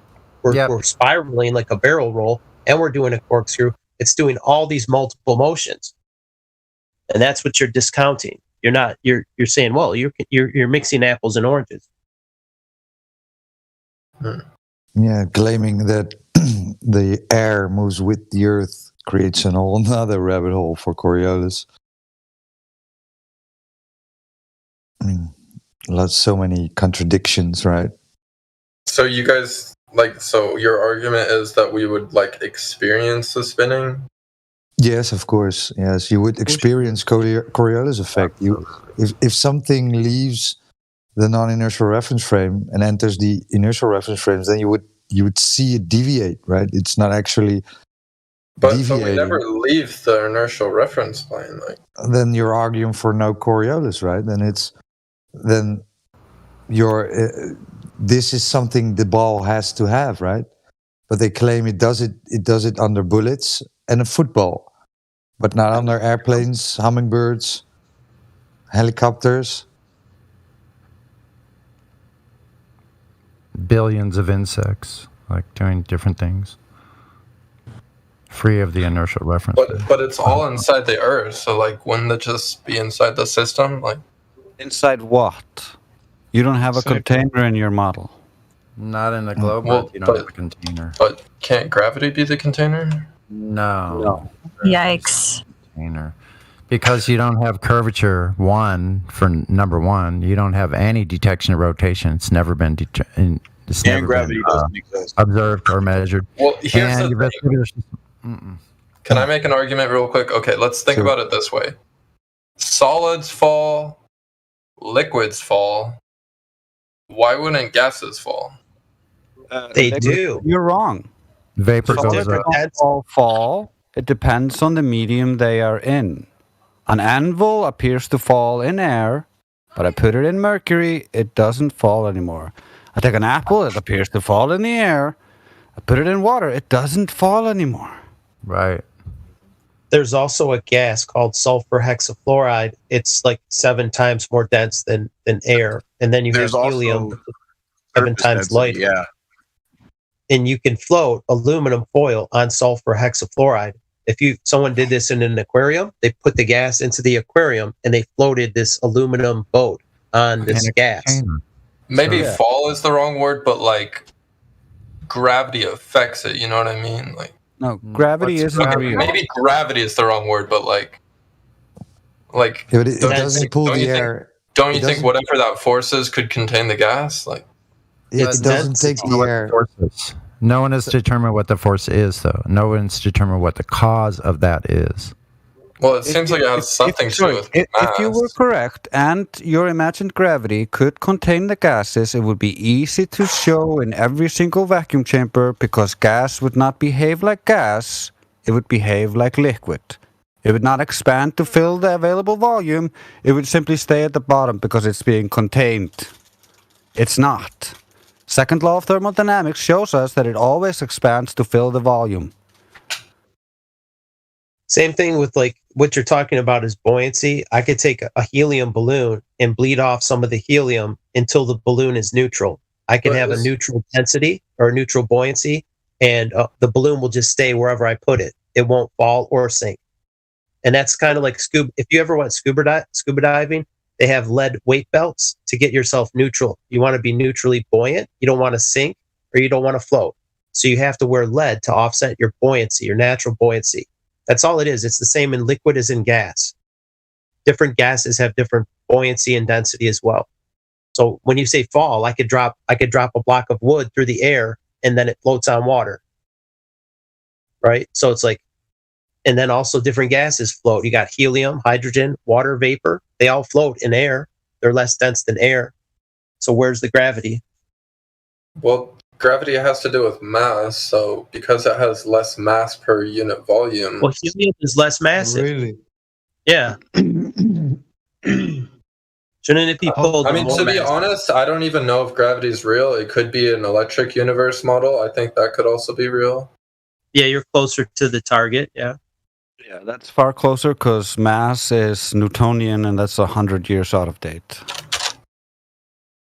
Right. And, you know, I just have a lot of problems with general relativity. And Yeah, so does everyone else. Quantum mechanics just is like, no way. Look at the vacuum catastrophe and know that Einstein was not right either. Is that the spooky action at a distance thing? No, Newton basically didn't think that was possible. But he had spooky action at a distance. Einstein is bendy space-time, and that just doesn't work with what we see and what quantum experiments show us. So it just doesn't work.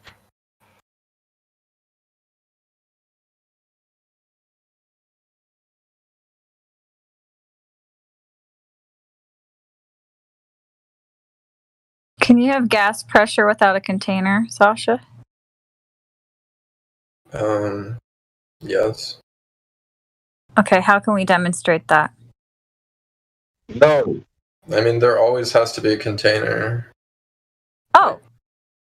Well, Okay. I mean, every single thing is a container, even if you want to think about the whole universe as a container. Let's Right. redo that. So okay. Yeah, so it's really important to know that the thing in question can't be your evidence for the thing that we're questioning. So right now, the positive claim is that you can have gas pressure without a container because they tell us here on Earth we have gas pressure uncontained next to a vacuum. So in order for us to verify that, because everywhere else in observable reality, like you just were even saying, you need to have a container for gas pressure, a physical container.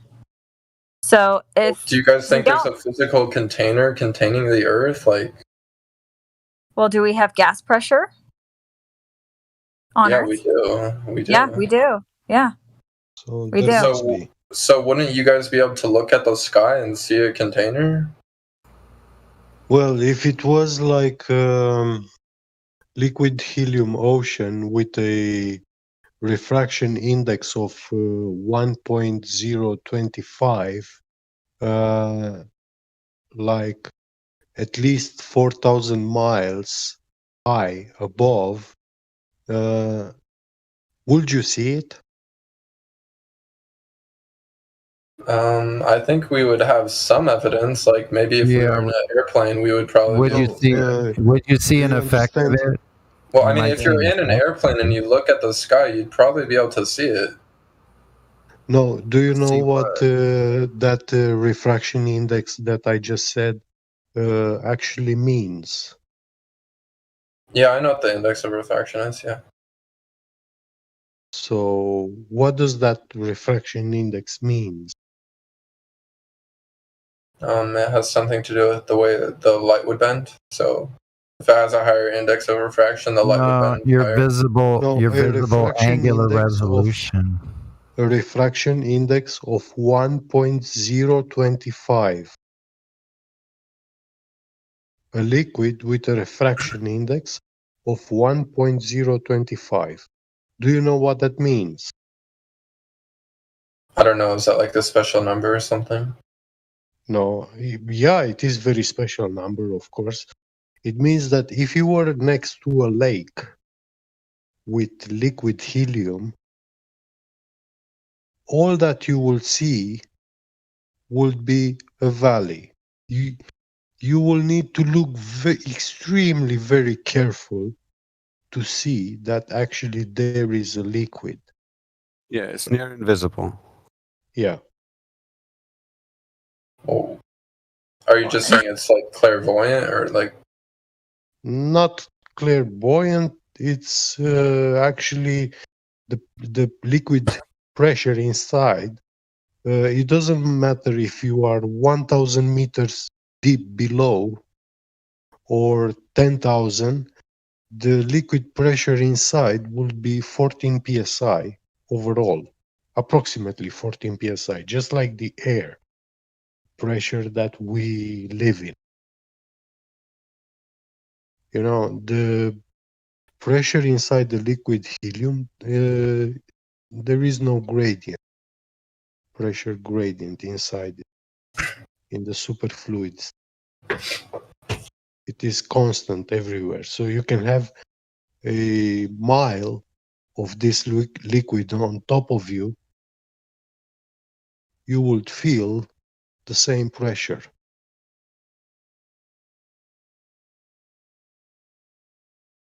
And also you will barely see it. You will not see it. I just wanted to get back to the container. It is a good question. Like, why can't we see it? What is it? We don't really know. Mm-hmm. Yeah. All we know is that gas pressure requires a container because nobody can demonstrate otherwise. Physically impossible. And again, another possibility for the container will be like metallic oxygen. Well, couldn't you have gas pressure without transparent?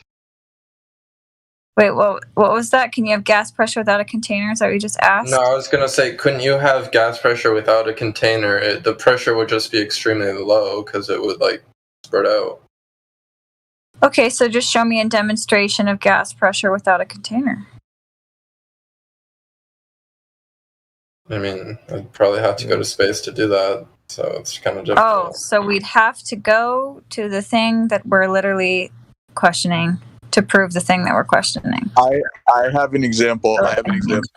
Can I use the air that we breathe as an example, and the fact that it has the ratio? Oh, so we're going to keep using the thing in question to prove the thing that we're Well, it questioning. seems like you guys are kind of just begging the question, like. No. We're not begging the questions. You are. Yes. Yeah, begging the question is using the very thing that you're trying to prove it. Well, I mean, under your guys' argument, like it's impossible to prove, so it seems kind of. No, listen. Gases have no inherent shape. So for you to say that there's a spherical something of gas, holding on to the outside, sticking to the outside of an object, you have the burden of proof. Right. So the way gravity works is it's not going to help you to be in outer space to prove this. This is not where you need to be. You are claiming that Earth is holding gas pressure, so it should be easiest for you to show that gas is being held on Earth. On Earth, where your imagined gravitational force is strongest. Yes. So my proof would just be looking around you and seeing that there's gas pressure. Oh my god! See where you look. So wait. Okay. Let's think about this. Okay. Would you agree with the following statement? Air or gas that is heated up becomes less dense and will rise. Would you agree with the following statement? I don't think it becomes less dense. I think it. Well. It's not true. Like smoke rises, right? Smoke rises because it's. Well, usually just things with a higher temperature rise because it has higher energy. Okay, so it's less dense it has to be less dense because it's rising. So. I'll tell you why it's less dense. I don't know if it's less dense. Cold contracts. Yeah, like it has a higher energy, so the molecules will be moving around faster. Hey, Sasha. Have you ever been around your grandma when she was canning, like she made homemade jam or tomatoes? You take like a glass jar and you boil the contents, like say you're making jelly or jam. They boil it so it heats up the liquid, but then there's a small amount of air at the top of the jar it's expanded because when the gas is hot, the air, it expands the air. The molecules are further apart. So when you screw the lid on and it goes to room temperature, it creates like a vacuum inside the jar. There's a pressure difference that keeps the lid sucked on the container so that the food stays good. That's basically the analogy. You got a higher pressure gas when it's hot, like she's saying, the molecules get further apart. Then when it cools, you have a different pressure gradient. Well, it's it doesn't really help you to fight this because hot air balloons fly on this principle. Yes. Okay, this is from www.grc.nasa.gov. As the molecules heat up and move faster, they are moving apart. So air, like most other substances, expands when heated and contracts when cooled. Because there is more space between the molecules, the air is less dense than the surrounding matter, and the hot air floats upwards. Okay? Are you satisfied? Yeah. Yeah. Okay. It's so hot. So heated up air becomes less dense and it rises. So it's almost in this case kind of defying the influence of gravity, right? Because gravity should be holding it down, but right now, because the molecules are spread further apart, it's less dense and it's rising up. Well, what's the thermosphere? The thermosphere is the second to last layer of the atmosphere. And ironically, it's the hottest layer, even though the layer surrounding it is less hot, which also makes no sense because if the thermosphere is the hottest layer, by physics, it should rise to the top. Okay? And how is it staying there as well? Because we just illustrated that air that's been heated up becomes less dense. So it defies gravity. Oh, I can also show that even better using the hot air balloon example, because they claim that things that are rising like helium is rising because the other things like cold air is more dense than the helium, so gravity pulls more on the more dense things. That's what they tell us. Well, but when you look at the hot air balloon can lift tons away from the surface of the Earth using only hot air. But the claimed pull on cold air is far less than the claimed pull on the tons. Right. Well, don't you think it's possible that the highest level of the atmosphere, even though it's less cold, it could be made out of elements such as like hydrogen and helium, which have a lower mass, therefore they go to the top? a lower mass. I have a problem with that. I have a question for you also. Okay. Intelligent one. Sure. Why is the helium gas pressure gradient inside the tank upside down in comparison to the other known gas that we breathe, for example? So the helium gradient's upside down, meaning it's more dense at the top and less dense at the bottom? Yeah.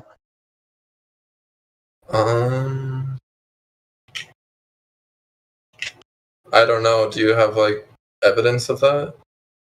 Yes, there are, and this is actually an experiment which you can do.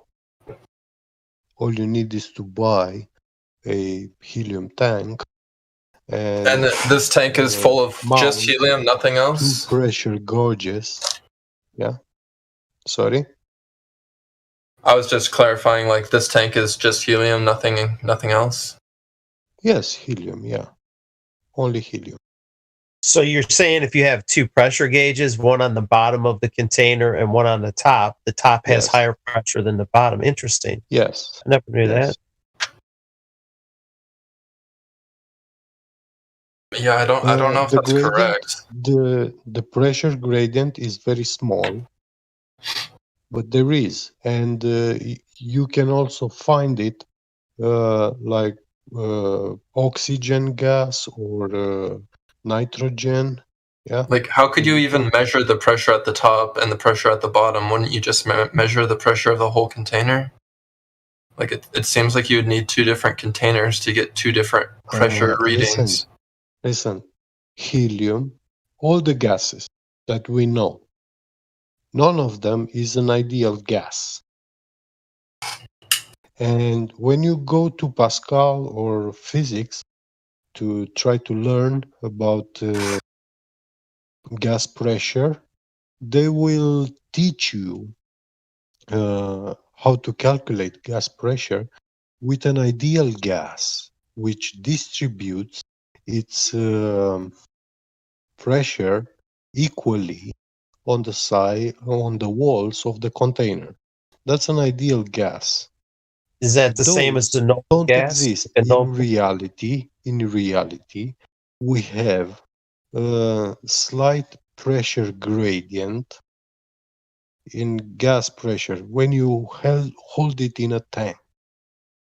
So if you have like a very long pipe, 10-meter pipe, and you fill it with gas, at the bottom you will have the higher pressure if that gas is nitrogen or this cocktail of gases that we breathe, and at the top will be the lower pressure, because that gas is attracted towards the ground and is all pushing down. But when you fill that pipe with only helium, the helium is pushing upwards. So the higher pressure will be at the top of the container, and at the bottom you will have the lower pressure. You're saying an open container, open on the bottom? Not open, closed, solid container, not balloon. So my cylinders that I get from the welding store, if I had 2 pressure gauges, if it was a gauge, you're saying the cylinder itself, even compressed gas? One moment. Those cylinders, they are made with 1 gauge, and that's not a precision one. And they are for very high pressure, like 200 psi or whatever they. Oh, they're more than that, 3,000 psi. Yeah. I'm not talking about such high pressure. Those with 3,000, those are actually storing liquid. Nitrogen or liquid oxygen or liquid. I don't know about that. I know and CO2 is a liquid when you compress it, but I'm not sure about the oxygen and such. Yeah. But when you store, I'm talking about a solid container with 14 psi inside. Okay. So basically atmospheric pressure. No more. No more. Yes. Okay, so it should be like if I made a box, let's say, and I filled it with helium, I did a vacuum purge and filled it with helium at 14 psi, there would be a difference between. If you push helium through inside, but you vent it, we purge it. Yeah, we purge it for a while and then close it. You will have only helium inside because all other gases will be vented out. Yeah. From the so top you will down be left with 14 psi of helium. Yeah. So. Never tried that. So I'll take your word for it. With two pressure gauges, precision, like to measure millibars, or and you will find a very small pressure gradient. And this pressure gradient, you can also learn to calculate it for a 1 or 2 meter tube containers for nitrogen, for oxygen, for hydrogen, for all the gases. But maybe on a weather balloon, if you had a weather balloon where the top had a gauge and the bottom had a gauge, all the pressure seems to be on the top part of the balloon because that's pulling up. Those very high altitude helium balloons, when you look at them, when they are launching them, you will see that they are not fully inflated. At the bottom, they are deflated. Mm-hmm. And you see only expand. Like a bubble of helium inside. And at the bottom, it looks like that pressure is, the balloon is squashed together, the material. Yeah. Right. And at the top of it is perfectly round, inflated balloon. And the higher it rises in the atmosphere, where atmospheric pressure drops, that's when that balloon will be inflating, and it will be fully inflated. All that helium inside it will make it like a fully inflated balloon. And the higher it goes, the pressure inside increases so much that the balloon will explode. So, and also the temperature will not help. It gets very cold, and the material will fail. Maybe the pressure doesn't increase, but the outside decreases. There's less pressure pushing inward. Like when it's at ground level, the air is compressed. It's being a higher pressure at 14 pounds, it's squeezing the balloon inward. And then once the pressure is relieved, once it goes higher, the gas is allowed to expand because there's not as much force pushing the balloon in. The pressure is lower. So that's what they account for. So the balloon doesn't explode. They need to account for the expansion of the gas. There's also Charles's law, or that's what I was saying.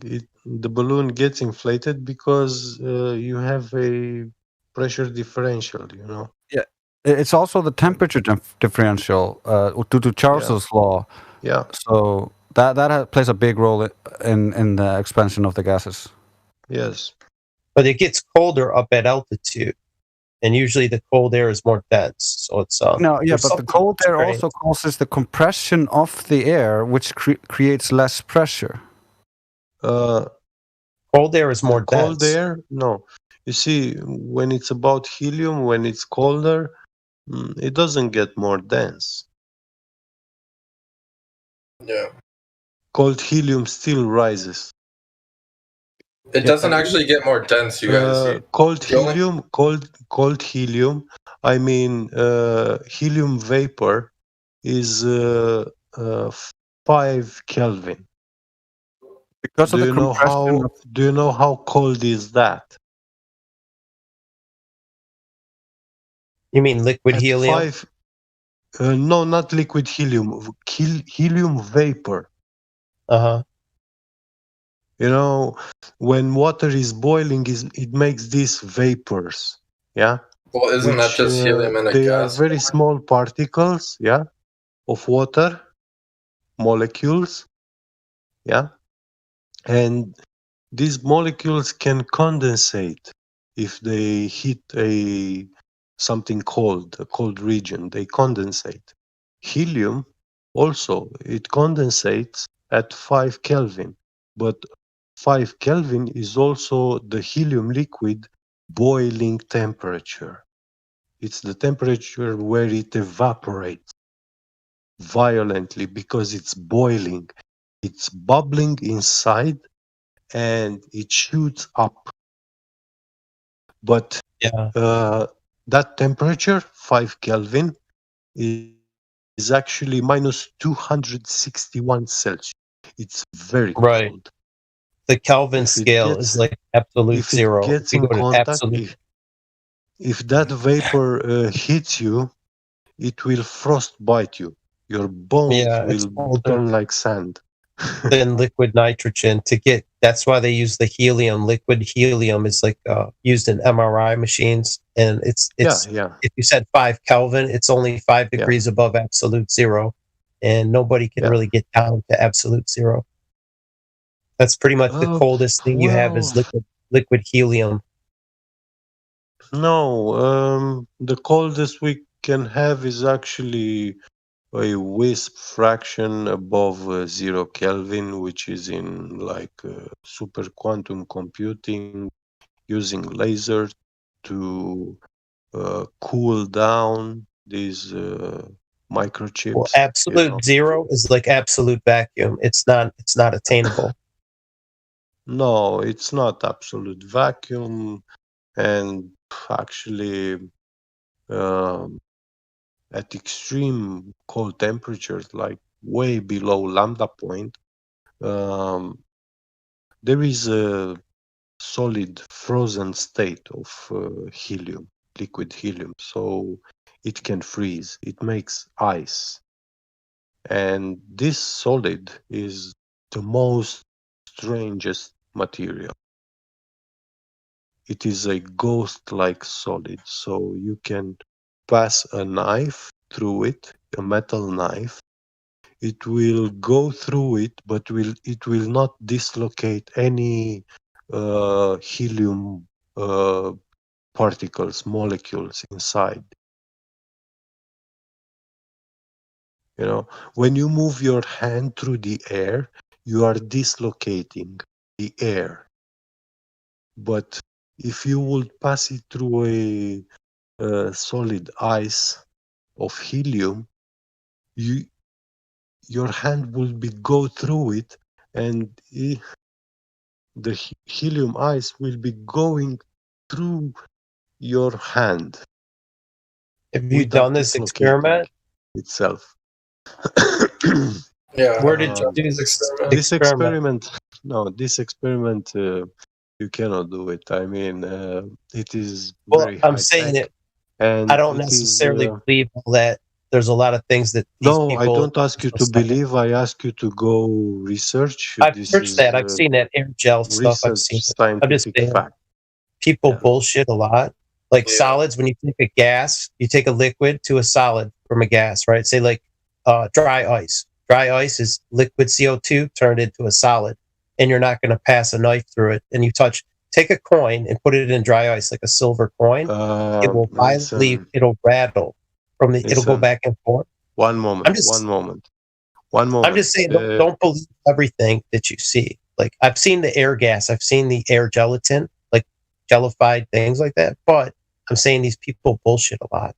Unless you can really certify it for yourself, they might be lying to you. You mean these people like doing research in quantum computing, ultra? Sure. Why wouldn't they lie? They are lying. Yeah. Do you trust the people at CERN? Do you trust the people at CERN? Do you trust the people at NASA? No, I don't. That's what I'm saying. There's many. I have skepticism about a lot of stuff, and just because I see someone say, "Yeah, this is what they're doing at CERN," doesn't mean I believe them. Right. I don't pass it off as fact unless I can verify it myself. Like these experiments, I don't like to put it out there that this is true unless you can back it up. That's all. Well, so yeah, lambda point does not exist then. right? I tried doing research on the thing saying helium has a higher pressure at the top, and I couldn't find anything on that. You cannot find, because I was reading about this in a early 2000s company. It was the website of a company. They were making some special gas pressurized tanks and gauges, precision gauges, stuff like that.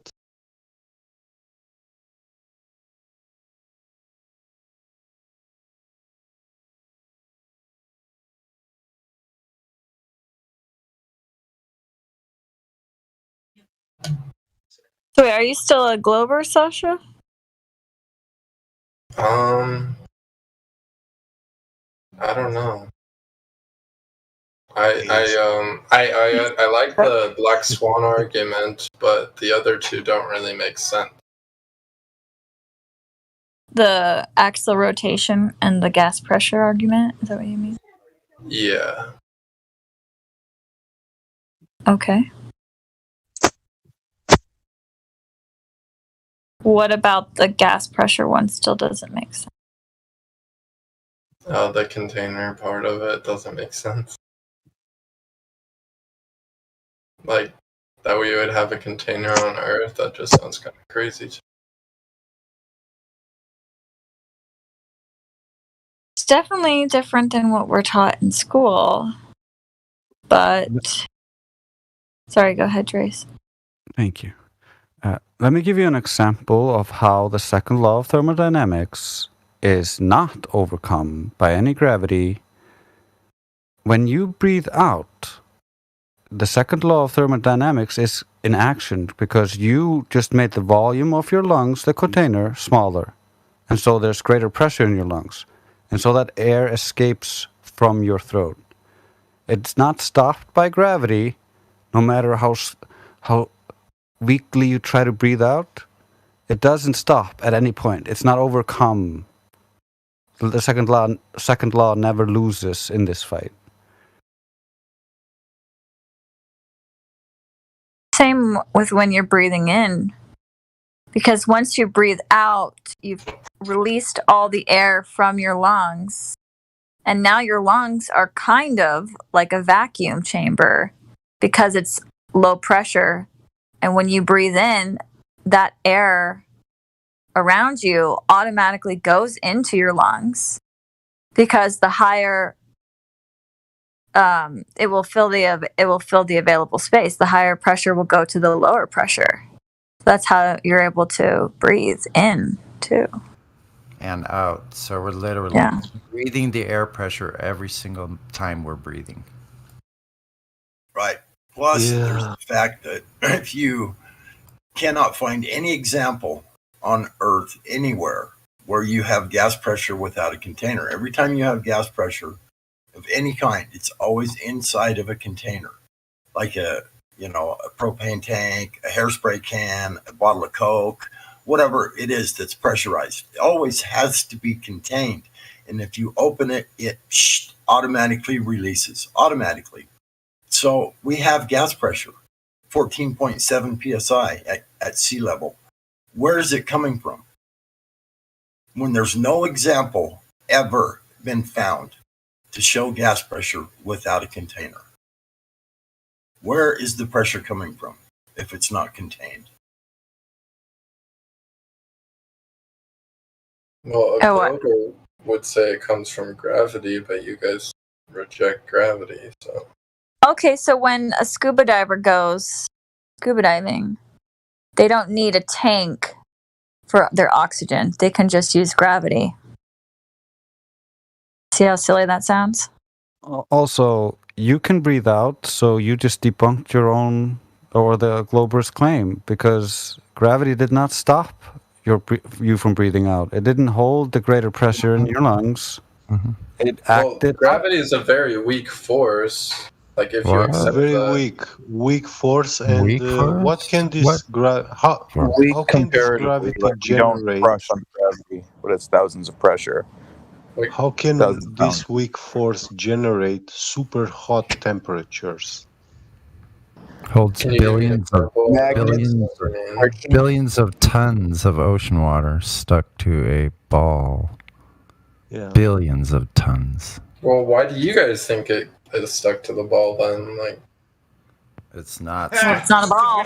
It's not a ball. Not stuck to a ball. Yeah. That's the whole thing. It's in a container, so it's flat. Horizontal is true. It is horizontal. Horizon. Yeah, we are in an electric and a magnetic field and electrostatic between two Gaussian planes. okay, so can you Ground say that? negative and the sky positive.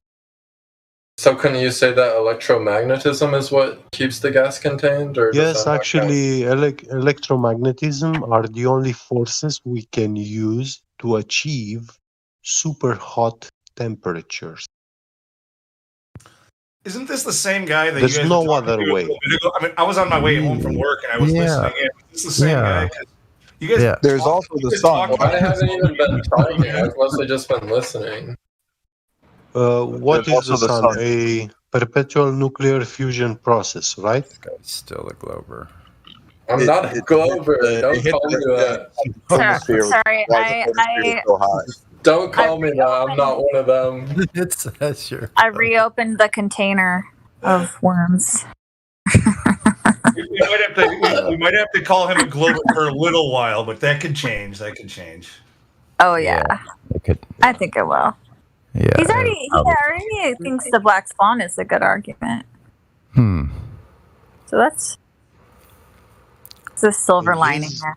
In his sun nuclear fusion gravity model, he needs nuclear fusion, perpetual nuclear fusion, a self-sustaining process, which generates more, gives more energy output than input, than you have input.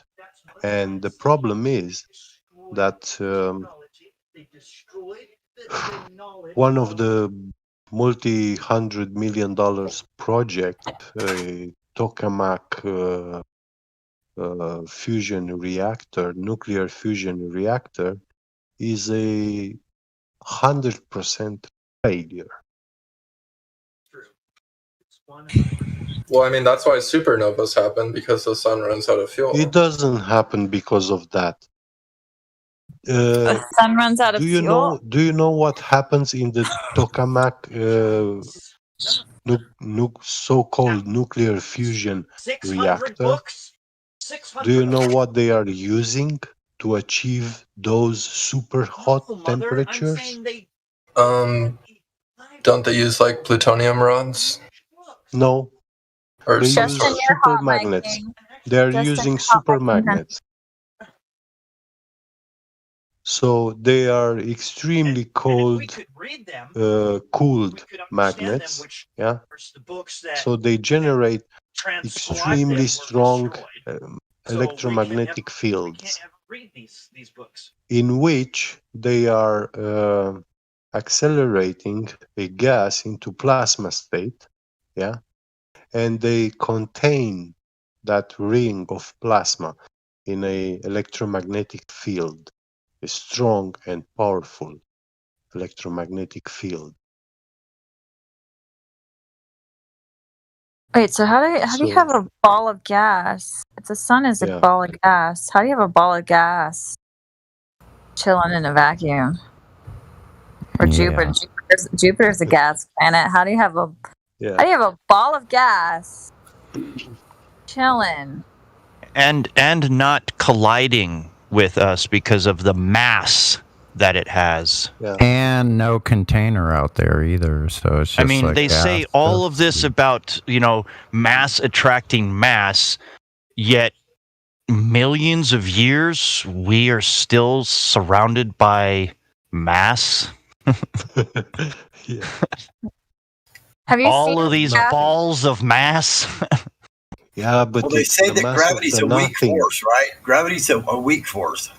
That's How does it get unbelievable. suddenly, all of a sudden, and it's not a force All at all, I this, realize that, all but this force. how does Yeah. it suddenly, a ball of gas, get so much gravity that it pulls itself in? That's what they say the sun works. How it works is they say that it pulls the gas in upon itself so tightly that it fuses it together. That's where the fusion comes from. Do you have any idea how much power that would take to fuse, pressurize, to pull gas into itself and fuse it together? When they say gravity doesn't even have a force at all. All So now that you're bull saying, pucky. I know. Well, I'm saying gravity is a relatively weak force, like compared to so how's it electromagnetism. how's it causing fusion then? How's it Well- causing fusion then? Well, the sun is a supermassive object, so. Really? Still gas, right? An object? Just asked you though, Contradicting why yourself, why isn't it How could- why isn't it smashing into to everything? If it's How this can a massive, I'm sorry. huge object. Or sucking Well, everything I mean- into it? I Well, mean, whereas- Well, you're if you believe told in everything gravity, that it's you because know. of the size. So yeah, 'Cause it's so big, it stays in one spot because there's so much of one it's thing. just so big it stays there. Yeah. How is a burning gas ball an object? What is the alternative? Like, I don't see the alternative. Space is not a vacuum. Space is not a vacuum. That's the alternative. Because Yeah. also, when have you ever seen a ball of gas? when have you ever seen a ball of gas that just stays in the shape of a ball? In those round Gas ball always- like gas things for your Never. barbecue. Those round Never. things. And there's Gas a video. I'll always post tries a to find video. equilibrium. I'll post a video of gas in a vacuum. It still fills the available space. They have like a timed explosion thing, and then the gas / smoke fills the available space, and it actually stays more towards the top of the container. So it shows right there how gas acts in a vacuum. It doesn't just stay in a ball. Yeah, and it fills it instantly. Doesn't take, I mean, it like happens like in a snap of a finger. Well, I think eventually, if you get enough gas, it would create like gravity. Eventually, No. Don't think. What There's no I think. There's no I think. Eventually? Gases behave in a certain way, man. So if you're gonna say that gases behave differently than what Bernoulli and Charlie and all these guys figured out, well, then you must demonstrate, son. So There's a please gas If you demonstrate. have just like a small thing of gas, obviously it's That's just the going only- to create equilibrium. But once Look, you get enough, the force. That's the only way you can have a How much is ball of enough? gas. Hold on. This is the only way you can have a Fine. ball of gas. Fine, See the fine. propane tank there? Hold on a 28 second. minutes after the hour. How much do you want? How much gas you want to make the effects that you desire? Go ahead. Sure. You said small amount, behaves like how we know big amount doesn't? Go ahead. How big is big? Let's go. Probably as big as the smallest star, at least. Okay, how big is that? You got numbers for me. So I can plug in the equation, it makes sense. My brain works in numbers. I'm weird. I don't understand words. You must give me an equation for me to function. You can If explain you the just mathematics. spin out horse shit, I'm sorry, I don't understand it.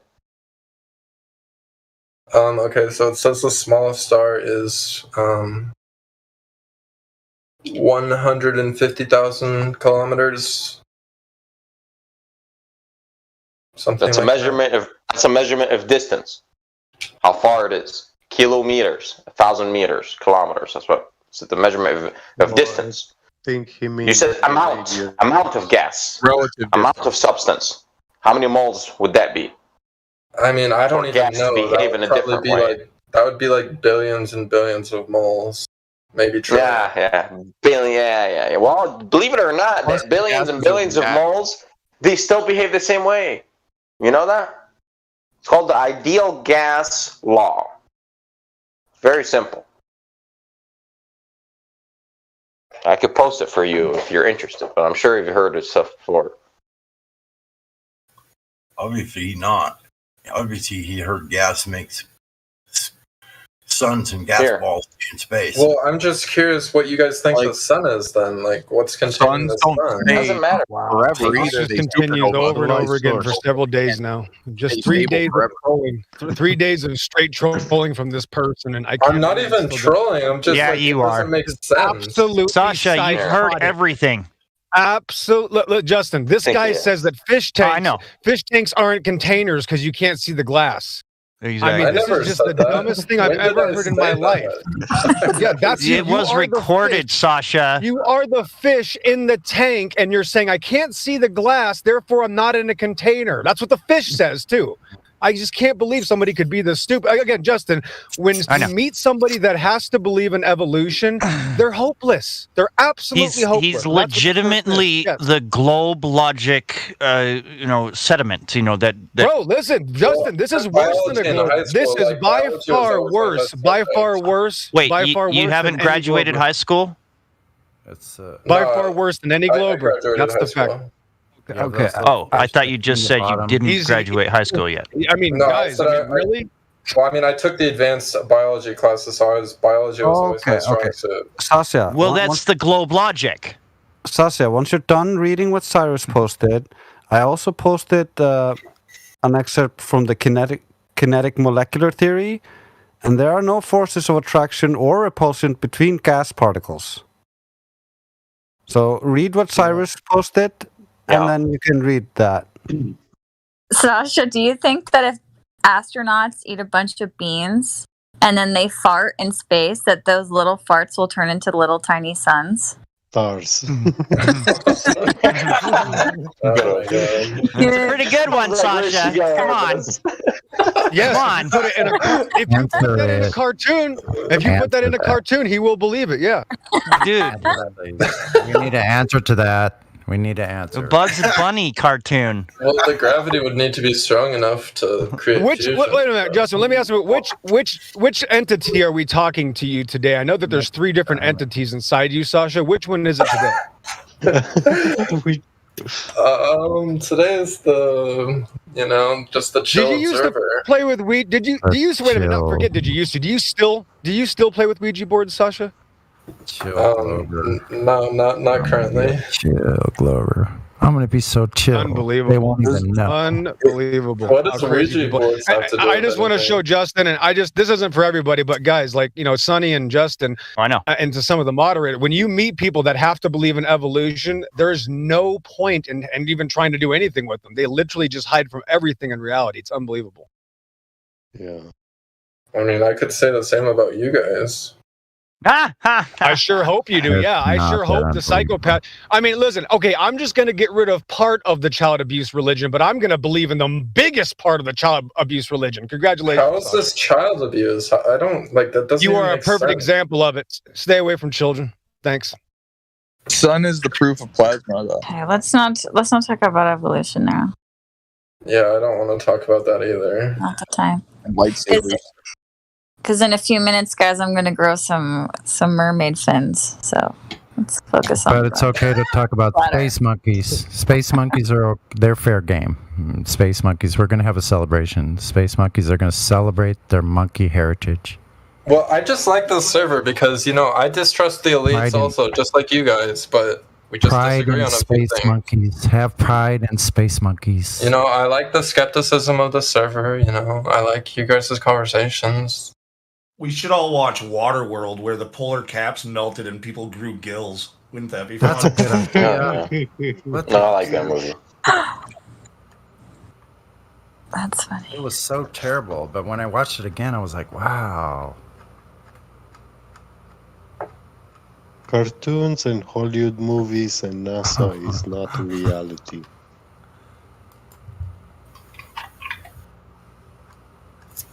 So which part of the container don't you understand when it comes to gases? Sasha?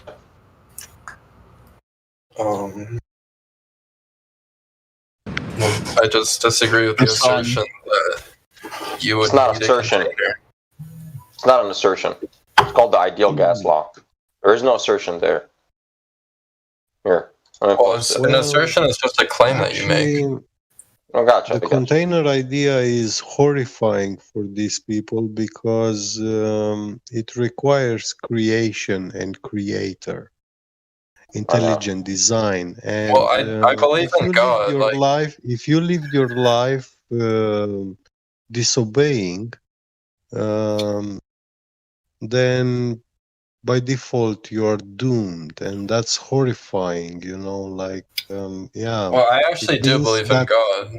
That's something we agree didn't on. finish. It means that after life spent here, this short time, comes death, and it means that death is not the end of life, and life is eternal, and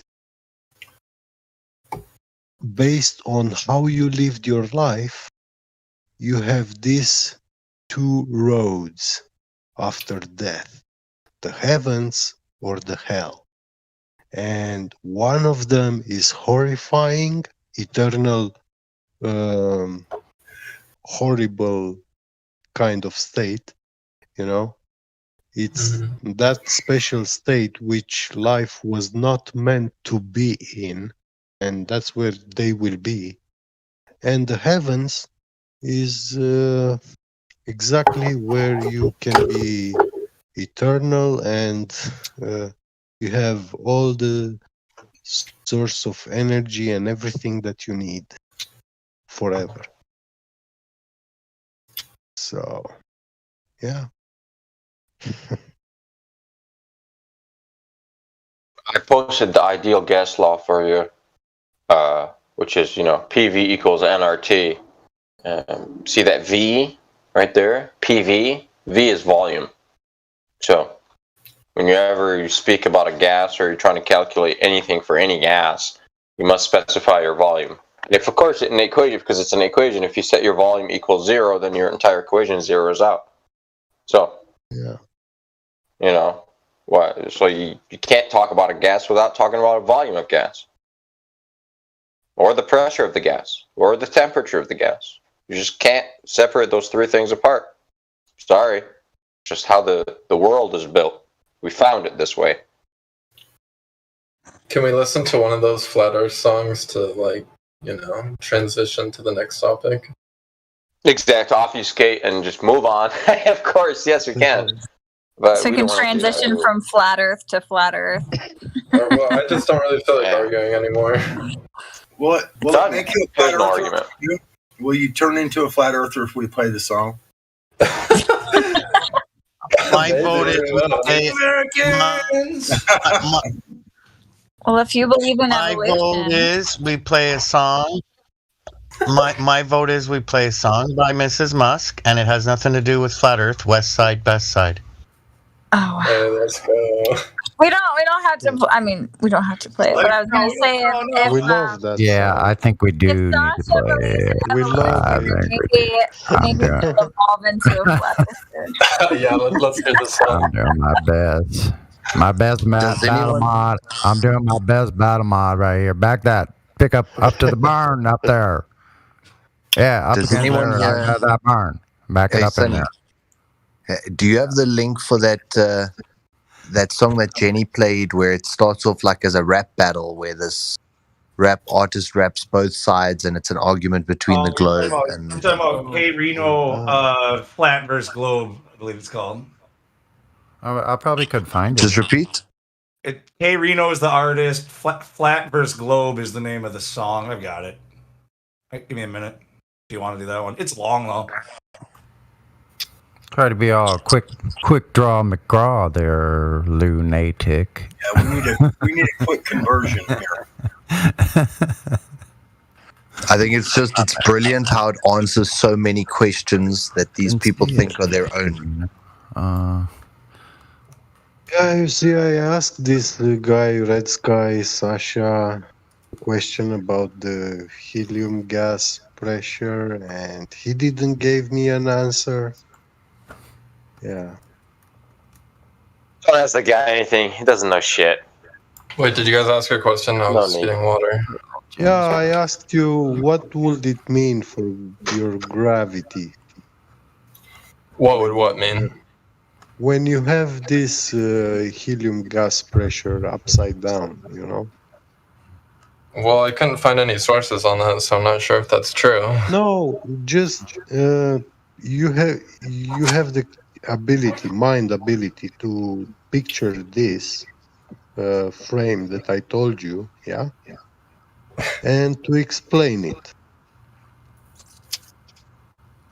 Well, when you got a glass of water, did you put it in a cup, a container? Yep, I did. Oh, interesting. Sorry, get to get. No problem. Hi. You guys want to play Well, that? I mean, I'm trying to picture the helium thing in my head, but it just doesn't make sense at all. Well, when you have that higher pressure gradient at the top and at the bottom the low, then it means that gravity is not pulling the helium down towards the ground. Do you think it's possible correct? that this? Do you think it's possible that this container wasn't perfectly equal on all sides, and perhaps there's some sort of electromagnetic force that's pulling the helium towards the top? Say maybe the top of the container has like some magnetism or something such as that. Helium gas has magnetism. How is it affecting gases? Well, Well, maybe like the valve at the top of the container has like some sort of way of design. At the top of the container. I've been looking for that valve. I've asked for that. know your expertise, but actually at that's one hell of a valve. Well, he said the pressure gradient is very low. He said it's like the density gradient is like I need the coordinates. 0.001 times bigger. So tell me the coordinates for the valve. Well, it I don't know what that means. That gradient is present. Right, and then I said it's possible that there's some sort of explanation for this gradient. You cannot deny the pressure gradient because when you climb a mountain, the pressure gradient, the atmosphere. Well, if you turn the container upside down, would you see the same gradient? Like, I'm sorry. If you turn the container I see. You're trying to argue for the gradient, but you don't actually know the globe gradient argument, correct? That's what it sounds like. Because I could make a better argument for the globe for you if you want. No, what I'm saying is the way this container was designed. You know, usually when you look at gas tanks, like they're not super equal on all sides. Usually there's like, they're triangle at the You can make them like micron precision in diameter. Look. So the diameter you have at the bottom, you have the same diameter at the top, like micron precision. Yeah. You could, but it doesn't have to be. Like what he said about if there's a container, like he wanted us to suppose that it's perfectly symmetrical and centered, and that might be the way you're picturing it and want it to be, just because of some OCD about symmetry. But no, it doesn't have to be. Like you just. No, but I'm saying, if it's not symmetrical at the top, there could be, like, say it's made out of some sort of magnetic material. That magnetism could be what the cause of pulling the helium upwards. What is copper magnetic? That's the problem. Yeah, helium is non-ferrous, right? So when you talk about this magnetic stuff, you usually talk about ferrous metals, which are the magnetic metals. Cobalt, nickel, iron, and whatever other stuff that we can come up with today. But cobalt, nickel, and iron are magnetic, are ferrous, right? Tungsten. Yeah.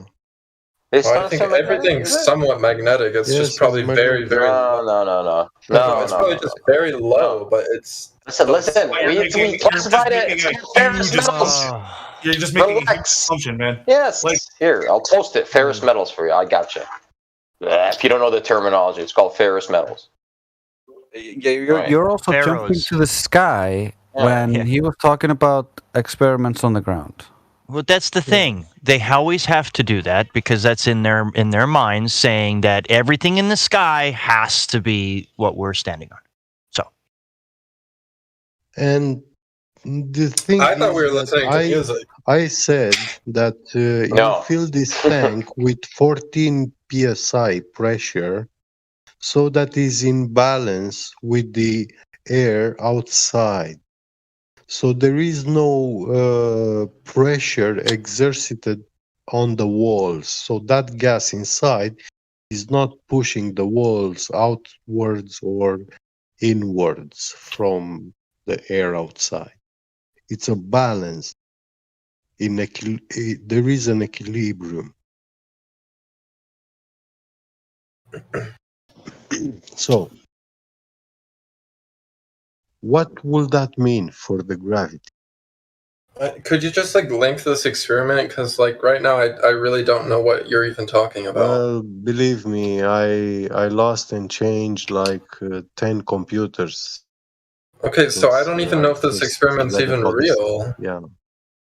It's not an experiment. It was a company which was manufacturing gas pressure tanks, tubes, for scuba divers, and also precision gauges for pressure, gas pressure.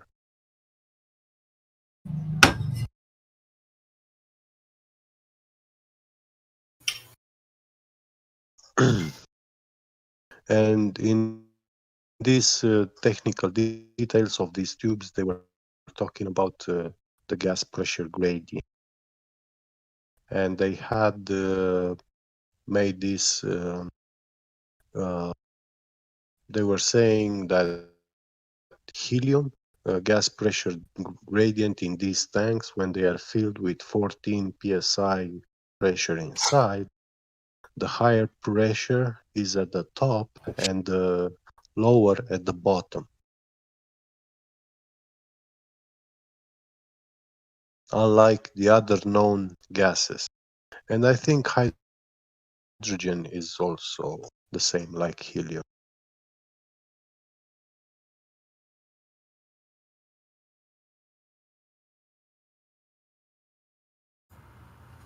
Can I play that? Sure. I just have to hit enter. It's ready to go. Oh, you're done. Okay, cool. Told you, quick draw.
And they all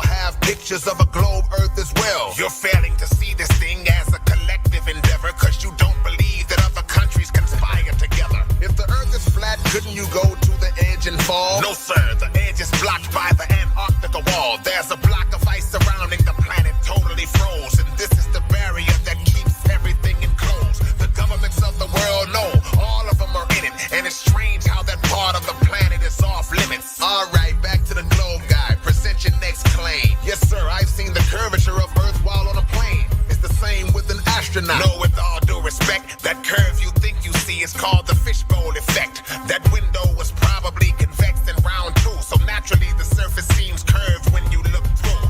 And another thing that I would like to easily disprove, if the earth is spinning so fast, why don't we feel it move? Well, I'm not surprised that that's the point that you'd rationalize and not take into account the earth is massive in size and moving at a steady rate of speed that stays the same, so the movement isn't felt unless the miles per hour change. That's insane. We fly off of the planet spinning around, and please don't try to say that the gravity keeps us down. Gravity's a non-existent force that can't be grasped clearly. The physiological function of it is only theory, so the concept is a lie. There's no pull on the tides. We live on the top. There's no one on the bottom or the side. There's a question upon which I'd like my counterpart to expound. How come just the Earth is flat and the other planets are round? Mars, Neptune, Jupiter, Venus, even the sun. Cause the telescope can clearly show the shape of each one. Please explain the traveling over horizons by ships and the curved shadow on the moon in a lunar eclipse. Yo, one question at a time, bro. You hogging the mic. Flat Earth guy, the floor is yours. Take as long as you like. Well, your horizon question, I'll answer it in an instant. The ship's disappearance is all a matter of distance. And as for the lunar eclipse, it's an easy battle. The circular form of the moon dictates the shadow. So no matter what the shape of the object that's hovering, its shadow takes the form of the object it's covering. And as for other planets being round, that's a no-go. What you see in your telescope is different from the NASA photo. Okay, that's it. It's over. No more time left to debate this. We're glad that both of you were able to present your cases. So let me give my point of view before we close out. Flatter globe is more important things in life to worry about.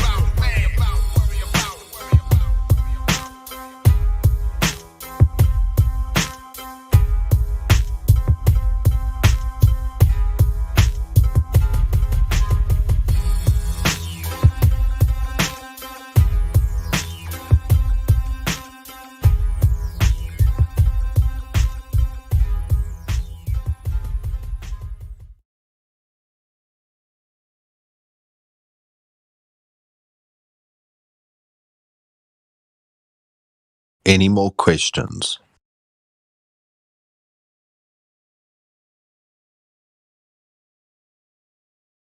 That was epic. We should be able to shut all the Globe servers down with that one.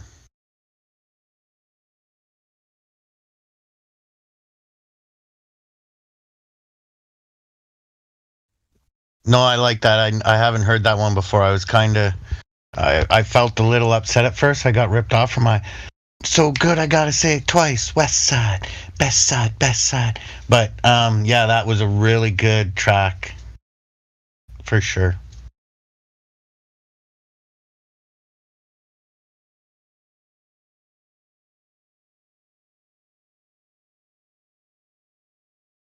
All right, where's our globe retard? Just kidding. Where'd he go? Yeah, he said he was going to listen to the song. We must have scared him halfway through it. He was like, he was requesting music to make that his way out the door. He was gonna. I thought it was his segue into the next topic or something. I'm still here. I just don't really want to argue anymore. We do have. That's a good sign. I mean, unless you guys want to. We could check if Toasted wants to speak. He does not roll. What did you think of that song? Maybe if you can just comment on the song that you heard now. Were you listening to it? Oh yeah, I thought it was fire. I like the last line where he's like, "Flatter globe, there's more important things to worry about." Agreed. But you've got to be able to see the lie. I wasn't going to say anything, but when I heard that, and every time I hear that, I say, I hate that line. Like, that's the first line in the song. Only because, I mean, if you actually thought it wasn't a globe, then you begin to think about why it matters. But because you don't really take it seriously, it's easy to say, well, it doesn't matter anyway. Life is going to go on. You don't know how many ways it would impact your intellect things you think about, how you think about things, what you do with your life, what you take accountability for, how responsible you become.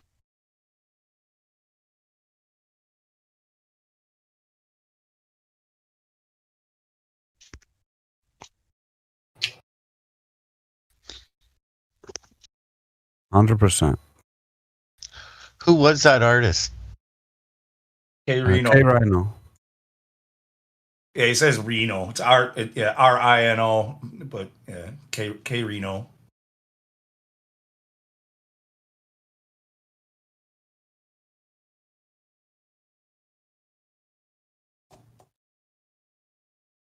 I'll link it in here for you.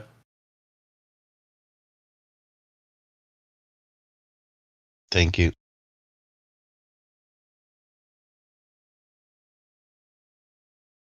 For some reason, my brain always adds an H to that. Rhino? Yeah. Yeah, I don't know why.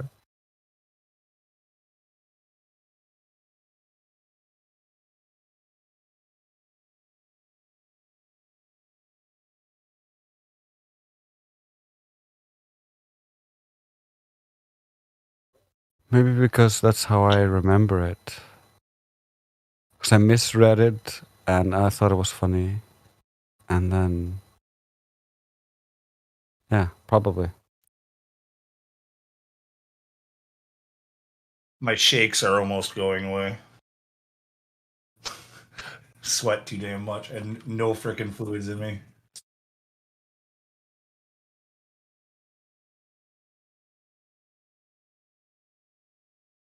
Just love those days when I get home and strip everything down and my underwear are soaked. You know, that's nice.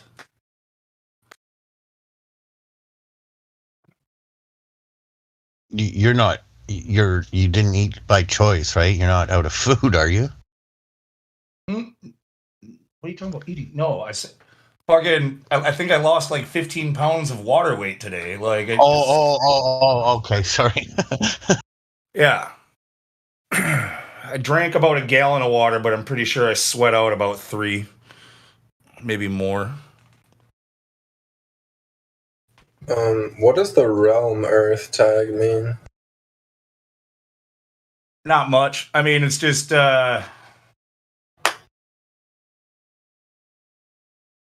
it's something actually that I created, like that I was kind of using to describe like a lot of times when people when we tell them there is no outer space, it's hard for them to grasp what we should call it then, and like one of the best descriptions that I use is just like it's a realm, you know, like all that exists is here within this realm. There is no outside of it. Kind of like Mario lives in a realm and he could never get out of it, right? I see. Interesting.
I don't know if anybody's spoken to Omniscient, but his profile picture looks flat earthish. I've seen him a lot around the last few days, maybe a week. Yeah, I think he is a flat earther, if I remember right.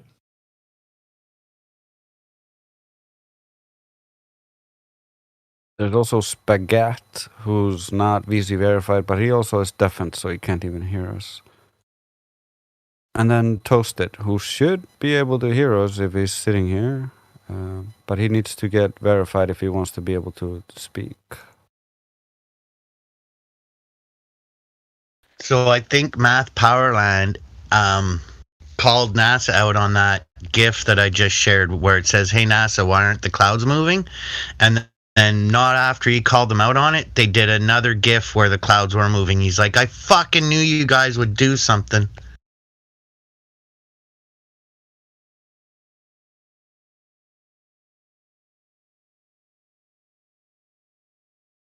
After he called them out on it, they made another one where the clouds were moving.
I know lots of things. Yeah.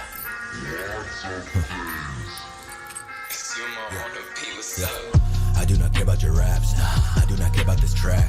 I do not care. I guess I am rare. Yes, I hear the trash. Take it out back. Oh, you can't hear it. You must have your ear to the cash. I'm itching a spaz. I do not hack, but yes, I'm still with the mask. Snatch a beat right out the mainstream real quick. Fuck around, yeah, we gon' remix it. We got you spinning and now you dizzy. You looking like Disney, seeing sixes. All these agendas and all these false flags. How many times till it gets familiar? They've multiplied so many times they form in the line to normalize the pedophilia. Half of these rappers, yeah, this shit getting handled. They're gone with one snap of my finger. Yeah, Thanos. Yeah, I see your ice, your shit be shining, but how many of those innocent African children had to die for those diamonds? Huh? Tell me. They wonder why they be living all so divided, with all those rooms in that big ass mansion with the homeless family sitting right outside it. 1,000 bodies died for that outfit, and you ain't cleaning the blood off it. Your favorite celebrities got blood on their hands, Marina Abramovic. Hillary Clinton, she's gonna send out a hit if you leaking those documents. If you a holistic doctor, they gon' pop your toss you secretly off a bridge. Exposing them, smash the internet. Yeah. Cause we don't fuck with no fake shit. Nah, NASA images. Yeah, thanking your highnesses. Yeah. For paying the scientists. Yeah, you kneel for the anthem, huh? But you still play for the Zionists. Damn, yeah, they trying us. They splash subliminals. The Super Bowl, the halftime show. No, that's a ritual. Global warming, climate change. Next year will be a new name with a new tax and a new op and a new fear for a flu strain. Oxitex, the new Dr. Moreau, and they teamed up with the synagogue of Satan. Yeah, I see what you be doing, Q, but I still don't trust the administration. Nope. They drinking adrenochrome straight from a child's throat. You sitting down with that vegan meal, but you still drinking a diet woke. Lady Liberty screaming, covered up in that black burqa. They looking at me like I'm the devil, but I don't see him though. Matt Murdock, all these dark occultists and globalists, the ones causing a mass murder. They try to swerve at me, throw the curve at me. So I had to flat earth them. Listen, boy, I don't care what you say and all the bullshit that he said, she said. All I care is about you waking up. If you don't, you gon' get her, him, you, me dead. Let the 5G spread, and you gon' see there's a bunch of pissed off and stressed Americans. Say hi to my friends, they're all domestic terrorists.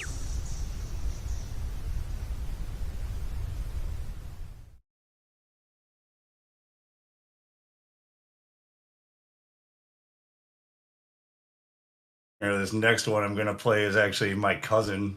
This one's from like 4 years ago. I don't think he's been doing much lately, but.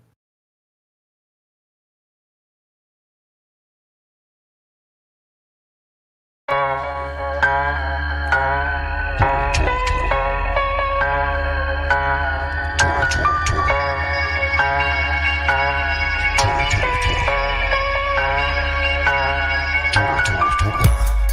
I see is red, the crowd is yelling, Toro, Toro, Toro, Toro. I'm speeding towards the end, I feel there's really no tomorrow, Moro, Moro. Fuck with no matador, though, no be catching her going through the back of the torso. I'm keeping the pads and the horns low. On average, I've been a savage, now I'm more so. Losing it, trying to shop it, trying to stop me. The rhyming is kinda sloppy, it's mine to copy. My mind is on fire, watch me, ain't no trying to stop me. My shot, Nagasaki.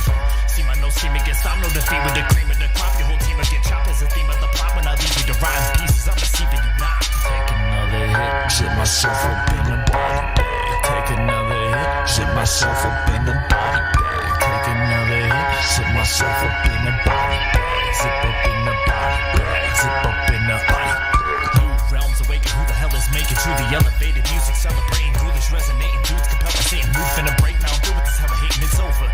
Now the cynic inside of me's forcing me to say goodbye to everything that was driving me. At the same time, I'm seeing how this last book grinding to be to those who rather wanted me to be what they're trying to be. It's hopeless, so it's fuck these emotions. Yo, cry me a river, my mind's in an ocean. I'm trying to focus, but mostly I'm trying to just focus and cope by providing this show business. You can't deny me my quotient, I keep redefining this quotient. No time to be floating, we living in time in slow motion. No joking, the finest in showbiz, we climbing, you thinking this. Zip myself up in the body bag. Take another hit, zip myself up in the body bag. Take another hit, zip myself up in the body bag. Zip up in the body bag. Zip up in the body bag. Take another hit, zip myself up in the body bag. Take another hit, zip myself up in the body bag. Take another hit, zip myself up in the body bag. Zip up in the body bag. Zip up in the body bag.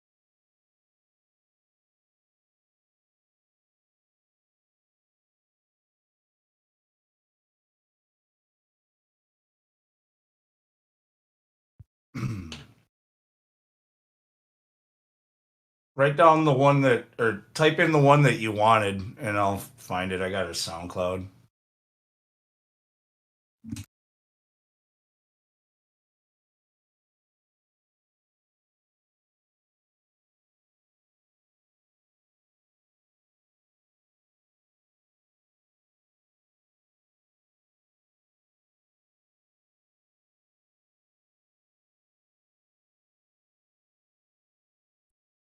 I like it because it doesn't really talk about flat Earth. It talks about living life good. West Side, Best Side by Kai.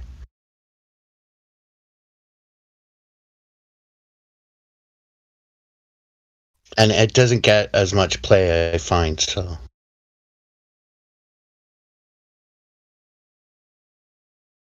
right, just give me a minute.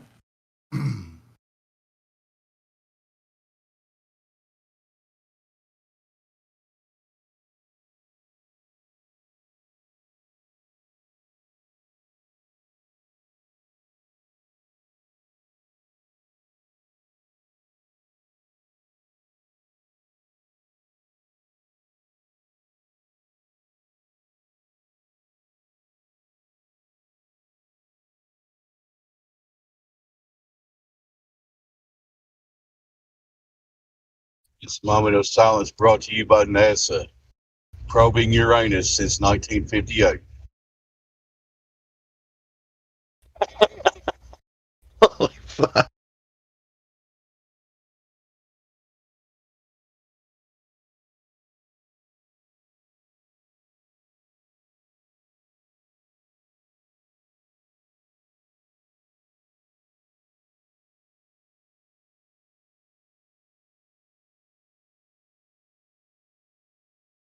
I'm not seeing that one on her SoundCloud. Let me check again. Maybe I just missed it, but Yeah, I've been looking. I can't find it there either. I found it on her YouTube channel. I just post the link and I'll redo it in the Groovy. Yeah, post the link.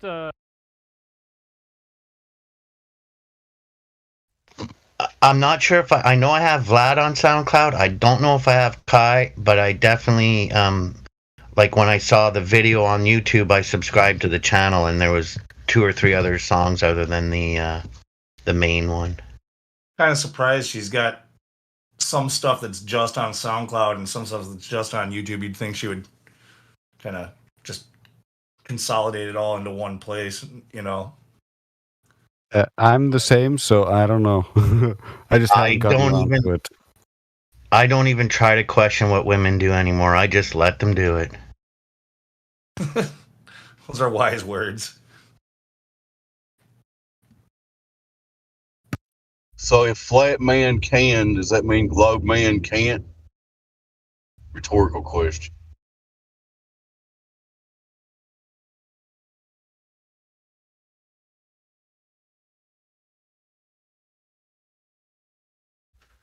Goldman can't's like Mr. Hindsight. He shows up when it's too late. Anyway, where's that YouTube link? You said you found it. 2 seconds.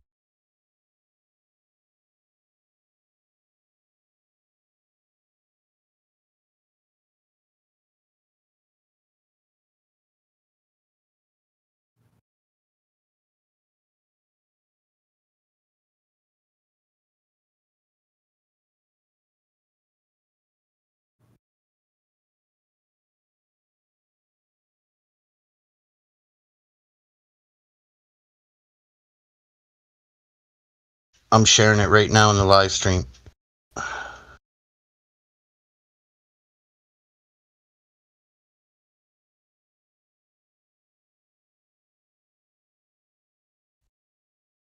have no clue how to play it on here, and I wouldn't be able to. I'm not up there yet in position.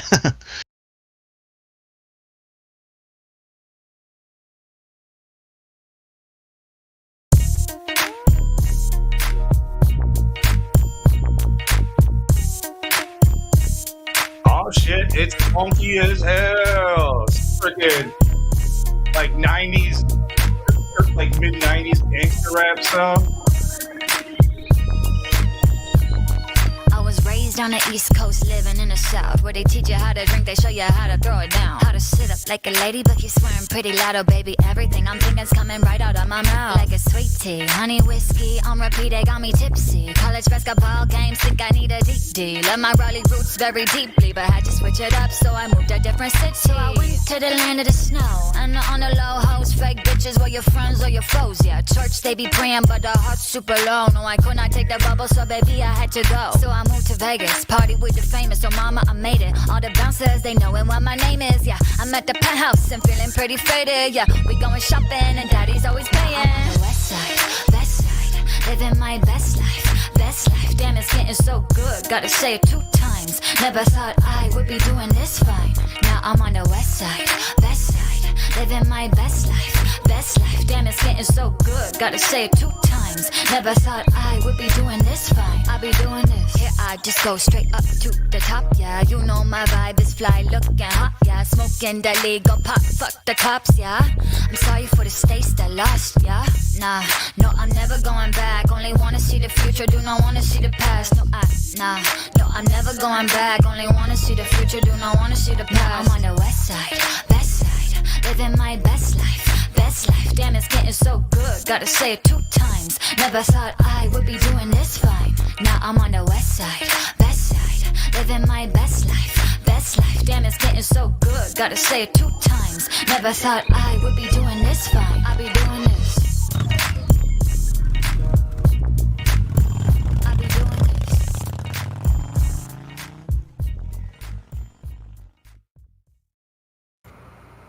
I like that motor, like that motor part at the end. That's killer.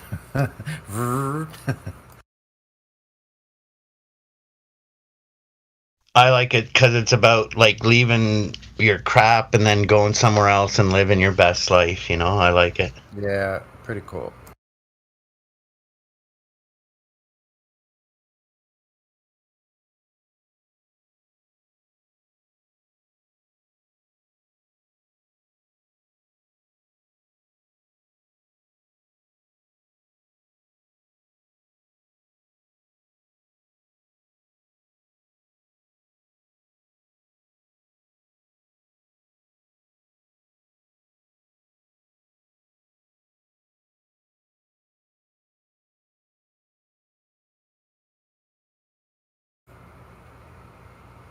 That's a funny meme. What's the difference between Waldo and the Earth's curvature? You can find Waldo.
Watch out for snakes in the grass. Better watch out for snakes in the grass. Watch out for snakes in the grass. Yeah. I don't really trust much, bro. I don't wanna bump knuckles, not even the glove touch. Thought he wasn't what he was, it's fucked up, it's fuck bean buds. I wanna snuff this dumb fuck. Catch him running at something to make me up, Chucky. Try to run a scheme, but you dreaming, so wake the fuck up. All that mumbling bullshitting and drumming up pathetic. I bet it was hella fun making stuff up. Now you cover your tracks like a bitch. Take it back while still stabbing my back like a bitch. And in fact, it's a bitch, cause the age that I'm at, I just lack the patience with a bastard like this. So what you call the truth? I'd rather ride solo than get involved with you. Fuck trying to call the truce. I'd rather see a fake crawl, take a fall with a noose. Cause I ain't got the time for no fuck boys. I'ma laugh in your face, you disgraceful as shape. Cause this game makes me angry and hateful. You wanted this beef, here's a plateful. Not surprised, just so annoyed. It's more of the same and it's painful. I put you in frame and you stay so ungrateful. All efforts in vain, stay the fuck out my lane, bro. Cause I ain't got space for serpents. It ain't worth it. Snakes be the face of my burden, making me earthed and draining me. It's making me worthless, crazy and nervous. Certain that this pain will reserve this. You can call it paranoia. I'm barely buoyant. Apparently ain't there enough for you, so you can barely bury your boy, huh? That's why I steadily meditate. I'm shedding this dead weight and jettisoning a petty fake. Better watch out for. Better watch out for. Better watch out for. Better watch out for. Watch out for snakes in the grass. Better watch out for snakes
I got some weird shit for you in a second. Some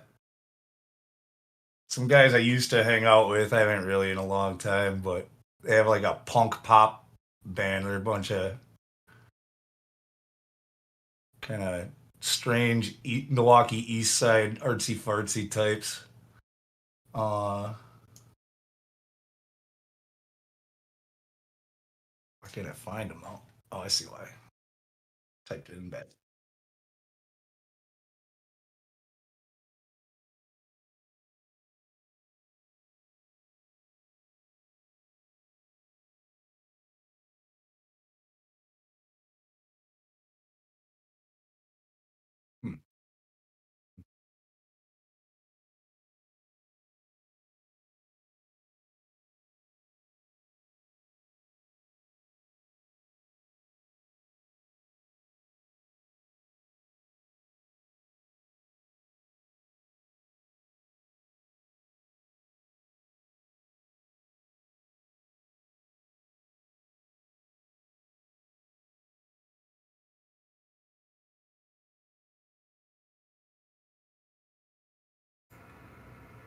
Battle Mod's like, I got me a cool truck. I got me a really cool truck.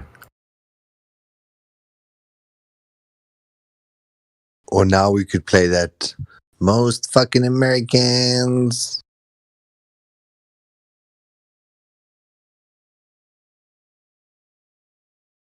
Dude, all right, if I play this one, actually, I should just post it in the live stream.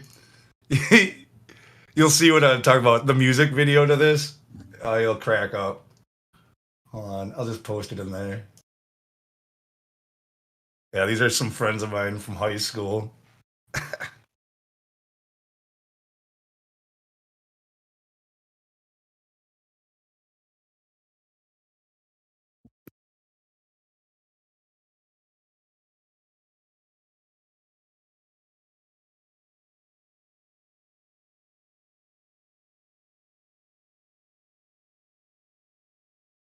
Oh shit, I was muted. So yeah, these were some buddies of mine from high school. I'll put it out in the Groovy, and then if you want to watch the video, it's goofy as hell.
You can play the video from any time and it still works.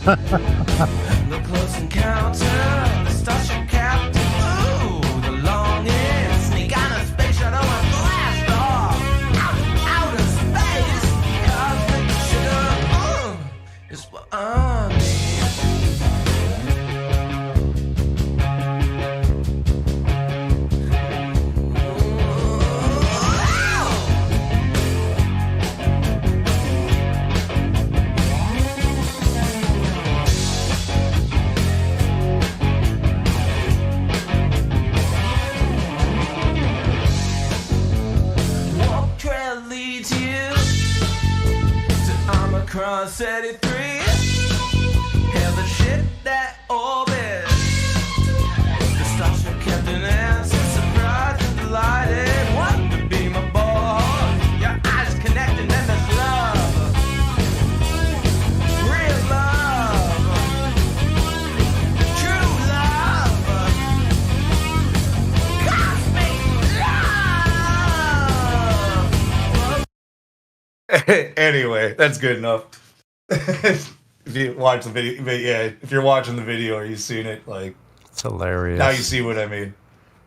I seriously, you could play the video from any time and it still worked out with the music no matter where you were in the video. That's funny, man. I didn't help them with filming this video, but another big one that they did, I don't know, a year or two before that, like, I had to help out. Like, we spent all day in a fucking warehouse, freaking just to make it was literally like 14 hours to make like a 3-minute music video. It's ridiculous.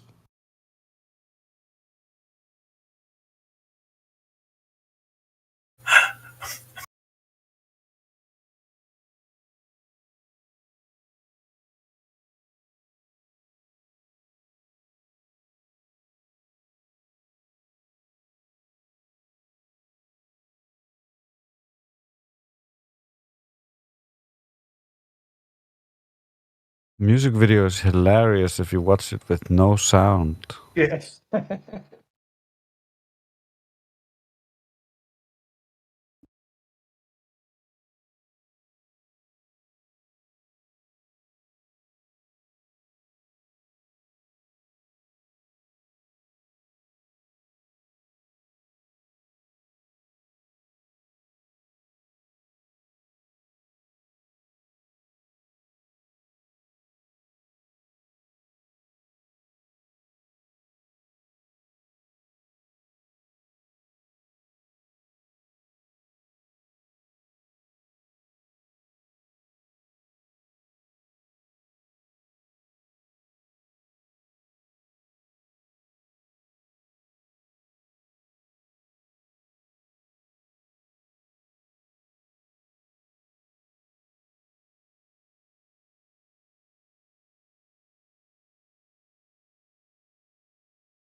All right, that's too much music. Somebody speak up.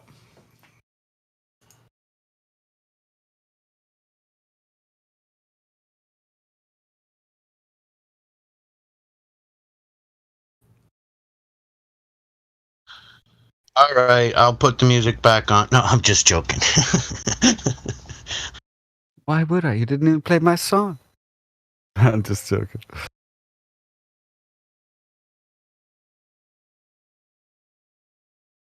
Yeah, like when that dude asked for us to play a song, I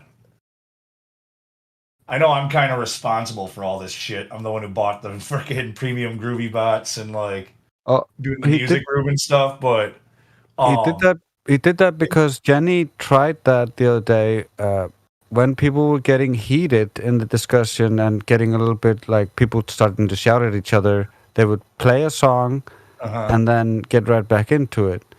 And it would calm the room down a little bit. Usually it kills the room. It doesn't just calm it down. Usually it kills it. Yeah.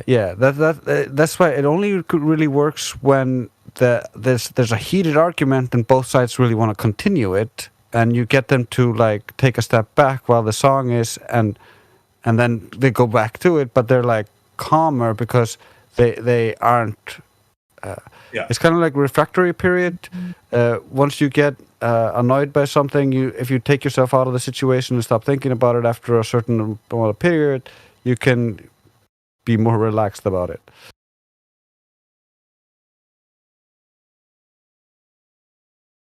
But you're right, it can really kill the conversation. So like when he asked for it, he was asking for it as a means of an escape, and even afterwards he stayed and he's still here. He just didn't want to continue the arguments.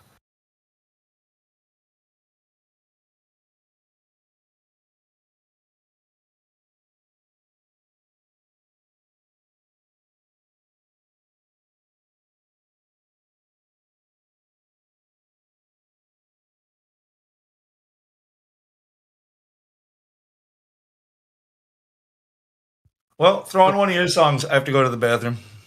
Yeah. No problem.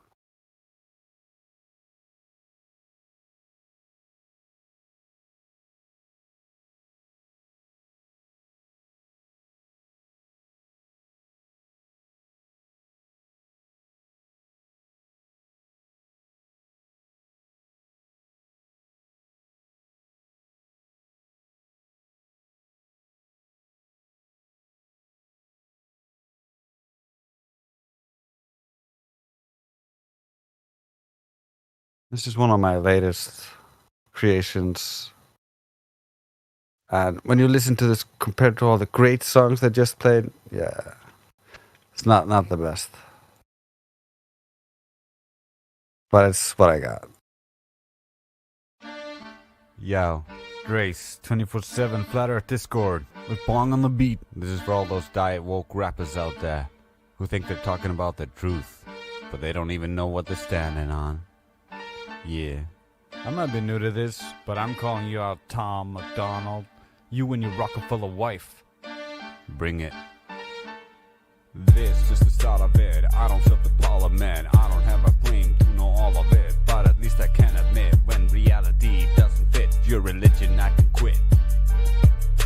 Diet woke, cannot face the truth it holds. Diet woke, cannot face the truth it holds. Sorry, Tom. I don't mean to offend you, bro. I like your music. I just don't trust those that lie by omission. If you're truly independent, address the issue. Though it's a claim, it's such a shame. This defense is so lame. You think it's just a game with answers unattained. You flail around in vain while you're living on a plane. Diet woke, cannot face the truth it holds. Diet woke, cannot face the truth it holds. I saw your spaceman impression. How can you push that deception? You're just like them, an actor. Truth for you, not a factor. Not impressive. I see why you need the antidepressives. This is not a game. I don't do this for the fame or the money that is lame. Your antics are inane. The truth will clear your name. Just try to back your claim. Your globe is all the same. We both know you can't. All you can is rap like a child throwing a tantrum, parroting from the classroom. We all learned the same in school, but you were raised to be a fool. You're married into the family behind this, Tom. Is ignorance bliss? Just know this. The globe lacks all substance. But I understand the reluctance. The truth comes with a stigma, but it's the vaccine to terminal ligma. A lie will take its soul, turn you into troll. A truth will free your soul, release you from control. Fill that empty hole like water in a bowl. The truth should be your gold if you wanna be whole. Diet woke, cannot face the truth it holds. Diet woke, cannot face the truth it holds. It's easy. Come to the Discord. We can show you the loose ends and you can unravel the lie yourself. You don't need to believe us. The truth is apparent for all who look. They just don't teach you from that book. You don't need to believe, don't be that naive. It's easy to be deceived when sophistry is weaved. The whole globe is assumed and preconceived. To grieve is normal, but the fallacy informal. You're not abnormal, you're just a mortal, forgetting what is moral. I just hope you see the truth. They listen to you, the youth. But if you prefer to eat propaganda, I hope you break a tooth. Peace.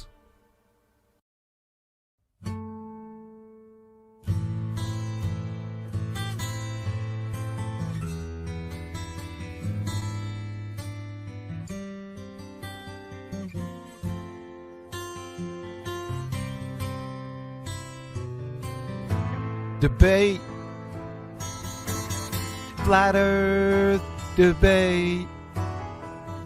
Is there anyone who would debate me? Debate, flat earth debate.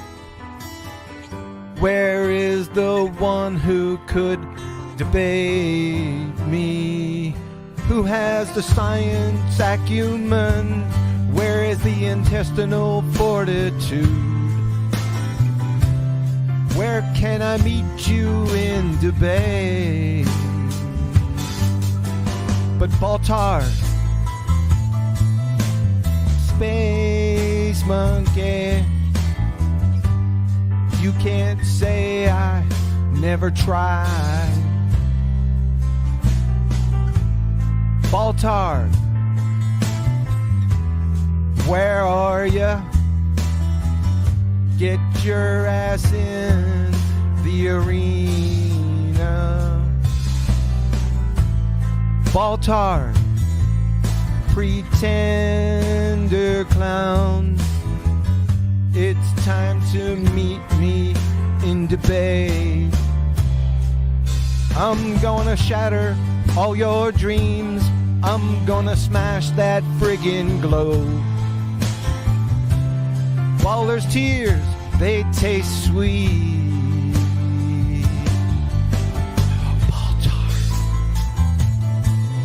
pretender clown, where can I meet up and eviscerate you?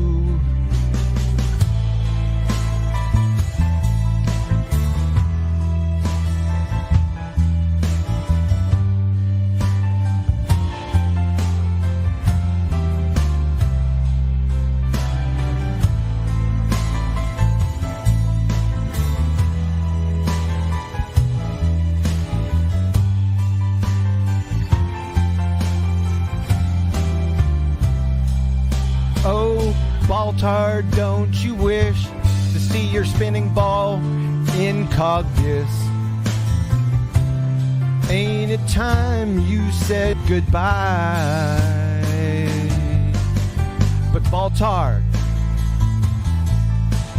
Space Monkey, I see that sadness in your eyes.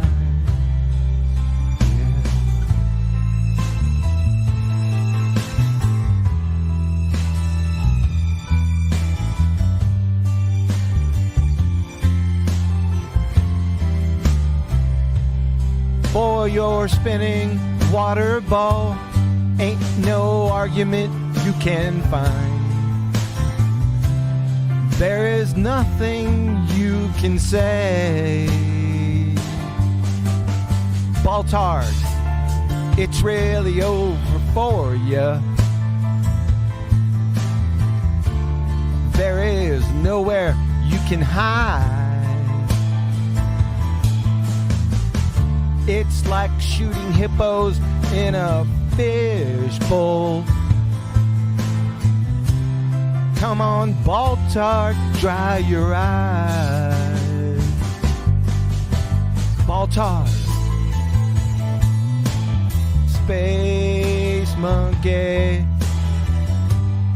ain't it good to be alive? Baltard, spinning space monkey,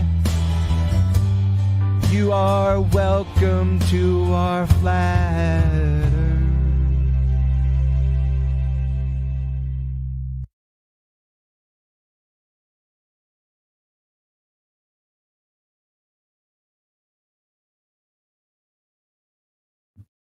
Yeah, that one really chokes a lot of people up. I understand why you're quiet.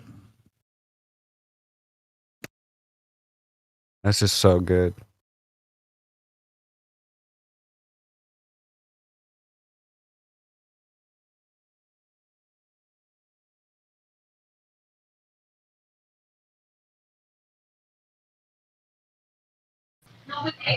Standing ovation.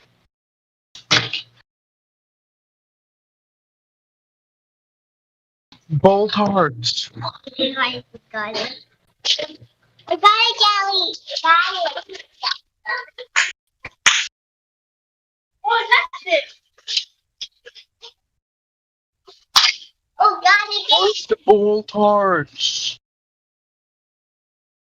Delano wanna beat the tomato with. Look, scientists say we got here from the Big Bang. But scientists, y'all can suck on my big thing. Y'all say gravity exists. Bullshit. If it's heavy, it's gonna fall just like dropping the bricks. Suck my. Look, scientists say we got here from the Big Bang. But scientists, y'all can suck on my big thing. Y'all say gravity exists. Bullshit. If it's heavy, it's gonna fall just like dropping the bricks. Suck my. I'ma tell y'all motherfuckers that the earth is flat. It ain't no motherfucking ball. How the fuck you believe that? NASA ain't some bitches, they ain't go to the moon. Near the grass and you a bitch just like Winnie the Pooh. Bill not a science guy, bitch, fuck you too. The earth flatter than the water at the top of a pool. The earth stationary, bitch, that mean it don't move. In the flat earth wins, the globalists lose. NASA in the Hebrew means lie and deceiver. I'm trying to tell the truth to you brainwash people. Do you feel like you're moving? Do you see a fucking curve? But when you touch fire, don't that shit burn? Cause you feel it. Are you globalists some bitches? We just telling you the truth. Flat earthers, we the realest. And we get laughed at cause we ain't stupid like you niggas. The government pimps and y'all suck their penis. The sun not 3 million miles away. Get the fuck out of here. I see that bitch every day. It's inside the fucking firmament, the way it's in the Bible. You hate me, I don't give a fuck, you my rival. Rainbows prove it's a dome, bitch. Sundogs prove it's a dome, bitch. The sun and the moon in the dome, bitch. In this water, a motherfucking dome, bitch. Look, scientists say we got here from the Big Bang. Scientists, y'all can suck on my big thing. Y'all say gravity exists. Bullshit. If it's heavy, it's gonna fall just like dropping the bricks. Suck my. Scientists say we got here from the Big Bang. Scientists, y'all can suck on my big thing. Y'all say gravity exists. Bullshit. If it's heavy, it's gonna fall just like dropping the bricks. Suck my. Scientists say we got here from the Big Bang. Scientists, y'all can suck on my big thing. Y'all say gravity exists. Bullshit. If it's heavy, it's gonna fall just like dropping the bricks. Suck my. Scientists say we got here from the Big Bang. Scientists, y'all can suck on my big thing. Y'all say gravity exists. Bullshit. If it's heavy, it's gonna fall just like dropping the bricks. Suck my. Scientists say we got here from the Big Bang. Scientists, y'all can suck on my big thing. Y'all say gravity exists. Bullshit. If it's heavy, it's gonna fall just like dropping the bricks. Suck my. Scientists say we got here from the Big Bang. Scientists, y'all can suck on my big thing. Y'all say gravity exists.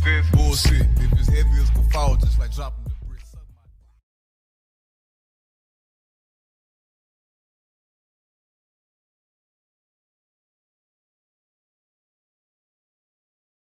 Did someone post that link for the QE song?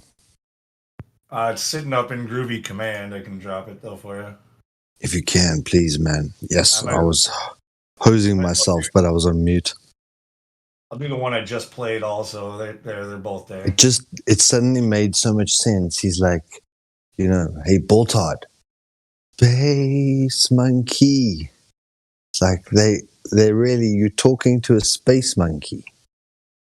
That is why QE tries to always keep it so short and sweet. Really keep it simple, because realize who you're talking to. Someone who believes they evolved from a rock.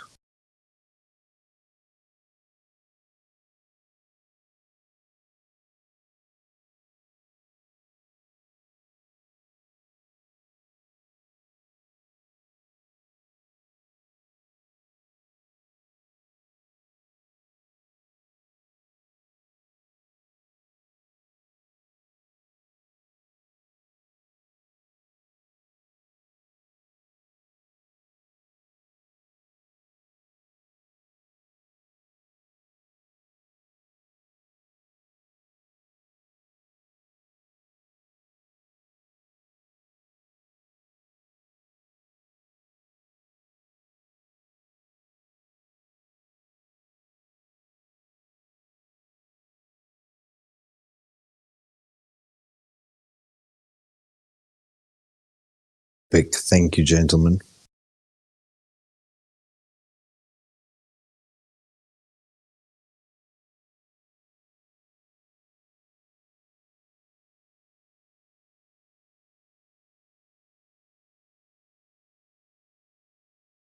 I know it's not an FE song, but it is a good song. I'm just sharing in live stream now. Nobody has to play it. It's just that is a good track.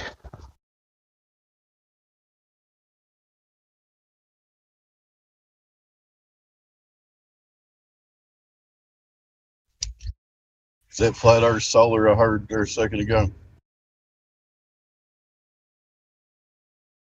Yeah, that's me. Yeah.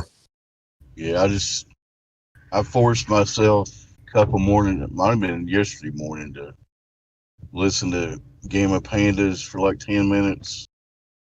And I heard them giving you excuses for why they don't go into the arena, and it was very pathetic.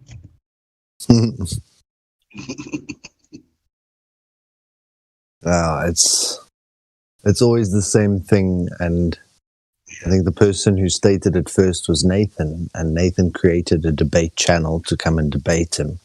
Then everyone wanted Nathan to come to their channel. And you have to stand your ground to a degree.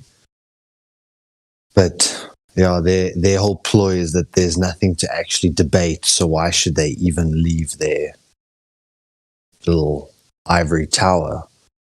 But why have the ivory tower if you think that this is nonsense?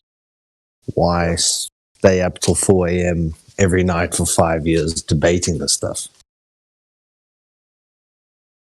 It's just amazing how they completely contradict themselves and act like they don't even realize it. It's whatever, you know.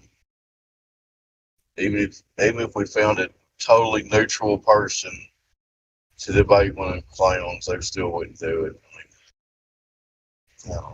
What I find quite fun is like I pick someone in the room who's usually quite dismissive, and then I emulate his approach. So if they're just going to completely hand wave dismiss this evidence, then whatever they present, you hand wave dismiss in a completely calm way that completely infuriates them. And all you're doing is being the same way that they are to your evidence, you're being that way to theirs. And then when it's your evidence, then they want to say, oh, but you know, someone could have photoshopped something over this. How do you know that this is the root image? But when it comes to like their ball belief, they never scrutinize anything. It's just accepted. But they know what they should be doing, and they're deliberately not doing that to their own side. When you present stuff, they show that they do have the skeptical fortitude to actually understand what it is that you're trying to say to them that they need to do, but they can only do it against what you say. It's really peculiar. If I couldn't imagine doing it, making myself do those mental gymnastics like that to maintain a belief, that those guys do it for sure. Somehow. Yeah, I can only take them in short doses, but it's fun to go into a room where there's all these ballers with their stupid parrot beliefs, and they say such stupid things like, the flat earth is wrong because Australia, South Africa, and South America are all looking at the stars, at the same stars at the same time. And it's like false. No flat earth model suggests that everyone on the outer rim is looking at the same stars at the same time. There's always day and night. But they'll hammer on that point for like an hour. Oh, but everyone facing south will see the same stars at the same time. And you're like, it's not at the same time, morons. But it's... If it was a globe, it would be at the same time. It's just fallacious from the get-go. They would be on opposite sides of the known world, regardless of which model you choose. Yeah. But the point is that they've heard someone else argue this point, so they know the template to follow if they bring up this fallacious argument. But if you bring them onto a new critical thinking question, generally something that's new or hasn't really been addressed that often, they've got nothing. They can't even fathom what you're trying to explain to them. Then they bring it back to these fallacious arguments where they saw how the other person responded to that false question. So they keep pushing that false question because they know what response they need to put to that false question. It's so obvious.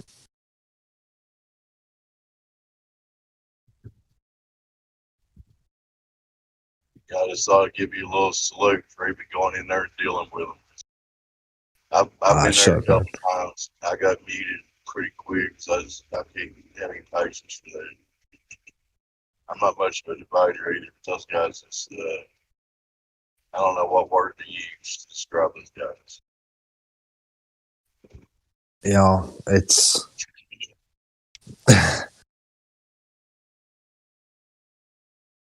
I want to say the blind leading the blind, but even stronger than that, like the blind and dumb leading the blind and dumb. And then one person who can string off a sentence that sounds semi-intelligent rises to the top of their general mediocrity. And then everyone listens to him and just parrots what he says. And they literally are being herded, and they can't see that. And that's, to me, I find it fascinating. Like, you go in there, gems in there. Like, what? You don't believe it's flat. Like I say, you got all these skeptical skills because you apply them to me. So when I present you with something, you pick it apart. But when it's your own piece of evidence, you never even breathe on it, let alone start to pull at the seam. So they know what they need to be doing, and they're deliberately choosing not to. That's the fascinating thing, that they've done that for 5 years. So there's nothing you can tell them that's going to change their mind. It's more about trying to expose doublespeak, because they do that a lot. So just highlight the doublespeak and then consider that a win. Yep, that's about all you can do. That's probably enough airtime we spend on Game of Pandas. So somebody change the subject.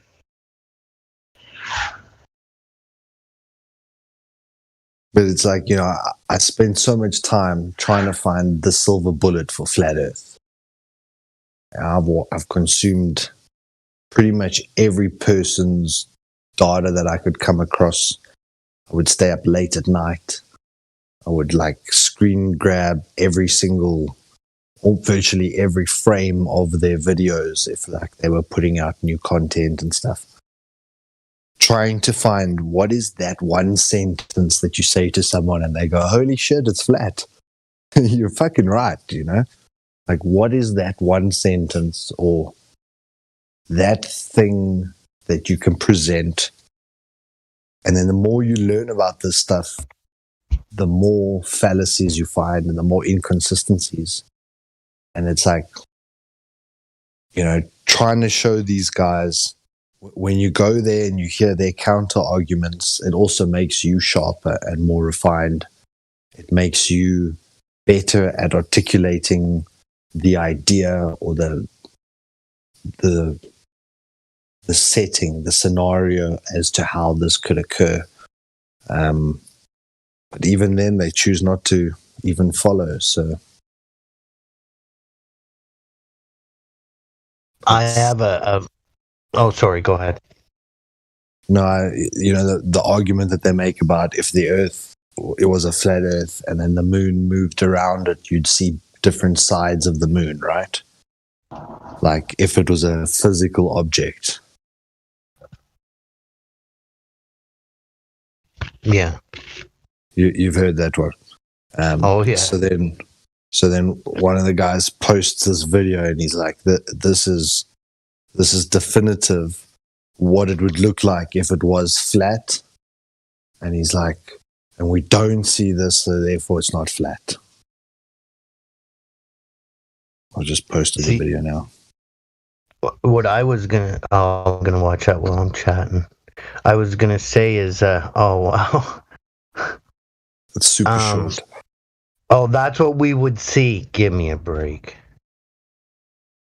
If the Earth is flat, so they've modeled it, and this is like bullet to flat Earth. Boom. They're proven.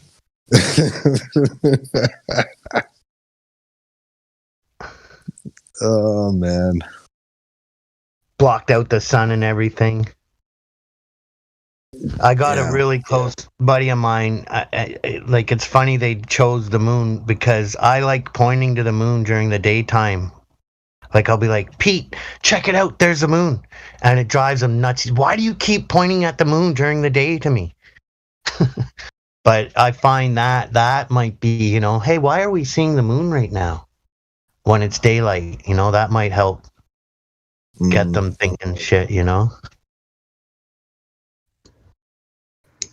I know in my 4 years of trying to share this with people, that if I had to pick one sentence that kind of shakes them, at least get them thinking, is the sentence, however you want to word it, how does a ball is 70% water, however you want to word that.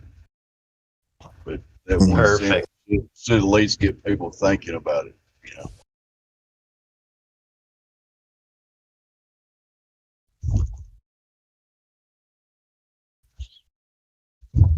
Is Elijah here?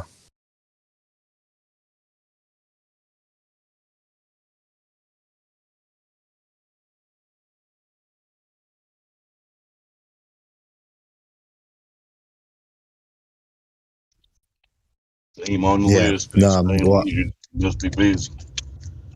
I agree with you 100%, Dave. I think, the concept of 70% water, that is definitely something that doesn't fit into the ball earth category at all. Only in a belief set. So it's a powerful question to implant.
Everybody I pass by, I remind them about Stockholm Syndrome.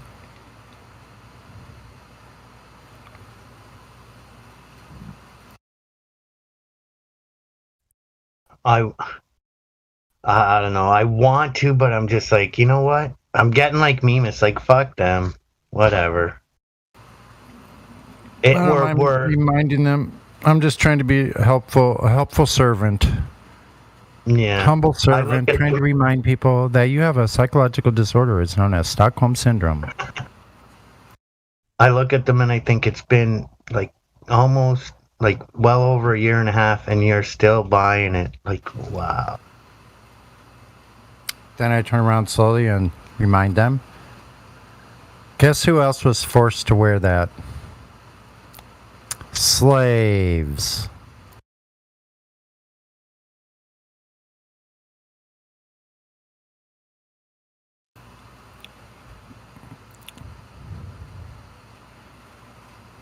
And forced to wear armbands?